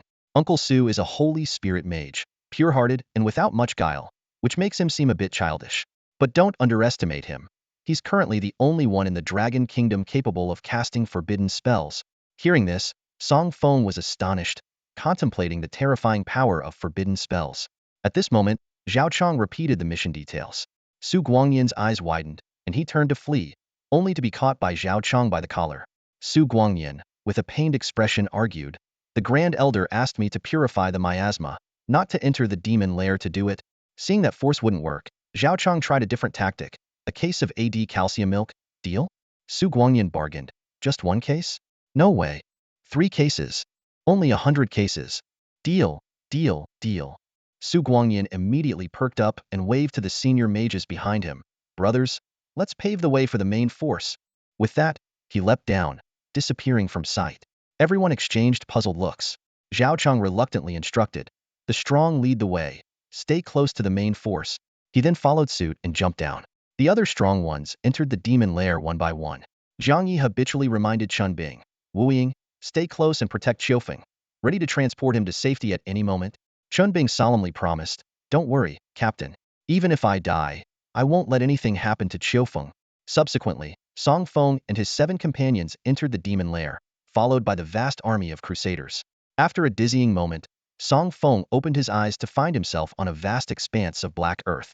The ground was as soft as sand, and the air was thick with dark miasma, causing dizziness.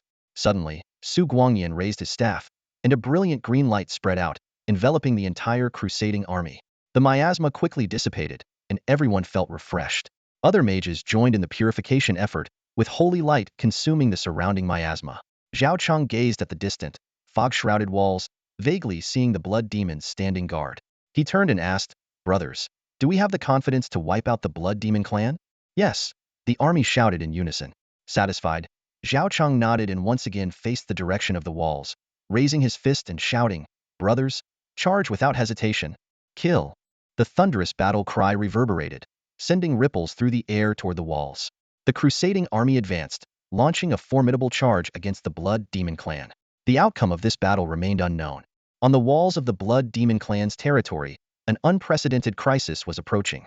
As the black tide of human soldiers surged forward, the Blood Demon soldiers widened their eyes in disbelief. The walls began to tremble violently, jolting them from their shock. What race is this? How dare they invade the Blood Demon clan? Wait, are those humans? Impossible. I must be seeing things. I see them too. How can humans appear in the demon realm? The beasts muttered anxiously, panic spreading among them. A quick-thinking Blood Demon soldier shouted, Messenger, quickly report to the Blood Demon Emperor. The human army is attacking. No sooner had he spoken than someone else cried out, wait, isn't the Blood Demon Emperor leading an army to attack Blue Star? These humans seem to be coming from the direction of the space tunnel. A sense of foreboding weighed heavily on everyone's hearts. Could it be that their formidable army had been completely annihilated? The beasts fell into silence, recalling the sight of tens of thousands of troops marching confidently into the space tunnel not long ago. Now, their army was nowhere to be seen, and the human forces were at their doorstep. Impossible, someone firmly denied. The Blood Demon Emperor himself led the army. How could they fail? At that moment, a powerful presence emanated from behind them. A figure with 6 wings and wielding a trident appeared at it was the Blood Demon Emperor. Greetings, Emperor. The Blood Demon soldiers immediately knelt on one knee, though they were secretly puzzled. Why was the Emperor inside the city? Moreover, his face was pale and bloodless, as if he were seriously injured.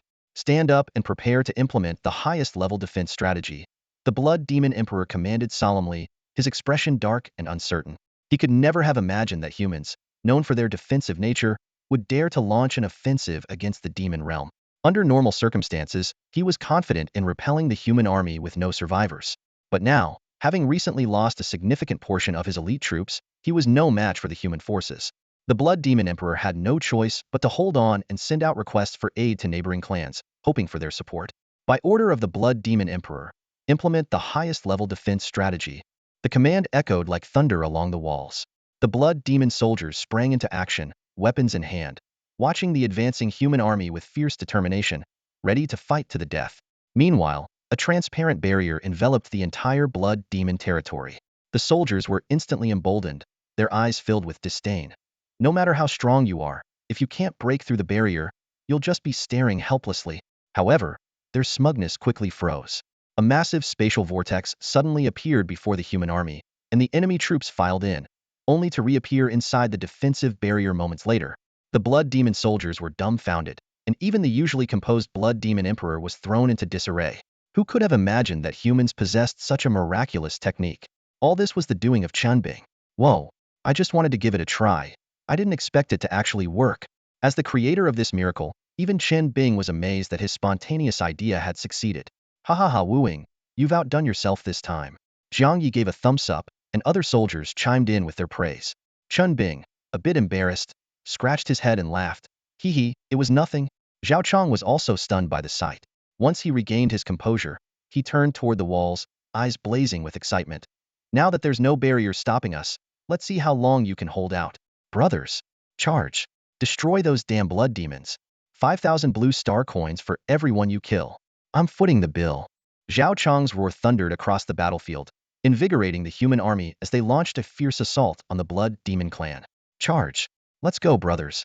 Cutting off someone's financial lifeline is like killing their parents. No one is taking my kill. A thunderous roar echoed across the battlefield, igniting the army with explosive fervor. The lure of money acted like a powerful stimulant, pushing every soldier's fighting spirit to its peak. Like a tidal wave, they surged towards the city walls, their weapons glinting ominously. The area before the gate teemed with figures, and the air was filled with deafening shouts of battle. Soldiers gave it their all, climbing or battering at the gates in a frenzied assault. The entire wall shook violently under the onslaught, as if it might collapse at any moment. Atop the wall, the Blood Demon soldiers' previous arrogance had vanished. They watched the relentless assault below and were overwhelmed by the terrifying battle cries, their legs trembling uncontrollably. Fear washed over them like a tide, filling their eyes with despair. The Blood Demon Emperor stood on the battlements, squinting as he murmured, "Is this really a fight to the death?" His voice was full of unwillingness and resolve. Suddenly, spiderweb-like cracks appeared on the wall, spreading rapidly. With a resounding crash, the gate collapsed into dust. "The gate's down. Charge, brothers!" Zhao Qiang led the charge into the city. He swung his long sword, fiercely hacking at the Blood Demon soldiers who tried to block him. Under his powerful assault, the enemy quickly retreated and soon fell into disarray. Already at a disadvantage, the Blood Demon soldiers' morale shattered in the face of such a fierce attack. Panic-stricken, they fled in chaos across the battlefield. At that moment, the Blood Demon Emperor appeared before the advancing army, blocking their path. Zhao Qiang paused, resting his long sword on his shoulder, a mocking smile playing on his lips. Well, isn't this the little rat who was running away? What makes you dare to show your face now?" Zhao Qiang taunted with a sneer. The Blood Demon Emperor narrowed his eyes, surveying the invading army as he asked in a deep voice, "Are you sure you want to annihilate the Blood Demon clan?" Zhao Qiang shrugged, looking disdainful. "What? Do you have some secret ace up your sleeve? Planning to take us down with you? Please, spare me. I'm so scared," he said, exaggerating his fear with a mocking expression. This blatant insult made the Blood Demon Emperor's face darken, anger almost seething from his eyes. Yet, alongside his fury, a hint of doubt crept in. If the enemy knew about his doomsday card, why were they so composed? Were they truly unafraid, or just pretending to be calm? His mind raced, ultimately leaning towards the latter. With this realization, a cold smile slowly formed on his lips, a glint of determination in his eyes. "If you wish to destroy the Blood Demon clan," the Blood Demon Emperor's voice was low and threatening, "then I'll make sure you join us in death. Let us descend to the afterlife together." The Blood Demon Emperor spread his arms wide, releasing an intense, thick black aura from within, which quickly coalesced into a terrifying black sphere in front of him.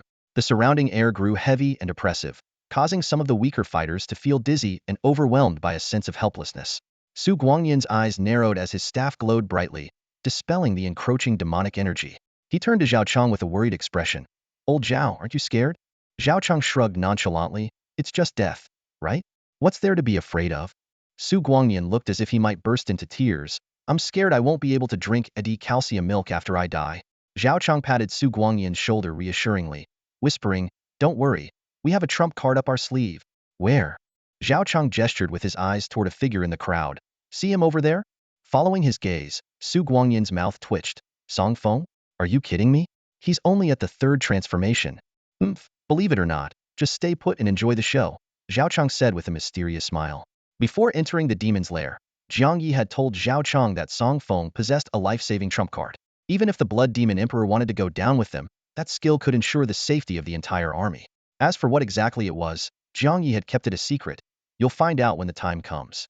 Just don't let your jaw drop. Zhao Qiang knew that with national backing, Feng must have some extraordinary means of self-preservation. So they weren't worried about the Blood Demon Emperor's potential last-ditch efforts. Instead, they stood their ground, silently watching the black sphere grow larger and larger, reaching a diameter of several dozen meters. The Blood Demon Emperor had expected the humans to flee in panic, but was surprised to see them watching calmly as if attending a circus performance. It was infuriated, pretending to be calm even when facing death. Convinced that the humans were only feigning composure, the Blood Demon Emperor hesitated no longer and hurled the massive black sphere toward the army. "If that's the case, then perish." The black sphere screeched through the air, creating an ear-piercing hum that shook the spirit.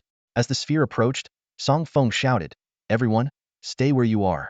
I guarantee your safety." With a slight smirk, Feng activated his skill, Heaven's Rock. Earlier, He had observed with his spiritual sight that although the Blood Demon Emperor's black sphere was composed of pure demonic energy, once released, it only caused explosive physical damage, lacking any mental or other types of energy. This made it the perfect target for Heaven's Rock. Song Feng trusted in the power of his system and skills. If it claimed immunity to all physical damage within its range, then not even a god could harm them. Boom! The black sphere collided with the gigantic rock, sending massive ripples through the void, spreading out like water waves. The blinding light illuminated the entire Blood Demon territory, the ground crumbled, and the sky darkened with clouds. The earth shook, clouds darkened, as if a nuclear explosion had gone off, with blinding white light and rippling space creating an apocalyptic scene. This cataclysmic event lasted for several minutes, alarming nearby demon territories, drawing their curious, shocked, and fearful gazes. When the white light faded, through the swirling black sand, a surprising scene emerged. The Blood Demon territory was covered in black sand. Almost all Blood Demon soldiers reduced to ashes. Only the Blood Demon Emperor remained, barely surviving. Looking up with difficulty at the unscathed army within the rock barrier, eyes filled with endless regret. It regretted targeting Blue Star, regretted believing the Shadow Assassin, and most of all, regretted annihilating its own kin while leaving the enemy unharmed. At this moment, it was nothing more than a complete fool, its actions laughably foolish in the eyes of others. The Blood Demon Emperor's gaze finally settled on Song Feng. It realized it had lost, not to humanity, but to this seemingly harmless young man. From deception and luring into a trap to this one-sided defeat, it was all the work of this young man. The Blood Demon Emperor stared at the youth, a bitter smile on its lips. My life, once smooth sailing, now ends at the hands of a human boy. How tragic! How lamentable! Its voice faded as the Blood Demon Emperor slowly closed its eyes, lying on the black sand, slipping into eternal rest. Song Feng took a deep breath, dispelled the rock barrier, and approached the Blood Demon Emperor, placing his hand on it. We are not divided by good or evil, only by our positions. You've lost and now must pay the price. Honestly, Song Feng bore no hatred for the Blood Demon Emperor, only resistance against invaders. From the Blood Demon Emperor's perspective, attacking Blue Star wasn't wrong.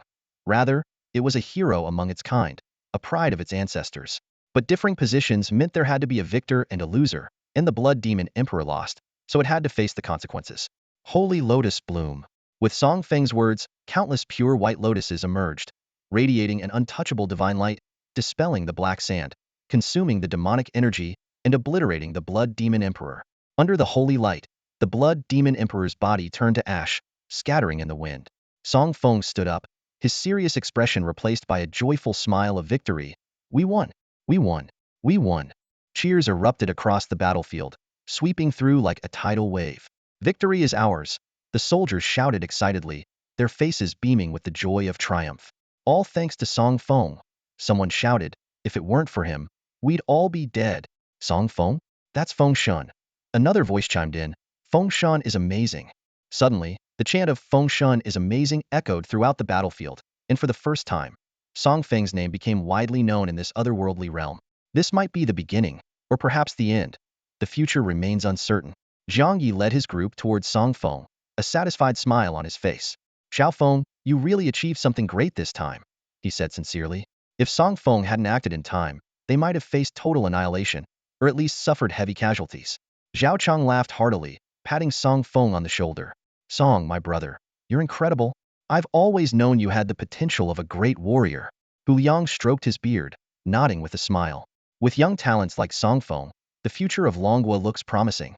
Zhang Pengfei joked, at the rate you're progressing, Song, it won't be long before you're the one protecting us. Everyone praised Song Feng, fully aware that without him, the outcome of the battle could have been entirely different.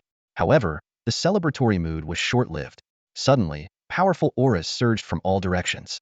Zhang Yi and the others turned to look, their faces turning pale. In the distance, a massive army of beasts, like a black tide, was rapidly approaching, causing the ground to tremble violently. This must be the reinforcements summoned by the Blood Demon Emperor before he died, someone whispered, and there are more of them than the entire Blood Demon clan. What should we do?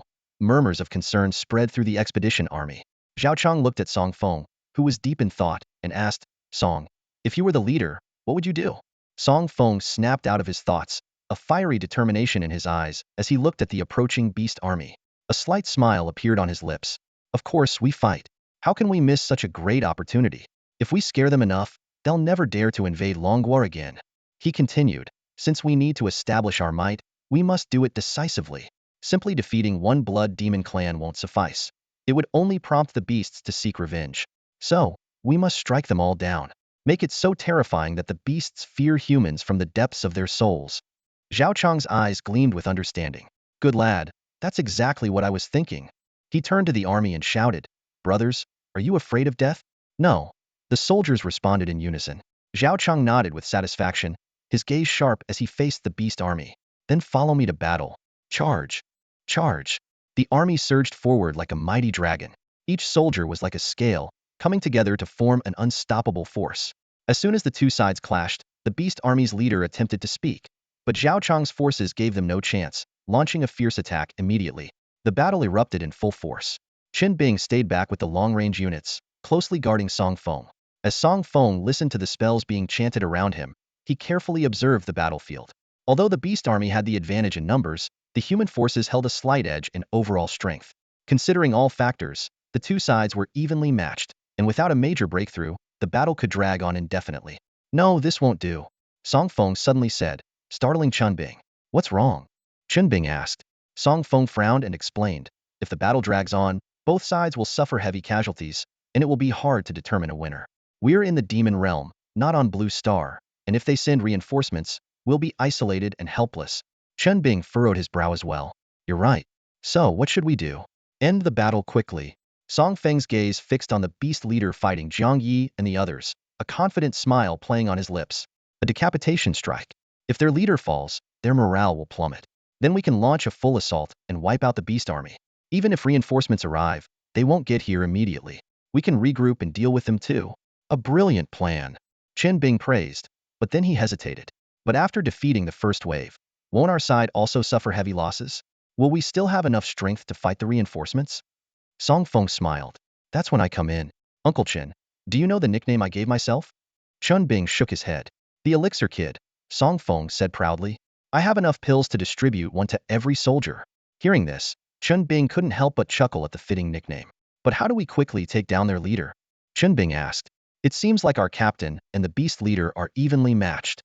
Song Feng gave a mysterious smile and whispered something in Qin Bing's ear, causing his eyes to light up with excitement. Let's try it, big brother, Qin Bing said, immediately casting a spatial vortex.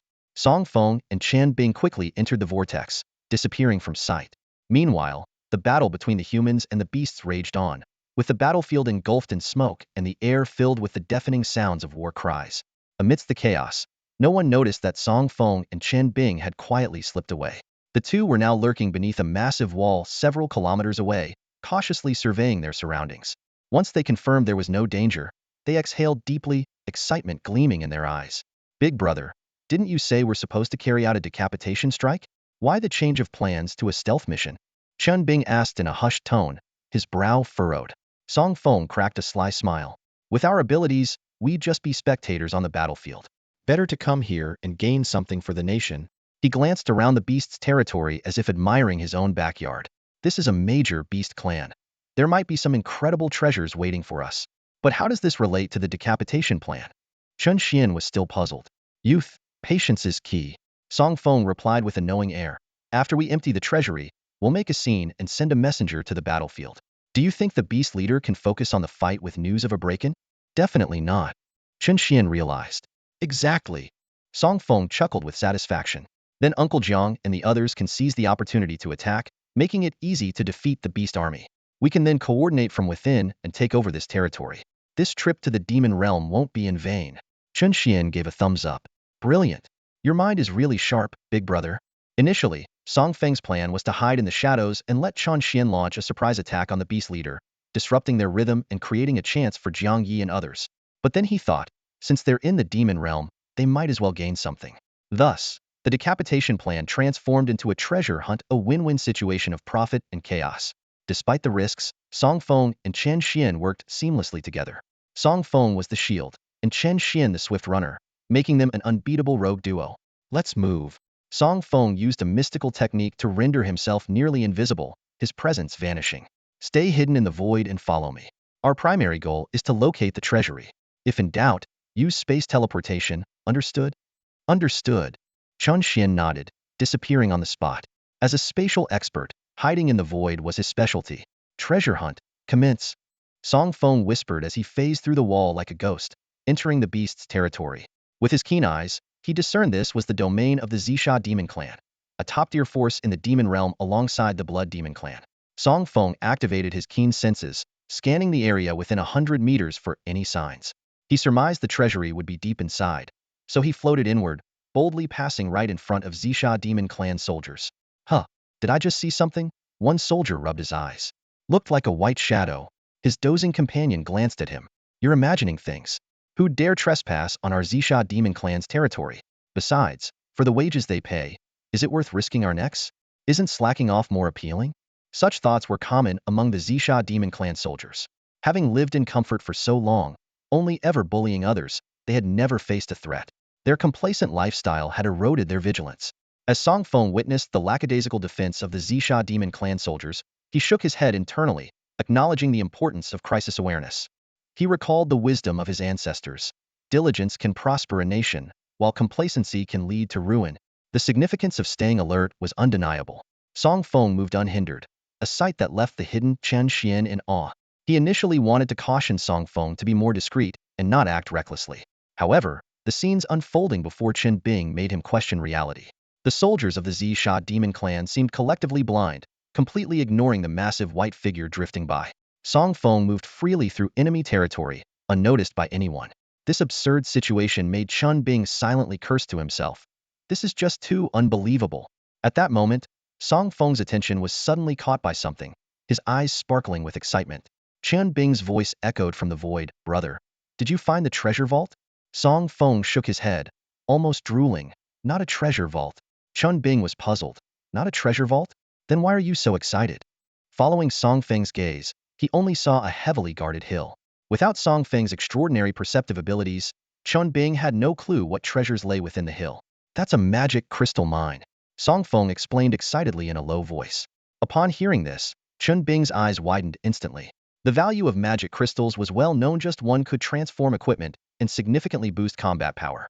However, their price was exorbitant, beyond the reach of ordinary professionals. Moreover, there was a risk of failure during enchantment, which would cause the magic crystal to shatter, resulting in a total loss. In Longhua, although nearly 1 million magic crystals circulated, it was still a drop in the ocean compared to the vast population. On average, only 1 in 20 professionals could afford to embed magic crystals into their equipment. There were only 2 ways to obtain magic crystals: either spend a fortune at an auction house or rely on the slim chance of finding one by defeating monsters. And now, a whole mountain of magic crystals stood unguarded before them. This wasn't just a mine. It was a mountain of gold piled high with blue star coins. Regaining his composure, Song Feng's lips curled into a determined smile. This magic crystal mine will belong to Longhua from now on. The mine will belong to us, Dragon Nation, from now on, Song Feng declared confidently. As soon as the words left his mouth, Chen Bing couldn't help but twitch at the corner of his lips. Chen Bing thought to himself, that statement was incredibly domineering, like a bandit from some remote mountain suddenly claiming to be the king. Unable to hold back, he asked, "Big brother, are you so sure you can take over this mine?" Song Feng shook his head, admitting, "Not certain." But then, his eyes glinted with determination. "However, I've set my sights on this magic crystal mine. Even if I don't succeed this time, I'll come back again." Chen Bing was momentarily speechless. He had assumed Song Feng would give up when faced with difficulties, but it seemed this man had already etched the mine into his mind. He glanced at the mine, almost imagining the words Song Feng's property engraved on its surface. Realizing time was of the essence, Song Feng refocused and reminded, "Time is short and the task is heavy. Let's continue searching for the treasure vault." He calculated that even if they entered the mine, they couldn't empty it quickly.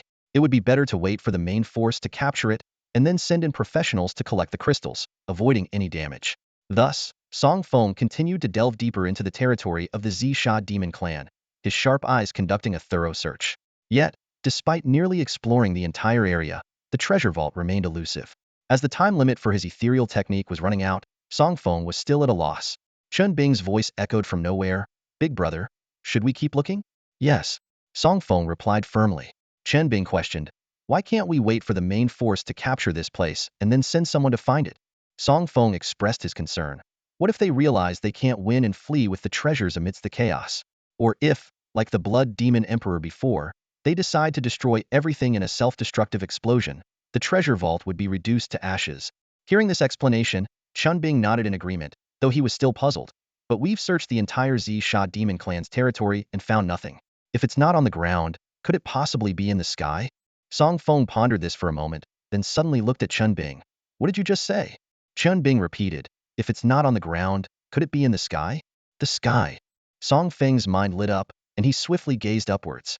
Despite the dense demonic aura obscuring his view, his powerful insight allowed him to pierce through the dark mist. In the far distance, a vague silhouette began to emerge, resembling a floating miniature palace. Song Feng was amazed that Chen Bing's offhand remark had been right on the money. Chen Bing, equally bewildered, couldn't believe his random guess had hit the mark.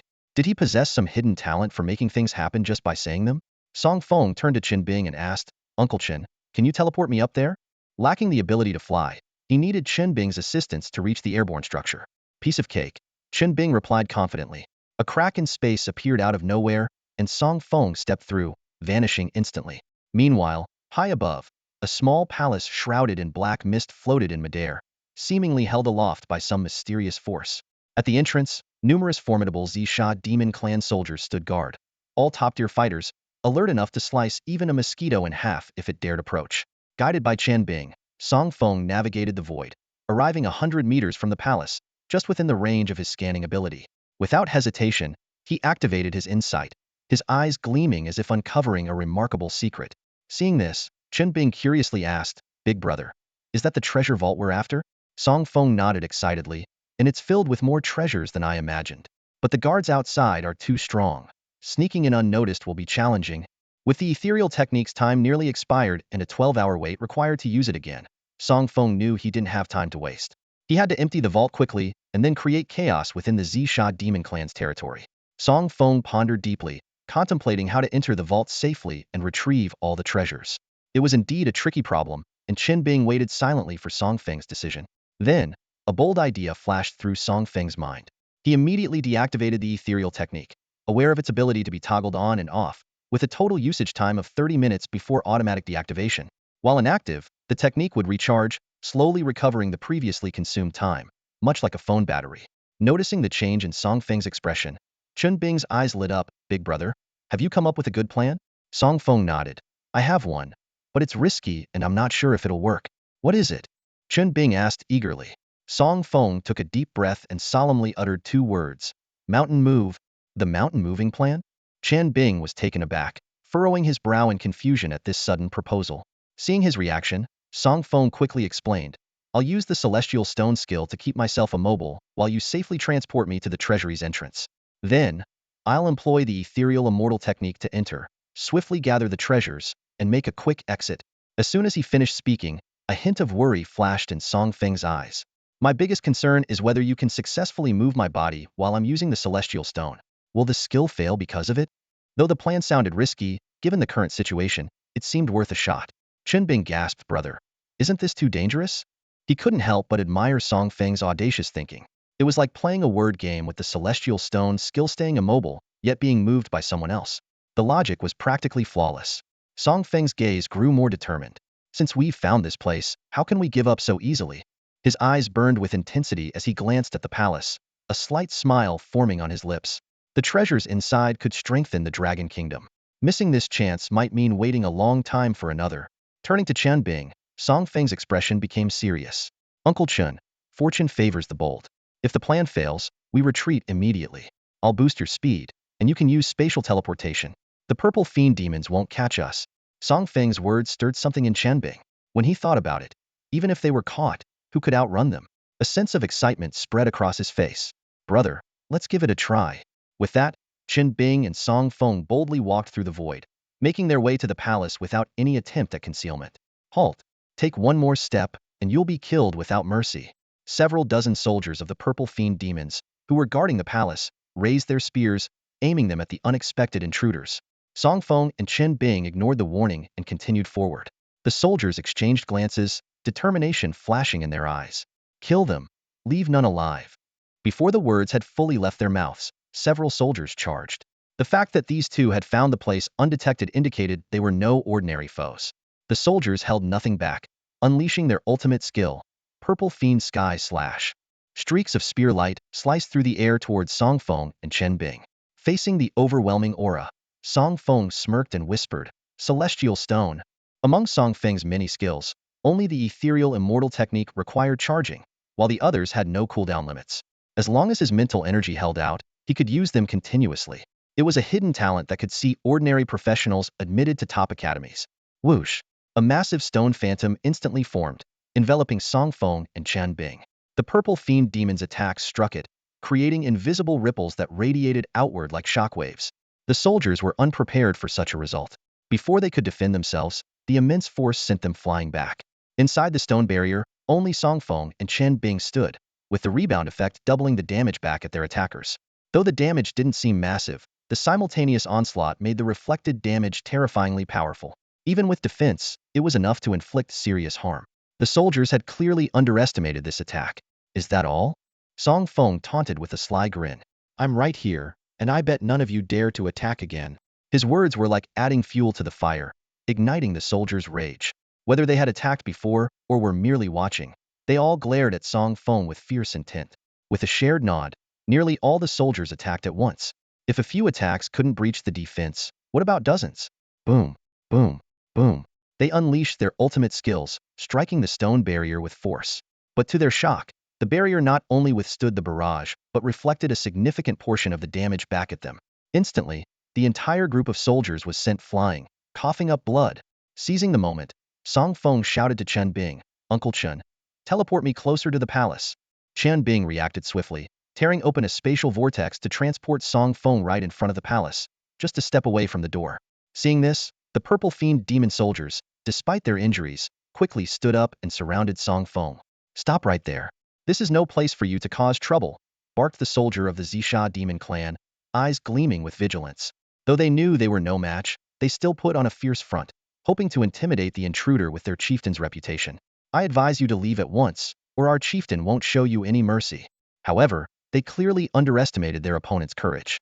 Song Feng, far from being intimidated, responded with a hint of a mocking smile. He relished nothing more than seeing opponents who wished to destroy him rendered powerless and frustrated.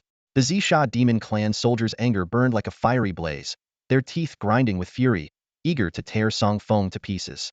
Yet, a sliver of reason told them that acting rashly would only play into his hands. Seeing that the soldiers chose not to act impulsively, merely surrounding him, Song Feng felt a wave of boredom. With a casual wave of his arm and a teasing tone, he said, "If you're not going to fight, then I'm leaving." Before the words had fully left his lips, Song Feng employed his ethereal magic, slipping through the palace gates like a wisp of smoke, vanishing from sight in an instant. "Damn it! Get in there and catch him!" The soldiers cried out in alarm. "We mustn't let him steal the treasures of the Zisha demon clan." Just as they were about to give chase, a figure suddenly blocked their path. "If you want to thwart my brother's plan, you'll have to get through me first," Chen Bing declared with a resolute voice. He swiftly unleashed the soul-severing disc, striking at the Zisha demon clan soldiers like a bolt of lightning. Previously, Chen Bing wasn't confident in facing this formidable group, but after the massive damage inflicted by the Celestial Stone, most of the Zisha demon clan were severely injured, their fighting strength significantly diminished. While Chen Bing couldn't defeat them all, he could easily hold them off long enough for Song Feng to return. Glancing back at the palace, Chen Bing's eyes flickered with concern. "Brother, you better not run into any trouble, or I won't be able to face the team leader and the others." Meanwhile, inside the palace, Song Feng silently infiltrated the demon clan's treasury using his ethereal celestial technique. The sight of the dazzling array of treasures brought a satisfied smile to his face. The setup was simple and crude, with various rare and exotic items piled haphazardly together. Magic crystals, equipment, and even unique items never seen on Blue Star were all present. Without hesitation, Song Feng began to act, swiftly transferring stacks of treasures into his system space. Even in his intangible state, the system space operated flawlessly. As he moved, the once mountainous pile of treasures rapidly disappeared, leaving only a small heap remaining. The vast palace suddenly felt empty. Suddenly, a sword caught Song Feng's attention. His gaze fixed on it, and the system immediately displayed an information panel. Name: Sword of Ming Fan. Type: Long Sword. Description: to wield the Sword of Ming Fan with a mortal body is a feat few can achieve. Lonely Sword Immortal, Long Mu Bai. Song Feng's eyes lit up. The Sword of Ming Fan. It was one of the breakthrough materials he had been searching for. Earlier, the Demon Mask special team scoured the auction houses and successfully acquired information on the Feng Trilef, but they had no leads on the Sword of Ming Fan or the Dominance Fruit. Finding it here was an incredible stroke of luck. Lonely Sword Immortal Long Mubai? Song Feng murmured, the name sounding distinctly familiar. He pondered for a moment, then suddenly realized. Wasn't he the legendary swordmaster from a century ago? It's said that he rose to prominence as a solitary cultivator, sweeping across the lands during an era of rising prodigies, earning the title of the Lonely Sword Immortal. He later vanished without a trace, leaving the world wondering about his fate. Looking at the sword of Ming Fan in his hand, Song Feng entertained a bold hypothesis. Could this sword indeed belong to the esteemed Lonely Sword Immortal? Did he venture alone into the demon realm, only to meet defeat, and even lose his personal sword to the demon clan? The thought drew a sigh from Song Feng. The fall of such a great figure was an irreplaceable loss for Longhua and all of Blue Star. After calming his heavy heart, Song Feng placed the sword of Ming Fan into his system space. His gaze shifted to a door at the far end of the hall, speculating that more precious treasures might be hidden within. Once again, he employed his ethereal celestial technique to easily pass through the door. However, what lay beyond wasn't a trove of rare treasures, but a shocking scene. An elderly man, with white hair and a gaunt appearance, lay on the ground, tightly bound by chains. The chains were steeped in demonic energy, slowly seeping into his body. Song Feng narrowed his eyes in caution, and the system promptly displayed an information panel. Name, Long Mubai. Profession, Ming Bloodsword Immortal. Status, near death. Description. Once a shining figure in the mortal realm, now fallen in the demon realm. One man, one sword, intent on cleansing the demon realm with blood. Yet, the world was unjust.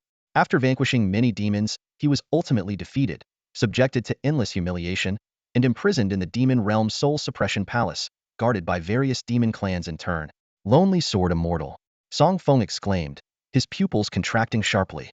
He had assumed the Lonely Sword Immortal had long perished, never expecting him to be imprisoned here. This was no treasure trove. It was a prison named the Soul Suppression Palace. Song Feng realized that the palace's suspension in the void was likely to facilitate its relocation.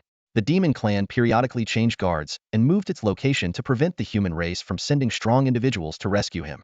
Yet, they never anticipated an unexpected intruder like Song Feng. Seemingly sensing someone's presence, Long Mubai slowly opened his eyes. Upon seeing Song Feng, a flicker of emotion crossed his previously dull eyes. Young man, are you from Longhua? Long Mubai's raspy voice broke the silence. Yes, senior. Song Feng replied respectfully, cupping his fists in salute. Long Mubai sighed softly. You should not be here. The terror of the demon clan exceeds your imagination. Young man, leave this place and return to Blue Star. Song Feng's eyes were resolute, showing no sign of fear. Since we have met, I cannot stand idly by. He examined the chains, heavy with demonic energy, and asked, Senior, how can I save you? Long Mubai gave a bitter smile and shook his head. You cannot save me.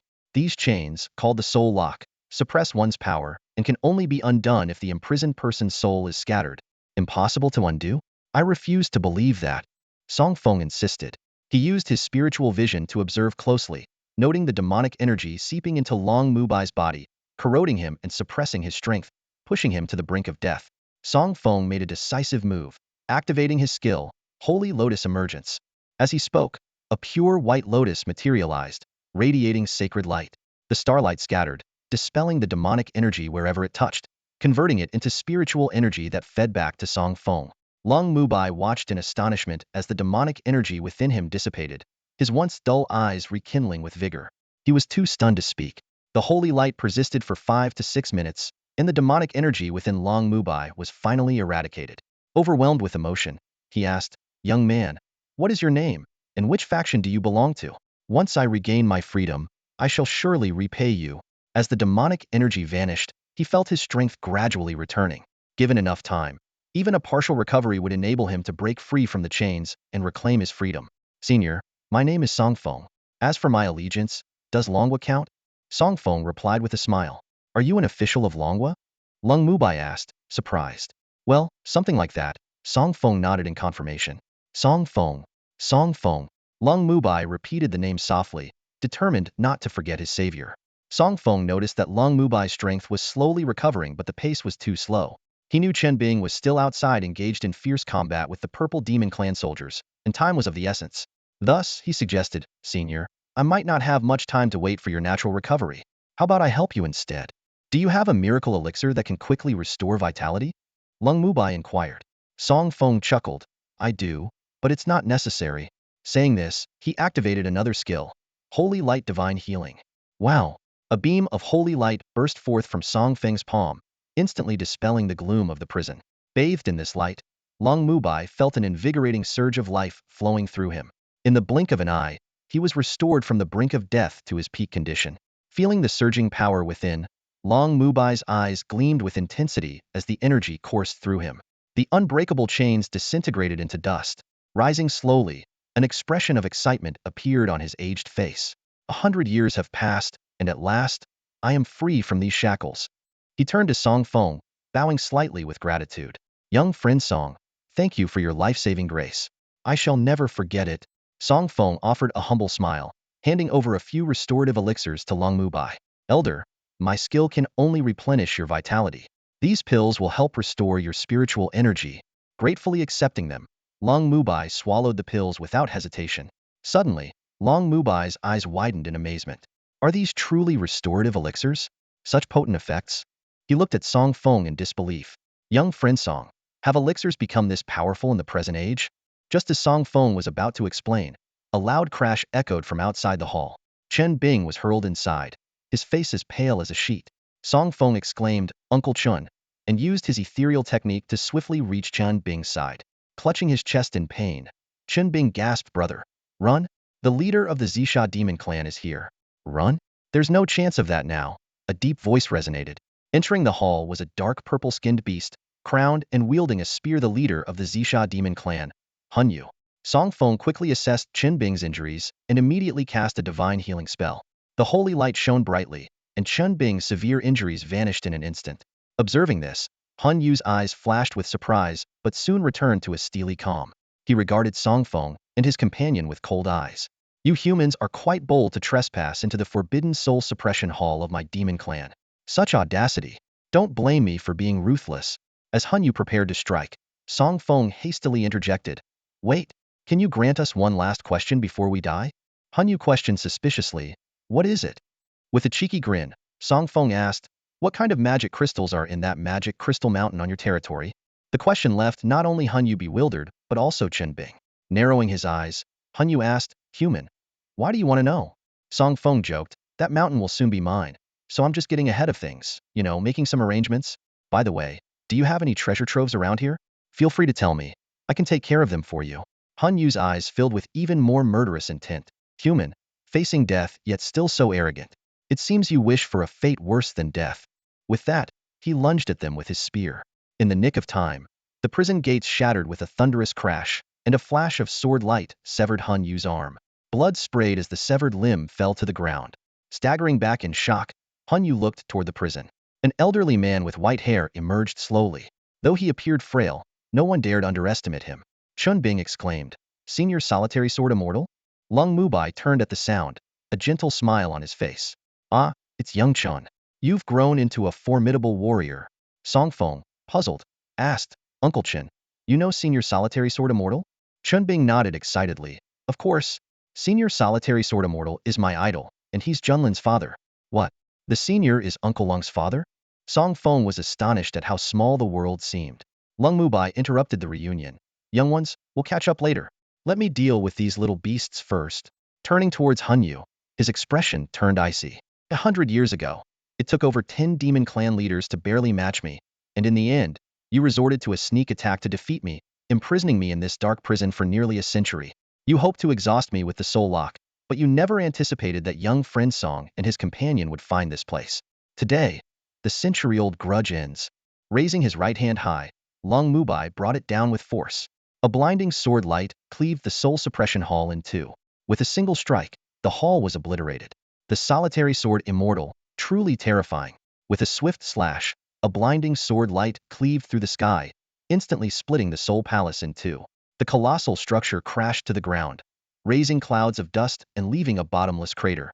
Many soldiers of the Zisha demon clan were caught off guard and were crushed on the spot. Fortunately, Chen Bing reacted quickly, using spatial teleportation just in time to save his life. Lung Mubai glanced at Song Feng and Chen Bing, apologizing, sorry, it's been a while since I last fought, and I couldn't hold back my strength. The fury accumulated from a century of imprisonment, coupled with the recent loss of his lychee, had made it difficult for him to control his power. Song Feng waved his hand dismissively, smiling, no worries, Chen Bing was equally unconcerned. After ensuring their safety, Long Mubai turned his gaze to the crater. A battered figure was struggling to stand. It was Hunyu, the clan leader of the Zisha demon clan. The excruciating pain from an earlier severed arm slowed his reactions, preventing him from dodging the falling soul palace, and now he bore fresh wounds.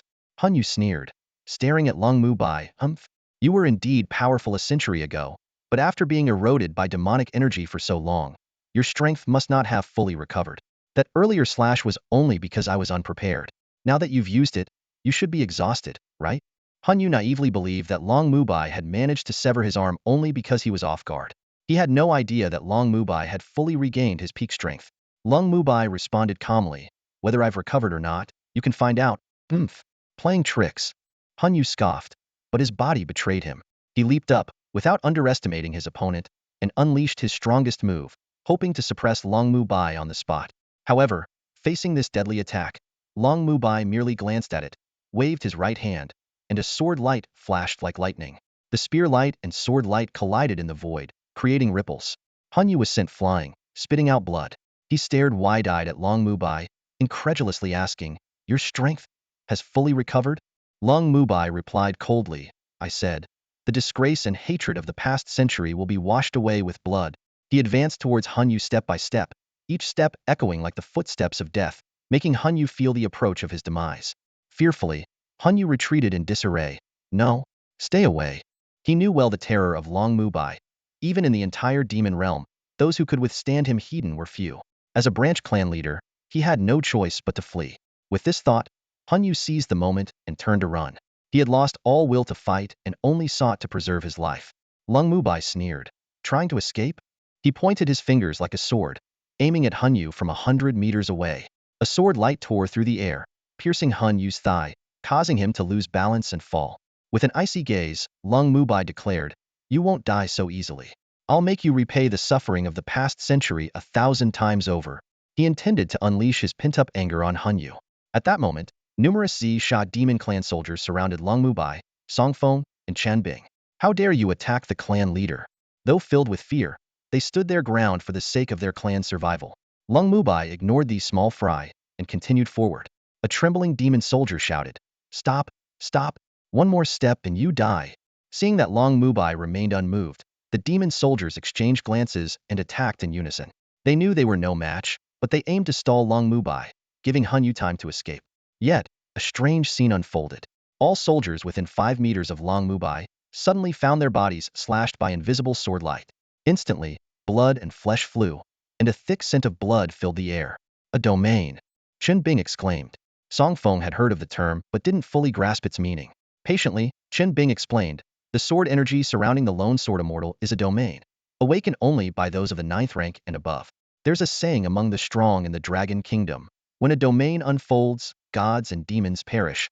Within the domain, the caster is the master of that space. The lone sword immortal merely unfolded a small portion of his domain. If fully unleashed, he could kill without a trace. After Chen Bing's explanation, Song Feng was intrigued. He began counting on his fingers, murmuring to himself, Big brother, what are you counting? Chen Bing asked curiously. Song Feng explained, I'm counting the days. Previously, I leveled up every 5 days, but considering the increasing difficulty, let's say every 10 days. Now I'm at the 3rd rank max level, with 4th, 5th, and 6th ranks to go. To reach the 9th rank, I need about 50 more days. Chen Bing looked at Song Feng with a peculiar expression, unsure whether to call him a math genius or a fearless young cub. 50 days to reach the 9th rank? Such talk would surely infuriate those who spent a lifetime unable to achieve it. Returning to the main storyline, Long Mubai effortlessly dealt with the approaching Karamis and then walked slowly towards Hunyu. Hunyu, filled with fear and unable to stand due to a leg injury, wriggled on the ground in utter disgrace. Attack! All of you attack! Hunyu shouted at the surrounding Zisha demon soldiers. However, the soldiers hesitated, exchanging troubled glances, but none dared to advance. They continued to circle Long Mubai, poised for battle yet steadily retreating. Hunyu was utterly despairing. Realizing that death was inevitable, ruthless glint flashed in his eyes as a thought crossed his mind. Humph! If I'm going down, I'm taking you all with me. With his remaining left hand, Hunyu gathered all his demonic energy, forming a dark purple sphere that radiated formidable power.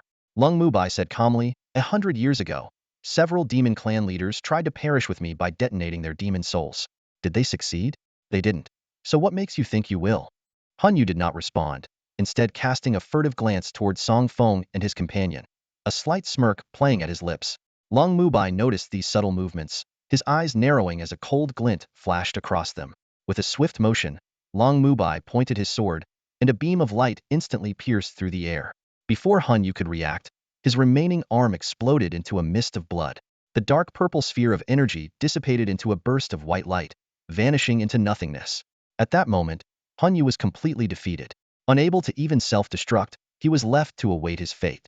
Meanwhile, on the battlefield where the expeditionary army clashed with the demon beast army, Jiang Yi and other top warriors were still locked in fierce combat with various leaders. The battlefield was filled with not only Zixia demons but also Huan Yuan demons, Huangshui demons, and others. The Zixia demons had dispatched the largest numbers due to their proximity to the blood demon territory, fearing a powerful human onslaught. The ground shook with the powerful clashes, the air humming with tension. The entire battlefield was enveloped in a terrifying pressure, with neither side able to gain the upper hand. However, the arrival of a messenger disrupted the battle. Overwhelmed by the surrounding pressure, he could only shout from a distance, "Chief, bad news. Humans have infiltrated our territory and are causing chaos. The clan leader requests immediate support." These words stunned not only the demon leaders, but also Jiang Yi and his companions. Jiang Yi looked at Zhao Chang in confusion. "Old Zhao, did you send anyone to cause trouble in the demon territory?" Zhao Chang shook his head. "I didn't. I thought it was you who sent someone." The expeditionary army was equally puzzled. Just as they were wondering, a shout came from the rear of the army, "Feng Shan and Uncle Chun are missing." Everyone turned in unison. The speaker was a mage, standing in front of Song Feng and his companion. He had been so focused on the battle that he hadn't noticed their disappearance. Jiang Ye's eyes narrowed, concern rising within him. Zhao Chang patted his shoulder and said in a deep voice, "Old Jiang, don't worry." Judging by the urgency in that messenger's voice, it seems like Song and Chun are safe for now, and might even be intimidating the demon soldiers. Jiang Yi nodded in agreement, but a question lingered in his mind. What could Song Feng and Chen Bing have done in the demon territory to provoke such fear? Song Feng had no combat abilities, and Chen Bing's power wasn't enough to challenge the entire demon clan, leaving them at a disadvantage. Driven by curiosity, Jiang Yi focused on the Zixia demon leader. "Let's finish them quickly and head to the demon territory." Exchanging glances, they all attacked simultaneously. This time, they unleashed their most powerful skills, aiming to swiftly defeat the demon leaders. The Zixia demon leader, distracted by the messenger's words, couldn't concentrate on the battle and was quickly overpowered. Other demon leaders found themselves similarly disadvantaged, worrying whether humans had been dispatched to wreak havoc in their territories. The stalemate was broken, shifting to a human advantage. The Zixia demon leader became the breaking point, subdued by Jiang Yi on the spot. Subsequently, the other demon leaders fell one by one. Leaderless, the demon beast army scattered in panic. Zhao Chang shouted, "Forget the small fry. Head straight for the Zixia demon territory." The expeditionary army quickly mobilized, grabbing their gear in haste, not wasting a moment. Soon, led by Zhao Chang and others, they arrived outside the Zixia demon territory. Zhao Chang was surprised. "Huh? What's going on? Why aren't there any guards on the walls?" Hu Liang speculated.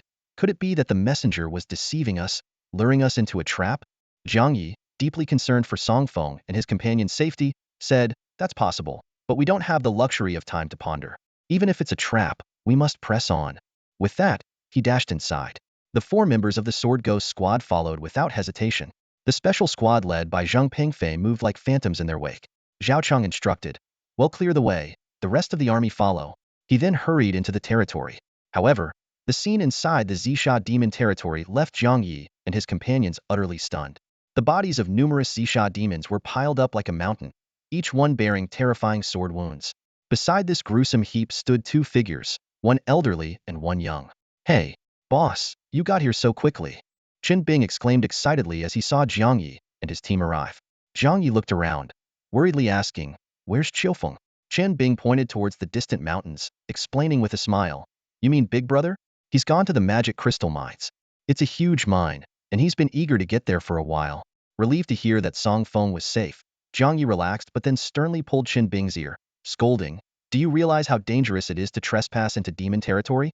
One wrong move and you could lose your life." Chen Bing protested in pain, "Boss, it wasn't my idea. Big Brother tricked me into coming." Jiang Yi pressed further. "Just because Qiufeng tells you to come, you do it? Couldn't you have stopped him, or at least informed us?" "Next time, For sure. Next time. Chun Bing quickly promised. Only then did Jiang Yi release him. Chun Bing stepped back, clutching his reddened ear and wincing. At this moment, an elder approached with a smile, saying, Xiao Jiang, it's been a century, and now you've become the captain of the Dragon Nation's special squad? Jiang Yi was momentarily stunned. Then his eyes widened in surprise as he exclaimed, Senior Solitary Sword Immortal? He realized that the elder standing with Chen Bing was indeed the renowned Solitary Sword Immortal. Jiang Yi immediately clasped his hands in respect, asking in curiosity, Senior, what brings you here? Lung Mubai glanced at Chen Bing and said, Xiao Chen, why don't you explain it to Xiao Jiang? I'm not entirely clear on the details myself. Chen Bing nodded and briefly recounted the series of events. From the decapitation mission, infiltrating the territory, searching for the treasure vault, to accidentally entering the soul suppression hall, breaking the shackles, destroying the hall, and killing the clan leader. Although some details were unknown to him, he conveyed the overall story.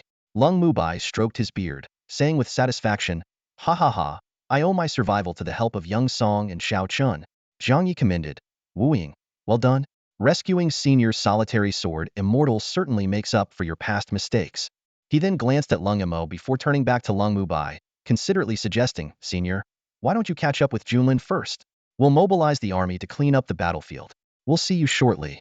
Understanding the situation, everyone respectfully withdrew, leaving the father and son, who hadn't seen each other for a century, some private time.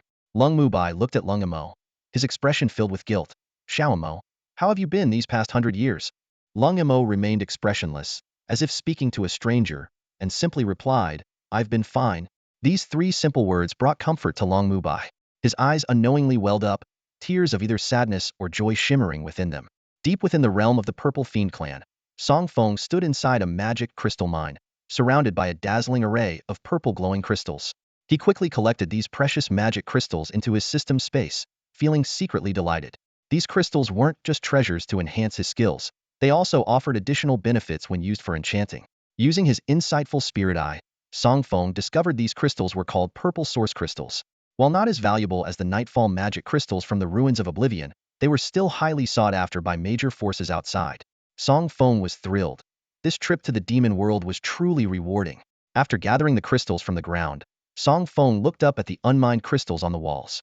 Though tempted, he restrained himself, knowing that these required professional extraction to avoid potential loss. Humming a tune, Song Feng exited the mine, unexpectedly encountering Jiang Yi and his companions. Jiang Yi approached to check on Song Feng, relieved to find him unharmed. Instead of reprimanding him, Jiang Yi smiled, patted Song Feng on the shoulder, and advised him against taking such risks in the future. This scene irked Chun Bing, who complained about Jiang Ye's favoritism. Bai Jing immediately retorted, sparking a minor quarrel. After a brief exchange, they all headed to the walls of the Purple Fiend clan. Here, Zhao Chang proposed establishing a demon suppression division in the demon world.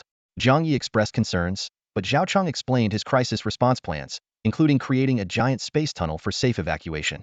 With Jiang Ye's support, Zhao Chang felt more confident and vowed to strengthen the demon suppression division continuously. Later, they reunited with Long Mubai. Despite harboring a century's worth of resentment, the more mature Long Mubai wasn't eager for revenge. Jiang Yi informed him that the Grand Elder was waiting, and Long Mubai expressed his gratitude to Song Feng, promising to become his protector in the future before departing. Back on Blue Star, Song Feng submitted his task at the professional association. The system notified him that he had completed 1/3 of a catastrophe-level commission. Song Feng then began browsing new commission tasks, quickly setting his sights on a new target, his eyes gleaming with excitement. Recently, wild beasts have been rampaging, causing great destruction. Members of the professional guild went to eliminate them but suffered heavy losses. 15 members' high-level equipment was damaged, and the magic crystals shattered. They urgently needed a high-ranking enchanter to re-enchant them.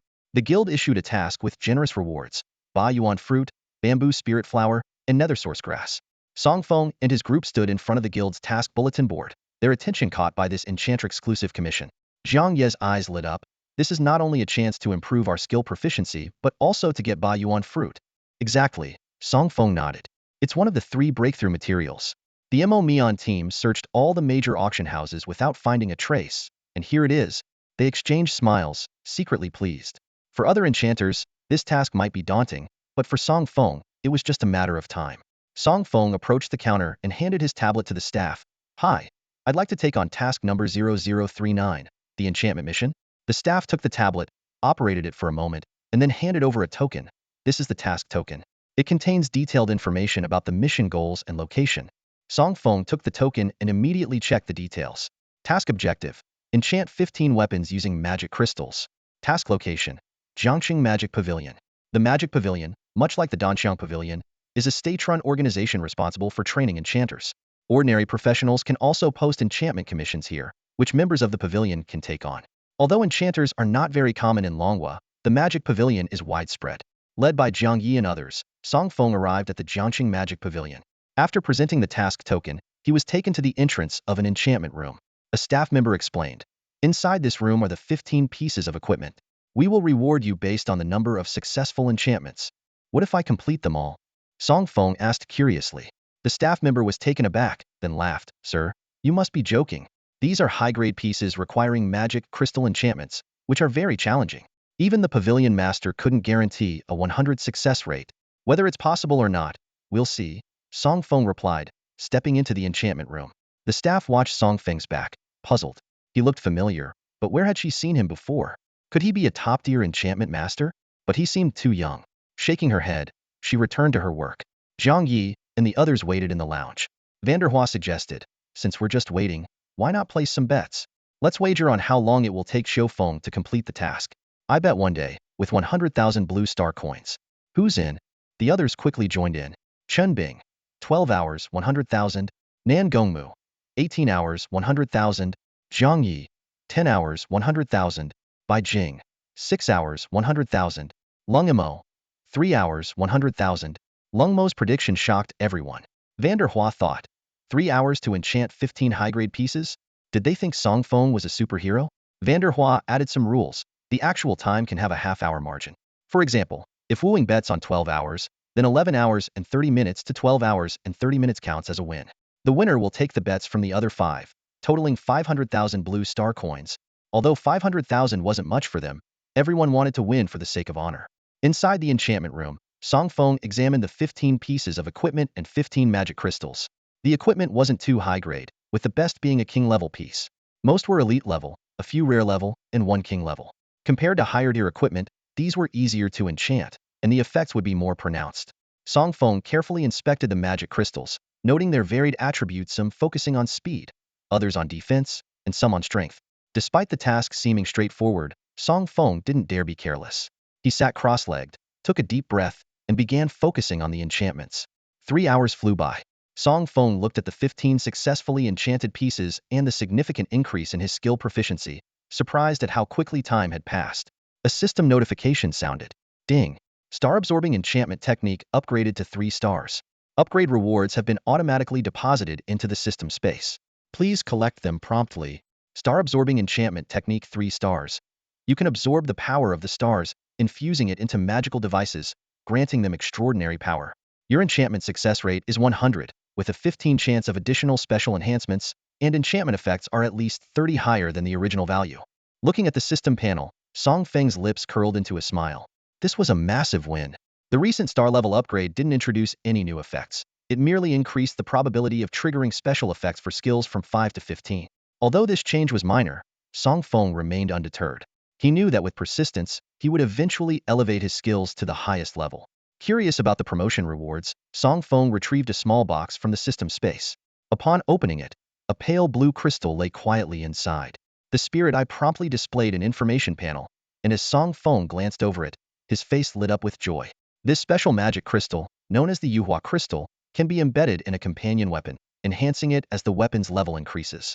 It primarily boosts mental attributes, making it perfect for embedding into the Qiyuan furnace, as it can extend alchemy time and speed up the process of pill formation.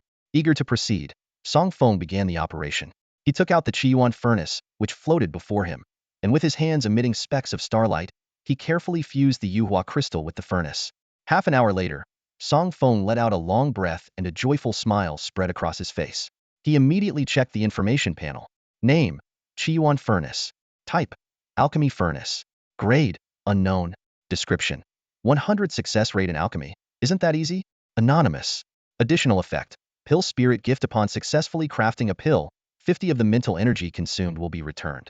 Thrilled by this special effect, Song Feng felt as if he had acquired a perpetual motion machine for alchemy. After calming his excitement slightly, he left the enchantment room. A staff member happened to pass by and asked in surprise, "Sir, how did you finish so quickly?" Song Feng replied nonchalantly, "I've completed all the enchantments, so why stay inside?" The staff member, finding it hard to believe, went into the enchantment room to check and was utterly astonished. Completing enchantments on 15 high-level pieces of equipment in just 3 hours was beyond human capability. She quickly regained her professional composure and respectfully said, "Sir, please wait in the lounge for a moment while I retrieve your task rewards from the storage." With that, she hurried to the storage room. As Song Feng reached the lounge, he was spotted by Vanderwalls, who asked in surprise, "Kid, how did you get out so fast? Did you finish all the enchantments?" Song Feng gave him a dismissive glance. As an experienced expert, he was unaware of the typical working hours of an ordinary enchanter. To him, enchanting and alchemy were simple yet highly rewarding skills. At that moment, Lungamo stood up and silently collected 5 blue star cards from the table. It turned out that several people had placed bets behind Song Feng's back, with Lungamo emerging as the winner. Upon hearing this, Song Feng laughed and expressed his desire to join next time, only to be refused by Vanderwalls. Shortly afterward, the staff member returned with 3 exquisite wooden boxes. Song Feng opened one of them to find the coveted Ba Yuan fruit. The system immediately informed him that he had gathered all the materials needed for a level breakthrough and could proceed to the Ascension Temple. With a slight smile, Song Feng thought to himself that he was only one commission task away from completing his level breakthrough. It's impossible for Song Feng to hide his excitement. His eyes sparkled with an undeniable thrill, and his breathing quickened unconsciously. Many professionals spend their entire lives unable to break through the barrier of the 3rd transition to reach the 4th. Yet, in less than a month, Song Feng had reached the peak of the 3rd transition and was on the verge of stepping into the 4th. This kind of talent gap was as vast and insurmountable as a chasm. Taking a deep breath to calm his excitement, Song Feng carefully placed the 2 wooden boxes into his storage ring and expressed his gratitude to the person who had given him this opportunity. Then, he returned to the professional association with Jiang Yi and the other 6. Just one more commission to go, Song Feng thought to himself. The sooner it's done, the sooner I can relax. As they stepped into the association's hall, a staff member exclaimed in surprise, Song Feng, how did you get back so quickly?" His eyes involuntarily glanced at the clock on the wallet. Had been less than 4 hours since they took on the task. Were they here to cancel it because it was too difficult? A slight smile played on Song Feng's lips as he calmly replied, "The task is completed. I'm here to pick up the next one." With that, he handed the task token to the stunned staff member. The staff member mechanically took the token and checked it.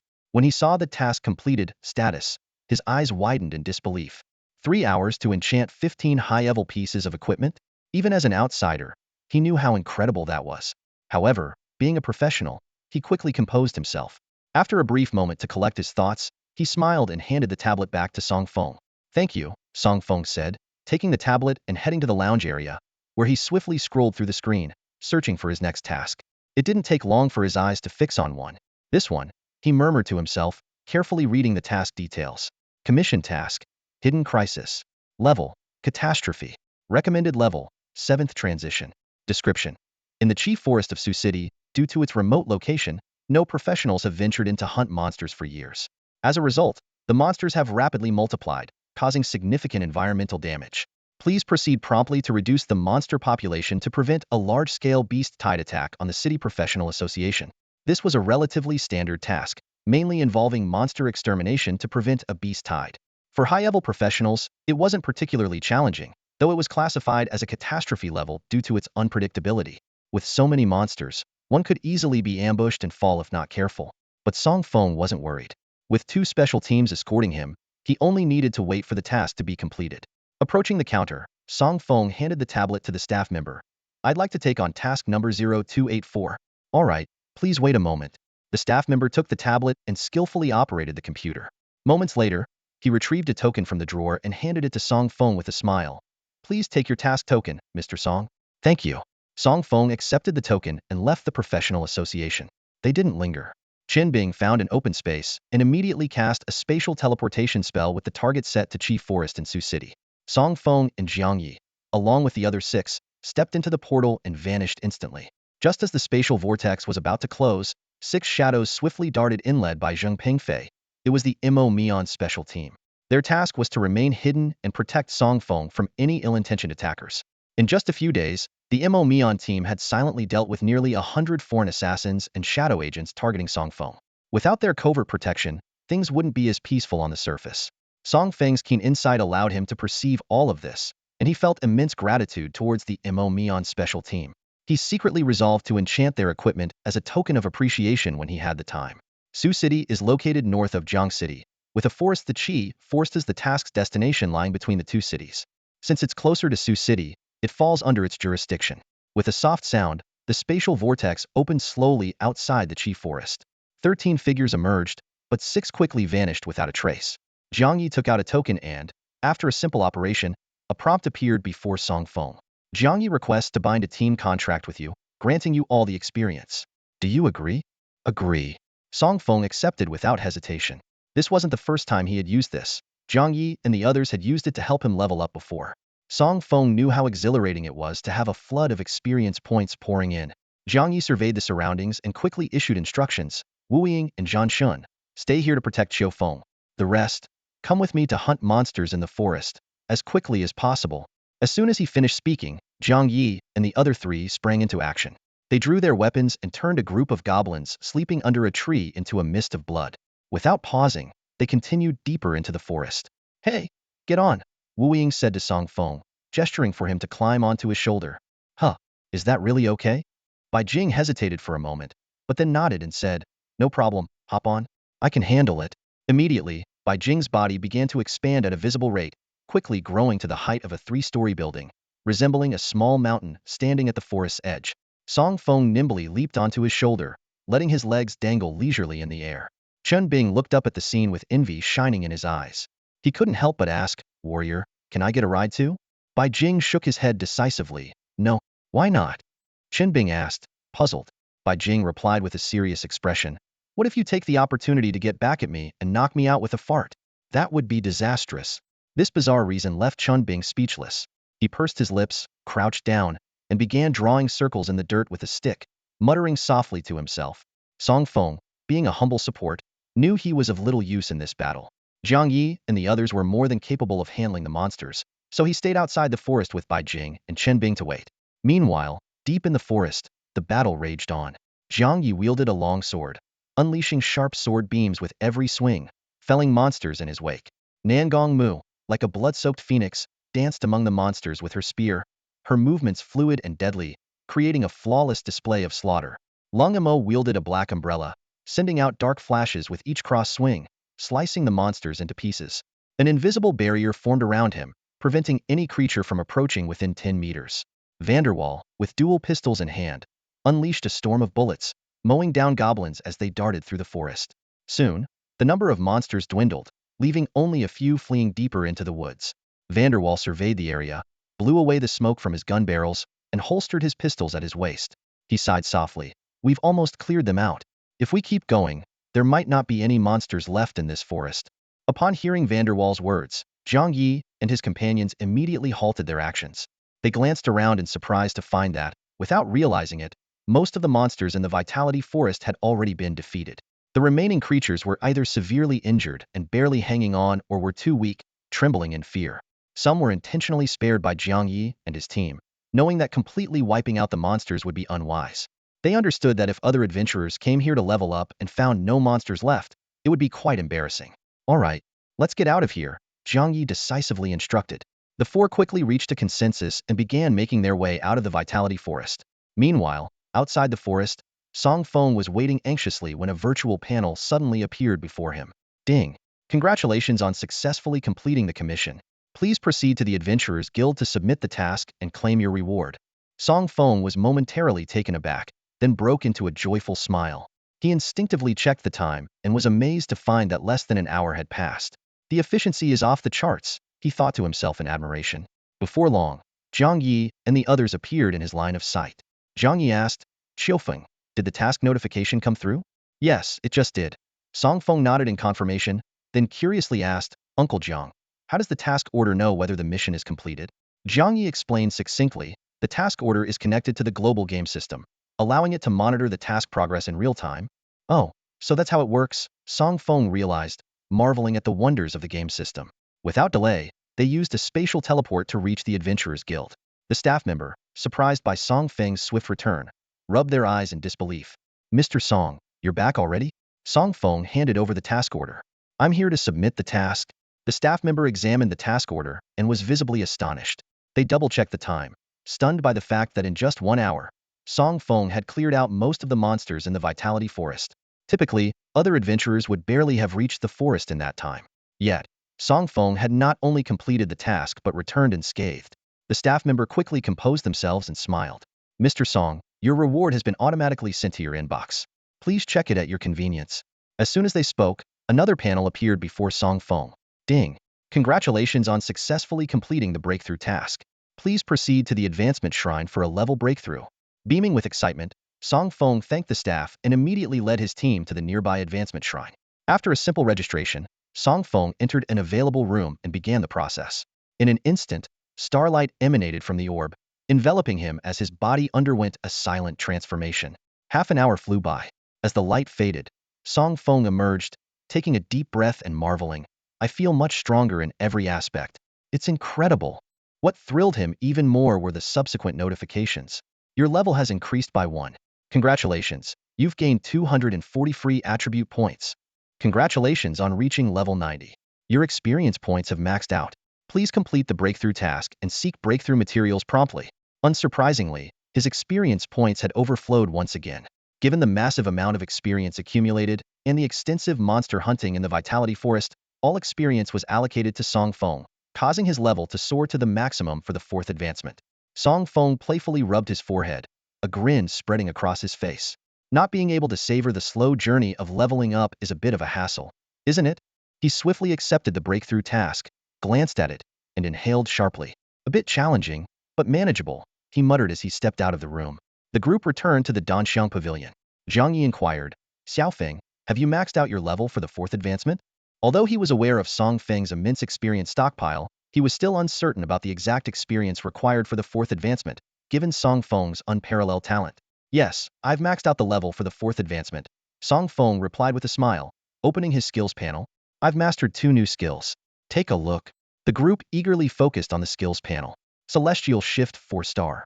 Within a 400-meter radius, you can instantly reposition yourself and allies to evade damage, achieving perfect battlefield control. Dragon's Roar 4-star. With the roar of a dragon, disrupt the mind. Upon activation, it stuns all enemies within range for 10 seconds, rendering them unable to counterattack. Both skills were exceptional, one focusing on control, the other on stunning. Celestial Shift was undoubtedly a dream skill for support roles, enabling flawless control of the battlefield and ensuring victory without a single casualty, making support crucial in team dynamics. Dragon's Roar was equally formidable, incapacitating enemies for a significant duration and providing the team with prime opportunities to attack. The skill that stuns enemies within range is not only useful for attacks, but also serves as an excellent escape tool. Zhang Yi and his group read the skill description carefully, their eyes filled with amazement. When faced with a formidable foe, using this skill can grant them a precious 10 seconds to flee. What is even more astonishing is that this soundwave interference is entirely different from common physical damage, making it difficult for enemies to defend against effectively. Although these 2 skills do not have direct offensive power, they are considered divine for a support role. Zhang Yi and the others couldn't help but be taken aback, their minds filled with waves of astonishment. Song Feng's talents always seemed to be full of unpredictability. Vanderwall widened his eyes, staring intently at the skill description, and couldn't help but exclaim, "No way! This skill makes me green with envy." He thought to himself, no wonder foreign forces are so eager to eliminate Song Feng. If he were in the opponent's shoes, he would make the same choice. He's only at the 4th transformation, and the skills are already so overpowering, Vanderwall muttered to himself. What would it be like in the future godlike? Usually articulate, he found himself at a loss for words, only able to express his shock with a simple whoa. Chen Bing and the others were equally stunned. They all thought the same thing. If Song Feng were from an opposing nation, they would likely do everything in their power to eliminate him. In this world, the main character roles may change, but support roles remain the backbone of any team. The value of a high-level support often surpasses 10 main character roles. However, developing a support profession requires massive resource investment and is fraught with high risks, which few dare to undertake. It's like a high-stakes gamble. Win, and the future is limitless. Lose, and everything is lost. Song Feng is undoubtedly the luckiest one.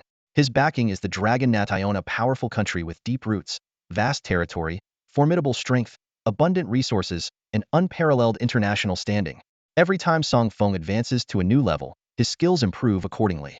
Eagerly, he checked his skill panel. Holy Light Healing rose to 4 stars, increasing the healing percentage from 20 to 30. The range of Insightful Eye expanded fourfold, from 100 meters to 400 meters. The duration of Ethereal Technique doubled, extending from 30 minutes to 1 hour. The range of Sacred Lotus Surge also grew fourfold, expanding from 50 meters to 200 meters. The effect of Heavenly Rock improved, increasing the physical damage reflection rate from 20 to 30. Feng noticed that attack forms were divided into two types, mental and physical, with the latter including spells, energy, and more. After Rising Tide of Darkness reached 4 stars, it became even more powerful, reducing all enemy attributes by 40 within its range. Swift as a Lone Shadow was equally impressive, instantly boosting all speed attributes by 400. Seeing these changes, Feng felt a rush of excitement. The gradual strengthening process, though slow, filled him with a sense of accomplishment. Each time the star level increased, he couldn't help but silently cheer. This is awesome. Jiang Yi carefully recorded all the upgraded skill data, then asked, Feng, what is your 5th transformation breakthrough task? Feng closed the skill panel and displayed the task panel for everyone. Breakthrough task, Dragon Egg Emergence. Task difficulty, Legendary. Task description. Recently, news spread across Blue Star about a dragon egg descending in the far north, with a mysterious dungeon quietly appearing. Is this a disaster or an opportunity? Is it death or a challenge? You need to explore and find out for yourself. Task objective. Personally travel to the far north to locate the dragon egg. After reading the task description, everyone frowned. Chunbing stroked his chin and said, I heard about this a few days ago. It's said that a new dungeon called Land of Ice has evolved within the dragon egg and is expected to open soon. When that happens, a large number of high-level professionals will likely flock there. Vanderwalls added worriedly, the far north doesn't belong to any country, so if a new dungeon appears, professionals from all over Blue Star can enter. It will undoubtedly be a bloody battle. Trying to get the dragon egg first amid so many experts will be as difficult as climbing to the heavens. After a moment of thought, Jiang Yi turned to Feng and asked, Feng, what breakthrough materials do you need? Feng listed them one by one.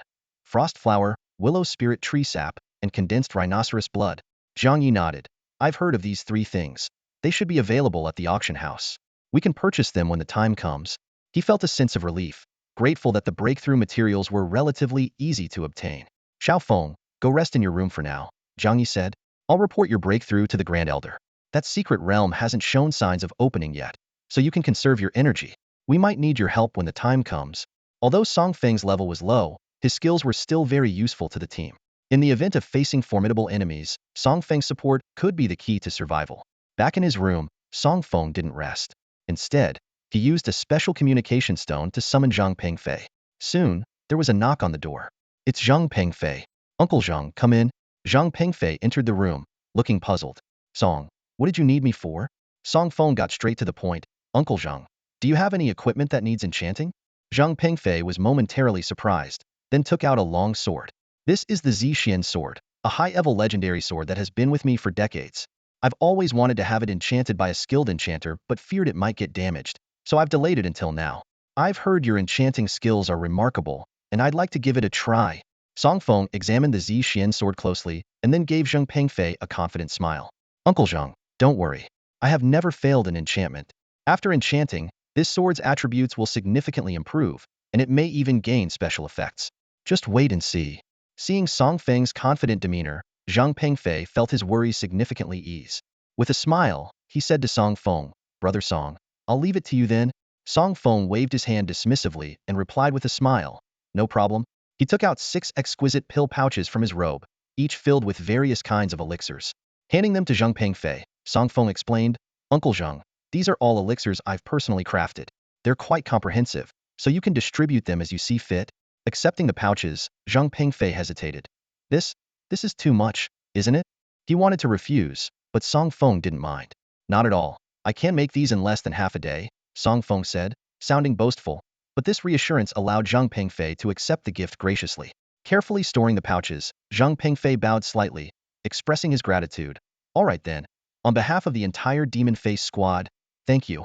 Feng chuckled and added, Uncle Zhang, feel free to ask if any other members of the Demon Face squad need enchanted equipment. Bring them over, as I'm just idling anyway. Zhang Pengfei nodded, internally marveling at Feng's talent, and replied, all right, I'll ask around for you. With that, he turned and left the room. After the door closed, Feng sat cross-legged on the floor, his gaze fixed on the floating Zhixian sword before him. He thought to himself, the main attribute of this sword is sharpness. I should start with specialized enchanting, and then use magic crystals to enhance it, aiming for a powerful special effect. With that decision, Song Feng began enchanting. Starlight swirled around his hands, pouring into the Zishuan's sword like a tidal wave, subtly transforming the blade with the infusion of energy. Meanwhile, Jiang Yi was communicating with the Grand Elder of Long Country through a special transmission stone. He briefly explained Song Feng's skill evolution and the two new abilities he had acquired. Even the usually composed Grand Elder couldn't help but be amazed. Song Feng's talent is truly extraordinary. It's fortunate he's one of us. Otherwise, it would be quite troublesome, the Grand Elder remarked, pausing before asking, by the way, Song Feng is currently at the 4th transition max level. What is his task for breaking through to the 5th transition? Jiang Yi couldn't help but smile wryly as he relayed Song Feng's breakthrough task to the Grand Elder traveling to the far north to seize a dragon egg. The difficulty of this task is indeed quite high, the Grand Elder said with concern. I recently heard news from the far north and have already sent the Feathered Transformation Special Squad to investigate. According to their reports, the celestial dragon egg has spawned a new dungeon inside, and the eggshell is slowly cracking. The dungeon will officially open then, the Grand Elder continued. I've heard that many foreign professionals have gathered there. If they learn Song Feng is heading there, they'll surely try everything to kill him. This could be quite tricky. Jiang Yi listened, his expression serious. He knew that the professionals capable of reaching the far north were the top forces from various countries. While facing them heat-and might be manageable, being ambushed would greatly increase the risk. Even if Sword Ghost and Demon Face joined forces, they might not withstand the foreign powerhouse's assault. As the Grand Elder and Jiang Yi were mired in hesitation, a venerable voice came through the transmission stone. Since it's about Song Xiaoyou's safety, let this old man accompany him. If those foreign riffraff dare to act, I'll cut them down with a single sword. Upon hearing this familiar voice, Jiang Ye's eyes brightened, a smile spreading across his face. With this mighty ally's assistance, those foreign professionals would be like small fry, unable to stir any trouble. Jiang Yi immediately responded, Lonely Sword Immortal, thank you for your help. Cold Mubai's voice, old yet resolute, came through. Song Xiaoyu saved my life. I owe him everything, so there's no need for thanks. Anyone who dares to harm Song Xiaoyu will fall to my sword. It's been a while since I've had a good fight, so I'll relish this opportunity. Hearing Cold Mubai's bold words, Jiang Yi couldn't help but grin. With this breakthrough task, success was assured. Upon learning that Long Mubai would accompany them to the far northern lands, Jiang Yi visibly felt more at ease. He quickly made his way to Song Feng's room, intending to inform him of the news, but was surprised to find Zheng Pingfei standing at the door. Hey, old Zheng, what are you doing here? Jiang Yi asked in astonishment. Zheng Pingfei, who usually operated in the shadows and rarely showed himself, was standing openly in front of Song Feng's door, which was quite puzzling. Zheng Pingfei explained, Brother Song called me over just now to see if I had any equipment that needed enchanting. He briefly recounted what had happened. Jiang Yi, upon hearing this, gave a helpless smile. Xiaofeng really can't sit still, can he? Since he's busy enchanting, I'll leave him be for now. Old Jiang, did you need something from Brother Song? Zheng Pingfei inquired. I can wait here for him to come out and pass on any message for you. Jiang Yi nodded. That works. He then conveyed his message to Zheng Pingfei. Once Xiaofeng comes out, let him know that the dungeon in the far north might take some time to open. He should take this opportunity to rest. The far north? Zheng Pingfei raised an eyebrow. Are you talking about the dungeon formed by that dragon egg that fell from the sky? Yes, that's the one. Why go there? Zheng Pingfei pressed on. Is Brother Song's breakthrough task located there? Jiang Yi sighed and explained. That's right. As you know, Xiaofeng's breakthrough tasks are increasingly difficult. This time, it's like reaching for the stars. Oh, what's the breakthrough task this time? Zheng Pingfei asked, intrigued. To personally enter the dungeon and be the first to locate the dragon egg, Jiang Yi stated bluntly. Zheng Pingfei's eyes widened in disbelief. What? Are you serious? The task is to find the dragon egg? That's downright impossible for Brother Song. Jiang Yi briefly explained the significance of the dragon egg and the task's difficulty. After hearing this, Zheng Pingfei couldn't help but exclaim. Expecting a fourth-tier professional to complete such a task without strong national support is like asking for the impossible. Jiang Yi replied with resignation, There's nothing we can do. This is a task from the national game, and as players, we're quite powerless and have no choice but to comply. Zheng Pingfei sighed and continued. Normally, the state would send a special team to the far north to assess the situation, right? Jiang Yi confirmed. Yes. The Grand Elder has dispatched the Yuhua special squad there. The Yuhua squad? Zheng Pingfei said in surprise. Aren't they supposed to be supporting operations in various magic caves? Jiang Yi explained why the Yuhua squad was sent to the far north, and how it related to their previous mission in the demon realm. He also mentioned the recent unusual calm among the demon tribes, and the Yuhua squad's voluntary request to go to the far north. After Jiang Ye's explanation, Zhang Pengfei finally understood the situation and fell into deep thought. Zhang Pengfei turned his gaze towards Jiang Yi, a thoughtful expression crossing his face. If our three special teams work together, finding the dragon egg's whereabouts might not be that difficult, he mused, furrowing his brow slightly. Who is the captain of the Yuhua special team again? It's been so long since we last interacted that I can't quite recall. Jiang Yi shook his head with a wry smile. Honestly, I'm not too sure either. The Yuhua team is known for frequently changing its members more than any other special team, he replied, his voice low and tinged with a hint of complexity, leaving his thought unfinished. Zhang Pengfei understood the unspoken truth. Both of them were well aware of the real reason behind the Yuhua team's constant rotation. This team had long been engaged in battles with the demonic realm, with its members continually exposed to the corrosive influence of demonic energy, causing irreversible damage to both body and mind. Those who stayed faced either death on the battlefield or a loss of sanity to the demonic influence. The government had sent numerous high-level purifiers in attempts to cleanse the demonic energy. Even the president of the Magic Association, Su Guangyan, had personally intervened, yet to no avail. The demonic energy seemed to have become entwined with the very souls of these warriors, deeply rooted and nearly impossible to eradicate. Despite the dangers, high-ranking professionals still flocked to join the Yuhua special team. For them, it was not just a matter of honor, but a profound sense of duty. In this chaotic world where reality and fantasy intertwined, behind the facade of peace, there were always those silently bearing the burden of protection. Suddenly, Jiang Ye's expression changed, as if he had remembered something crucial. Wait, he exclaimed urgently. Zhang Pengfei was taken aback by this sudden reaction, asking in confusion, what's wrong? Jiang Ye's eyes sparkled with excitement. Previously, in the demon realm, Su Guangyan praised Xiaofeng's holy light for its extraordinary purity and natural ability to counteract demonic energy, he said, his voice trembling slightly with excitement. Could Xiaofeng's holy light completely rid the members of the Yuhua team of their demonic energy? As soon as this bold hypothesis emerged, Jiang Yi and Zhang Pengfei exchanged a glance, their spirits suddenly lifted. Their eyes sparkled with excitement, as if they had glimpsed a ray of hope. It might really work. Jiang Yi murmured, his voice barely containing his excitement. If, and I emphasize if, Zhang Pengfei cautiously added, Song Feng's holy light can truly purge the demonic aura etched deep within the soul, then the former Yuhua team members could return to their normal state. Jiang Yi picked up the thread of conversation.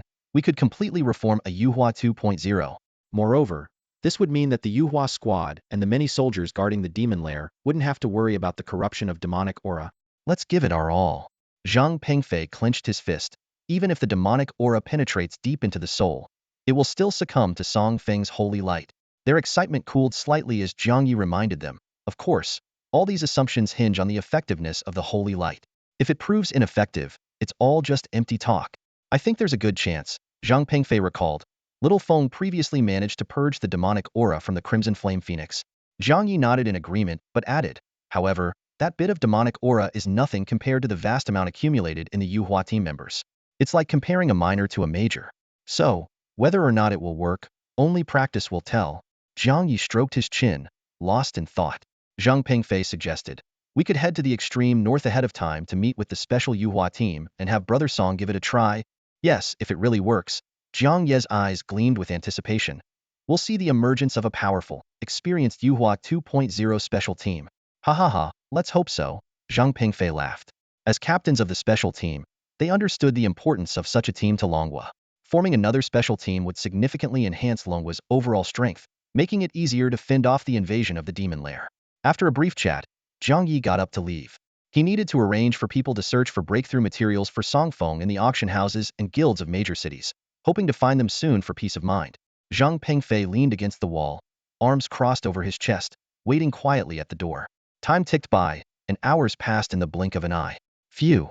Inside the room, Song Feng let out a deep breath, a rare look of exhaustion crossing his face. Enchanting high-level equipment is indeed challenging. A total of 6 pieces of top-tier equipment, the difficulty was evident. Song Feng popped some pills into his mouth while checking the equipment panel.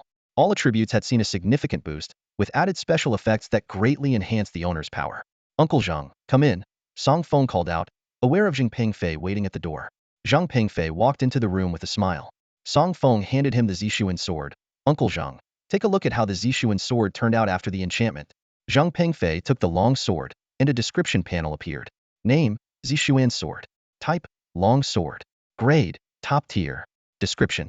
In life, one should rely on oneself. With one sword, cut through the sorrows of the ages Shuaming swordsman, Hong Fei. Additional effect.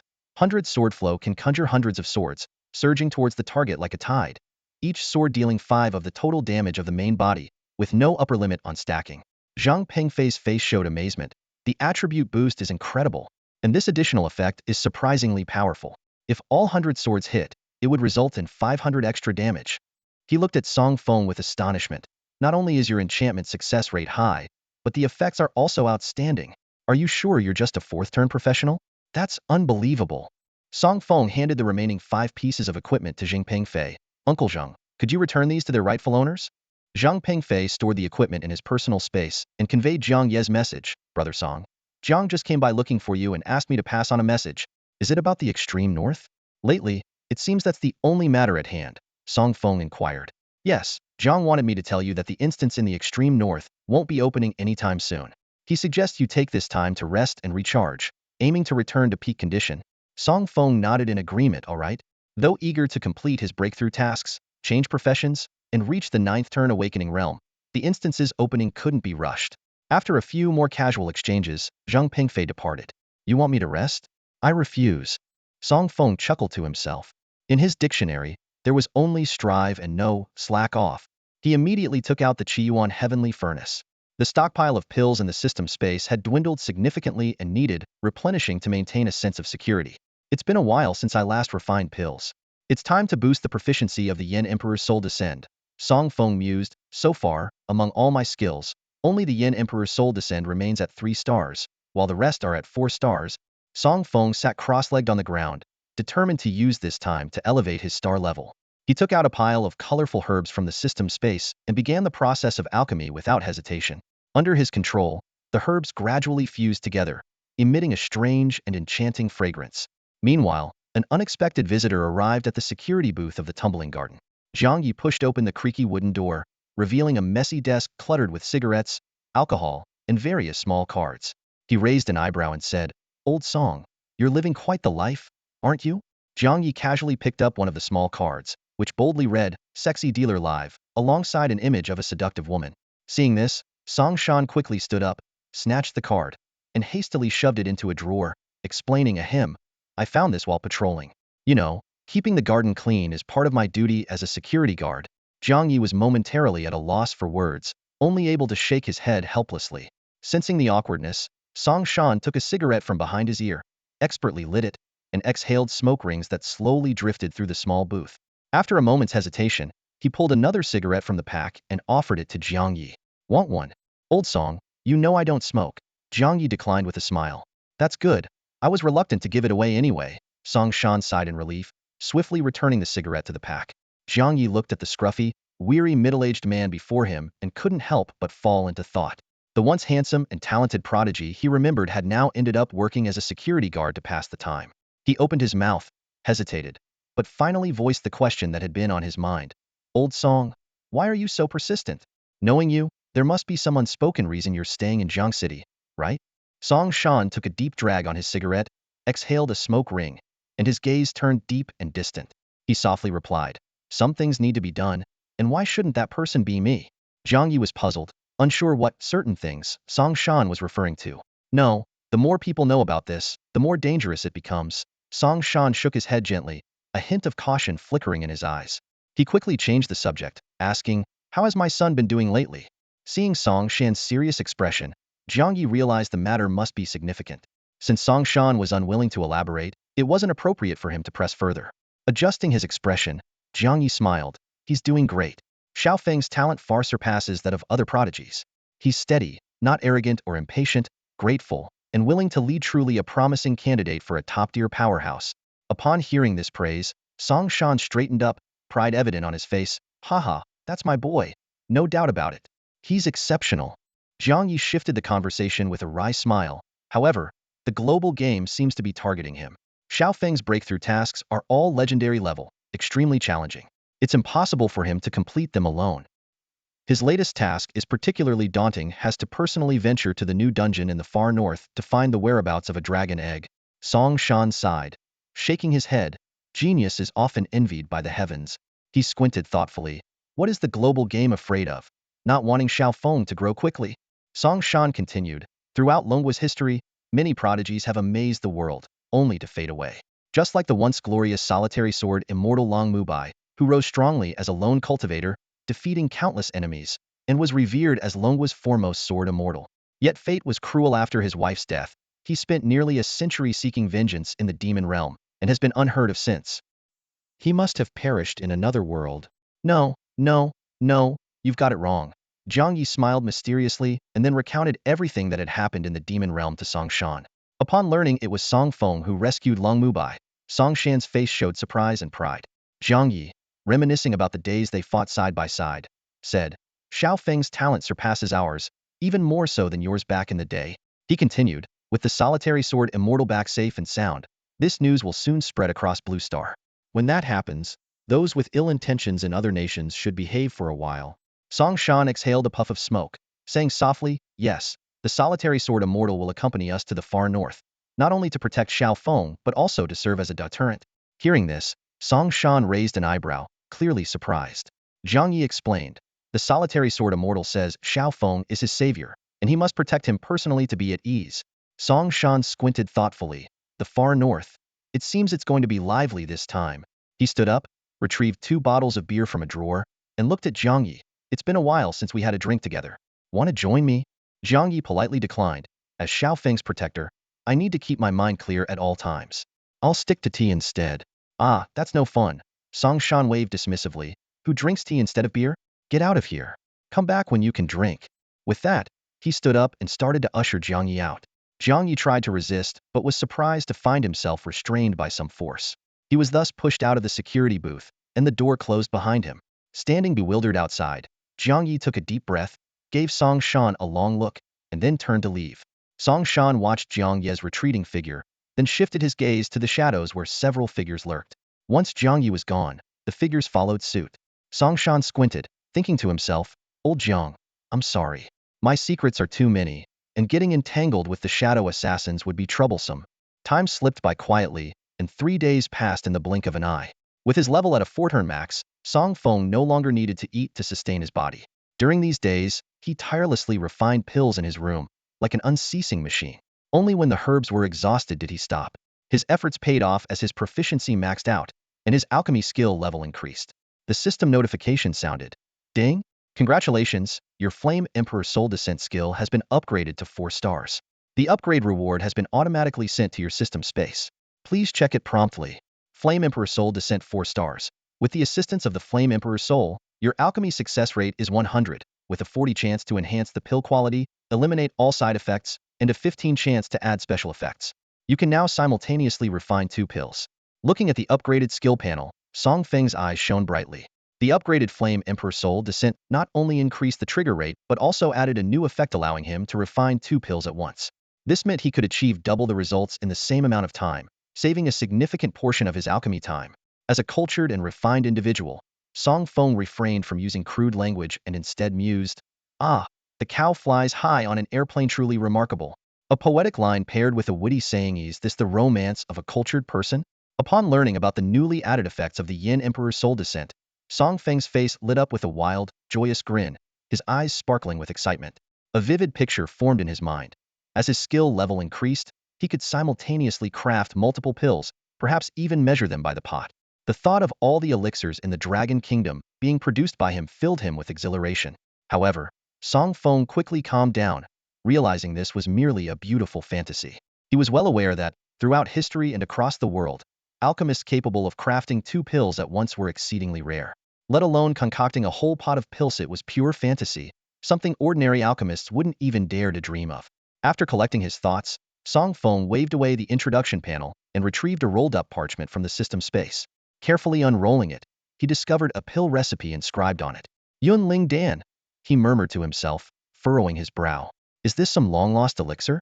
Driven by intense curiosity, Song Feng carefully read through the pill's description. The effects of the Yun Ling Dan made his eyes light up. Upon consumption, the body's functions would remain in a normal state, automatically blocking out negative sensations. Whether in extreme cold or under ice attacks, the user wouldn't feel cold. Although it couldn't prevent damage, such an ability would be incredibly valuable in harsh environments. An image of the far north immediately appeared in Song Feng's mind. He had heard that the biting cold there was deadly, and without a protective barrier, one would gradually freeze to death. If I took the Yunling Dan, could I traverse the northern lands as if they were flat ground? This thought thrilled Song Feng. He quickly examined the ingredients listed on the recipe and found that aside from 3 rare herbs, ice leaf clover, fiery blaze flower, and mystic ice lingshai, the rest were quite common. Hopefully, the Danxiang Pavilion has them, he thought to himself, and after a quick tidying up, he headed to the private room where Yao Changsheng was. Standing before the door, Song Feng knocked lightly. Who is it? Yao Changsheng's voice came from inside. It's me, Elder Yao, Song Feng replied. Ah, Song, my young friend, come in. Yao Changsheng quickly opened the door, a broad smile on his face. Long time no see. What brings you to this old man? Song Feng coughed lightly, his eyes darting as he smiled. Elder Yao, I'm here to assess your progress. How have you been doing with the method I taught you for refining the Fuling bloodburst pill? Though his true purpose was to request the ingredients for the Yunling Dan, he knew it was too abrupt to ask directly. Taking it step by step was the better strategy. You mean the Fuling bloodburst pill? I was just about to look for you. Yao Changsheng enthusiastically invited Song Feng inside, brewing tea as he spoke. Song Feng raised an eyebrow. Oh, from your tone, Elder Yao, did something go wrong with the refining process? No, of course not. Yao Changsheng waved his hands dismissively. Not only did nothing go wrong, but it also brought great honor to my family. He said this as he mysteriously took out an exquisite wooden box, opening it to reveal a single pill lying inside. I followed your method, working tirelessly for over 10 days, and finally, heaven rewarded my diligence with a supreme-grade Fu Ling bloodburst pill. Hearing this, Song Feng couldn't help but feel happy for Yao Changsheng. As the master of the Danxiang Pavilion, Yao Changsheng had only ever produced one supreme-grade pill in his lifetime. This second supreme-grade pill was undoubtedly a milestone achievement. Congratulations, Elder Yao. Song Feng clasped his hands in a congratulatory gesture. Yao Changsheng, his voice trembling slightly, excitedly grabbed Song Feng's hand. Ha ha ha, it's all thanks to your help, young friend. Without you, I'd probably still be stuck in an endless cycle of failure and correction like my mentor. Young friend, I owe you a favor. If you ever need assistance, just let me know. Song Feng's eyes lit up, thinking, isn't this the opportunity I've been waiting for? He held Yao Changsheng's hand tightly, feigning surprise. Really? Are you sure? Elder Yao, you're too kind. How did you know I was out of ingredients? Oh, by the way, do you happen to have ice leaf clover, fiery blaze flower, or mystic ice liquid? Just asking casually, no intentions of taking them, don't overthink it. Upon hearing this, Yao Changsheng's expression froze. He looked up at the ceiling with a resigned expression, thinking to himself, you tell me not to overthink it, but then why don't you let go of my hand? And the way you phrased it, are you worried I won't realize you're out of ingredients? Despite the inner pang of losing such rare ingredients, Yao Changsheng maintained a composed facade, feigning surprise. Ah, you're out of medicinal herbs? Song Feng exclaimed, furrowing his brows. He immediately put on a look of urgency. This won't do. I'll go find the boss right now, and have him request a large batch of herbs from the government. Yao Changsheng watched Song Feng's exaggerated performance, secretly amused. This kid has quite the acting skills. Deciding to play along, he feigned seriousness and said, this is unbearable. As an experienced alchemist, I know how painful it is for an alchemist to be without herbs. Seeing Yao Changsheng take the bait, Song Feng was delighted and continued the act. Oh, there's no need to trouble Uncle Jiang.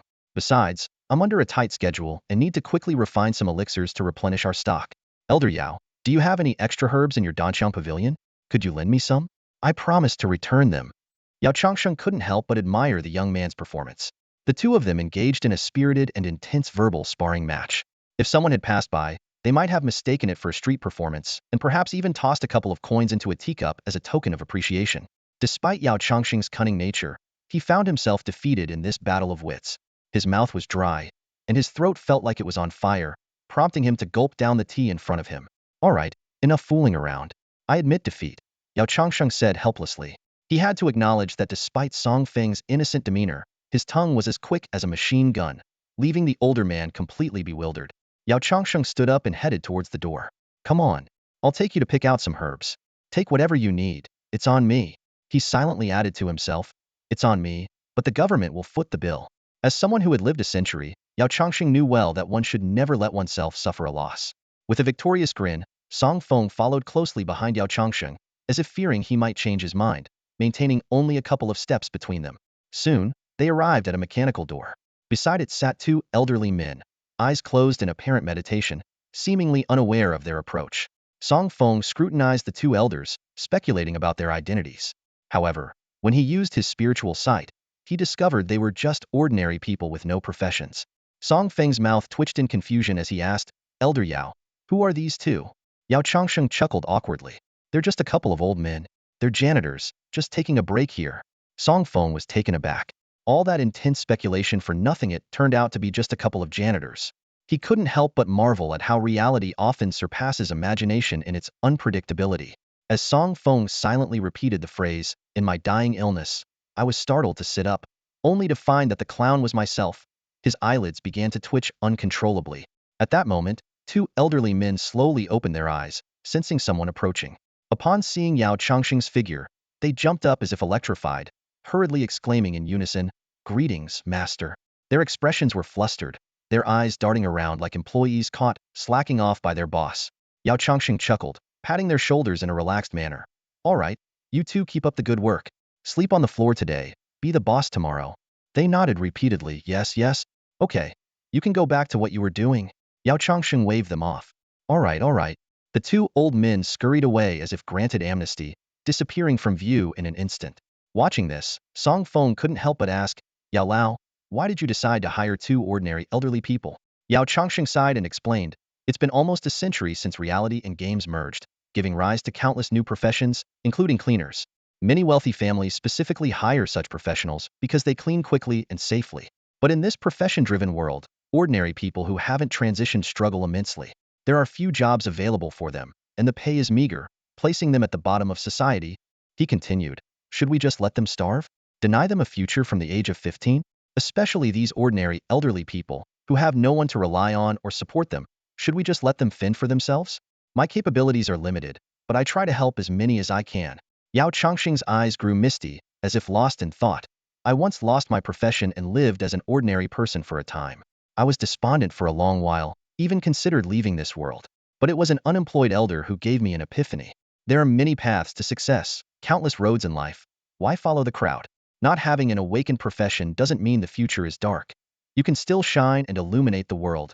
Hearing this, Song Feng felt a heaviness in his heart. He realized that in a society dominated by professionals, those without jobs indeed face many restrictions and oppressions. Though no one can change the larger environment, people like Yao Changsheng, who do what they can to help the disadvantaged, are truly admirable. Just as Song Feng's thoughts wandered, a loud mechanical sound brought him back to reality. Clank, clank, clank. With a wave of Yao Changsheng's hand, a massive mechanical door opened. This is the treasure vault of Danang Pavilion, and only my command can open it, Yao Changsheng proudly introduced. This metal door is made from national-grade defense materials, capable of withstanding even a nuclear blast, so there's no worry about theft. Come in and take a look. As they entered, a rich aroma of herbs greeted them.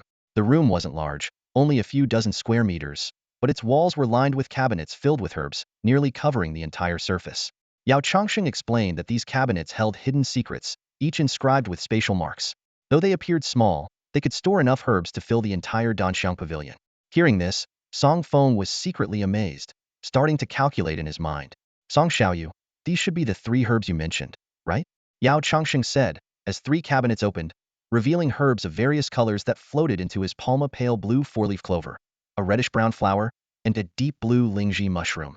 Song Feng's insight ability immediately identified them as ice 4-leaf clover, blazing flame flower, and mystic ice lingji. Yes, these are the ones. Song Feng eagerly stepped forward, grasping Yao Changsheng's hand. Yao Lao, I recently found a long-lost pill recipe that could be immensely beneficial for our upcoming mission. So you understand? He raised an eyebrow with a cheeky smile. Yao Changsheng ignored Song Feng's expression, focusing on the mention of a lost pill recipe. A long-lost pill? What's it called? Yunling pill, Song Feng replied. He explained that after obtaining the recipe, he searched for it on professional forums but found nothing, indicating it was either long-lost or deliberately hidden. Yunling pill? Yao Changsheng pondered briefly before shaking his head. Never heard of it. What does it do? Song Feng explained, it automatically blocks negative sensations, like pain, cold, and heat, keeping the body in a normal state. Blocks negative sensations? Yao Changsheng's eyes widened in disbelief. Does that mean it can also block internal sensations like fatigue? Possibly. I haven't started making it yet, so I'm not sure, Song Feng admitted. To be honest, he hadn't considered that aspect. If it could indeed block fatigue, it would mean being able to continuously make pills or do other tasks without tiring while the effect lasted. This bold idea was certainly worth exploring. Yao Changsheng seemed eager, quickly saying, tell me what herbs you need, and I'll get them. Don't be shy. Just ask, everything in the vault is available. His excitement at witnessing a long-lost divine pill re-emerge was palpable. Everything in the vault? Are you serious? Song Feng's eyes glinted with an unusual light. Not a chance. Yao Changsheng flatly refused. Song Feng's head drooped, though he was just joking and had no intention of being greedy. He then listed the herbs he needed.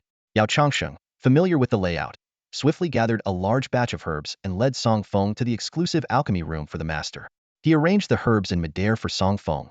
Song Xiaoyu, may I watch from the side? Yao Changsheng asked. Of course, Song Feng readily agreed. They were on the same team, and he had no intention of hiding anything from Yao Changsheng. Song Feng then sat cross-legged on the ground, with the Qiyuan heavenly furnace floating before him, determination shining in his eyes. Alchemy, commence. This was Song Feng's first attempt at crafting a Yunling pill. He carefully added the ingredients to the alchemy furnace in the correct order, deliberately slowing his movements to avoid any mistakes. As the last ingredient was added, the interior of the furnace began to transform. Purification, fusion, and fire refining happened seamlessly.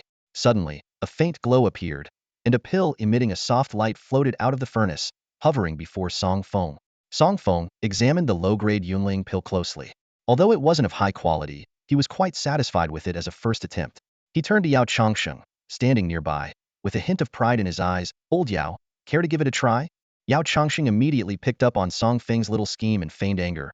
You cheeky lad, are you trying to use me as a guinea pig? He said, pretending to be upset, complete with eye-rolling and mustache twitching.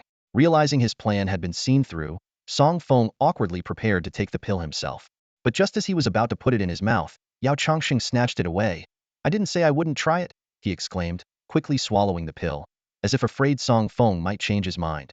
Watching Yao Changsheng's antics, Song Feng's lips curled into a knowing smile. He silently waited for Yao Changsheng's reaction. A moment later, Yao Changsheng looked puzzled. Why isn't there any effect? Song Feng rolled his eyes. Are you dumb? In a normal environment with your body in a normal state, what kind of effect were you expecting? Yao Changsheng suddenly understood, then looked around the room, his gaze landing on Song Feng's Qiyuan heaven furnace. Without hesitation, he lifted the lid and jumped inside, using his spirit power to close the lid behind him. Song Feng was dumbfounded. What? Are you trying to emulate the Monkey King and refine yourself for 14 days in the furnace to get fire eyes and golden pupils? Yao Changsheng's voice came from inside the furnace. Young friend Song, light the fire. I want to test the pill's effects. Song Feng, resigned, summoned his soul fire to heat the furnace. The temperature quickly soared, soon reaching over 100 degrees Celsius on the surface. Yet inside, all was silent. Old Yao, how's the pill working? Song Feng curiously asked. After a brief moment, the lid opened, and Yao Changsheng jumped out excitedly. Amazing. The furnace's interior reached nearly 1,000 degrees, but I felt nothing, just like being in a normal environment, though my health was slowly depleting. Yao Changsheng was full of praise for the pill's effects, even joking that he could fight for 3 days and nights without tiring. Song Feng teased. Wow, still going strong at your age, huh? Be careful not to overdo it. Eager to learn alchemy, Yao Changsheng asked Song Feng to teach him. Song Feng happily agreed, deciding to start from the basics. Yao Changsheng was humble, like a novice eager to learn, while Song Feng generously shared his expertise, hoping to enhance the overall alchemy skills in Longhua. Throughout the teaching process, Song Feng displayed an alchemy prowess beyond his years. He understood that while the soul of the Flame Emperor was a helpful guide, the true essence lay in one's own accumulation and comprehension. Through this teaching experience, Song Feng not only imparted his skills but also strengthened his resolve to contribute to the development of Longhua. Happy times always seemed to pass quickly. In the blink of an eye, the day was over. Song Feng had been talking non-stop, explaining everything, while Yao Changsheng listened intently from start to finish. The session was not only rich in theoretical knowledge but also included practical demonstrations, achieving a true integration of knowledge and action. Yao Changsheng felt he had gained immensely, his mind clearer than ever, as if a new world had opened up to him. Many mistakes he frequently made now had their reasons revealed. Song Feng's words were like a revelation, enlightening him profoundly and leaving a lasting impression. Song Xiaoyu, you really? I'm truly grateful beyond words, Yao Changsheng said, his eyes moist with tears, almost overwhelmed with emotion. Song Feng had not only generously shared his invaluable experience, but also taught him how to craft the Yunling Dan. This kindness was something he felt he could never repay. Not a big deal, Song Feng said with a casual wave of his hand, then flashed a sly smile. Hey, Yao Lao, about those herbs? Come, follow me. Yao Changsheng said heartily, waving his hand. Take whatever you like from the treasury. Even if you empty it, it doesn't matter. To him, These herbs paled in comparison to Song Feng's teachings, considered as the tuition fee. The two of them went to the treasury, and Yao Changsheng reiterated, "Don't be shy, take as much as you need. Otherwise, it wouldn't do justice to the valuable lessons you've given me." "All right," Song Feng replied, no longer hesitating, and immediately began selecting herbs from the rows of cabinets, storing them in his system space. Though unsure of the space's capacity, he had yet to find its limit, seemingly endless. To avoid future shortages when discovering new pill recipes, Song Feng took ample amounts of each herb. However, he wasn't greedy enough to empty the entire treasury, maintaining a sense of proportion. Yao Changsheng watched with a pained expression. Although he had willingly offered, seeing his cherished herbs being taken away was still a heartache. It wasn't just his heart aching, but also his liver, kidneys, spleen, stomach, and even his everything. He knew it was just psychological, a normal reaction to losing something precious.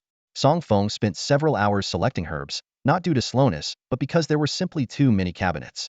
"All right, thank you for your generous gift, Yao Lao," Song Feng said earnestly, bowing deeply before quickly leaving, fearing Yao Changsheng might change his mind. "Young people sure have energy," Yao Changsheng chuckled, shaking his head. After a full day of intensive learning, he felt dizzy, his legs weak, as if his old bones were about to fall apart. Suddenly, an idea struck him. I can test the effect of the Yunling Dan now."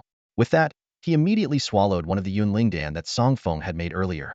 In an instant, all fatigue vanished, and Yao Changsheng felt revitalized.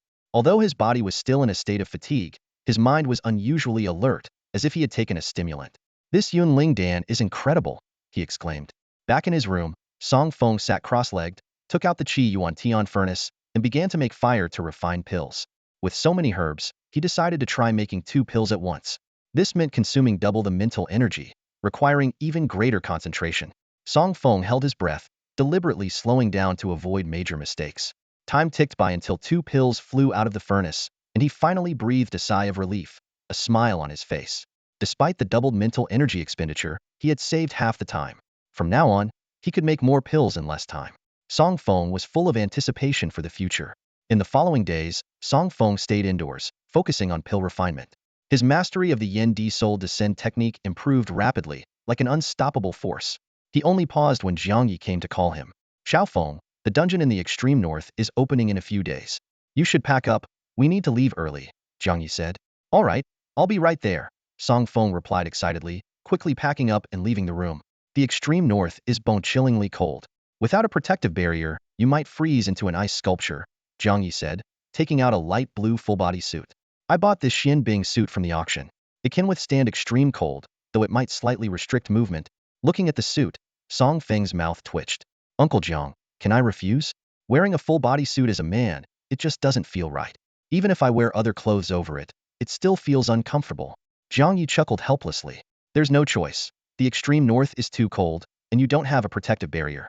Just bear with it for a few days." The protective barrier was a special skill awakened by those with a 7th-tier profession, forming an invisible shield around them to fend off harsh environments. "Uncle Jiang, there's no need for that. I have this," Song Feng said, taking out a Yunling Dan. After taking it, it automatically blocks adverse sensations, keeping the body in a normal state. A low-grade Yunling Dan lasts an hour, a medium-grade 6 hours, and a high-grade 12 hours. I've stocked up on hundreds, so there's no need to worry about extreme conditions. "Really?" Jiang Yi asked in surprise. Song Feng nodded earnestly. Although Jiang Yi didn't know where Song Feng got the Yunling Dan, he didn't press for details. "Just to be safe, take this Xian Bing suit with you, just in case," Jiang Yi said, handing the suit to Song Feng. "We'll first use a space tunnel to transport to Black Dragon City, and then head to the extreme north when the dungeon is about to open." "Got it." Song Feng nodded obediently. With Jiang Ye's arrangements, he just needed to cooperate and try not to cause trouble. "Old Chen, initiate the space transfer. We'll head to Black Dragon City to meet up with the Yu Hua team," Jiang Yi instructed. "Understood," Chen Bing replied, his hands glowing with white light as a space vortex appeared. Song Feng and the group stepped into it. Heilong City is located in the northernmost part of the Dragon Kingdom, while Zhang City is at the southernmost point, both serving as border cities. The two cities are separated by the entire expanse of the Dragon Kingdom. Even with a spatial tunnel acting as a bridge between them, it still took a considerable amount of time for everyone to reach Heilong City. After a dizzying journey, Song Feng had barely regained his composure when he was hit by a bone-chilling cold. He slowly opened his eyes, stunned by the scene before him. Snowflakes danced in the air like white spirits, and the earth was draped in a shimmering white coat. As someone who had never ventured far from the south, Song Feng was deeply captivated by this beautiful sight. He extended his hand, catching a few snowflakes. The crystal-clear hexagonal crystals gradually melted in his palm, transforming into water droplets that traced the lines of his hand before dripping to the ground. This wondrous sensation left Song Feng entranced. "Brother, don't you feel cold?" Chen Bing's voice snapped Song Feng back to reality. Hiss! Song Feng finally realized the biting cold around him, gasping in surprise. "I didn't even notice the cold until you mentioned it." Having lived in the south all his life, Song Feng's home didn't even have a radiator, let alone ever seeing a heavy snowfall. Moreover, it was spring, and the weather was starting to get warm, so he wasn't dressed for the cold. In this frigid environment, Song Feng's legs began to tremble involuntarily, even creating faint afterimages. Song Feng turned to look at his companions. Jiang Yi and the others were enveloped in a faint glow, as if surrounded by a transparent protective shield. This was the body shield, a skill unlocked only by those who had reached the 7th transformation in their profession. "Brother, you're still young. Don't let the cold get to you. Come into my embrace, and I'll keep you warm," Bai Jing said with a hearty laugh, spreading his arms wide as he approached Song Feng. Song Feng quickly waved his hands. "Stop, stop. I have my own way to deal with this cold." "A way? What way?" Bai Jing paused, tilting his head in confusion. "Have you forgotten the pill I mentioned before we came?" Song Feng said with a smile, taking out a Yunling pill and popping it into his mouth. In the next moment, a miraculous change occurred. A flash of light appeared in Song Feng's eyes, and an indescribable sensation spread through his heart. The piercing cold within him vanished instantly, leaving him feeling as if he were in a normal environment, free from discomfort. Song Feng marveled at the pill's swift effect, wondering if his body's unique constitution allowed him to absorb it faster than others. Seeing Song Feng's expression change, Chen Bing spoke up before Bai Jing could. "You big oaf. That's what you get for sleeping in and not listening to what brother said. Now you're like a slow internet connection." It turned out that Song Feng had already informed everyone about the Yunling pill before their journey. But at that time, Bai Jing had been napping on the ground and missed the conversation. Knowing he was at fault, Bai Jing chuckled sheepishly. "Heh, I'll pay attention next time." Vander Hua curiously circled Song Feng, observing him with amazement.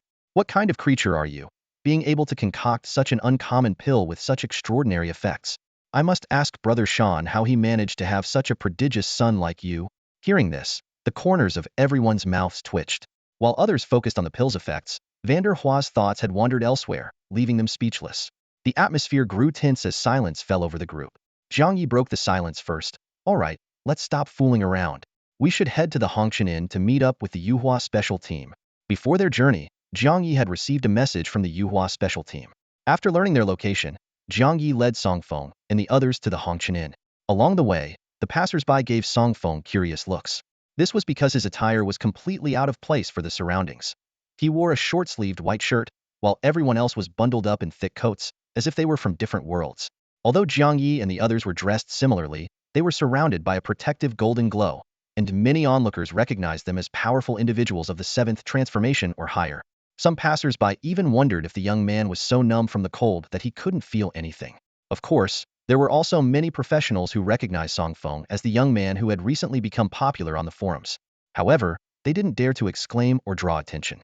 Firstly, because the strong individuals around Song Feng could easily wipe them out with a wave of their hand, and secondly, because the great elder of the Dragon Kingdom had personally issued a stern warning, emphasizing Song Feng's importance to the nation. These passers-by were just ordinary professionals, and saw no need to risk discussing someone who had nothing to do with them. Moreover, it could potentially lead to a host of troublesome matters. So, they chose to stay silent, preferring not to stir up unnecessary trouble. Everyone was busy. Even if someone was a global superstar, ordinary people would only spare them a glance before returning to their own affairs. Fame was irrelevant to them, so why bother getting involved? Originally, Song Feng planned to wear a mask to hide his identity, to prevent his whereabouts from being leaked and causing trouble for Jiang Yi and the others.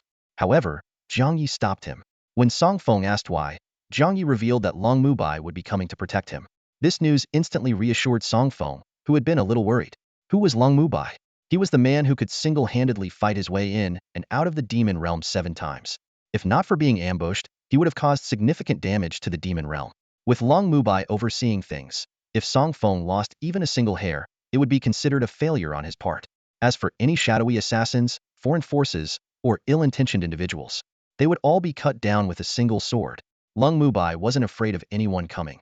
In fact, he wished someone would, so he could make an example of them. Having just re-emerged, Long Mubai needed to quickly establish his reputation in the world, ensuring that any nation harboring ill intentions towards the Dragon Kingdom would think twice. And the best way to establish that reputation was undoubtedly through decisive action. As the saying goes, the best defense is a good offense.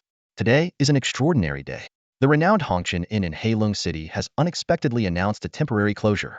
Outside the inn, a group of bewildered guests, who have been refunded 3 times their room rates, are leaving in search of other accommodations. The usually bustling Hongqian Inn is now eerily quiet, as if frozen in time. Local residents and tourists alike are speculating that a significant figure is about to arrive. After all, the last time the Great Elder visited, the inn also closed its doors with much fanfare to welcome him. Various guesses circulate among the crowd. Some say the Great Elder is returning, others suspect it might be a high-ranking official from the Dragon Kingdom, and some even think it could be a foreign envoy. However, all speculations are dismissed when 13 people are seen standing outside the inn. These individuals are none other than Song Feng, along with members of the Jiangui and Mo Mian special teams. Sharp-eyed professionals recognize Song Feng and exclaim in astonishment, "My goodness! It's the prodigious young talent Song Feng. How strong must his abilities be to warrant the closure of Hongqian Inn? This is truly impressive." As onlookers continue their discussions, the inn's doors slowly open. An elderly man, hunched over a wooden staff and accompanied by several burly men in black sunglasses, emerges. The aura of these men is formidable, indicating they are all professionals of the 6th rank or higher. The elderly man approaches Jiang Yi, smiling and offering a greeting, "Captain Jiang, long time no see. How have you been?" Jiang Yi quickly assists the old man, laughing, "Old Yuan, you're too polite. It's been a while and once again, we're imposing on you." Old Yuan glances at the crowd and gestures for them to enter. "Captain Jiang, there are too many ears outside. Let's discuss inside." Under the watchful eyes of the onlookers, Jiang Yi leads Song Feng and the others into the inn, and the doors close behind them with a resounding thud. The crowd continues to speculate. Who are those people with Song Feng to warrant a personal reception from Manager Yuan of Hongqian Inn? I heard Song Feng joined a special team in the Dragon Kingdom. Those must be his teammates. It seems the nation truly values Song Feng. Amidst the crowd, a few shadowy figures quietly slip away, seemingly particularly interested in the scene. Inside the inn, Jiang Yi and his group are ushered into an elegantly furnished room, where they meet 6 members of the Yuhua special team. Jiang Yi is surprised to find that the captain of the Yuhua team is an old acquaintance. "Old Lu, you're the captain of the Yuhua special team now? Why didn't you tell me?" Jiang Yi exclaims, looking at the scar-faced, burly man in black before him. Lu Fan, Jiang Ye's former comrade and now deputy director of the Demon Suppression Bureau, chuckles, "I was worried you'd try to stop me. Besides, the Demon Suppression Bureau is too boring, so I wanted to get out and about. The Yuhua team needed people, so I joined in." Jiang Yi pats Lu Fan on the shoulder, remarking, "That's the Lu Fan I know. Still so determined after all these years." Lu Fan looks around curiously. "Old Jiang, it seems your Jiangui team has quite a few new faces. Care to introduce them?" Jiang Yi introduces the members of the Jiangui and Mo Mian teams one by one, finally resting his gaze on Song Feng. "This is our newest member of the Jiangui special team, the Dragon Kingdom's new generation of talented support, Song Feng." Lu Fan's eyes light up. Is he the one who made the Great Elder personally intervene to deter troublemakers? Jiang Yi nods in confirmation. "That's right, and he might be the only one capable of completely removing the demonic energy from your bodies." At these words, the room falls into a deathly silence. The room was silent, and all eyes were fixed on Song Feng like arrows. A mixture of surprise, doubt, and confusion flickered in everyone's gaze. The invisible pressure made Song Feng uneasy. He could feel the aura of the powerful individuals around him. Awkwardly scratching his head, Song Feng forced a smile and said, "With all of you staring at me like this, I really feel a bit embarrassed." The crowd's lips twitched as they thought to themselves, "Do you really not know why we're looking at you like this?" Jiang Ye's previous words were simply too shocking. The members of the Yuhua Special Squad were especially skeptical, their faces full of distrust. Even Jiang Ye's close friend, Lu Fan, was half convinced, rubbing his chin as he turned to Jiang Yi. "Are you sure he can completely remove the demonic energy from our bodies? Don't forget, even top purifiers and Su Guangyan couldn't do it. How could a novice like him manage? You're not just trying to cheer us up, are you?" Having dealt with demon lairs for years, Lu Fan knew the terror of demonic energy. If it were a highly esteemed purifier, he might hold some hope. But the young man before him, Song Feng, was clearly a rookie, with no accomplishments other than clearing a legendary dungeon and being named MVP. Even though Jiang Yi vouched for him, Lu Fan remained skeptical. Jiang Yi smiled mysteriously. "You'll see when we try." Lu Fan nodded in agreement, thinking that proof would come through action. Jiang Yi then addressed Song Feng. "Xiao Feng, go ahead and show them."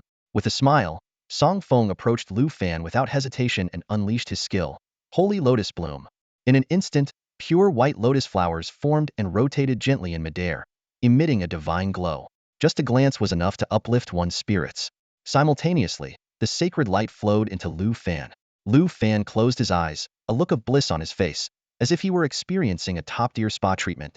Everyone held their breath, focusing intently on Lu Fan and Song Feng. Whether Jiang Ye's claims were true depended entirely on the outcome of this demonstration. Success would bring joy to all. Failure would shatter their hopes. The room was so quiet that even breathing could be heard. Wisps of black energy seeped from Lu Fan, swirling around him. Pure holy light clashed with the overwhelming demonic energy, locked in a fierce struggle. Song Feng's brow furrowed with concentration. He thought to himself, this demonic energy is really persistent. Yet he was not intimidated. Instead, he increased the intensity of his skill. His mental energy surged, focusing in his palms, making the holy light even brighter. Eventually, the holy light completely engulfed the demonic energy, transforming it into pure mental energy that fed back into Song Feng. Witnessing this, the crowd exchanged glances, joy spreading across their faces. Hope seemed within reach. They all breathed a silent sigh of relief, especially the 5 members of the Yuhua Special Squad, whose eyes now held a newfound respect for Song Feng. If the demonic energy could be completely eradicated, the future of the Yuhua Special Squad would be bright. Previous generations of squad members could also be purified by the holy light, healing bodies and minds ravaged by demonic energy. The dawn of the Yuhua 2.0 Special Squad seemed imminent, promising a boost to the Dragon Nation's overall strength. However, all of this relied on Song Feng. Although he currently had the upper hand, the final outcome remained uncertain. No one knew if any unforeseen events might arise. All they could do was silently pray. Song Feng, you have to hold on. As the focal point of everyone's attention, Song Feng remained fully focused. His mental energy flowed continuously, the holy light shining bright, while the demonic energy resisted stubbornly. On the surface, they appeared evenly matched, but Song Feng knew better. This stalemate wouldn't last long. He was confident he could completely purge the demonic energy from Lu Fan's body. It was just a matter of time. As long as he had enough time and mental energy, the demonic energy would be driven away. Thus, Song Feng was as calm as a still lake, certain of his victory. Time passed, minute by minute, until an hour had gone by. No one spoke, and they barely dared to breathe, afraid of disrupting Song Feng and causing failure. Finally, the holy light overwhelmed the demonic energy, and Lu Fan's body was completely cleansed of it. Song Feng waved his hand to dispel the holy light and exhaled deeply. Phew, that demonic energy was really persistent, he remarked.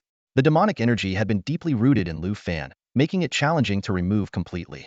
But who was Song Feng? A rare prodigy. To him, the demonic energy was just a slightly larger obstacle. Lu Fan slowly opened his eyes, a strange light flashing within them. Grabbing Song Feng's hands excitedly, he exclaimed, "Brother, you're like a big brother to me. No, you're like a father to our entire Yuhua Special Squad." Tears streamed down his face as he spoke. "Uncle Lu, please calm down." Song Feng quickly withdrew his hands from Lu Fan's tight grip, a wry smile on his face. He was well aware that removing the demonic energy from Lu Fan's body was a momentous task. Otherwise, Lu Fan wouldn't be so agitated. In truth, Song Feng was quite pleased himself.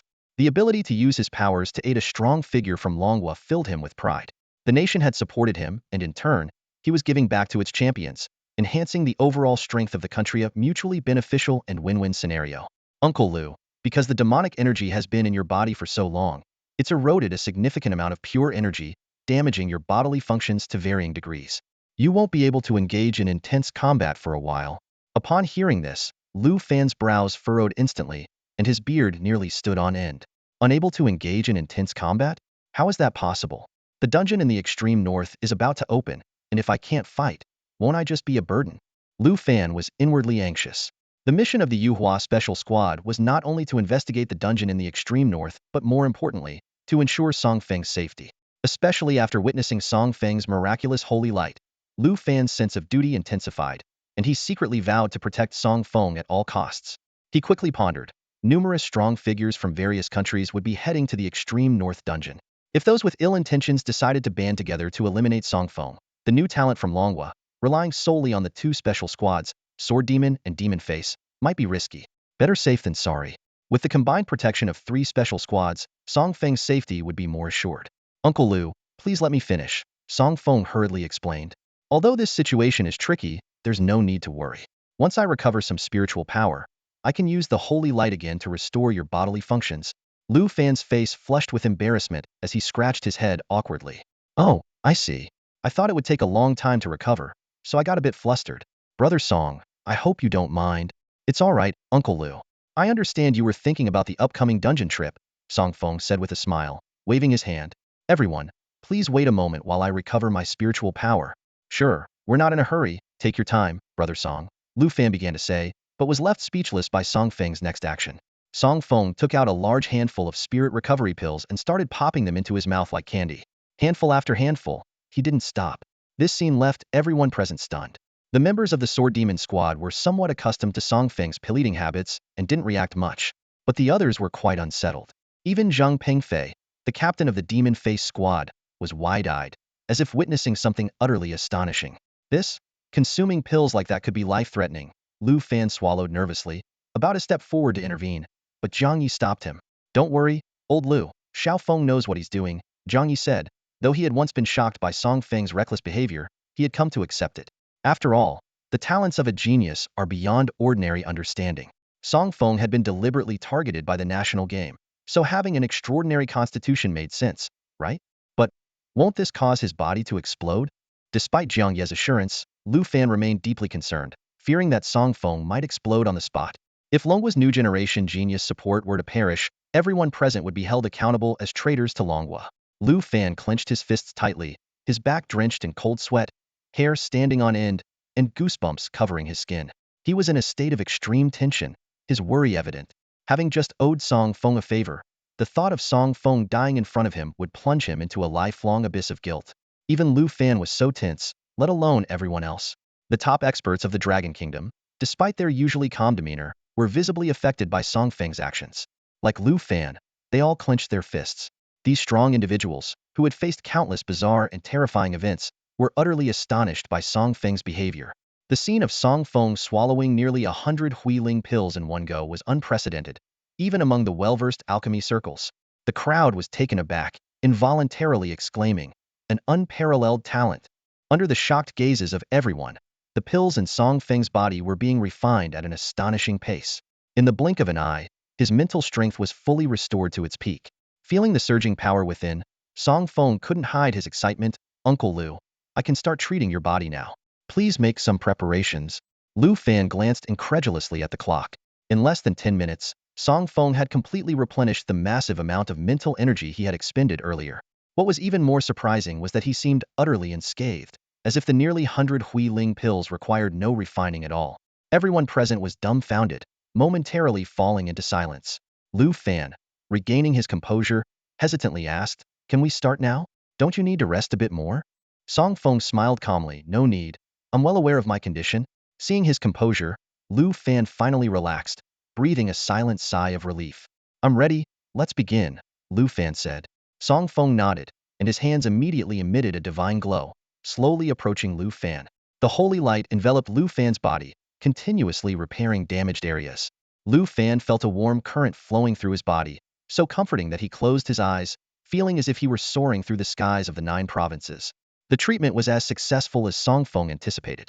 Lu Fan's bodily functions were completely restored, the demonic energy within him entirely eradicated, returning him to his peak state. Lu Fan slowly opened his eyes, carefully sensing his rejuvenated body. He turned to Song Feng, his gaze filled with solemnity and gratitude. "Brother Song, I owe you an enormous debt. From now on, anyone who dares to challenge you will be my enemy. Even if it costs me my life, I will stand by your side. My oath is as firm as the heavens, witnessed by the sun and moon." Song Feng glanced around, noting the hesitant expressions of the other 5 members of the Yuhua team. He raised an eyebrow. "I still have enough mental energy to purify more demonic energy. Who's next?" As soon as he finished speaking, all 5 stepped back half a step, their eyes flickering, clearly wanting someone else to go first. Song Feng looked at Lu Fan, his eyes full of inquiry. Lu Fan sighed, rubbing his forehead. "Seriously, does it matter who goes first? It's all the same." He scanned the group and decisively said, "Chao, you're up first. Xiao Wu, get ready." Following Lu Fan's words, a young man with a small stature and youthful appearance stepped forward. This was Yan Chao, the youngest member of the Yuhua special team, who hadn't been dealing with the demon lair for long, making the demonic energy in his body relatively easier to expel. Yan Chao approached Song Feng, offering a slightly nervous smile. "Hello, Song Feng, I'm Yin Chao." He extended his hand, which Song Feng shook, his eyes filled with admiration. Despite being younger, Song Feng's temperament and abilities far surpassed Yin Chao's. Song Feng nodded, giving a brief instruction: "Prepare yourself. It might be painful, but it'll pass soon." "Okay, let's begin." Yin Chao took a deep breath, mentally bracing himself. With a wave of Song Feng's arm, sacred white lotuses appeared out of thin air, gently revolving around Yin Chao and emitting a soft, holy light. Sensing the impending threat, the residual demonic energy within Yin Chao started to stir violently, like a frenzied beast. Yin Chao's face turned as pale as a sheet, his body trembling uncontrollably. His physical resilience was far inferior to Lu Fan's, and the turmoil of the demonic energy left him dizzy, with blurred vision and a sense of helplessness akin to falling off a cliff. If Lu Fan hadn't been there to support him, he might have collapsed on the spot. "Hang in there, don't fall unconscious." Song Feng's voice thundered in Yin Chao's mind like a divine command, snapping his scattered thoughts back to clarity. "All right," Yin Chao managed to utter, struggling to stay conscious. Gradually, the pain and helplessness began to fade. Yin Chao felt warmth flowing through his body, as if an invisible hand was gently caressing his skin, bringing a refreshing and clear sensation. He couldn't help but show an expression of enjoyment. The demonic energy has been completely purified. "Now, I'll start repairing your body's functions." Song Feng's voice came through, and Yin Chao slowly opened his eyes, nodding slightly. "Then I'll begin," Song Feng said, starting the repair process on Yin Chao's damaged body. Compared to Lu Fan, the demonic energy remaining in Yin Chao was negligible, allowing Song Feng ample mental energy to carry out the repairs. Soon, the restoration was complete. "All done," Song Feng announced. Yin Chao opened his eyes, feeling the pure energy coursing through him, too excited for words. He looked at Song Feng, his heart full of gratitude that he could only express with a simple, "Thank you." "No problem. Helping you all is also helping myself," Song Feng replied with a smile, then proceeded to consume a large handful of recovery pills, astonishing everyone with his voraciousness, even though they had seen it before. After restoring his mental energy to peak condition, Song Feng continued to purify the remaining 4 members of the Yuhua team. The process went smoothly, and the purification was completed without a hitch. The 6 members of the Yuhua team felt refreshed, as if all impurities had been cleansed from their bodies, bringing an indescribable sense of relief.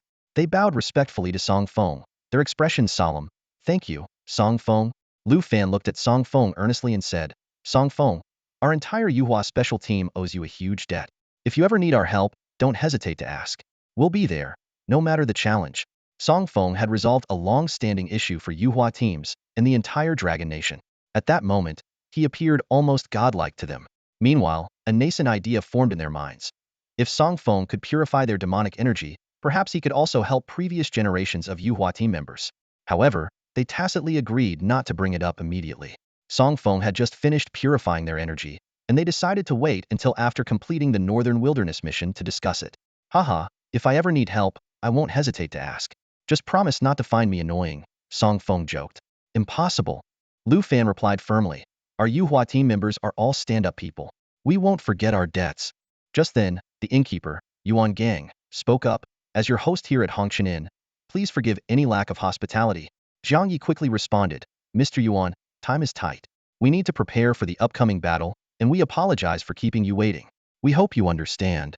If not for the urgency of the Northern Wilderness mission, Jiang Yi wouldn't have had Song Feng purify the entire team in one go.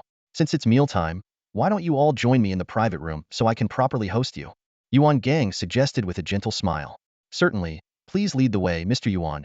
They agreed, following Yuan Gang to a room called High Mountains and Flowing Water. Upon entering, they were greeted by a serene and elegant atmosphere, with a faint scent of tea that was both soothing and refreshing, putting their minds at ease. "Waiter, bring out the dishes," Yuan Gang quietly instructed. The Red Dust Inn truly lives up to its reputation as the finest establishment in Black Dragon City. The food is delicious, the drinks are enticing, and the subtle fragrance in the air adds a touch of elegance to the overall dining experience. Song Feng relished this rare treat, feeling a wave of joy wash over him. At the table, Song Feng devoured the various dishes with gusto, as if he were trying to consume the entire world. Only when he could no longer fit any more food into his stomach did he reluctantly stop. Sitting back contentedly in a plush chair, Song Feng gently rubbed his slightly protruding belly, occasionally letting out a satisfied burp. He couldn't help but exclaim, "Delicious! This meal is fit for the gods." Just then, Yuan Gang's aged yet warm voice came from nearby. "If you truly enjoy the food here, Song, You're welcome to visit the inn anytime. It was only then that Song Feng realized he had been so immersed in the food that he forgot to thank Mr. Yuan for his hospitality. He straightened up, offering a sheepish smile, and said, "The food really suits my taste, but it's a pity." A pity? Yuan Gang's expression turned puzzled. He had many guesses in his mind, but didn't expect Song Feng's next words. Song Feng explained with a hint of regret, "It's a pity there's no Red Dust Inn in Jiang City. Otherwise, I'd spend all my savings there." Hearing this, Yuan Gang had a moment of realization. After pondering for a while, he turned to his assistant and instructed, "Issue my order. From this moment, establish a Red Dust Inn in Jiang City, right near Song's home, specifically for his convenience." The room fell into a stunned silence. Everyone held their breath, hardly believing what they heard. Building a Red Dust Inn in Jiang City just for Song Feng? If someone else had said this, it might have been met with ridicule. But coming from Yuan Gang, the owner of the Red Dust Inn, it was akin to an imperial decree. The others quickly understood that Yuan Gang had a reason to curry favor with Song Feng. At just 18, Song Feng was regarded by the Grand Elder as the future hope of Long Kingdom, with significant resources invested in his development. He had single-handedly solved the problem of demonic energy possession that had plagued generations.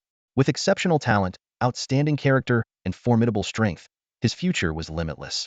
Being a shrewd man, Yuan Gang seized the opportunity to build a relationship with Song Feng before he fully matured.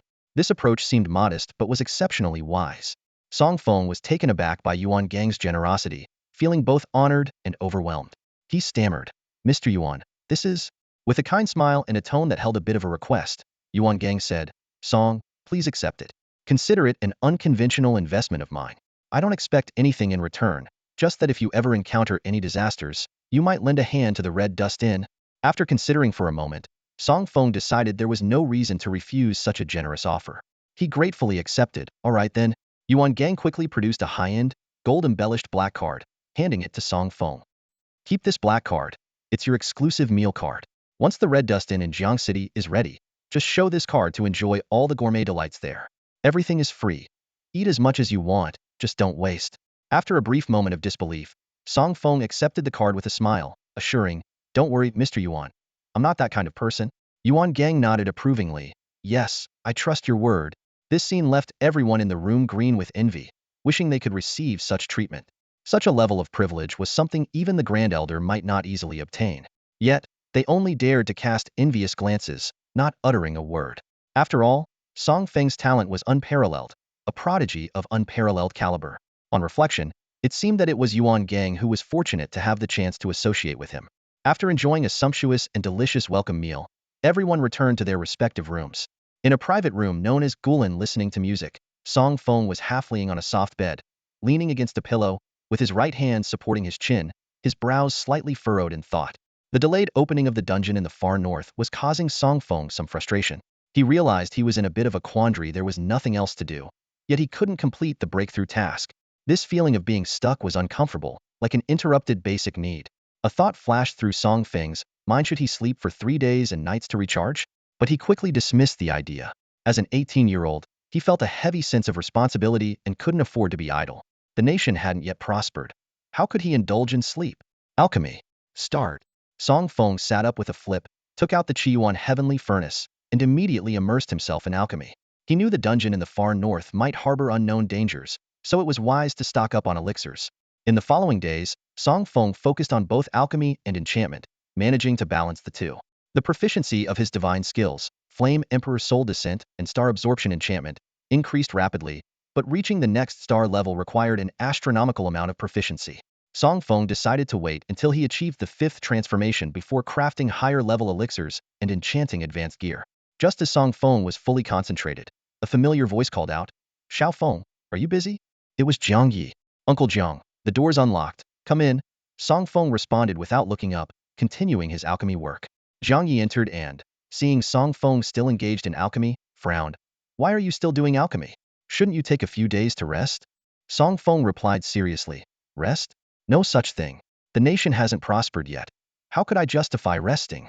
At that moment, a slightly familiar, elderly voice came from behind Jiang Yi. An old man in a white Taoist robe with flowing white beard approached slowly. It was the solitary sword immortal, Lung Mubai. Lung Mubai, seeing the situation, quickly stopped Song Feng from standing up. "Young friend Song, focus on your alchemy first. Greetings can wait." Though a bit resigned, Song Feng continued his work, determined to at least produce a superior elixir. The room returned to silence, with only the subtle sound of flames. However, this peace was soon shattered by a loud bang. The furnace lid burst open, and a dazzling beam of light shot out from the Qiyuan heavenly furnace. In the radiant glow, two thumb-sized elixirs floated in the air. Jiang Yi and Long Mubai were stunned, finding it hard to believe what they were witnessing. Even more astonishing, under the sanctifying light, the quality of these two elixirs kept rising, advancing from middle grade to supreme grade. But this was not the end. The real highlight was just about to begin. Song Feng was crafting the Fulling Blood Burst Pill, known for dramatically boosting all attributes of the user. Under the influence of the divine skill Flame Emperor's Soul Descent, the pill not only lost all its side effects, but also had its potency significantly enhanced, making it a miraculous remedy with no downsides. At that moment, a series of skill effects were triggered in succession: elimination of all side effects, a 40 chance to upgrade the pill's quality, and a 15 chance to add a special effect, all achieved successfully. This marked the first time Song Feng experienced such a perfect outcome in his alchemy practice, with two witnesses present to see this miracle, leaving him both astonished and grateful. Jiang Yi and Long Mubai, as the witnesses, were deeply moved by the spectacle. Jiang Yi, usually composed and calm, was left bewildered, inwardly marveling at Song Feng's extraordinary talent. Although Long Mubai maintained a facade of calmness, his heart was similarly stirred, striving to uphold his dignity as a top-tier expert. Creating two superior-grade pills in a single batch was a feat that even the legendary Dan King He Ling might not have achieved. Long Mubai couldn't help but sigh in admiration, elevating his opinion of Song Feng once more.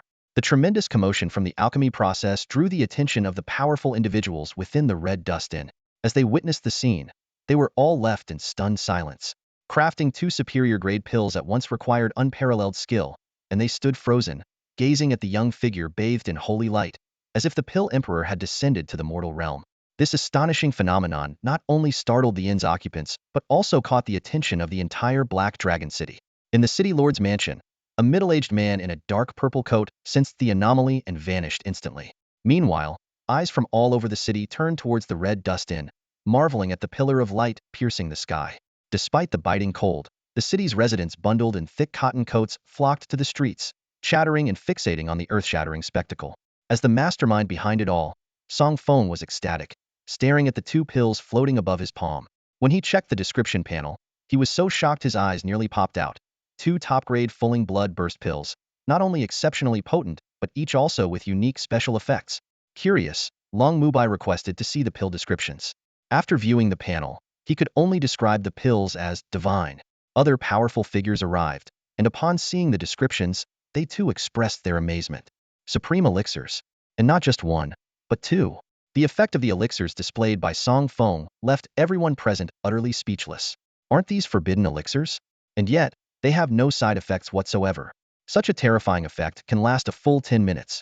With one in hand, you could single-handedly take on a disaster-level dungeon boss. The crowd thought the initial introduction was shocking enough, but when the special effects were revealed, they realized how limited their understanding truly was. A 10-fold increase in critical hit rate? 5 times the critical damage? This is practically a game-breaking elixir. The top-tier experts from the Dragon Kingdom, usually so proud and aloof, now looked like country bumpkins who had never seen the world, staring wide-eyed at the two elixirs.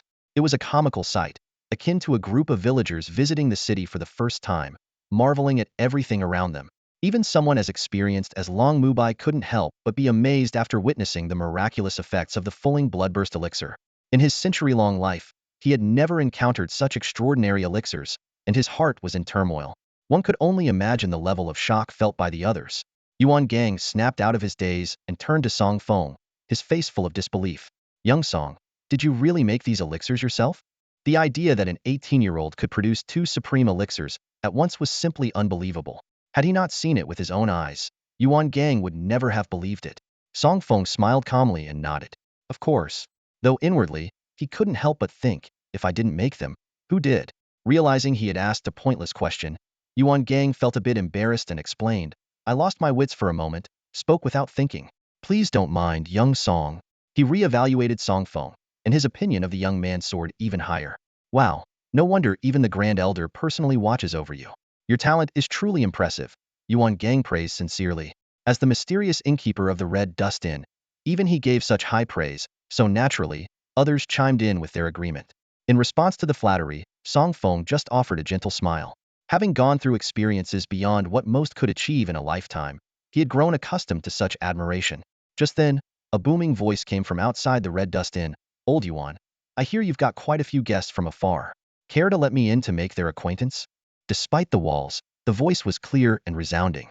Yuan Gang raised an eyebrow, thinking, isn't that old guy supposed to be in seclusion? Could he have been disturbed by the commotion earlier? Zhang Yi, curious, asked, "Old Yuan, who is it?" Though he had a guess, he wanted confirmation. "The city lord of Black Dragon City, Wu Zun," Yuan Gang explained. "I intended to introduce you earlier, but he was in seclusion trying to break through, so it got delayed. I didn't expect him to come himself, likely drawn by that massive beam of light." Yuan Gang continued, "Old Wu is powerful and upright. I'll introduce you. It'll make things easier when dealing in Black Dragon City." Zhang Yi readily agreed. "Thank you, Old Yuan. More connections mean more opportunities," which suited him perfectly. The doors of the Red Dust Inn slowly opened, and Yuan Gang stepped out to greet them. He teased, "Well, if it isn't the illustrious city lord of Black Dragon City, what brings you to my humble little inn?" Wu Zun snorted, "You old rascal, don't try to change the subject. What was that commotion just now?" Yuan Gang replied nonchalantly, "Oh, nothing much. Just a guest making a bit of a ruckus while refining elixirs." "A guest?" Wu Zun mused. "Rumor has it you were hosting the special squad from the Dragon Kingdom. Was it their doing?" Even in seclusion, he had caught wind of such a significant event.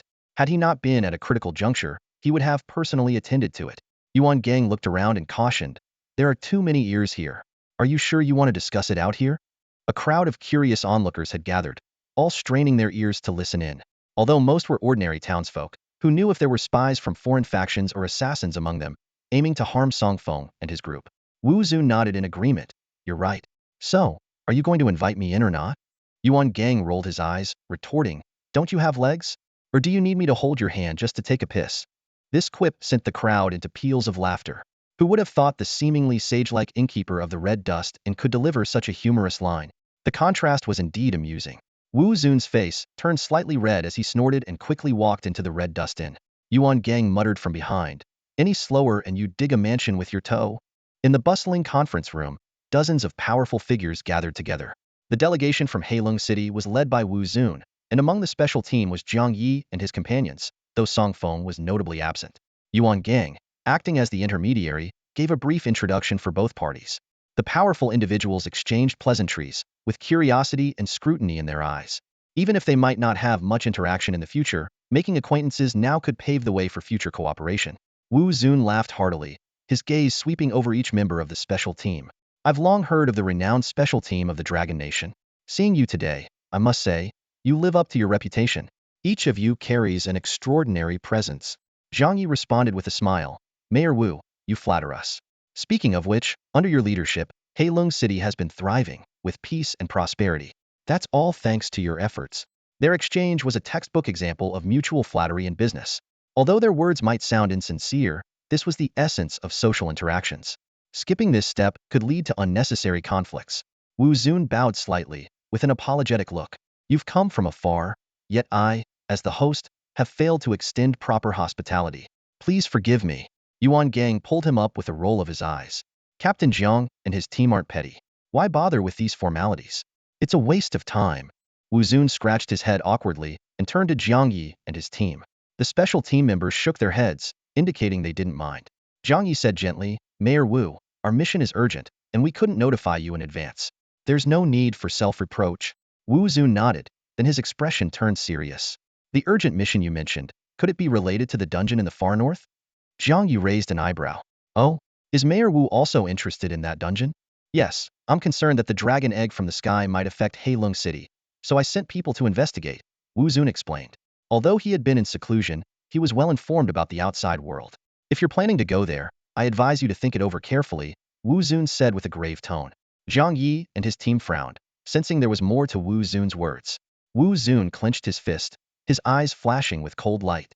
"I sent dozens of strong individuals, yet only one returned, gravely injured. Why?" Zhang Yi and his team were puzzled, and even Yuan Gang looked confused. Wu Zun explained that the far north had become a gathering place for powerful figures from all over Blue Star, who had formed an alliance against the Dragon Nation. The people from Heilong City had only intended to inspect the dragon egg but were met with a lethal ambush from these foreign powers. It was only thanks to a space-type specialist using a secret technique that one managed to barely escape, though critically wounded. Hearing this, anger began to simmer among the crowd. Once the seed of anger is planted, it must be watered with blood, growing into a crimson flower of vengeance. Amidst the tense atmosphere, the conference room doors suddenly opened, and an old man and a young man walked in. The elder wore a white robe, his face weathered yet sharp. The youth was tall and handsome, with a faint smile on his lips. Daring to ambush people from the Dragon Nation? How bold, the elder said in a deep voice. Everyone looked puzzled, except for the special team members like Sword Ghost and Demon Face, who immediately stepped forward to pay their respects. We greet the esteemed Solitary Sword Immortal. Solitary Sword Immortal? Wu Zun and others were stunned.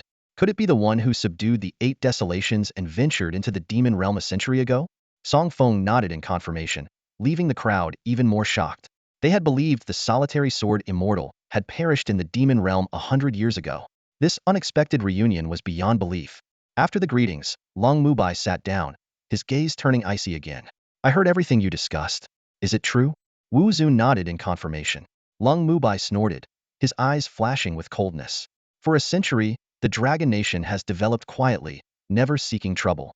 Yet other nations dare to think us an easy target, bullying us so brazenly. It seems it's time for this old man to take action. It seems it's time for me to take action. Lung Mubai's calm words hit the crowd like a heavy hammer, leaving their hearts pounding with excitement. This man, a top-tier powerhouse who stood at the pinnacle of the world a century ago, once crushed the prodigies of various nations. His words were akin to a death sentence for the professionals of other countries. Everyone felt relieved that Long Mubai was on their side. Otherwise, they had no confidence to contend with him and could only await their fate.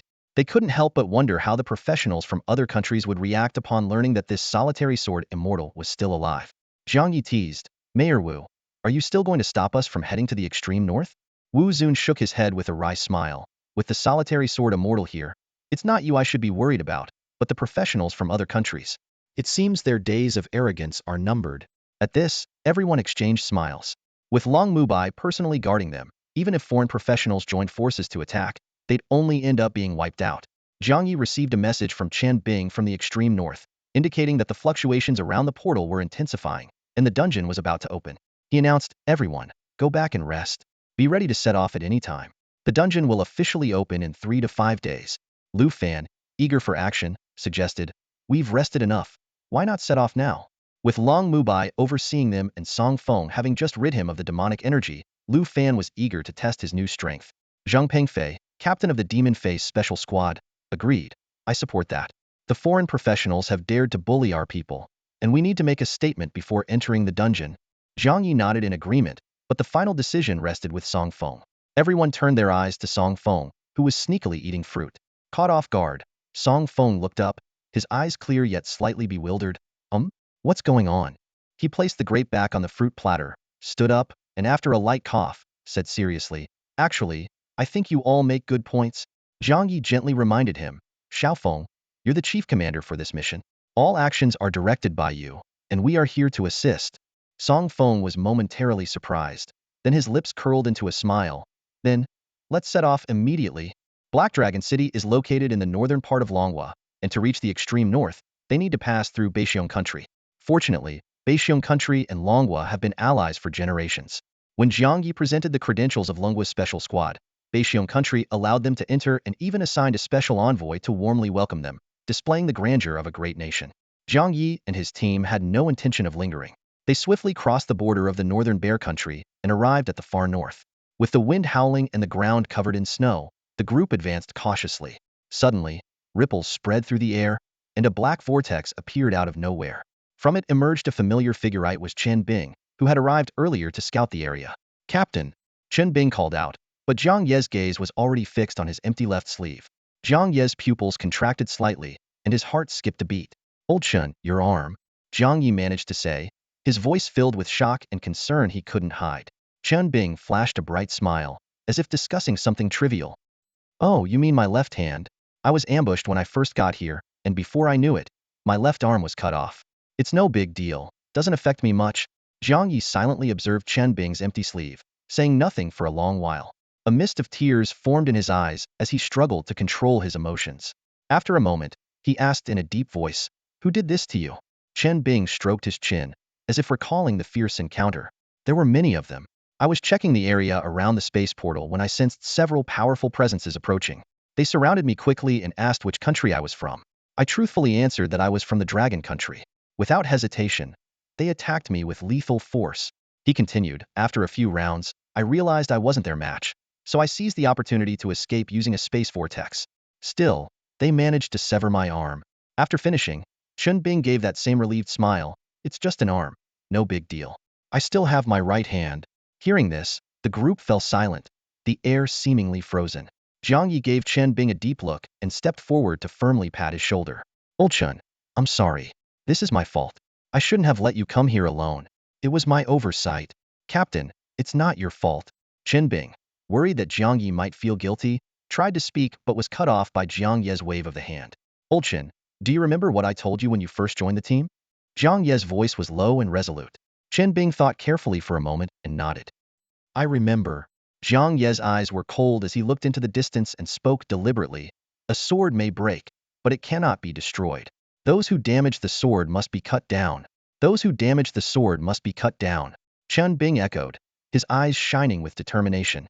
As Chen Bing and Jiang Yi were conversing, the sky suddenly darkened. Dozens of powerful auras descended like a cloud, casting a shadow over everything. Jiang Yi and his companions immediately sensed the danger, drawing their weapons to stand on guard. Well, it seems this bait worked quite well, attracting so many fish. A sharp, high-pitched voice pierced the silence. Everyone turned towards the sound, spotting a man with a sharp face and slender build, dressed in a black trench coat. Behind him were dozens of formidable individuals, each with a unique appearance, evidently from different countries. Chen Bing's anger flared up instantly. Pointing at the leader, he accused, Captain, it was this skinny monkey who led his team to ambush me and sliced off my left arm. His voice was filled with indignation and rage, like a child complaining to an adult. Jiang Yi squinted his eyes, and the temperature around them dropped sharply. Yuda Yamai. He uttered the name with deep hostility. Boss, do you know him? Not only Chen Bing, but other members of the Sword Demon Squad and Zhang Pengfei also looked surprised. Vander Waals gritted his teeth and explained, Not only do I know him, but we have quite a history. He stared intently at the monkey-like man, veins bulging on his forehead, eyes filled with hatred. Yuda Yamai chuckled sinisterly. I didn't expect after all these years, Captain Jiang and Gun King Fan would still remember me? His high-pitched, piercing voice sent chills down everyone's spine. Vander Waals snorted, his voice brimming with anger and disdain. Humph, what you've done, even after 100 years, I'll still remember. Don't think time can wash away the crimes you've committed. At that moment, he appeared like a stern judge, a stark contrast to his usual roguish demeanor. Yuda Yamai shrugged nonchalantly. I only wiped out a small town. Is it worth holding a grudge for so long? His tone was flippant, as if discussing something trivial. Vander Waals erupted in fury, raising his guns at Yuda Yamai, ready to pull the trigger. Jiang Yi quickly intervened. Hua, calm down. Don't fall into his trap.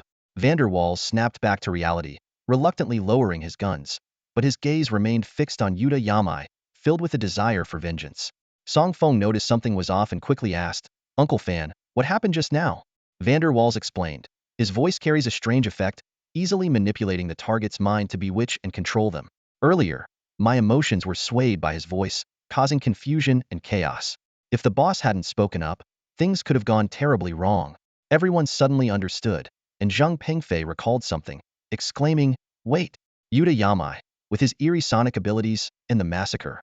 Could you be the sound demon, one of the 10 demons of Sakura Nation? Yuda Yamai let out another spine-chilling laugh. Indeed, it's me. I didn't expect my reputation to spread so far and wide, getting recognized so quickly. It's a bit flattering. Upon hearing this, Zhang Pengfei and the others were both astonished and filled with a hint of murderous intent. They remembered the heartbreaking event from decades ago.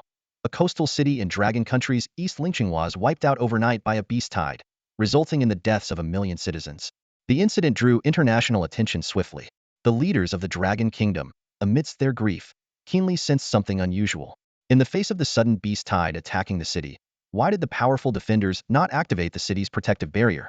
Even if the attack was abrupt, there should have been enough time to report it. Yet, no message was sent out. What's more puzzling is that the walls of Ling City were intact, with no signs of breach. How did the beast tide manage to enter the city? These doubts point to a chilling possibility. The beast tide was not a natural occurrence but a conspiracy orchestrated by humans. The Dragon Kingdom's leadership immediately dispatched elite warriors to conduct an on-site investigation. The investigation team, like Sharpie detectives, gathered clues from the ruins of the city. They meticulously examined every suspicious trace, interviewed survivors, and analyzed the residual energy fluctuations at the scene.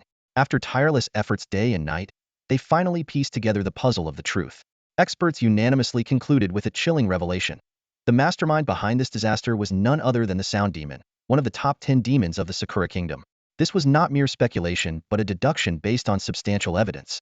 According to the investigation, the Sound Demon used powerful sonic abilities to manipulate the consciousness of the ocean beast tide. He cleverly employed a special teleportation array to airdrop the beast tide directly into Ling City. Subsequently, the Sound Demon used sonic skills again to bewitch the city's defenders, plunging them into a deep coma. Thus, in the stillness of the night, the entire city was reduced to ruins. Once the truth was revealed, the warriors of the Dragon Kingdom were filled with righteous anger and collectively demanded that the Sakura Kingdom hand over the Sound Demon. However, the Sakura Kingdom shamelessly refused, citing a lack of concrete evidence and witness testimony from the Dragon Kingdom. The Dragon Kingdom had no choice but to swallow their indignation for the moment, but the warriors of that era did not give up. They concealed themselves around the Sakura Kingdom, patiently waiting for the opportunity to capture the Sound Demon and avenge the destruction of their city. However, in the ensuing decades, the Sound Demon seemed to vanish from the earth, reclusive and without a trace. The Sakura Kingdom remained silent on the matter, as if the Sound Demon never existed. Ultimately, this bloody incident was temporarily shelved. It is worth mentioning that before this event, the old Sword Demon squad led by Jiang Yi had clashed with the Sound Demon multiple times, engaging in more than 10 encounters. Unfortunately, both sides were evenly matched, making it difficult to determine a victor in each confrontation. Time flew by, and decades passed in the blink of an eye. Unexpectedly, Jiang Yi encountered the Sound Demon once more in the far north. This meeting is bound to spark new conflicts. Will old grudges resurface, or will there be unforeseen changes? This impending showdown leaves everyone holding their breath in anticipation. Uncle Zhang, why have I never heard of the Sakura Nation's 10 demons? Song Feng asked, his eyes sparkling with curiosity. He keenly noticed a subtle change in the expressions of those around him, suggesting that the Sound Demon was not unfamiliar to them. Song Feng racked his brain but found no recollection of it. Even searching online yielded no results, deepening his confusion. Zhang Pengfei took a deep breath and explained slowly, the Sakura Nation's 10 demons are akin to our own country's 10 special squads. They're among the top elite on the planet. Each demon is accompanied by several elite demon guards who are equally formidable. He paused before continuing, this information is one of Sakura Nation's top secrets, and any related online content is automatically deleted or blocked. It's normal that you haven't heard of it since you're new to this profession. Zhang Pengfei then briefly recounted the bloodbath in Ling City from decades ago, his tone becoming involuntarily somber. A small city with a population of 1 million was annihilated overnight. Upon hearing this, Song Feng's expression darkened, and a desire for revenge brewed within him. No wonder you all harbor such animosity towards him. He's truly despicable and deserves nothing less than death. Zhang Pengfei explained that to prevent national panic, the incident was not widely publicized. Only then did Song Feng realize that the Beast Tide City destruction incident he had heard of had a hidden story behind it. Song Feng turned to scrutinize Yuta Yamanaka, a seemingly unremarkable, scrawny man with a protruding mouth and sunken cheeks, fitting the image of a petty villain. Yet, Song Feng knew his power likely surpassed that of Jiang Yi and others. Envious of this power, aren't you? Got it in exchange for looks. Yuta Yamanaka said smugly. Song Feng thought, I'm truly not envious of your power, but he remained silent, continuing to stare at him. Yuta Yamanaka, sensing Song Feng's gaze, snapped, Kid, what are you staring at? I'm not staring at you. You were the one looking at me first, Song Feng retorted, unyielding. The two began to bicker, with Yuta Yamanaka eventually getting tangled in Song Feng's twisted logic, left speechless. At that moment, Song Feng secretly activated a skill, blue light enveloping Jiang Yi and his companions. In an instant, several shadowy figures darted towards Yuta Yamanaka like phantoms. Sound Demon, watch out, the crowd exclaimed. Caught off guard, Yuta Yamanaka was about to defend himself when a deafening dragon's roar echoed in his mind. He and the strong warriors behind him were instantly dazed, as if their souls had been stripped away. Song Feng smirked as he commanded, capture the Sound Demon alive, eliminate the rest. It turned out that everything was part of Song Feng's plan. He intentionally engaged in a verbal spat with Yuta Yamanaka to distract him while secretly enhancing Jiang Yi and the others' speed with his skill. Finally, he used the divine skill, Dragon Roar, to stun the enemy. The entire plan was flawless, and Song Feng felt a surge of pride. Although Lung Mubai was present and could have intervened directly, Song Feng preferred to keep this trump card for potentially greater threats ahead. Such a pathetic sound demon, laughable indeed. Song Feng thought disdainfully, a confident smile playing on his lips. Feng, your command in that operation was absolutely mind-blowing. Chen Bing stood nearby, his eyes filled with admiration and his voice brimming with praise. He finally understood Song Feng's capabilities. Why he could clear legendary-level dungeons unscathed, seize the MVP title with a support role, and gain national attention at such a young age. Experiencing Song Feng's prowess firsthand turned Chen Bing into a fervent admirer. Song Feng chuckled softly. The main reason is that this skinny monkey was too careless, fooled by my harmless appearance. He felt a surge of satisfaction as his plan unfolded smoothly. Yuta Yamai lay unconscious and tightly bound, like a lifeless fish at Song Feng's feet. As for the others, while Song Feng wasn't one to kill indiscriminately, this group had chosen the wrong side and even severed Chen Bing's arm, leaving him no choice but to act mercilessly. Leave no one alive, Song Feng ordered coldly. In an instant, agonizing screams echoed through the icy landscape. Blood stained the white snow, creating a scene as gruesome as a battlefield. Bodies fell silently to the ground, with none surviving the ordeal. Song Feng squinted his eyes. It was his first time witnessing such a bloody scene. Yet, internally, he felt an unusual calm, as if he were slaying monsters, not humans. Grandpa Lung, was my order right or wrong? Despite his composed exterior, Song Feng felt a twinge of uncertainty and turned to Lung Mubai for guidance. Lung Mubai smiled kindly. You already have the answer in your heart, so why seek my opinion? These words sent Song Feng into deep thought.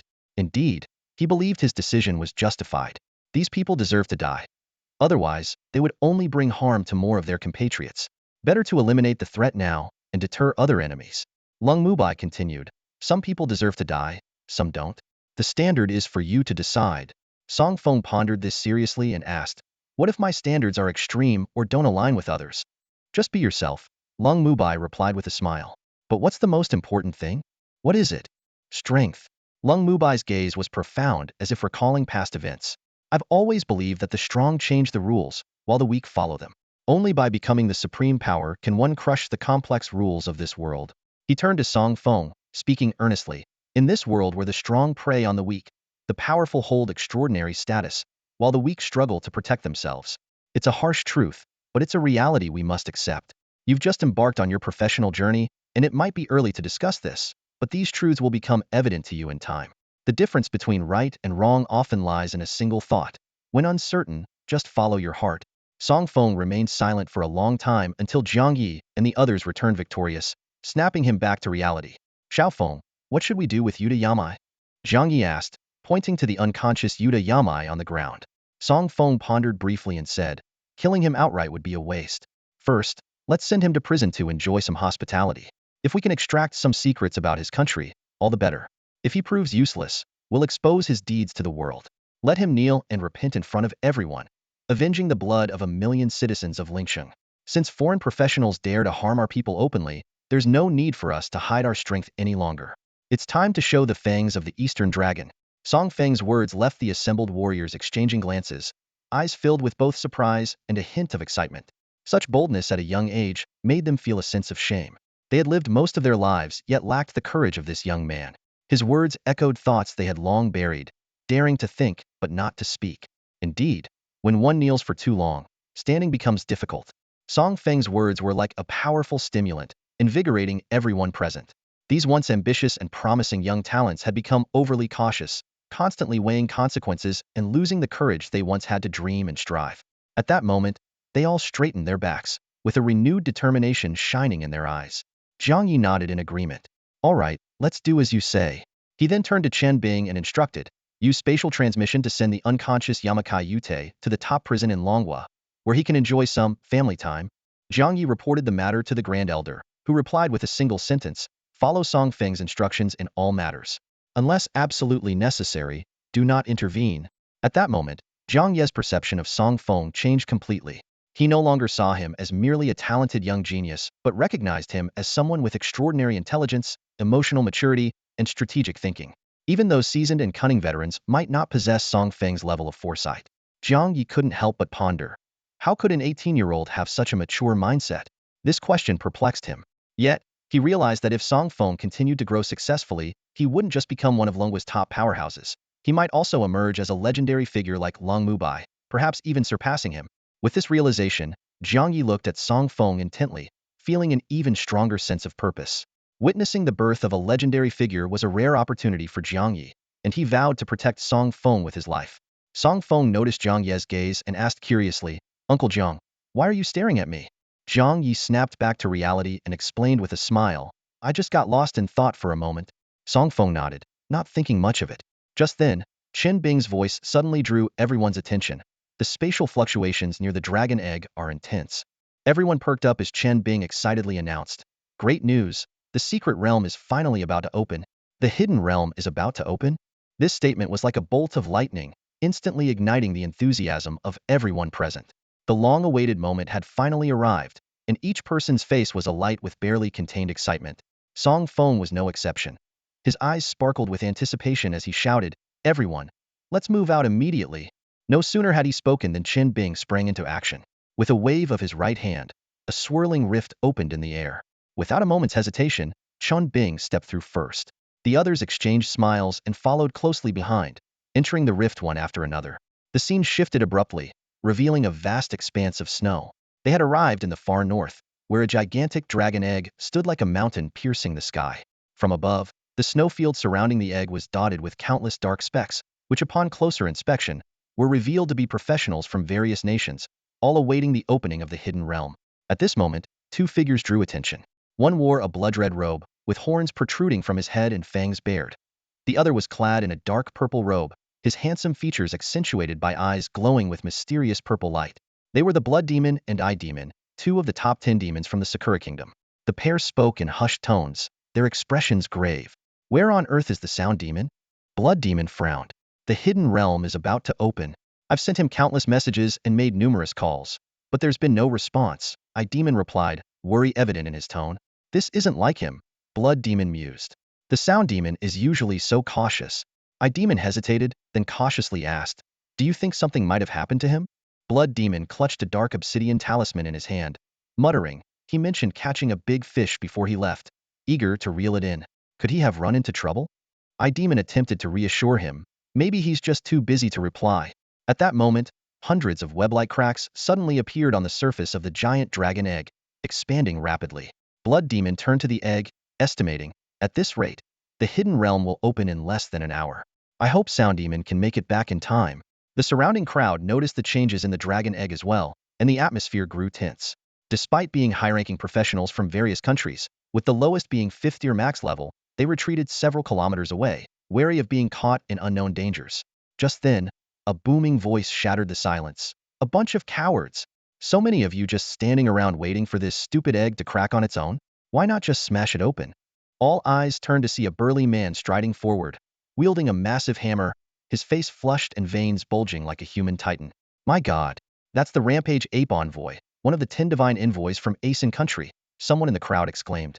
The Rampage Ape Envoy carried his giant hammer as he approached the dragon egg, each step shaking the ground. The crowd instinctively parted to let him through. Standing before the egg, he surveyed the growing cracks and snorted, "Too slow. Let me speed things up with my hammer." Before his words had fully left his mouth, he leaped into the air, swinging his hammer down onto the egg. Boom! With a thunderous crash, the hammer met the dragon egg, sending ripples of space outward from the point of impact.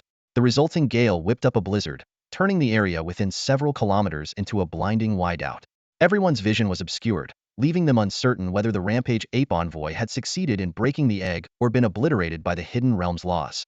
Driven by curiosity, several fire mages simultaneously unleashed roaring flames, evaporating the pervasive mist. Soon, the true state of the giant dragon egg was revealed to all. "Huh, where's the ape god envoy?" someone in the crowd exclaimed. Everyone's eyes anxiously scanned the surroundings, but the formidable figure was nowhere to be seen. Suddenly, all attention was drawn to the dragon egg as cracks continued to spread across its surface. The intricate lines expanded at an astonishing pace, as if the ape god envoy's attack had never occurred.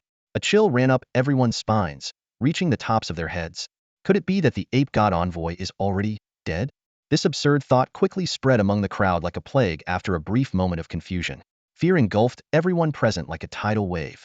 If even a powerful being like the ape god envoy could fall to the laws of the secret realm, how could ordinary people like them hope to survive? Fear, hesitation, and panic churned in their hearts, and their gazes at the giant dragon egg were filled with raw terror. It seems the rumors were true, murmured an old man cloaked in black at the edge of the crowd, his hair and beard as white as snow. The secret realm operates under its own laws. Anyone who dares to openly disrupt the order, no matter who they are, will be reduced to dust, erased from existence. Grandpa Lung, what are these laws? Song Feng caught onto the key term in Long Mubai's words and asked with a puzzled expression. This unfamiliar term piqued his curiosity. Lung Mubai patiently explained, laws refer to the natural rules of operation, or you could say they are a kind of restriction. Humans must abide by them, or they will be obliterated by the power of the laws if they dare to defy them. He paused, then continued, take the secret realm for example. It has its own specific rules. Anyone who tries to interfere is trampling on the dignity of these laws and will naturally face the consequences of their power. How could a majestic dragon tolerate the provocation of mere ants? After hearing this explanation, Song Feng's face lit up with understanding. Lung Mubai had broken down the complex concept into simple terms, allowing him to grasp the essence of it instantly. There are countless laws in the world, and this is just one of them, Lung Mubai went on. It's said that when a human can comprehend and wield the power of the laws, they can step into the realm of the divine and become a true deity. Upon hearing this, a glint of starlight flashed in Song Feng's eyes, unable to hide his excitement and joy. Become a true deity, he silently mouthed, as a bold idea began to take shape in his mind. If I could comprehend and wield the laws, wouldn't I become the god of assistance, transcending the laws themselves? Song Feng never forgot the ultimate mission of the divine support system, to shape him into the god of support and restore the glory of the support profession on Blue Star. However, he still had a long way to go before reaching that goal. It could take 3 years, 10 years, or perhaps he might never achieve it in his lifetime. Since unlocking the Divine Atlas, the system seemed to have vanished into thin air, never appearing on its own again. Song Feng had tried calling out to it, but received no response. This left him feeling quite helpless, and he could only silently complain about this elusive system, one that he had worked tirelessly for 3 years to unlock, only for it to go into hiding shortly after. Returning to the present situation, after carefully considering Long Mubai's words, a question arose in Song Feng's mind. He looked up at Long Mubai, eyes gleaming with curiosity, and asked, Grandpa Lung, do we have any deities in our dragon kingdom? Lung Mubai gently shook his head and sighed. Alas, I do not know. This answer was not what Song Feng had expected. Frowning slightly, Song Feng asked again, Grandpa Lung, would you say you're the strongest in our dragon kingdom right now? Lung Mubai nodded in response, barring any unforeseen circumstances, I suppose I am. Then how far are you from reaching the realm of the gods? Song Feng asked earnestly, hoping to better understand the terrifying power of deities. Lung Mubai thought for a moment and slowly uttered 4 words. The difference is vast. Song Feng's eyes widened in disbelief as he repeated, vast difference? A storm of thoughts swirled in his mind. If Lung Mubai, the strongest in the dragon kingdom, had such a vast gap from becoming a deity, wouldn't that mean a deity could kill him with just a thought? Grandpa Lung, do you have any hope of becoming a god? Song Feng pondered for a moment before finally voicing the question buried deep in his heart. Can humans become gods? Do deities truly exist? Are they born as gods, or do they evolve from humans? If humans can never reach the realm of the gods, what is the point of the system's ultimate mission? Is it merely a spiritual solace? Lung Mubai chuckled bitterly and shook his head. Ha ha ha, Xiao Feng, you really overestimate this old man. I too wish to know the answer to that question, but I'm already old, and I may never have the chance to uncover this secret in my lifetime. As for the realm of the gods, it is far beyond my reach. He turned to face Song Feng, placing a hand on the young man's shoulder, and gazed deeply into his eyes. But you are still young, and you have plenty of time to seek the answer. I only hope that when you find it, you come to my grave, or wherever I may be, and tell me. That would be enough for this old man. Lung Mubai's eyes were filled with kindness, yet his words carried a hint of sadness. Feeling the atmosphere grow heavy, Song Feng tried to lighten the mood with a joke. Grandpa Lung, you're so strong. You surely have many years ahead of you. Maybe you'll be the one to send off us younger ones. Hearing this, Long Mubai's face broke into a genuine smile, a mix of relief, sadness, and hope. Just then, the crowd around them began to buzz with conversation. The violent ape envoy from Asen country had been obliterated on the spot, leaving not even ashes behind, which left many people both shocked and excited. Someone commented, even the mighty violent ape envoy from Asen country can be wiped out on the spot. The laws of this secret realm are truly overbearing. Many professionals were making sarcastic remarks. He brought it upon himself. After all, since he wasn't from their country, they were happy to watch the drama unfold. Besides, the death of the violent ape envoy meant one less formidable opponent. However, The strongmen from Asen country wore grim expressions. Among them, a fierce-looking man with a tiger Feng necklace muttered curses under his breath. What a fool! The master personally warned us not to act recklessly, yet this big idiot insisted on doing things his way without thinking. His subordinate anxiously asked, Lord Tiger God Envoy, what should we do next? The Tiger God Envoy scanned the surroundings, sensing the schadenfreude in the eyes of those around him. He calmly replied, wait for the secret realm to open and seize the dragon egg. Then, lowering his voice, he added, with the violent ape envoy dead, if we fail to complete the mission, the master will surely blame us entirely. Then, we might all wish we were dead.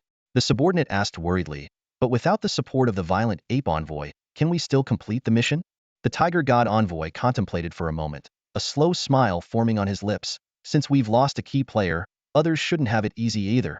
His eyes grew dark and cold, like a bloodthirsty beast, sending a chill down one's spine. Suddenly, the Tiger God Envoy's gaze locked onto a young man, a sly glint in his eyes. Aha! What a stroke of luck to find such a big fish delivered right to our doorstep. Song Feng sensed someone watching him and turned around, puzzled. Why is this guy staring at me like that? And with such a creepy look? Jiang Yi, noticing Song Feng's reaction, followed his gaze and frowned. That's one of Asen country's top 10 envoys, the Tiger God Envoy. He must have recognized us. It seems we're in for some trouble. Sure enough, the Tiger God Envoy began approaching Song Feng and his companions, a smile playing on his lips as if plotting something. The crowd instinctively parted to make way, their faces showing a mix of curiosity and unease. Someone whispered, he just lost a comrade and now he's smiling so weirdly. That's not normal at all. The Tiger God Envoy stopped in front of Song Feng and his group, grinning slyly. Ha ha ha, my friends from the east, why stand on the outskirts of the crowd? That doesn't suit your noble dragon kingdom identity. With those words, all eyes turned to Song Feng and his companions. Jiang Yi silently cursed, clenching his fists, as a sense of foreboding washed over him. What's he trying to do? Bai Jing scratched his head cluelessly and turned to Jiang Yi, his face full of confusion. Jiang Ye's expression was grim as he replied in a low voice, he's trying to drag us into this mess. His tense muscles and slightly trembling hands betrayed his struggle to suppress his anger. Jiang Yi took a deep breath, quickly calming himself. He was accustomed to such open and covert struggles and soon regained his composure. He explained to Bai Jing, the Asen nation has lost a key figure, greatly weakening their strength. They don't dare to venture into the secret realm rashly, fearing they'll be outnumbered. So, the Tiger God's envoy wants to divert everyone's attention onto us. Given how other nations view Longhua, we're bound to clash fiercely. No matter who wins, both sides will suffer significant losses, which is exactly what he wants. Bai Jing suddenly understood, and Lu Fan and the others also showed expressions of realization. Despicable, shameless, vile. These words simultaneously surfaced in everyone's minds, perfectly summarizing their view of the Tiger God's envoy.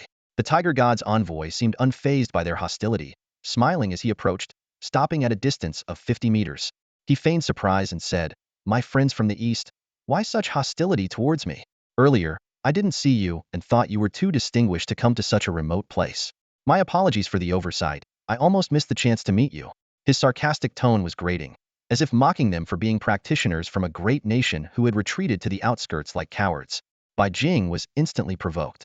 Veins bulged on his forehead as his body swelled rapidly, like a mountain suddenly rising from the ground, casting a massive shadow that reached the Tiger God's envoy's feet. The crowd looked up at this giant figure and then at the envoy, their eyes filled with amusement. You've brought this on yourself, let's see how you handle it. The Tiger God's envoy scanned the surroundings and noticed that practitioners from other countries were indifferent, prompting him to narrow his eyes and say in a deep voice, are you all planning to just stand by and watch? The people of Longhua are right here. Are you sure you want to miss such an opportunity? At that moment, the crowd parted, revealing a path. Two figures, one in red and the other in a purple robe, walked forward. Someone recognized them and exclaimed, they're the Blood Demon and Eye Demon, two of the top 10 demons from Yinghua Nation. This sparked a wave of whispers. Ignoring the murmurs, the Blood Demon fixed his gaze on the towering Bai Jing and asked sternly, did you kill the Sound Demon? Bai Jing looked puzzled, clearly unfamiliar with the name Sound Demon. He glanced at Song Feng for help, who sighed and replied, we did encounter the Sound Demon. A cold light flickered in the Blood Demon's eyes as a bloody aura swirled around him, disturbing the air. No wonder the Sound Demon hasn't responded. It turns out he fell to you. Song Feng quickly added, however, we didn't engage with the Sound Demon. The Blood Demon was skeptical. How could that be? Aren't you from Longhua the ones who hate the Sound Demon the most? How could you resist taking action? Song Feng shrugged. appearing indifferent. That's the truth. Believe it or not. The blood demon sneered. Then explain why the sound demon went missing if you didn't attack him? Song Feng pointed towards the tiger god's envoy. Well, you might want to ask him. The tiger god's envoy looked bewildered and pointed to himself. Ask me? Could the disappearance of the sound demon be related to him? Blood demon's sharp gaze briefly scanned over the tiger envoy before turning towards Song Feng, raising an eyebrow with a hint of inquiry. Song Feng nodded without hesitation, confirming, absolutely. He was not only present, but also a participant. An interest flickered in Blood Demon's eyes as he pressed further. Oh? How so? Taking a deep breath, Song Feng began to explain. Since you're curious, I might as well tell you. Earlier, as we passed a snowy mountain, we sensed terrifying battle remnants. Out of curiosity, we went to investigate and unexpectedly found the sound demon fiercely battling the violent ape envoy, while the tiger envoy and others watched from the sidelines. He continued. We remained hidden, observing silently. The sound demon's attacks were unpredictable, using sound waves alone to drive the violent ape envoy into a rage. Just as the violent ape envoy was about to be defeated and the sound demon prepared to deliver the final blow, the tiger envoy suddenly intervened, repelling the sound demon and saving the violent ape envoy. Unfortunately, the sound demon was caught off guard and suffered serious injuries. At this point, Song Feng keenly noticed the chaotic airflow around Blood Demon, as a silent, crimson aura of blood energy began to emanate from him. Suppressing his anger, Blood Demon spoke in a deep voice. Go on. What happened next? Just as Song Feng was about to continue, the tiger envoy interrupted furiously. Who is this little brat? You can't just spout nonsense. When did I ever meet the sound demon? How come I don't remember? Stop slandering me. Do you want me to punch you back into your mother's womb? Unfazed by the threat, Song Feng smiled calmly. Hold on, let me finish before you make a move, all right? The tiger envoy grew even more infuriated, yet was secretly astonished. Who on earth is this young man? So young, yet so composed. An ominous feeling rose within him, and the tiger envoy decided he couldn't let Song Feng continue. In a flash, the tiger envoy moved like a caged tiger released, covering a 50-meter distance instantly to appear before Song Feng. His hand formed a claw as he fiercely reached for Song Feng's neck, clearly intending to strike lethally. Everything happened too fast for Jiang Yi and the others, who wished to help, but it was already too late.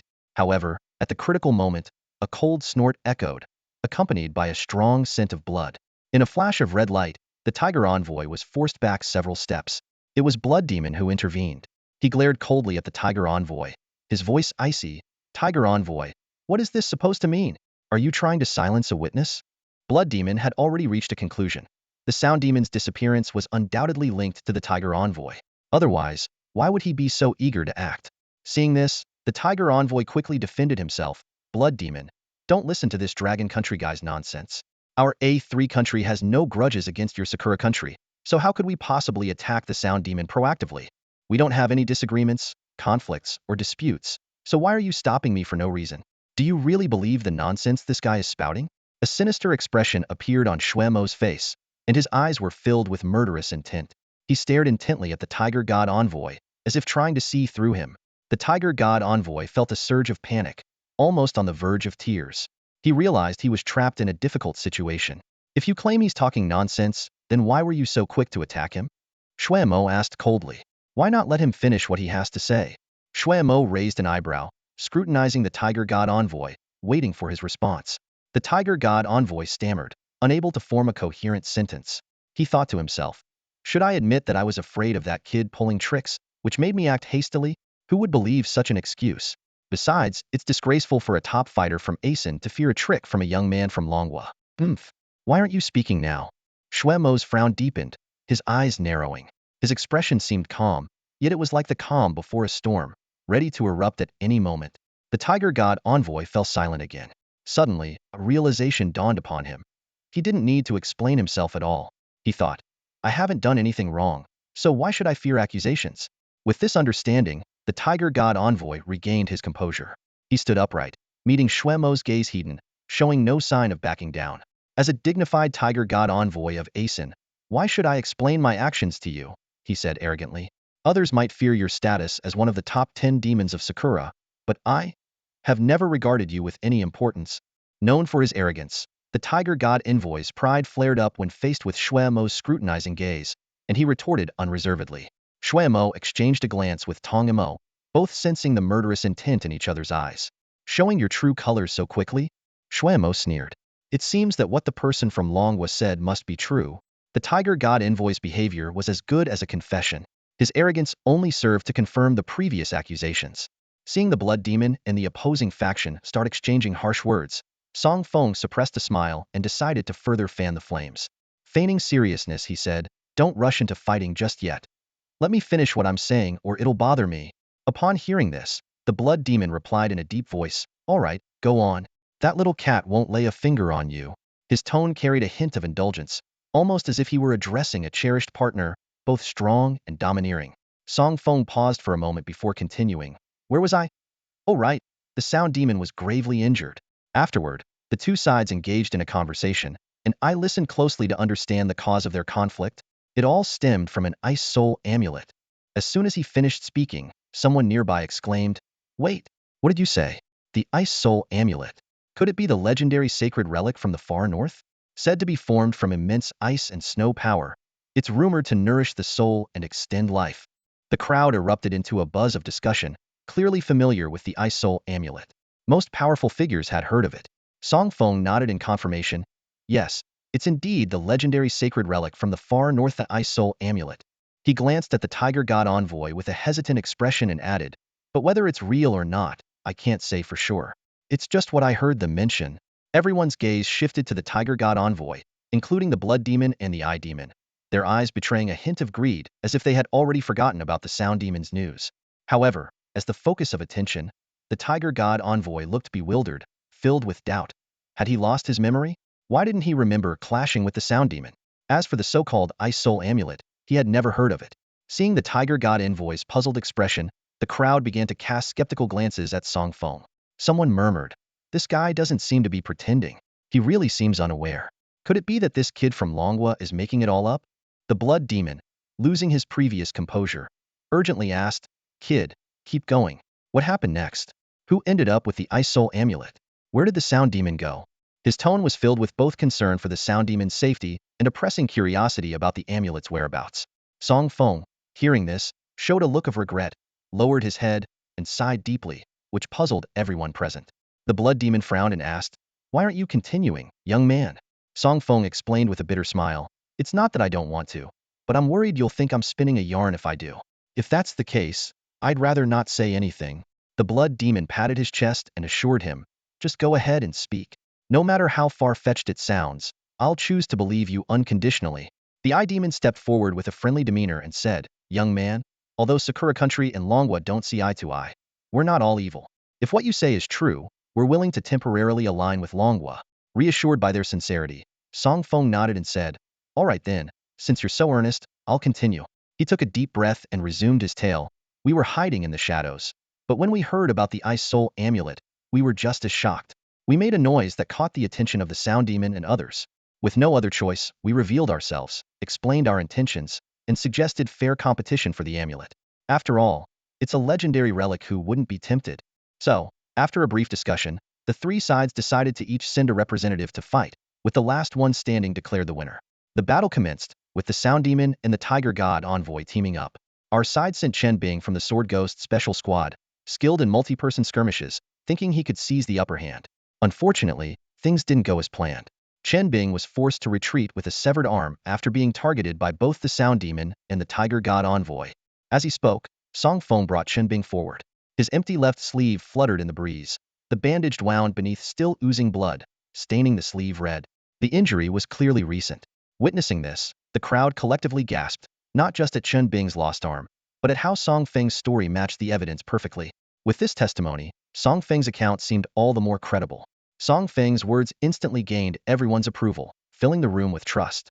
Those who had previously been skeptical of Song Feng were taken aback after noticing Chen Bing's empty left sleeve. This silent piece of evidence undeniably added credibility to Song Feng's claims. In just a few moments, the atmosphere shifted dramatically. The initial mix of belief and skepticism began to lean heavily towards belief. More and more people started to accept what Song Feng said, their eyes filled with shock and anger. "With a witness like this, what reason is there to doubt?" someone murmured quietly. In stark contrast to the shocked crowd was the tiger envoy. His face turned ashen, his expression twisted as if he had just swallowed a fly. He glared at Song Feng, his voice trembling with rage. "Dragon Boy, Stop spouting nonsense. Utter lies. When have I ever fought over the Ice Soul Jade Pendant? When have I ever teamed up against your people from the Dragon Kingdom? The tiger envoy's eyes glinted with danger as he gritted his teeth and said, "Are you a novelist by any chance? You're so good at spinning tales.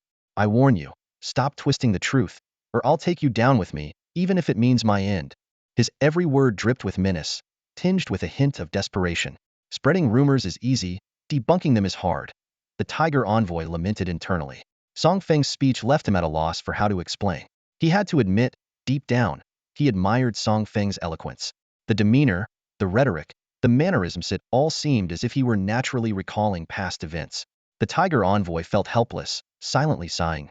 "Family, I'm suffering inside. Who understands?" Before Zhang Yi and the others could respond to the tiger envoy's threats, dozens of foreign powerhouses made their move.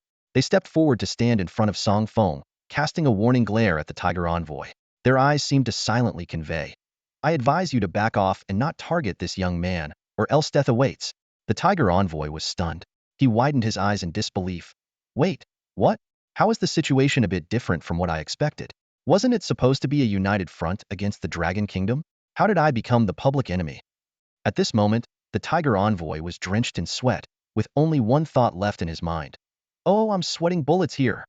In reality, the foreign professionals sided with Song Feng purely out of a desire to uncover the secrets of the Ice Soul Jade Pendant.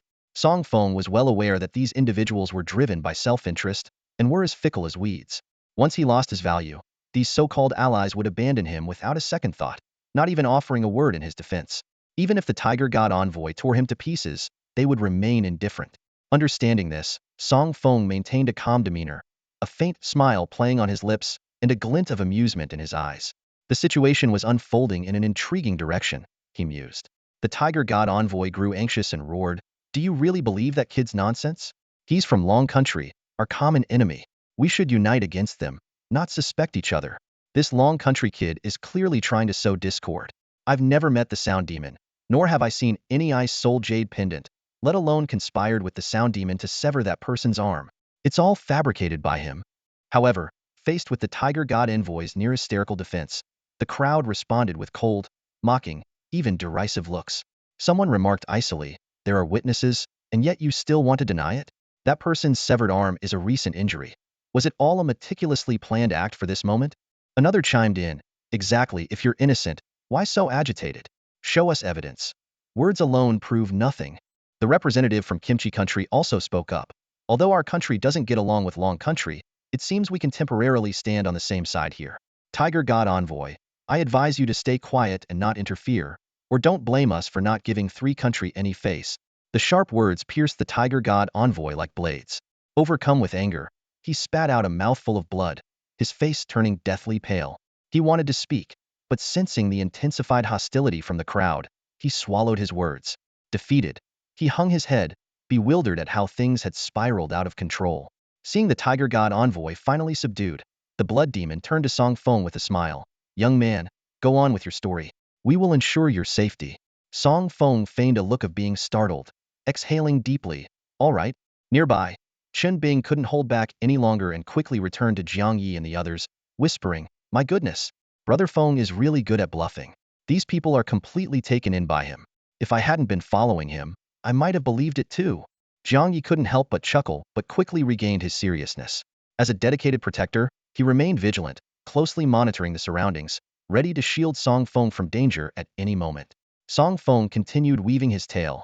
"So, after Chen Bing's arm was severed, he left in dejection. We were all disappointed but could do nothing but watch. Only the Sound Demon and the Tiger God envoy remained, locked in a fierce battle. Then, the violent Ape God envoy could no longer hold back, roared, and charged in to join forces with the Tiger God envoy against the Sound Demon. Sensing the unfavorable situation, the Sound Demon side also joined the fray, turning the original duel into a chaotic melee. However, the Tiger God's followers had the upper hand in numbers, and with the presence of two powerful envoys, they quickly gained the upper hand against the Sound Demon. The battle was intense, with fists, kicks, and spells flying everywhere, and the Sound Demon's screams echoed throughout. As the Sound Demon exhausted his strength, the Tiger God's envoy seized the opportunity and delivered a decisive blow to the Sound Demon's vital spot. The Sound Demon collapsed, gravely injured and on the brink of death. Seizing the moment, the Tiger God's envoy swiftly approached and retrieved an ice blue jade pendant from the sound demon's pocket. The pendant was crystal clear, emitting a faint blue glow, and was none other than the legendary sacred artifact from the far north, the Ice Soul Pendant. Without hesitation, the Tiger God's envoy extinguished the sound demon's life force and annihilated the rest of the Sakura nation's forces. He turned to us, his gaze piercing, and warned, "If today's events are leaked, you will bear the consequences." Despite our desire for the Ice Soul Pendant, we adhered to the principle of fight fair, accept defeat, and refrained from seizing it. Silently, we turned and walked away, bringing this brutal battle to an end. Song Feng sighed softly, shaking his head. I had no intention of revealing this matter, but the Tiger God's envoy provoked me. Helpless, I had to make it public for my own safety. His tone, though not explicitly stated, was filled with grievance. His words stirred memories of a long-lost friend. I muttered to myself, "Lin Mimi? Never mind, I'm just tired." The crowd buzzed with chatter. Someone exclaimed, "Wow, the Tiger God's envoy truly lives up to his ruthless reputation, stopping at nothing to achieve his goals. Can't win unknown, so they gang up? Is this the superpower Asen Nation's way?" Another remarked indignantly. I finally understand why the Tiger God's envoy suddenly picked a fight with the Dragon Nation's got a secret in his hands, someone realized. Tisk, TSK, TSK. The Tiger God's envoy tried to borrow a knife to kill, but now he has to face the retaliation of the two great demons from Sakura Nation. The fall of the Sound Demon, one of Sakura Nation's top 10 demons, will surely cause a stir if word gets out. The murmurs continued, each word hitting the Tiger God's envoy like a sledgehammer. His heart skipped a beat, his breath caught, and his mind buzzed, his vision blurred, almost fainting. Attacked the Sound Demon? Annihilated Sakura Nation strongmen? Took the Ice Soul Pendant? Had he done any of these things? The Tiger God's envoy was bewildered, cold sweat dripping from his forehead. At that moment, he sensed two intense murderous auras. Turning his gaze, he saw the Blood Demon and the Eye Demon staring at him with a deathly glare. In that instant, the Tiger God's envoy felt his heart turn to ashes, realizing he was in deep trouble. "Divine Messenger of the Fierce Tiger, do you have any last words?" Before the words were finished, the Blood Demon and the Eye Demon moved like lightning, flanking the Fierce Tiger Divine Messenger from both sides. His pupils contracted sharply, and instinctively, he leaped to the right, narrowly avoiding a lethal blow from the Blood Demon. Yet, before he could regain his balance, a dazzling purple light suddenly burst forth, blinding him with searing pain and blurring his vision. An ocular attack. "It's the Eye Demon," he thought, panic-stricken, regretting that he had focused on guarding against the Blood Demon while neglecting the cunning Eye Demon. At that moment, a bloodied hand silently reached for his back. With a sickening sound, a fist-sized hole appeared in his abdomen, blood gushing out with a nauseating stench. The Fierce Tiger Divine Messenger's eyes widened as the dark purple glow in his vision gradually faded. He looked down at the claw piercing through his abdomen, his gaze vacant for a moment before he turned to meet the cold face of the Blood Demon. Surprisingly, a strange smile crept onto his face. He laughed heartily. "I, the Fierce Tiger Divine Messenger of the Asen Kingdom, did not perish in the secret realm, nor did I fall on the battlefield, nor was I lost in the river of life. Yet now, I meet my end at the hands of a Sakura Kingdom person. No, that's not right. It was at the hands of that young man from the Dragon Kingdom, a boy whose name I've never even heard." He looked up to the sky, blood tears streaming down his cheeks, his laughter a mix of relief and regret. Then, he fixed his gaze on Song Feng, giving a thumbs up with a wry smile. "You are the most admirable opponent I've ever faced, bar none. It's a pity you're just an unknown figure. My death will be a joke, ridiculed by the world. I've lost. I've lost to you." In the distance, Song Feng shook his head slowly.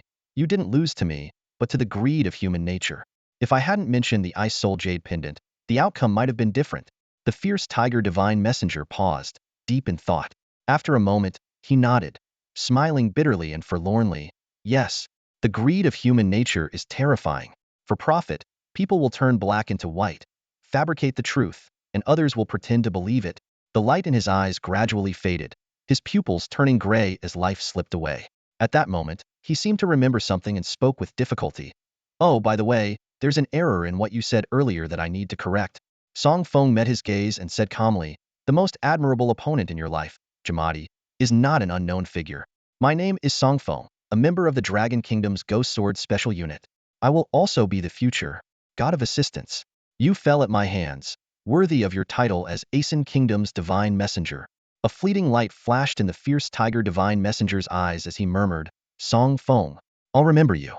I hope the future you won't disappoint me." His voice grew fainter until it vanished entirely, his head drooping lifelessly. Thus fell a divine messenger of the Aeson kingdom. The blood demon withdrew his claws from the fierce tiger divine messenger, a hint of confusion on his face.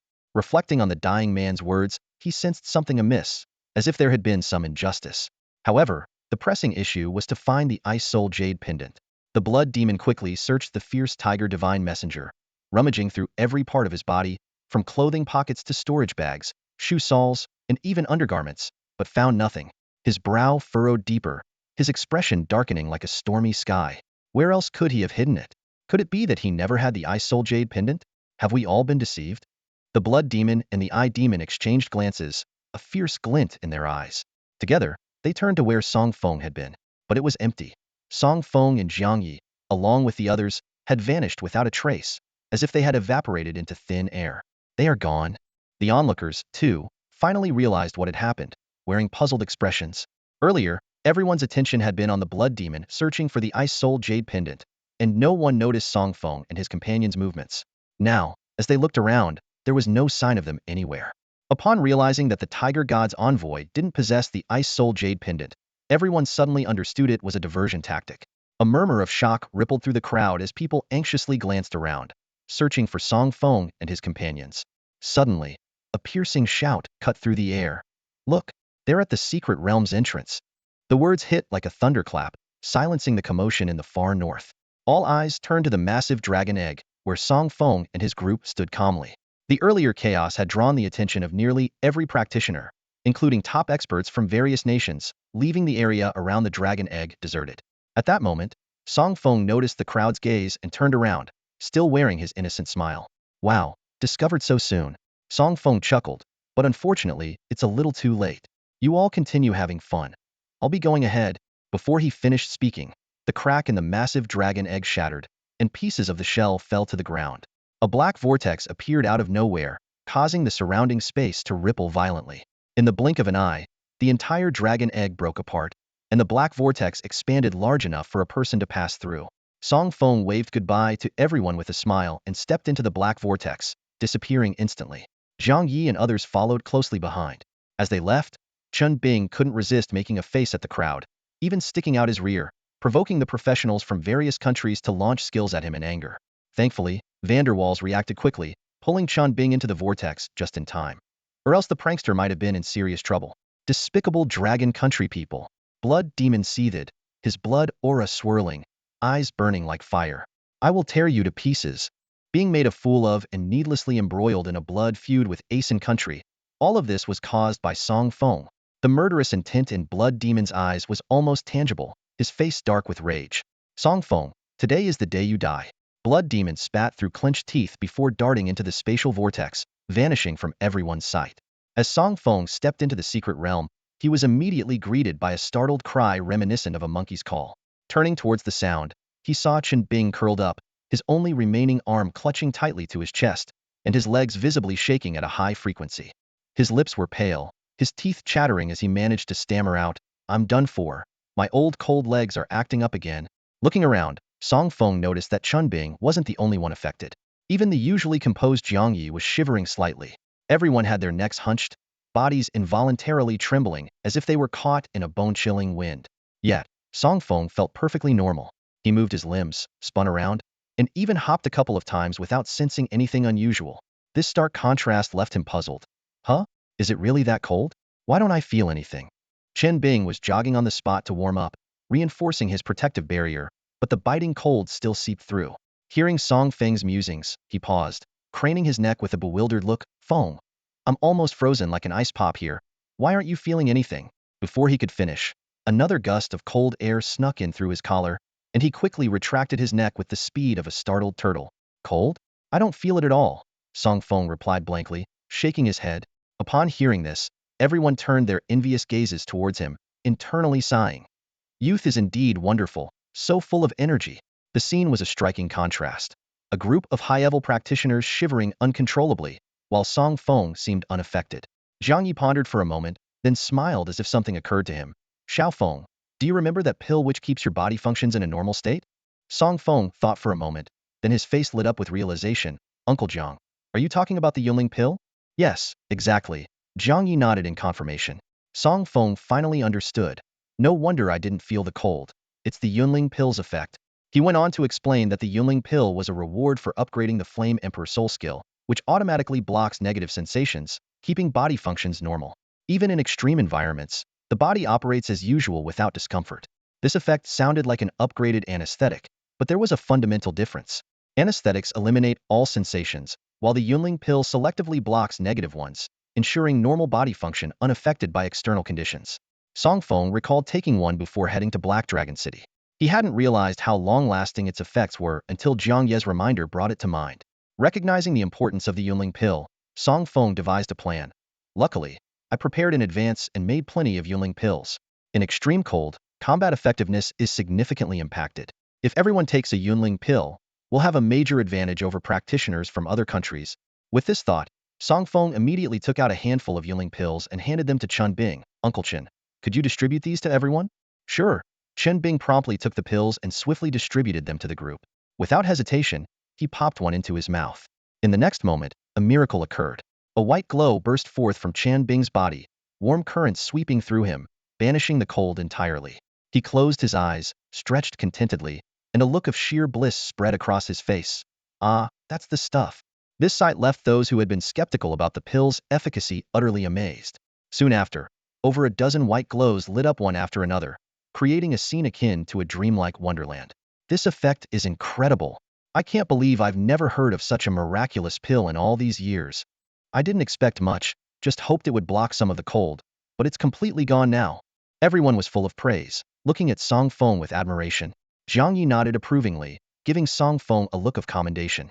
Seeing the moment was right, Song Feng spoke up. Our mission is to secure the dragon egg before the practitioners from other nations. We can't stay here too long. Let's take a short break and prepare to delve deeper into the secret realm. Having experienced the remarkable effects of the Yunling Pill firsthand, everyone was more than willing to support Song Feng's plan. As the saying goes, one is obliged to repay kindness with loyalty. At this moment, Song Feng's status in their eyes had undoubtedly risen. Yes, I will follow Commander Song's orders. Chen Bing responded first, his voice firm and strong. The others quickly joined in, their eyes reflecting trust and admiration for Song Feng. Song Feng smiled slightly and turned towards the depths of the secret realm. Jiang Yi and the others immediately gathered around him, scanning the surroundings vigilantly, ready to face any potential danger. As the team moved forward slowly, a virtual panel suddenly appeared before Song Feng. Your teammate has slain a silver-patterned Yeti. According to the team contract rules, experience points are shared equally. Congratulations, you have gained 66,666 experience points. Shortly after, another message popped up. Your teammate has slain a giant Yeti. According to the team contract rules, experience points are shared equally. Congratulations, you have gained 99,999 experience points. The panel continued to display. Since your level has reached the LV.94th advancement limit, your experience points are maxed out. Any excess experience will be allocated once you successfully advance. Song Feng waved the panel away, a hint of bitterness on his lips. Gaining experience points wasn't difficult. The real challenge lay in completing the breakthrough task needed for the next advancement. This step had stumped countless heroes. If not for this, with Song Feng's strength, he might have reached the 9th advancement in less than 10 days. The monsters in the secret realm were primarily Yetis, mostly around the 6th advancement level, with a manageable level of danger.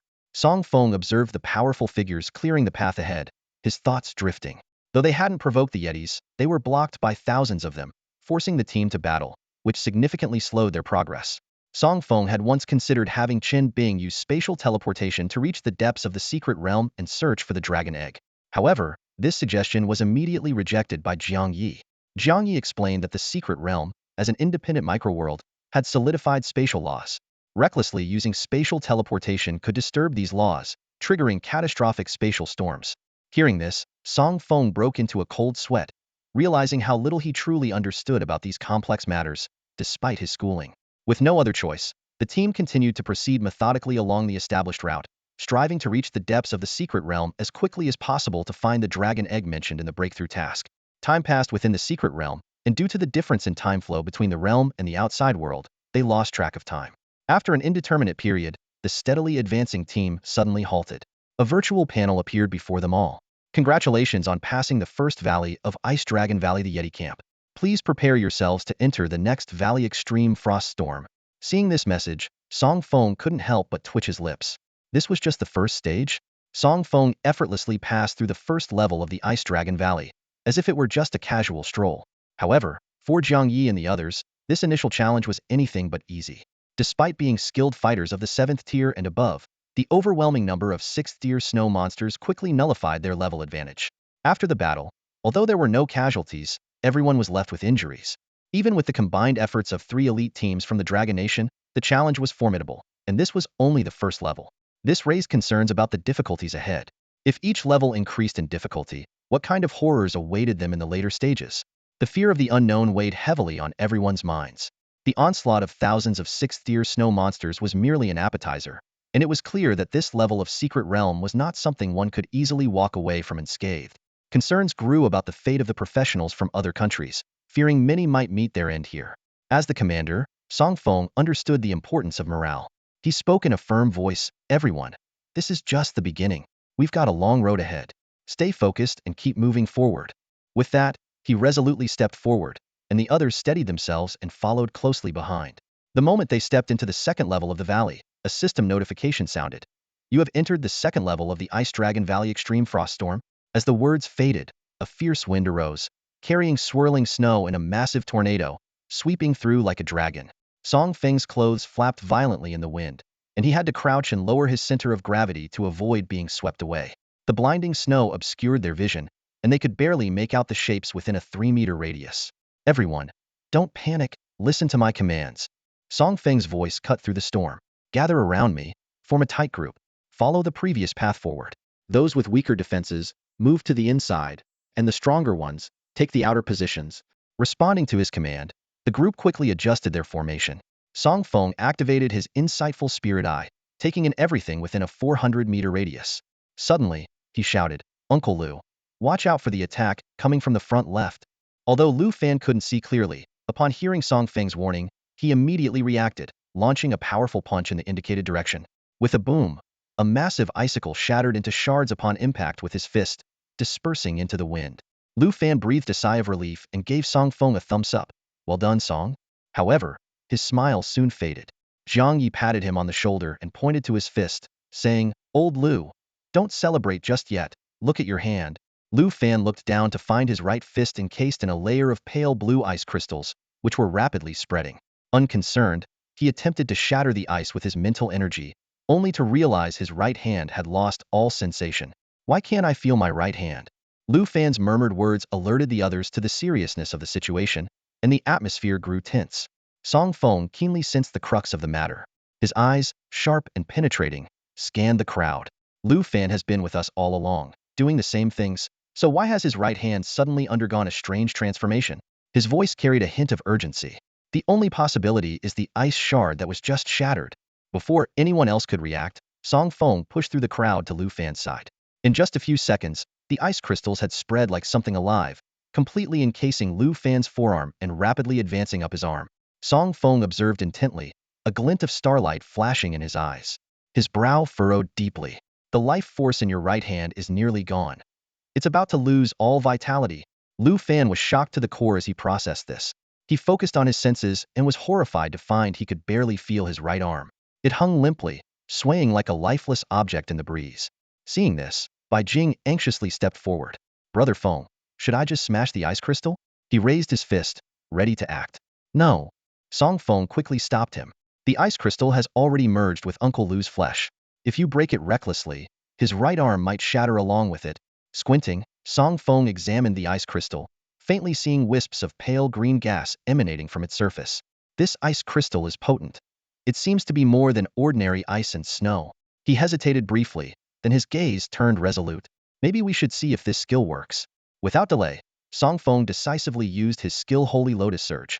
In an instant, a sacred white light burst forth from Song Feng's palm, brilliant and pure, like the most pristine color in the world, calming all who witnessed it. The effect was immediate. The rapidly spreading ice crystal halted abruptly and even began to tremble slightly, as if it had met its nemesis. With a sharp crack, a fissure appeared on the ice crystal's surface. Following that, dozens, then hundreds of cracks spread swiftly like a spider's web. Crack! The ice crystal encasing Lu Fan's right arm shattered instantly, turning into ice shards that scattered with the wind. Acting swiftly, Song Feng signaled everyone to move back and took out a flame talisman, burning the drifting ice shards into vapor. Once he confirmed the crisis was averted, he immediately used Holy Light Healing to restore the vitality of Lu Fan's right arm. Lu Fan was overwhelmed with gratitude, repeatedly expressing his thanks. This is a life-saving grace of immense proportions. However, Song Feng had no time to respond. He suddenly turned his head to glance at an oblique angle ahead, his pupils contracting sharply. For in that direction, a terrifying aura was rapidly approaching, sending shivers down his spine. Through the blizzard, a massive icicle, thick as a wooden stake, hurtled through the air, causing turbulence in its wake. Song Feng, on high alert, recalled past experiences and knew that shattering this peculiar icicle recklessly would freeze everyone present into ice sculptures. Dodging was no longer an option, so his mind raced to find a way to break the icicle without endangering anyone. Suddenly, inspiration struck, and a glint of starry light flashed in Song Feng's eyes. He immediately shouted, "Everyone, listen to my command. Stay completely still, and do not move." Though puzzled, everyone complied out of trust in Song Feng. Without hesitation, Song Feng deployed his divine skill Heaven's Rock Formation. Instantly, a deep brown light burst from within him, radiating outward. A massive, irregular rock silhouette emerged, enveloping everyone and instilling an invisible sense of security. Zhang Yi and others were well acquainted with this skill. Previously, in the Demon Cave, Song Feng had used it to easily block the Blood Demon Emperor's lethal attack and reflect the damage, achieving a flawless victory against the Demon Clan leader. This feat caused a sensation within the Demon Suppression Division, but to protect the still-growing Song Feng, the higher-ups decided to temporarily keep it under wraps. Lu Fan and others, however, were completely unaware of this skill. Without Song Feng's extraordinary insight, they couldn't sense the impending danger or understand the skill's effects. Lu Fan curiously examined the transparent rock before him, his expression shifting from confusion to shock as he felt a chilling fear emanating from it. At that moment, a gigantic icicle, dozens of times larger than before, suddenly appeared. Lu Fan instinctively wanted to dodge, but Song Feng's steady voice echoed in his ears, "Everyone, trust me, don't move."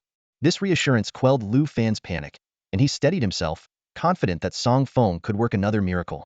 Bang! The gigantic icicle collided violently with Heaven's Rock Formation, disintegrating into countless ice shards without any resistance. Without the barrier, everyone present would likely have been frozen solid. As relief washed over them, a muffled groan echoed from above. Song Feng looked up, a look of realization crossing his face, and he couldn't help but twitch his lips. A message panel popped up, revealing the truth. The extreme frost storm and bizarre icicles were the work of a 7-turn pinnacle monster called the Heaven-Devouring Ice Silkworm. Song Feng's Heaven's Rock Formation not only blocked the icicle attack, but also unexpectedly applied a 10-layer counter damage effect to the Heaven-Devouring Ice Silkworm. Each layer added 30, totaling 300. With triple the original attack damage, even a 7-turn pinnacle Heaven-Devouring Ice Silkworm couldn't withstand such a devastating blow. At the very moment a muffled groan was heard, the fierce wind, snowflakes, and ice crystals seemed to freeze in midair, as if by magic. Suddenly, a sound like shattering glass echoed, and the world before them appeared to be torn apart by an invisible force. The swirling snow and intense blizzard vanished without a trace, leaving everyone's vision clear, and the previous confusion and unease evaporated. Just as everyone breathed a sigh of relief, a suffocating sense of dread swept over them. Instinctively, they looked up, their brows furrowed. Above them hovered a colossal creature, so immense that it blotted out the sky, its full form impossible to grasp, yet its menacing presence was unmistakable. "Tianshi Ice Silkworm?" Zhang Yi murmured, a hint of surprise in his eyes. A monstrous beast at the peak of the 7th tier. Zhang Pengfei stared at the giant beast above, his expression no longer as fearful as before. As the leader of the special task force known as Magic Mask and an 8th-tier professional from Huaxia, he would not be intimidated by a 7th-tier peak beast. Indeed, all fear stems from the unknown, Zhang Pengfei thought. Once the fog clears, so does the fear. The crowd's gaze fixed on the Tianshi Ice Silkworm, and their fear gradually turned to astonishment. With so many powerful figures from Huaxia present, dealing with a 7th-tier peak creature didn't seem too daunting. Lu Fan let out a wry smile. "I can't believe I was nearly done in by a 7th-tier beast." As the captain of the Feathered Transformation Special Squad, he felt a pang of regret, knowing that if word got out, his reputation would be at stake. However, Song Feng's words brought a renewed tension. "Everyone, do not let your guard down. This isn't just any 7th-tier peak monster. It's something that even Uncle Lu had trouble with. Its true combat power might rival that of an 8th-tier professional." This warning caused a collective intake of breath, and their vigilance towards the Tianshi ice silkworm reached its peak. The air was thick with tension, and everyone understood that a challenging battle was about to begin. In our quest to find the dragon egg, we can't afford to waste too much time here. Song Feng glanced at the sky, devouring ice silkworms circling above, his eyes narrowing slightly, clearly with no intention to linger any longer. In this world where game and reality merge, dungeons and secret realms are two distinct entities. Dungeons are like single-player games, featuring only players and monsters, and clearing them yields rewards. Secret realms, however, are open worlds resembling multiplayer games, where players can explore treasures, hunt wild creatures, and also encounter other players. These realms are like vast battlegrounds where only through relentless combat can one claim endless treasures. Here, the law of the jungle reigns supreme. No one will show mercy unless they are saints trying to save all beings. Facing the sky devouring ice silkworm, Song Feng was confident of victory, but it would require precious time. He was acutely aware that during this time, players from other nations might have already seized the dragon egg. Song Feng had no intention of being the fool who loses the big prize for a small one.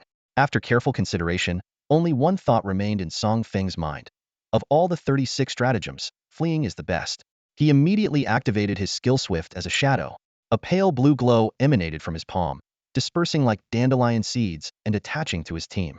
Instantly, everyone felt a refreshing sensation coursing through their bodies, as if a cool stream had washed over them and flowed into their minds. Their skill casting speed, reaction time, recovery speed, and movement speed all increased by 400. The speed buff was maxed out, showcasing the power of a divine skill. As Swift as a shadow was only a 4-star skill, it could benefit a maximum of 10 teammates. Song Feng's team had 20 members, but Lung Mubai, being a 9th turn professional, didn't need the boost, and the melee fighters were already fast enough. Song Feng only needed to ensure that Bai Jing, the tank, wouldn't lag behind. Everyone, it's not that we can't fight Hedon, but running is more cost-effective. Follow my lead, run. Song Feng commanded, darting forward in a flash, covering dozens of meters in an instant. Seeing no one following, he turned back to the group still standing there in shock, urging them with frustration, it's not shameful to run. What's shameful is lacking the courage to run. What are you waiting for? Run. The group hesitated for a moment, thinking it odd to flee before the fight even started. But on second thought, Song Feng's words made sense. The main quest was to find the dragon egg, while the side quest was to kill the sky-devouring ice silkworm. The priority was clear. Indeed, wisdom and simplicity, a valuable lesson, they realized, quickly following Song Feng's lead, acknowledging that running away was the smartest choice at the moment. However, while Song Feng intended to leave, the sky-devouring ice silkworm wasn't about to let them go. Having suffered a setback, it couldn't just let it slide without losing face. A fierce wind arose, snowflakes swirling, and a terrifying pressure descended. 1, 5, 10. 100 icicles formed in the silkworm's mouth, slowly rotating, poised to rain down like hail. Even Lu Fan, an 8th turn professional, would be turned into a sieve by such an assault. Fear gripped the group, a chill running through them. Fortunately, they had fled early. Had they remained below, there would be nowhere to hide. They felt a sense of relief and marveled at Song Feng's clever strategy. The space around the sky-devouring ice silkworm trembled slightly, the icicles growing larger until they reached the size of a badminton tube. Its round eyes fixated on the rapidly fleeing Song Feng and his team, a fierce glint flashing in its eyes. Just as it adjusted its aim, ready to unleash the barrage of icicles at Song Feng and his team, an unexpected event occurred. Roar! A soul-piercing dragon's roar reverberated, sending ripples through the air, sweeping towards the silkworm. In that instant, the silkworm's vision darkened, and it saw 9 golden 5-clawed dragons soaring into the sky, exuding a terrifying aura, their claws reaching for its massive body. Confusion and terror filled the silkworm's heart, fear seizing its very being. Boom, boom, boom. The hundreds of icicles it had formed shattered in succession, leaving its front half bloodied and mangled. As Song Feng ran swiftly, he glanced at the notification panel that appeared before him, a sly smile playing on his lips. The silkworm's current state was his handiwork. The dragon's roar wasn't a real dragon's cry, but the effect of the divine skill, Dragon Roar Shock. Dragon Roar Shock, a 4-star skill, disrupts the soul with a dragon's cry. Upon activation, it stuns enemies in the area for 10 seconds, during which they cannot move or retaliate. This skill crossed 3 major levels to stun the sky-devouring ice silkworm, a feat that sounded incredible. Honestly, Song Feng initially took a gamble, but it seemed he had made the right bet. The silkworm was currently stunned, expected to last 10 seconds according to the skill description, though reality might differ. After all, Song Feng was only a 4-turn peak, while the silkworm was a 7-turn peak. The fact that the skill could span 3 major realms and still have such an effect showcased the might of a divine skill. Feng, should we go back and finish it off? It seems it's almost done for, Qinbing suggested. Don't rush. We'll take it down after we find the dragon egg, Song Feng replied, dismissing the idea, his sole focus on the dragon egg, with everything else being secondary. With the divine skill's speed buff, they moved like lightning, their progress marked by bursts of speed. Soon, another notification appeared. Notice, you have entered the 3rd layer of the Ice Dragon Valley Extreme Ice Wonderland. You are affected by the power of extreme ice, and a negative buff is applied, reducing all attributes by 50. Song Feng, rubbing his chin, looked with interest at the massive amusement park that came into view, murmuring softly, "This seems quite intriguing." Snowflakes drifted down, blurring the view. In this vast white expanse, an enchanting wonderland crafted from ice and snow emerged, sparkling and surreal, as if plucked from a dream. In the distance, a colossal Ferris wheel rotated slowly, its ice crystal cabins glinting mesmerizingly in the sunlight. Chen Bing stared in awe at the scene before him, murmuring to himself, "Wow, this is stunning, truly stunning." Reflecting on his life, he realized he had never encountered such breathtaking beauty. Others around him echoed his sentiments, their eyes alight with anticipation. Song Feng quickly regained his composure and cautioned, "Everyone, stay vigilant. The 3rd level of this secret realm is bound to be more dangerous than the previous ones." He understood the gravity of their situation. It was no time for admiring the scenery. Song Feng silently reminded himself that the more beautiful something appeared, the greater the hidden danger it likely concealed. Zhang Yi nodded in agreement, saying, "Xiao Feng is right. We must remain on guard." His words carried a tone of support for Song Feng. As one of the older members, Zhang Yi quietly assumed the role of a protector, offering guidance to the younger Song Feng. Everyone nodded in agreement, acknowledging the wisdom in their words. Song Feng shot Zhang Yi a grateful glance before issuing a command. "Let's go in and take a look." Having experienced previous challenges together, the group's attitude towards Song Feng had shifted from underestimation to respect, as if they were witnessing a true mentor and master at work. The team proceeded slowly into the icy wonderland, maintaining their formation. Up close, the sight was even more astounding. The Ferris wheel, carousel, roller coaster, and other attractions were all made entirely of ice and snow, with even the roller coaster tracks in midair constructed from sparkling ice crystals, stunning in their beauty. Suddenly, a mechanical voice announced, "Welcome to the Ice and Snow Wonderland, a paradise for the strong and a hell for the weak." Initiating task. Ice Dragon Valley's 3rd challenge, Endless Joy. Experience the ice roller coaster and successfully complete it. You have 1 minute to decide whether to accept the task. If time runs out, it will be considered forfeited. Song Feng frowned, contemplating. The task seemed simple, but undoubtedly harbored hidden dangers. As he hesitated, Qin Bing urged, "Feng, don't overthink it. Whatever tricks may lie ahead, they're nothing in the face of true strength." At that moment, Lung Mubai placed a reassuring hand on Song Feng's shoulder, speaking earnestly, "Young Song, when in doubt, follow your heart." Seeing Long Mubai's kind smile and encouraging gaze, Song Feng's confused expression gradually turned resolute. A realization dawned on him. Follow my heart. Yes, just follow my instincts. At 18, he was ready to forge ahead fearlessly. After thanking Lung Mubai, Song Feng addressed the group. "Are you all ready to continue?" As one, they responded, "We will follow Song's lead." "All right then, let's charge forward." Song Feng's lips curled into a confident smile as he gazed determinedly at the roller coaster towering above. With their decision made, the system began the countdown. A flash of white light, and they were instantly transported onto the roller coaster.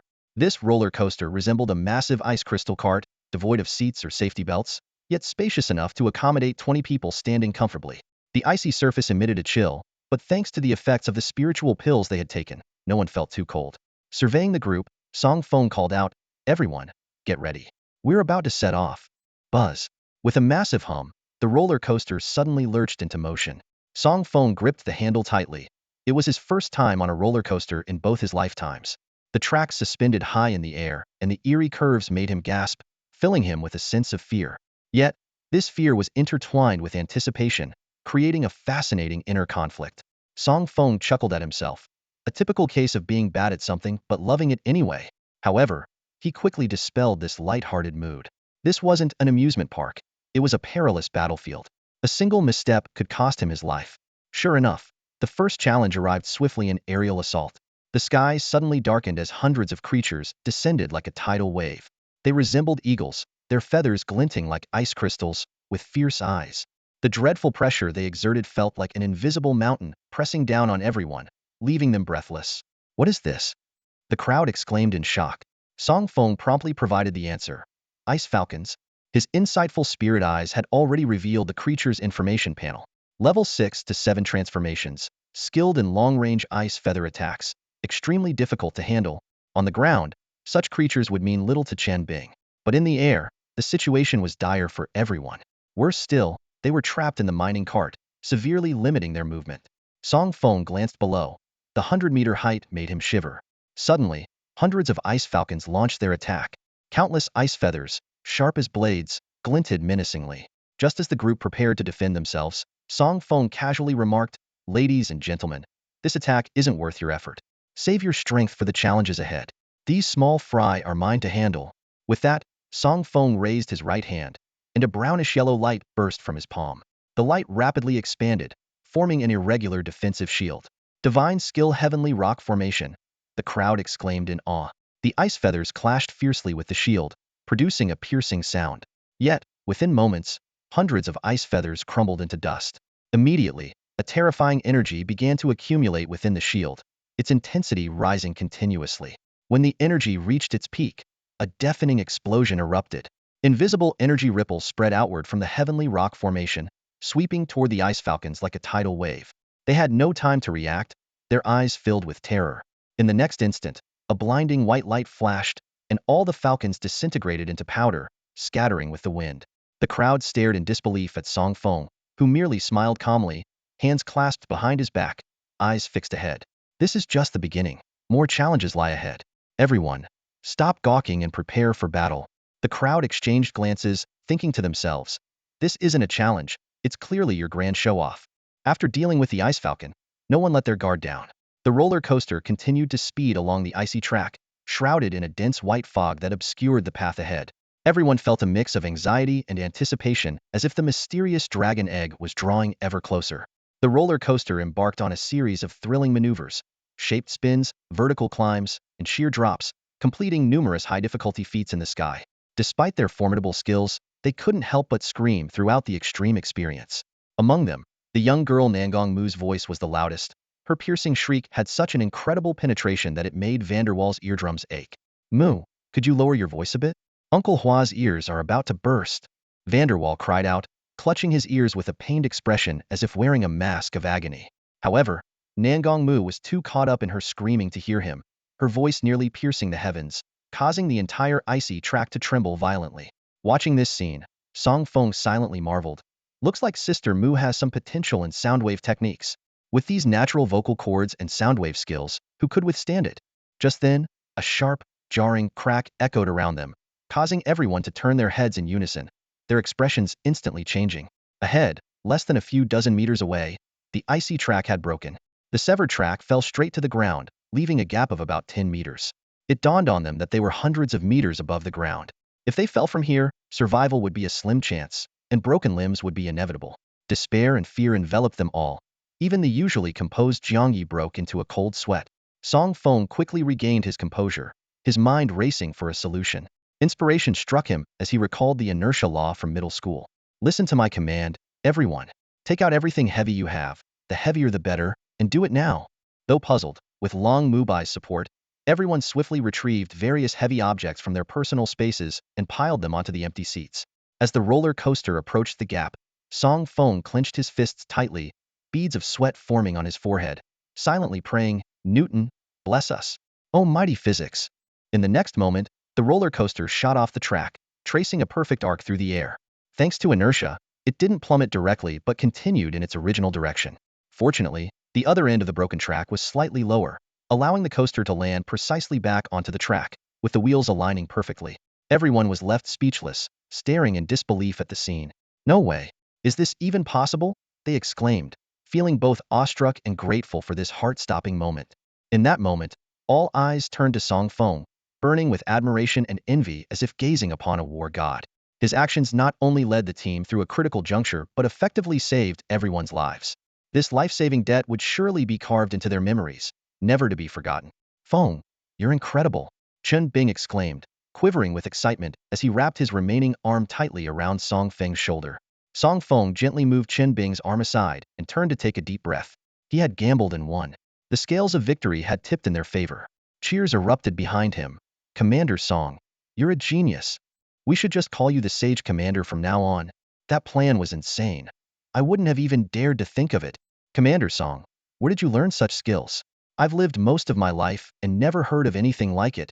Feigning a casual hair flip, Song Feng discreetly wiped the cold sweat from his forehead with the back of his hand. He turned to face the crowd with a gentle smile, as if the frantic person from moments ago was someone else entirely. An old acquaintance, he replied enigmatically, a mental image of a middle-aged man with a receding hairline, his physics teacher from a past life flashing through his mind. That teacher, often described as brilliant and bald, with a head shining with knowledge, had certainly put him through the ringer. Shaking his head, Song Feng dismissed the memory. The crowd exchanged puzzled glances, eyes filled with curiosity. In a world where everyone was transitioning into various professions, subjects like physics, chemistry, and biology were non-existent. There were only countless theories about vocations, game settings, and some basic common knowledge. Naturally, they were unfamiliar with physics and intrigued by it. Song Feng chose not to elaborate, as he only had a basic understanding of physics and didn't want to mislead anyone. Instead, he reminded them, everyone, quickly pack up your gear and weapons. This ice crystal track looks fragile, and the weight of the roller coaster could easily cause. His words were abruptly cut off by a chilling crack. Following the sound, Song Feng's mouth twitched. Are you kidding me? He screamed internally. Can we never catch a break? Just as they had averted a disaster with the broken track and barely had a moment to breathe, another problem arose. The cracking sounds continued, echoing ominously like the chains of fate. Song Feng looked skyward, wearing an expression of utter despair. In the next moment, the ice crystal track shattered completely. The roller coaster, along with Song Feng and the others, plummeted downward. Whether it was a deliberate act of the secret realm or sheer luck, they fell not onto solid ground but into a lake. Strangely, despite the sub-zero temperatures within the realm, the lake showed no signs of freezing. Even more astonishing was the fact that Song Feng noticed their descent was unusually slow, as if an invisible hand was gently supporting them. His eyes finally settled on an elderly man in a white Taoist robe, with a weathered face. Standing in midair, Long Mubai had his left hand behind his back while his right hand extended outward, as if holding something unseen. Sensing Song Feng's gaze, he turned and smiled warmly. Of course, it's Lung Lao lending a hand. Song Feng's eyes lit up. Lung Mubai was known as the most powerful figure in the Dragon Kingdom, and previous challenges were mere child's play to him, insignificant. Hence, he hadn't intervened until now. If Lung Mubai hadn't acted, the free fall from hundreds of meters would have left them in pieces, water or not. Relieved by Lung Mubai's intervention, Song Feng finally took a moment to observe the scene below. The lake was vast and circular, with a platform floating at its center, surrounded by 9 cylindrical stone pillars. From above, he could see a lifelike dragon engraving at the center of the platform. The dragon's eyes seemed to exude a pressure that made his heart race with unease. Soon, Song Feng and the others gently landed on the platform. Grateful for their survival, they expressed their thanks to Long Mubai. Without his timely help, they would all have met their end. Here, an ancient altar stands silently. Song Feng crouches down, carefully examining the intricate runes on the ground. As time passes, his brow furrows, and a momentary daze flickers in his eyes. Suddenly, as if discovering an important clue, Song Feng springs to his feet, his expression turning extremely grim. This is actually a new formation, and it seems like it was set up just about 10 days ago, Song Feng exclaims. He has delved into books on formations, and although he can't set one up himself, his vast knowledge makes him almost a half-expert in the field. A new formation? Jiang Ye's face changes dramatically, a chilling thought suddenly surfacing in his mind. At that moment, applause rings out from all directions, followed by the sound of water being disturbed. The group turns to see hundreds of foreign-looking individuals emerging from the water, wearing eerie smiles that send shivers down the spine. Leading them is an elder dressed in a black robe and wearing a wizard's hat. His face is a web of deep wrinkles, resembling intersecting ravines. The elder speaks, his voice sharp and aged, devoid of any emotional fluctuation. I was right after all. You truly made it here alive. Jiang Yi seems to recognize the elder, his voice slightly trembling. You are, John Ming? The elder in the black robe looks surprised, casting Jiang Yi a few more glances. Oh? I didn't expect that after all this time, someone would still remember me. Upon receiving confirmation, Jiang Ye's expression becomes extremely grim, and Zhang Pengfei and Lu Fan, among others, also look deeply troubled. Song Feng is puzzled, having never seen Jiang Yi show such an expression before. Uncle Jiang, who is this person? He asks quietly. Jiang Yi replies with a serious expression, his voice low. the former leader of the 9th tier guild, Dragon God Guild, from the beautiful country, known to the world as the first Dragon Master of Blue Star, John Ming. So that's how it is. After listening to Jiang Ye's explanation, Song Feng nodded in understanding. The name Dragon Master is quite straightforward. It refers to someone capable of summoning dragons. As a branch of the summoning profession, this role sounds majestic and is indeed incredibly powerful. Closing his eyes, Song Feng imagined hundreds of dragons swirling around him. The sight of these massive creatures, with their mere presence enough to make opponents bow down, was awe-inspiring. Just imagining such a scene made his blood boil with excitement. However, Jiang Yi went on to explain that this profession has a significant disparity in potential outcomes. Its ceiling is very high, but the floor is extremely low. This is because a dragon master can only form a bond with dragon-like beasts, while their own strength is relatively weak, relying mainly on the dragons they contract. Without dragons to command, a dragon master becomes as powerless as a general without an army. The success of a dragon master largely depends on their financial resources and luck. After all, the number of dragon-like beasts is limited, and once they are all contracted by others, there are no more left for the newcomers. Song Feng's gaze fell on the top-tier expert before him, known as the first Dragon Master of Blue Star, and he immediately understood the grim expressions on Jiang Yi and the others' faces. Although the professionals of Blue Star should ideally support each other, the current atmosphere was one of hostility. John Ming seemed to relish the reaction of the crowd, letting out a disturbing laugh. Jiang Yi took a deep breath, suppressing his fear, and asked John Ming coldly, "What exactly do you intend to do?"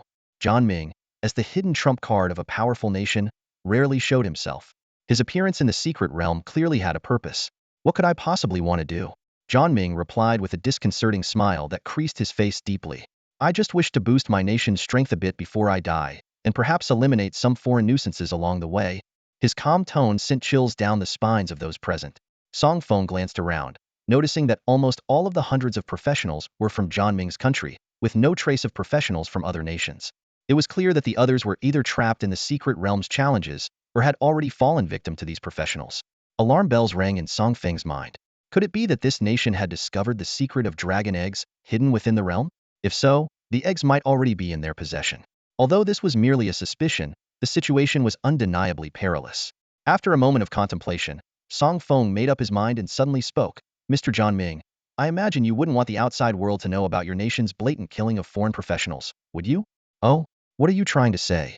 John Ming looked at Song Feng with interest, a hint of disdain in his eyes. Clearly, he didn't take the young man's words seriously, merely curious about what he would say next. "Want to know? How about we sit down and talk it over?" Song Feng gently removed Jiang Ye's hand from his arm, turning to him with a confident look, as if to say, "Trust me, Uncle Jiang." Jiang Yi hesitated for a moment, then, as if understanding something, nodded reluctantly and whispered, "Be careful." Song Feng acknowledged with a smile and then walked towards John Ming, stopping 20 meters away from him. "Be cautious, old president." Two burly men stepped in front of John Ming, glaring fiercely at Song Feng. Their auras suddenly intensified, casting a terrifying pressure on him. "Stand down," John Ming ordered, wielding his dragon bone staff to push the two men aside. The oppressive pressure on Song Feng vanished instantly. I may be old, but I'm far from useless. I've lived for a century. Do you think I'd stoop to bullying a youngster without reason?" The actions of the two men had clearly angered John Ming. They immediately knelt and begged for forgiveness, their clothes drenched in cold sweat. John Ming snorted dismissively, ignoring them. He turned to Song Feng, his face no longer sullen but adorned with a sinister smile, his eyes narrowing to slits. Song Feng knew all too well that it's not those with fierce expressions who are truly dangerous, but rather those who smile and squint their eyes, hiding their true intentions. John Ming was undoubtedly such a person. "Kid, what should I call you?" asked a man who introduced himself as Lu Ming, his eyes gleaming with a cunning light. "I'm known as the Saint of Thieves." Song Feng felt a surge of caution, fully aware that revealing his real name in such a situation could lead to unnecessary trouble. He quickly considered his options, glancing at Jiang Yi and the others present, noting their peculiar expressions. "Call me whatever you want," Song Feng shrugged, responding nonchalantly. He turned his attention to the stone altar on the ground, closely examining the intricate runes on it.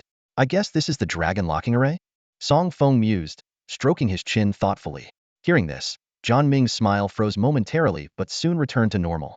"You actually recognize the dragon locking array? How does a thief know about this?" "I know a thing or two," Song Feng replied modestly, though he felt a quiet pride. Those 2.5 years of hard study hadn't been in vain. Song Feng looked directly into John Ming's eyes, unafraid, and said, "This isn't just any dragon locking array. It's the legendary Heavenly Soul Prison Dragon Array. Completing such an array requires at least 10 formation masters of the 8th rank or higher, taking nearly 10 years. And this is a new array. His gaze swept over the hundreds of professionals from pretty country present, a slight smile playing on his lips. Which means you all entered this secret realm long before it appeared, at least 10 years ago. Jiang Yi and the others were dumbfounded by his words, while Zhang Ming's group stared at Song Feng with dark expressions, their aura intensifying. Zhang Ming gripped his staff tightly, suppressing his anger. Lu the little thief, you can eat whatever you want, but you can't talk nonsense. This secret realm only appeared a few months ago. How could we have entered it 10 years in advance? Sensing the tension, Jiang Yi and the others were about to step forward but were stopped by Song Feng's outstretched hand. Song Feng remained calm and composed, saying, Mr. Zhang Ming, a gentleman uses words, not fists. Everything can be discussed. As a senior, if you were to act against a junior, wouldn't that be beneath your dignity? Zhang Ming slowly released his grip on the staff, forcing a smile that looked particularly menacing. Lu the little thief, Zhang Ming asked through gritted teeth. How do you know all this? Zhang Ming's eyes widened in disbelief as he stared at the young man before him. How could this kid know so much detail? He refused to believe it was all deduced from the formation. It was absurd. Could there be a traitor? No, that was even less likely. They had been in this secret realm for over a decade, never leaving, and had destroyed all communication devices with the outside world. Song Feng exaggeratedly covered his mouth with his hands, feigning surprise. Looks like I guessed everything right, he said with mock astonishment. This scene infuriated the hundreds of professionals from the United States present. They were itching to tear this arrogant kid to pieces. Zhang Ming narrowed his eyes, his voice icy cold. You guessed? Yeah, just a guess. Or did I live through it personally? Song Feng shrugged. I was just guessing blindly. Who knew you'd confirm my speculations right away? Nothing I can do about that. Seeing the situation unravel, Zhang Ming stopped hiding. He brandished his dragon bone staff, the gemstone atop it emitting a dazzling purple light. In an instant, 9 gigantic spatial vortices appeared out of thin air, arranged in a circle with diameters stretching dozens of meters. Roar! The deafening roar of dragons echoed from the vortices, causing the space to tremble violently. Soon after, 9 dragons emerged, soaring into the sky. There was a purple demon dragon with wings, a golden dragon shimmering brightly, and a blazing flame dragon engulfed in fire. The breathtaking spectacle left everyone present gasping in awe. Jiang Yi and his companions were visibly shaken. Rumors of Zhang Ming's formidable power had circulated, but they never expected him to summon 9 top-tier dragons at once. The overwhelming presence of these 9 forces was almost palpable, pressing down on everyone like a towering mountain, making it hard to breathe. Some people immediately started bleeding from their orifices, losing their senses. Song Feng could barely withstand the pressure, his body trembling and face turning pale. But soon, his form began to blur, out of sync with his surroundings, as if he existed in a different dimension. Divine skill, ethereal, immortal technique. Song Feng murmured softly. It turned out Jiang Yi had already arranged for people nationwide to acquire numerous skill point scrolls for Song Feng, spending millions. Song Feng converted all of these into skill points, amassing a total of 230. He quickly checked the skill compendium earlier and discovered that the 6-star ethereal immortal technique could make him immune to all physical and mental damage and prevent skill locking. Without hesitation, he used 100 skill points to upgrade the ethereal immortal technique from 4-star to 6-star. Zhang Ming was shocked, staring in disbelief at the unscathed Song Feng. What level of skill is this, to withstand the pressure of 9 dragons unharmed? Song Feng dismissed it nonchalantly. Huh, you're easily impressed. It's just an ordinary skill. Nothing to be so surprised about. Zhang Ming squinted, sneering. Lu Ming? Probably just a pseudonym, right? No matter. If you're already famous, I'll find out your real name after you're dead. But if you're a nobody, I won't care to know it. He wielded the dragon bone staff, chanting ancient incantations. The 9 dragons fixed their murderous gaze on Song Feng, their eyes filled with killing intent. Roar, roar, roar. The 9 dragons lunged at Song Feng simultaneously. Jiang Yi was about to rush forward, but Long Mubai stopped him. Smiling, Long Mubai said, Xiao Jiang, our young friend Song knows what he's doing. We just need to watch. Song Feng also gave Jiang Yi a reassuring look. Uncle Jiang, don't worry about me. These beasts can't do anything to me. What a joke. A 6-star divine skill can't handle these overgrown worms and lizards. Boom. 9 dragon claws converged at a single point, striking directly at Song Feng. Yet the young man stood with his hands behind his back, a faint smile on his face, as if nothing concerned him. The massive shockwave caused the altar to tremble violently, and professionals from the United States standing at the edge stumbled into the lake. Dust and debris filled the air. obscuring the view. Jiang Yi and his companions clenched their fists, filled with both worry and anticipation. Zhang Ming and his group, on the other hand, laughed with schadenfreude, convinced that Song Feng was doomed. However, from within the dust emerged a slender figure, accompanied by a slightly mocking voice. Really? Is that all you've got to try and kill me? Step it up a notch. In an instant, the smiles of the professionals from the beautiful country froze, their mouths twitching uncontrollably. Their eyes were filled with disbelief and shock. This young man had managed to block the old president's full-force attack without a scratch. They exchanged glances, whispering in awe, "My God, who is he? How can he be this powerful?" Fear began to creep into their hearts as they realized they might be in big trouble. Zhang Ming's hand, gripping the dragon bone staff, trembled slightly, and his pupils contracted sharply. He muttered to himself, his voice filled with incredulity. "Impossible. This can't be. No one can withstand my attack unscathed. Unless..." Suddenly, a terrifying thought crossed his mind. He looked up at Song Feng, his eyes no longer filled with disdain, but with terror. Unless his level is far above mine. Who is he, really? Song Feng stood with his hands behind his back, a warm, sunlit smile on his face, appearing as refreshing as a spring breeze. However, to Zhang Ming and his companions, this smile seemed like the grim gaze of death, terrifying and sinister. Song Feng casually remarked, "Old man, are you going to keep shouting?" Zhang Ming burst into hysterical laughter, his face twisted with rage. "Oomph. I refuse to believe that there is anyone in the Dragon Kingdom far stronger than me. You're just putting on a show. Let's see if you can handle what's next." Zhang Ming raised his staff high and began chanting a spell. A purple dragon pattern emerged from his forehead, emitting a dazzling purple light. Simultaneously, his pupils turned from yellow to purple. With a thunderous roar, a beam of light shot from the dragon bone staff, piercing the sky, causing the heavens and earth to change color. An elderly man, pale-faced, trembled as he asked, "Old President, surely you don't intend to use that forbidden technique?" Zhang Ming replied coldly, "So what if I do? I refuse to believe there's anyone in this world several times stronger than me. And if there is, I'll find a way to ensure he has no place to die." Having held a high position for many years and being among the top powers on Blue Star, Zhang Ming couldn't tolerate his dignity being so insulted. His full-force attack being effortlessly blocked, coupled with the opponent's mockery, was unbearable for him. At that moment, the eyes of the 9 giant dragons changed as well, their pupils turning purple, deep and mysterious, eerie and terrifying. The space seemed unable to bear the immense pressure, buzzing with layers of spatial ripples that made everyone's skin crawl. The wind howled, making it hard for people to keep their eyes open. The old man shouted, "Old President, you must remain calm. This forbidden technique will damage your foundation, and if it fails to kill him, it will be a huge loss." However, before he could finish, a red dot appeared on his forehead, and blood slowly oozed out. The old man's eyes widened before he fell back, lifeless. Zhang Ming coldly said, "Noisy. It's not your place to interfere in my affairs." His eyes were cold, filled with bloodshot veins, looking almost insane. He roared at Song Feng, "Boy, I want you dead." The 9-headed dragon circled in the air, trapping Song Feng in the middle. Zhang Ming shouted, "O dragon god, bless your follower. With your mighty power, obliterate this arrogant boy." Forbidden technique, dragon god's prison. As his words fell, the world seemed to pause. The wind stopped, the sky darkened, and everyone stood frozen. 9 massive dragon shadows slowly emerged, covering the sky. Their heads towered into the clouds, gazing down at the world, like gods descending upon the earth.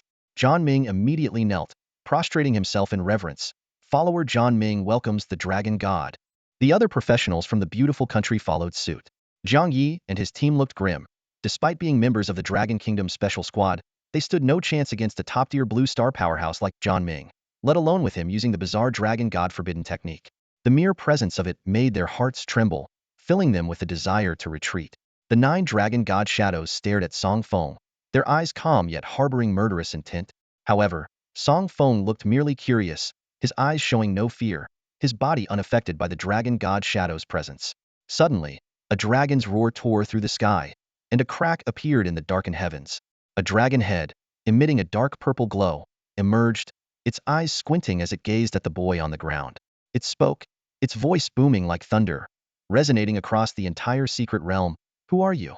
The boy met the gaze of the massive dragon eyes, his expression calm and fearless. "Song Feng, of the Dragon Kingdom." The dragon head spoke in a deep voice, "I sense a familiar aura from you." "Oh, what kind of aura?" Song Feng asked. An aura that I detest? The dragon head roared, opening its massive jaws. A purple orb of light formed within, as bright as the moon, with galaxies swirling inside, deep and profound. A glowing sphere moved slowly yet eerily towards Song Feng, compressing as it flew until it was the size of a marble. Song Feng watched its approach with a calm expression. Suddenly, the sphere exploded in a blinding flash of light. The energy shattered the space barrier, creating countless black holes of varying sizes. From the explosion's center, the energy and fierce winds swept everything away. Within a radius of several kilometers, everything was swept up by the powerful gusts. The lake water evaporated rapidly, causing the water level to drop by over 10 meters. The wind howled, dark clouds gathered, and smoke filled the air, leaving the scene desolate, as if the apocalypse had arrived.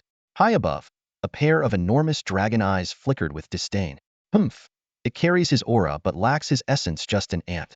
The purple dragon head was about to turn away but suddenly sensed something amiss, fixing its gaze on the ground, staring intently at the center of the dust. As the dust settled, the figure of a young man emerged. Standing with his hands behind his back and a faint smile on his face, he was unharmed. The dragon's eyes narrowed in disbelief. His aura? I think I understand now. Song Feng chuckled softly, thinking, system, upgrade dragon roar to 6 stars. Ding. Automatically deducting 100 skill points. Upgrading skill from 4 stars to 6 stars. Dragon roar at 6 stars. The dragon's roar disrupts spirits. When activated, it conjures a 5-clawed golden dragon illusion, causing dizziness to targets in range, with a chance to trigger the passive effect Spirit Shatter. Excellent. I'm pleased with this outcome. Song Feng smiled and murmured, Divine Skill Dragon Roar. As soon as he spoke, a 5-clawed golden dragon illusion, radiating golden light, materialized above Song Feng, soaring overhead. Its eyes burned with golden flames, exuding a sacred and powerful aura. It's really it. Impossible. It died hundreds of years ago. The purple dragon head in the sky was filled with terror, shaking as if recalling a haunting past. A deafening dragon roar echoed through the sky. A streak of golden light shot towards the purple dragon head. The two collided fiercely, and the dazzling light of purple and gold flared. The purple light was gradually consumed by the gold, leaving only the brilliant golden glow in the sky. Simultaneously, 9 other dragon illusions shattered, dissolving into starlight and vanishing into the void. The clouds dispersed, and tranquility returned to the world, as if nothing had happened. On the ground, John Ming spat out a mouthful of blood, his face pale. He wiped the blood from his mouth and looked up at the golden illusion in the sky, his eyes vacant and hollow. Around him, 9 dragons of varying appearances lay weak, on the brink of death. Convinced now? If not, we can always continue, Song Feng said with a smile as he approached with his hands behind his back. John Ming chuckled, Boy, tell me your name. I don't want to lose without knowing. My name is Song Feng, a member of the Dragon Nation's Sword Ghost Special Squad. Song Feng, I'll remember you. John Ming nodded, pondering for a moment before bursting into a sinister laugh. But do you really think you've won? Ha ha ha. I'm the top Dragon Master on Blue Star. Losing to you would be a joke. Song Feng frowned, sensing a foreboding feeling. Could this old monster have more tricks up his sleeve? Ice Dragon Lord, it's your turn, John Ming said, cutting his brow with a finger, letting a drop of blood fall onto the dragon-shaped pattern on the ground. Instantly, the rune on the altar lit up. The ground shook violently, with countless cracks spreading like a web. The surrounding giant stone pillars shattered one by one, turning into dust. A powerful pressure emanated from beneath the altar, accompanied by the sound of chains. Song Feng quickly moved away from the altar. The altar shattered completely. A massive dragon, emitting a chilling aura, soared into the sky, its roar echoing through the heavens. Its eyes were blood-red, its aura violent, and its body was wrapped in hundreds of chains connected to the now-ruined stone pillars. With a simple shake, the Ice Dragon Lord shattered the chains into dust. Ha ha ha. It took nearly 100 core members of our Dragon God Society over a decade to control this beast. Didn't expect it to be useful so soon. John Ming laughed maniacally, pointing at Song Feng. Boy, don't celebrate too soon. That was just a Dragon God's illusion, not even a tenth of the real power. Defeating it means nothing. But this Ice Dragon Lord is many times stronger. Let's see how you handle it. Ha ha ha. Song Feng's face darkened. He knew that breaking the Dragon God illusion was only possible because he triggered the hidden passive of Dragon Roar Spirit Shatter. Normally, the skill only caused dizziness and was far less powerful. The Ice Dragon Lord was a real dragon. Even using Dragon Roar again would only stun it briefly, leaving him with no chance to escape. Just as Song Feng was at a loss, a hand suddenly rested on his shoulder. An elderly but strong voice spoke. Young friend Song, you've done well.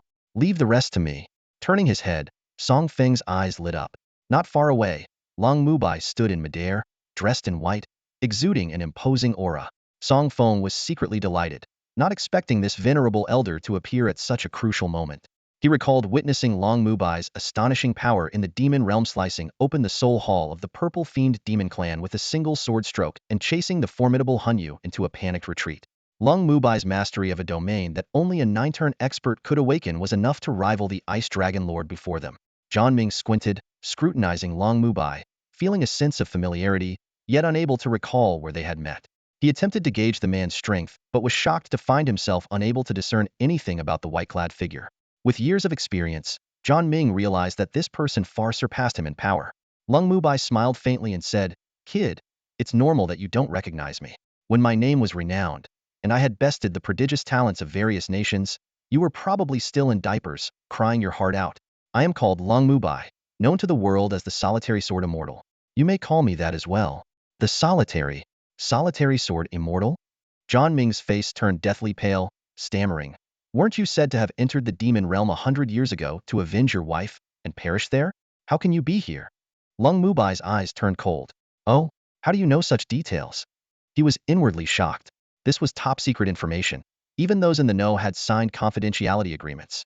How could it have reached a foreigner's ears? This matter was suspicious. He needed to uncover the truth from this old man. With this in mind, Long Mubai moved like a phantom toward John Ming. Already weakened, John Ming hastily shouted, "Ice Dragon Lord, what are you waiting for? Attack!" A flicker of hesitation crossed the Ice Dragon Lord's eyes, but then its blood-red pupils grew more ferocious, filled with murderous intent. It roared and swiftly positioned itself in front of John Ming. Unfazed, Long Mubai brought his index and middle fingers together, forming a sword gesture, pointing at the Ice Dragon Lord. Instantly, powerful energy coalesced at his fingertips. The sword light cut through the air, leaving a striking black trail in the space, moving so fast it was barely visible to the naked eye. The Ice Dragon Lord swung its massive claws, cold energy gathering in its palm. Yet, when claw met sword light, the sword light paused only for a moment before forcefully piercing through. Blood sprayed like a fountain. The dragon's roar filled with agony. The sword light continued its path, piercing through John Ming's hat, leaving a steaming hole. John Ming squeezed his eyes shut in terror, only daring to open them after a long moment, revealing a look of relief at having narrowly escaped death. Sensing danger, John Ming scrambled to his feet, ready to flee. But as he turned around, he froze in place, his mouth twitching uncontrollably. Jiang Yi and his companions stood watching him with amused expressions, their eyes like those of hunters sizing up prey. Panicked, John Ming glanced around, noticing behind Jiang Yi and his group, hundreds of American practitioners lay sprawled on the ground, barely breathing. These members of the Dragon Nation Special Team were all exceptionally powerful, and the American practitioners, primarily formation masters, had been unable to set up their formations before being swiftly defeated. This was clearly the result of Song Feng's meticulous planning.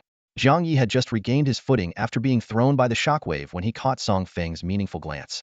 Instantly, he understood the plan. Song Feng was fully engaged in keeping John Ming occupied, while Jiang Yi and the other team members discreetly began to encircle the group of professionals from the United States.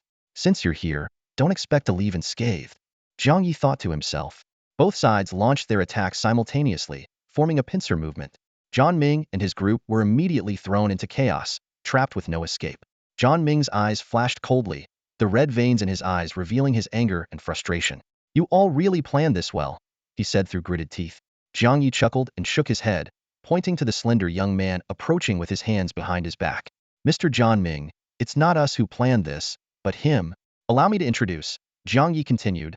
"This is Song Feng, a member of our Dragon Nation's elite Sword Ghost team, personally recognized as a national-level genius by our Grand Elder, and the commander of this operation." He paused before adding, "Don't be fooled by his young age. He possesses wisdom, vision, strength, appearance, and talent. Calling him a ancient millennium prodigy is no exaggeration." Nearby, Song Feng blushed slightly at the praise. "Uncle Jiang, you're making me embarrassed with all these compliments," he said softly. "Besides, I don't remember this part being in the plan." John Ming squinted, scrutinizing Song Feng closely. "Oh, the national-level genius personally acknowledged by that old immortal?" He was silent for a full 10 seconds before nodding slowly. "I must admit, that old immortal does have some insight. Sometimes, you really can't deny the wisdom of age." His tone suddenly turned icy. The waves of the Yangtze River pushed forward, and the old waves die on the shore.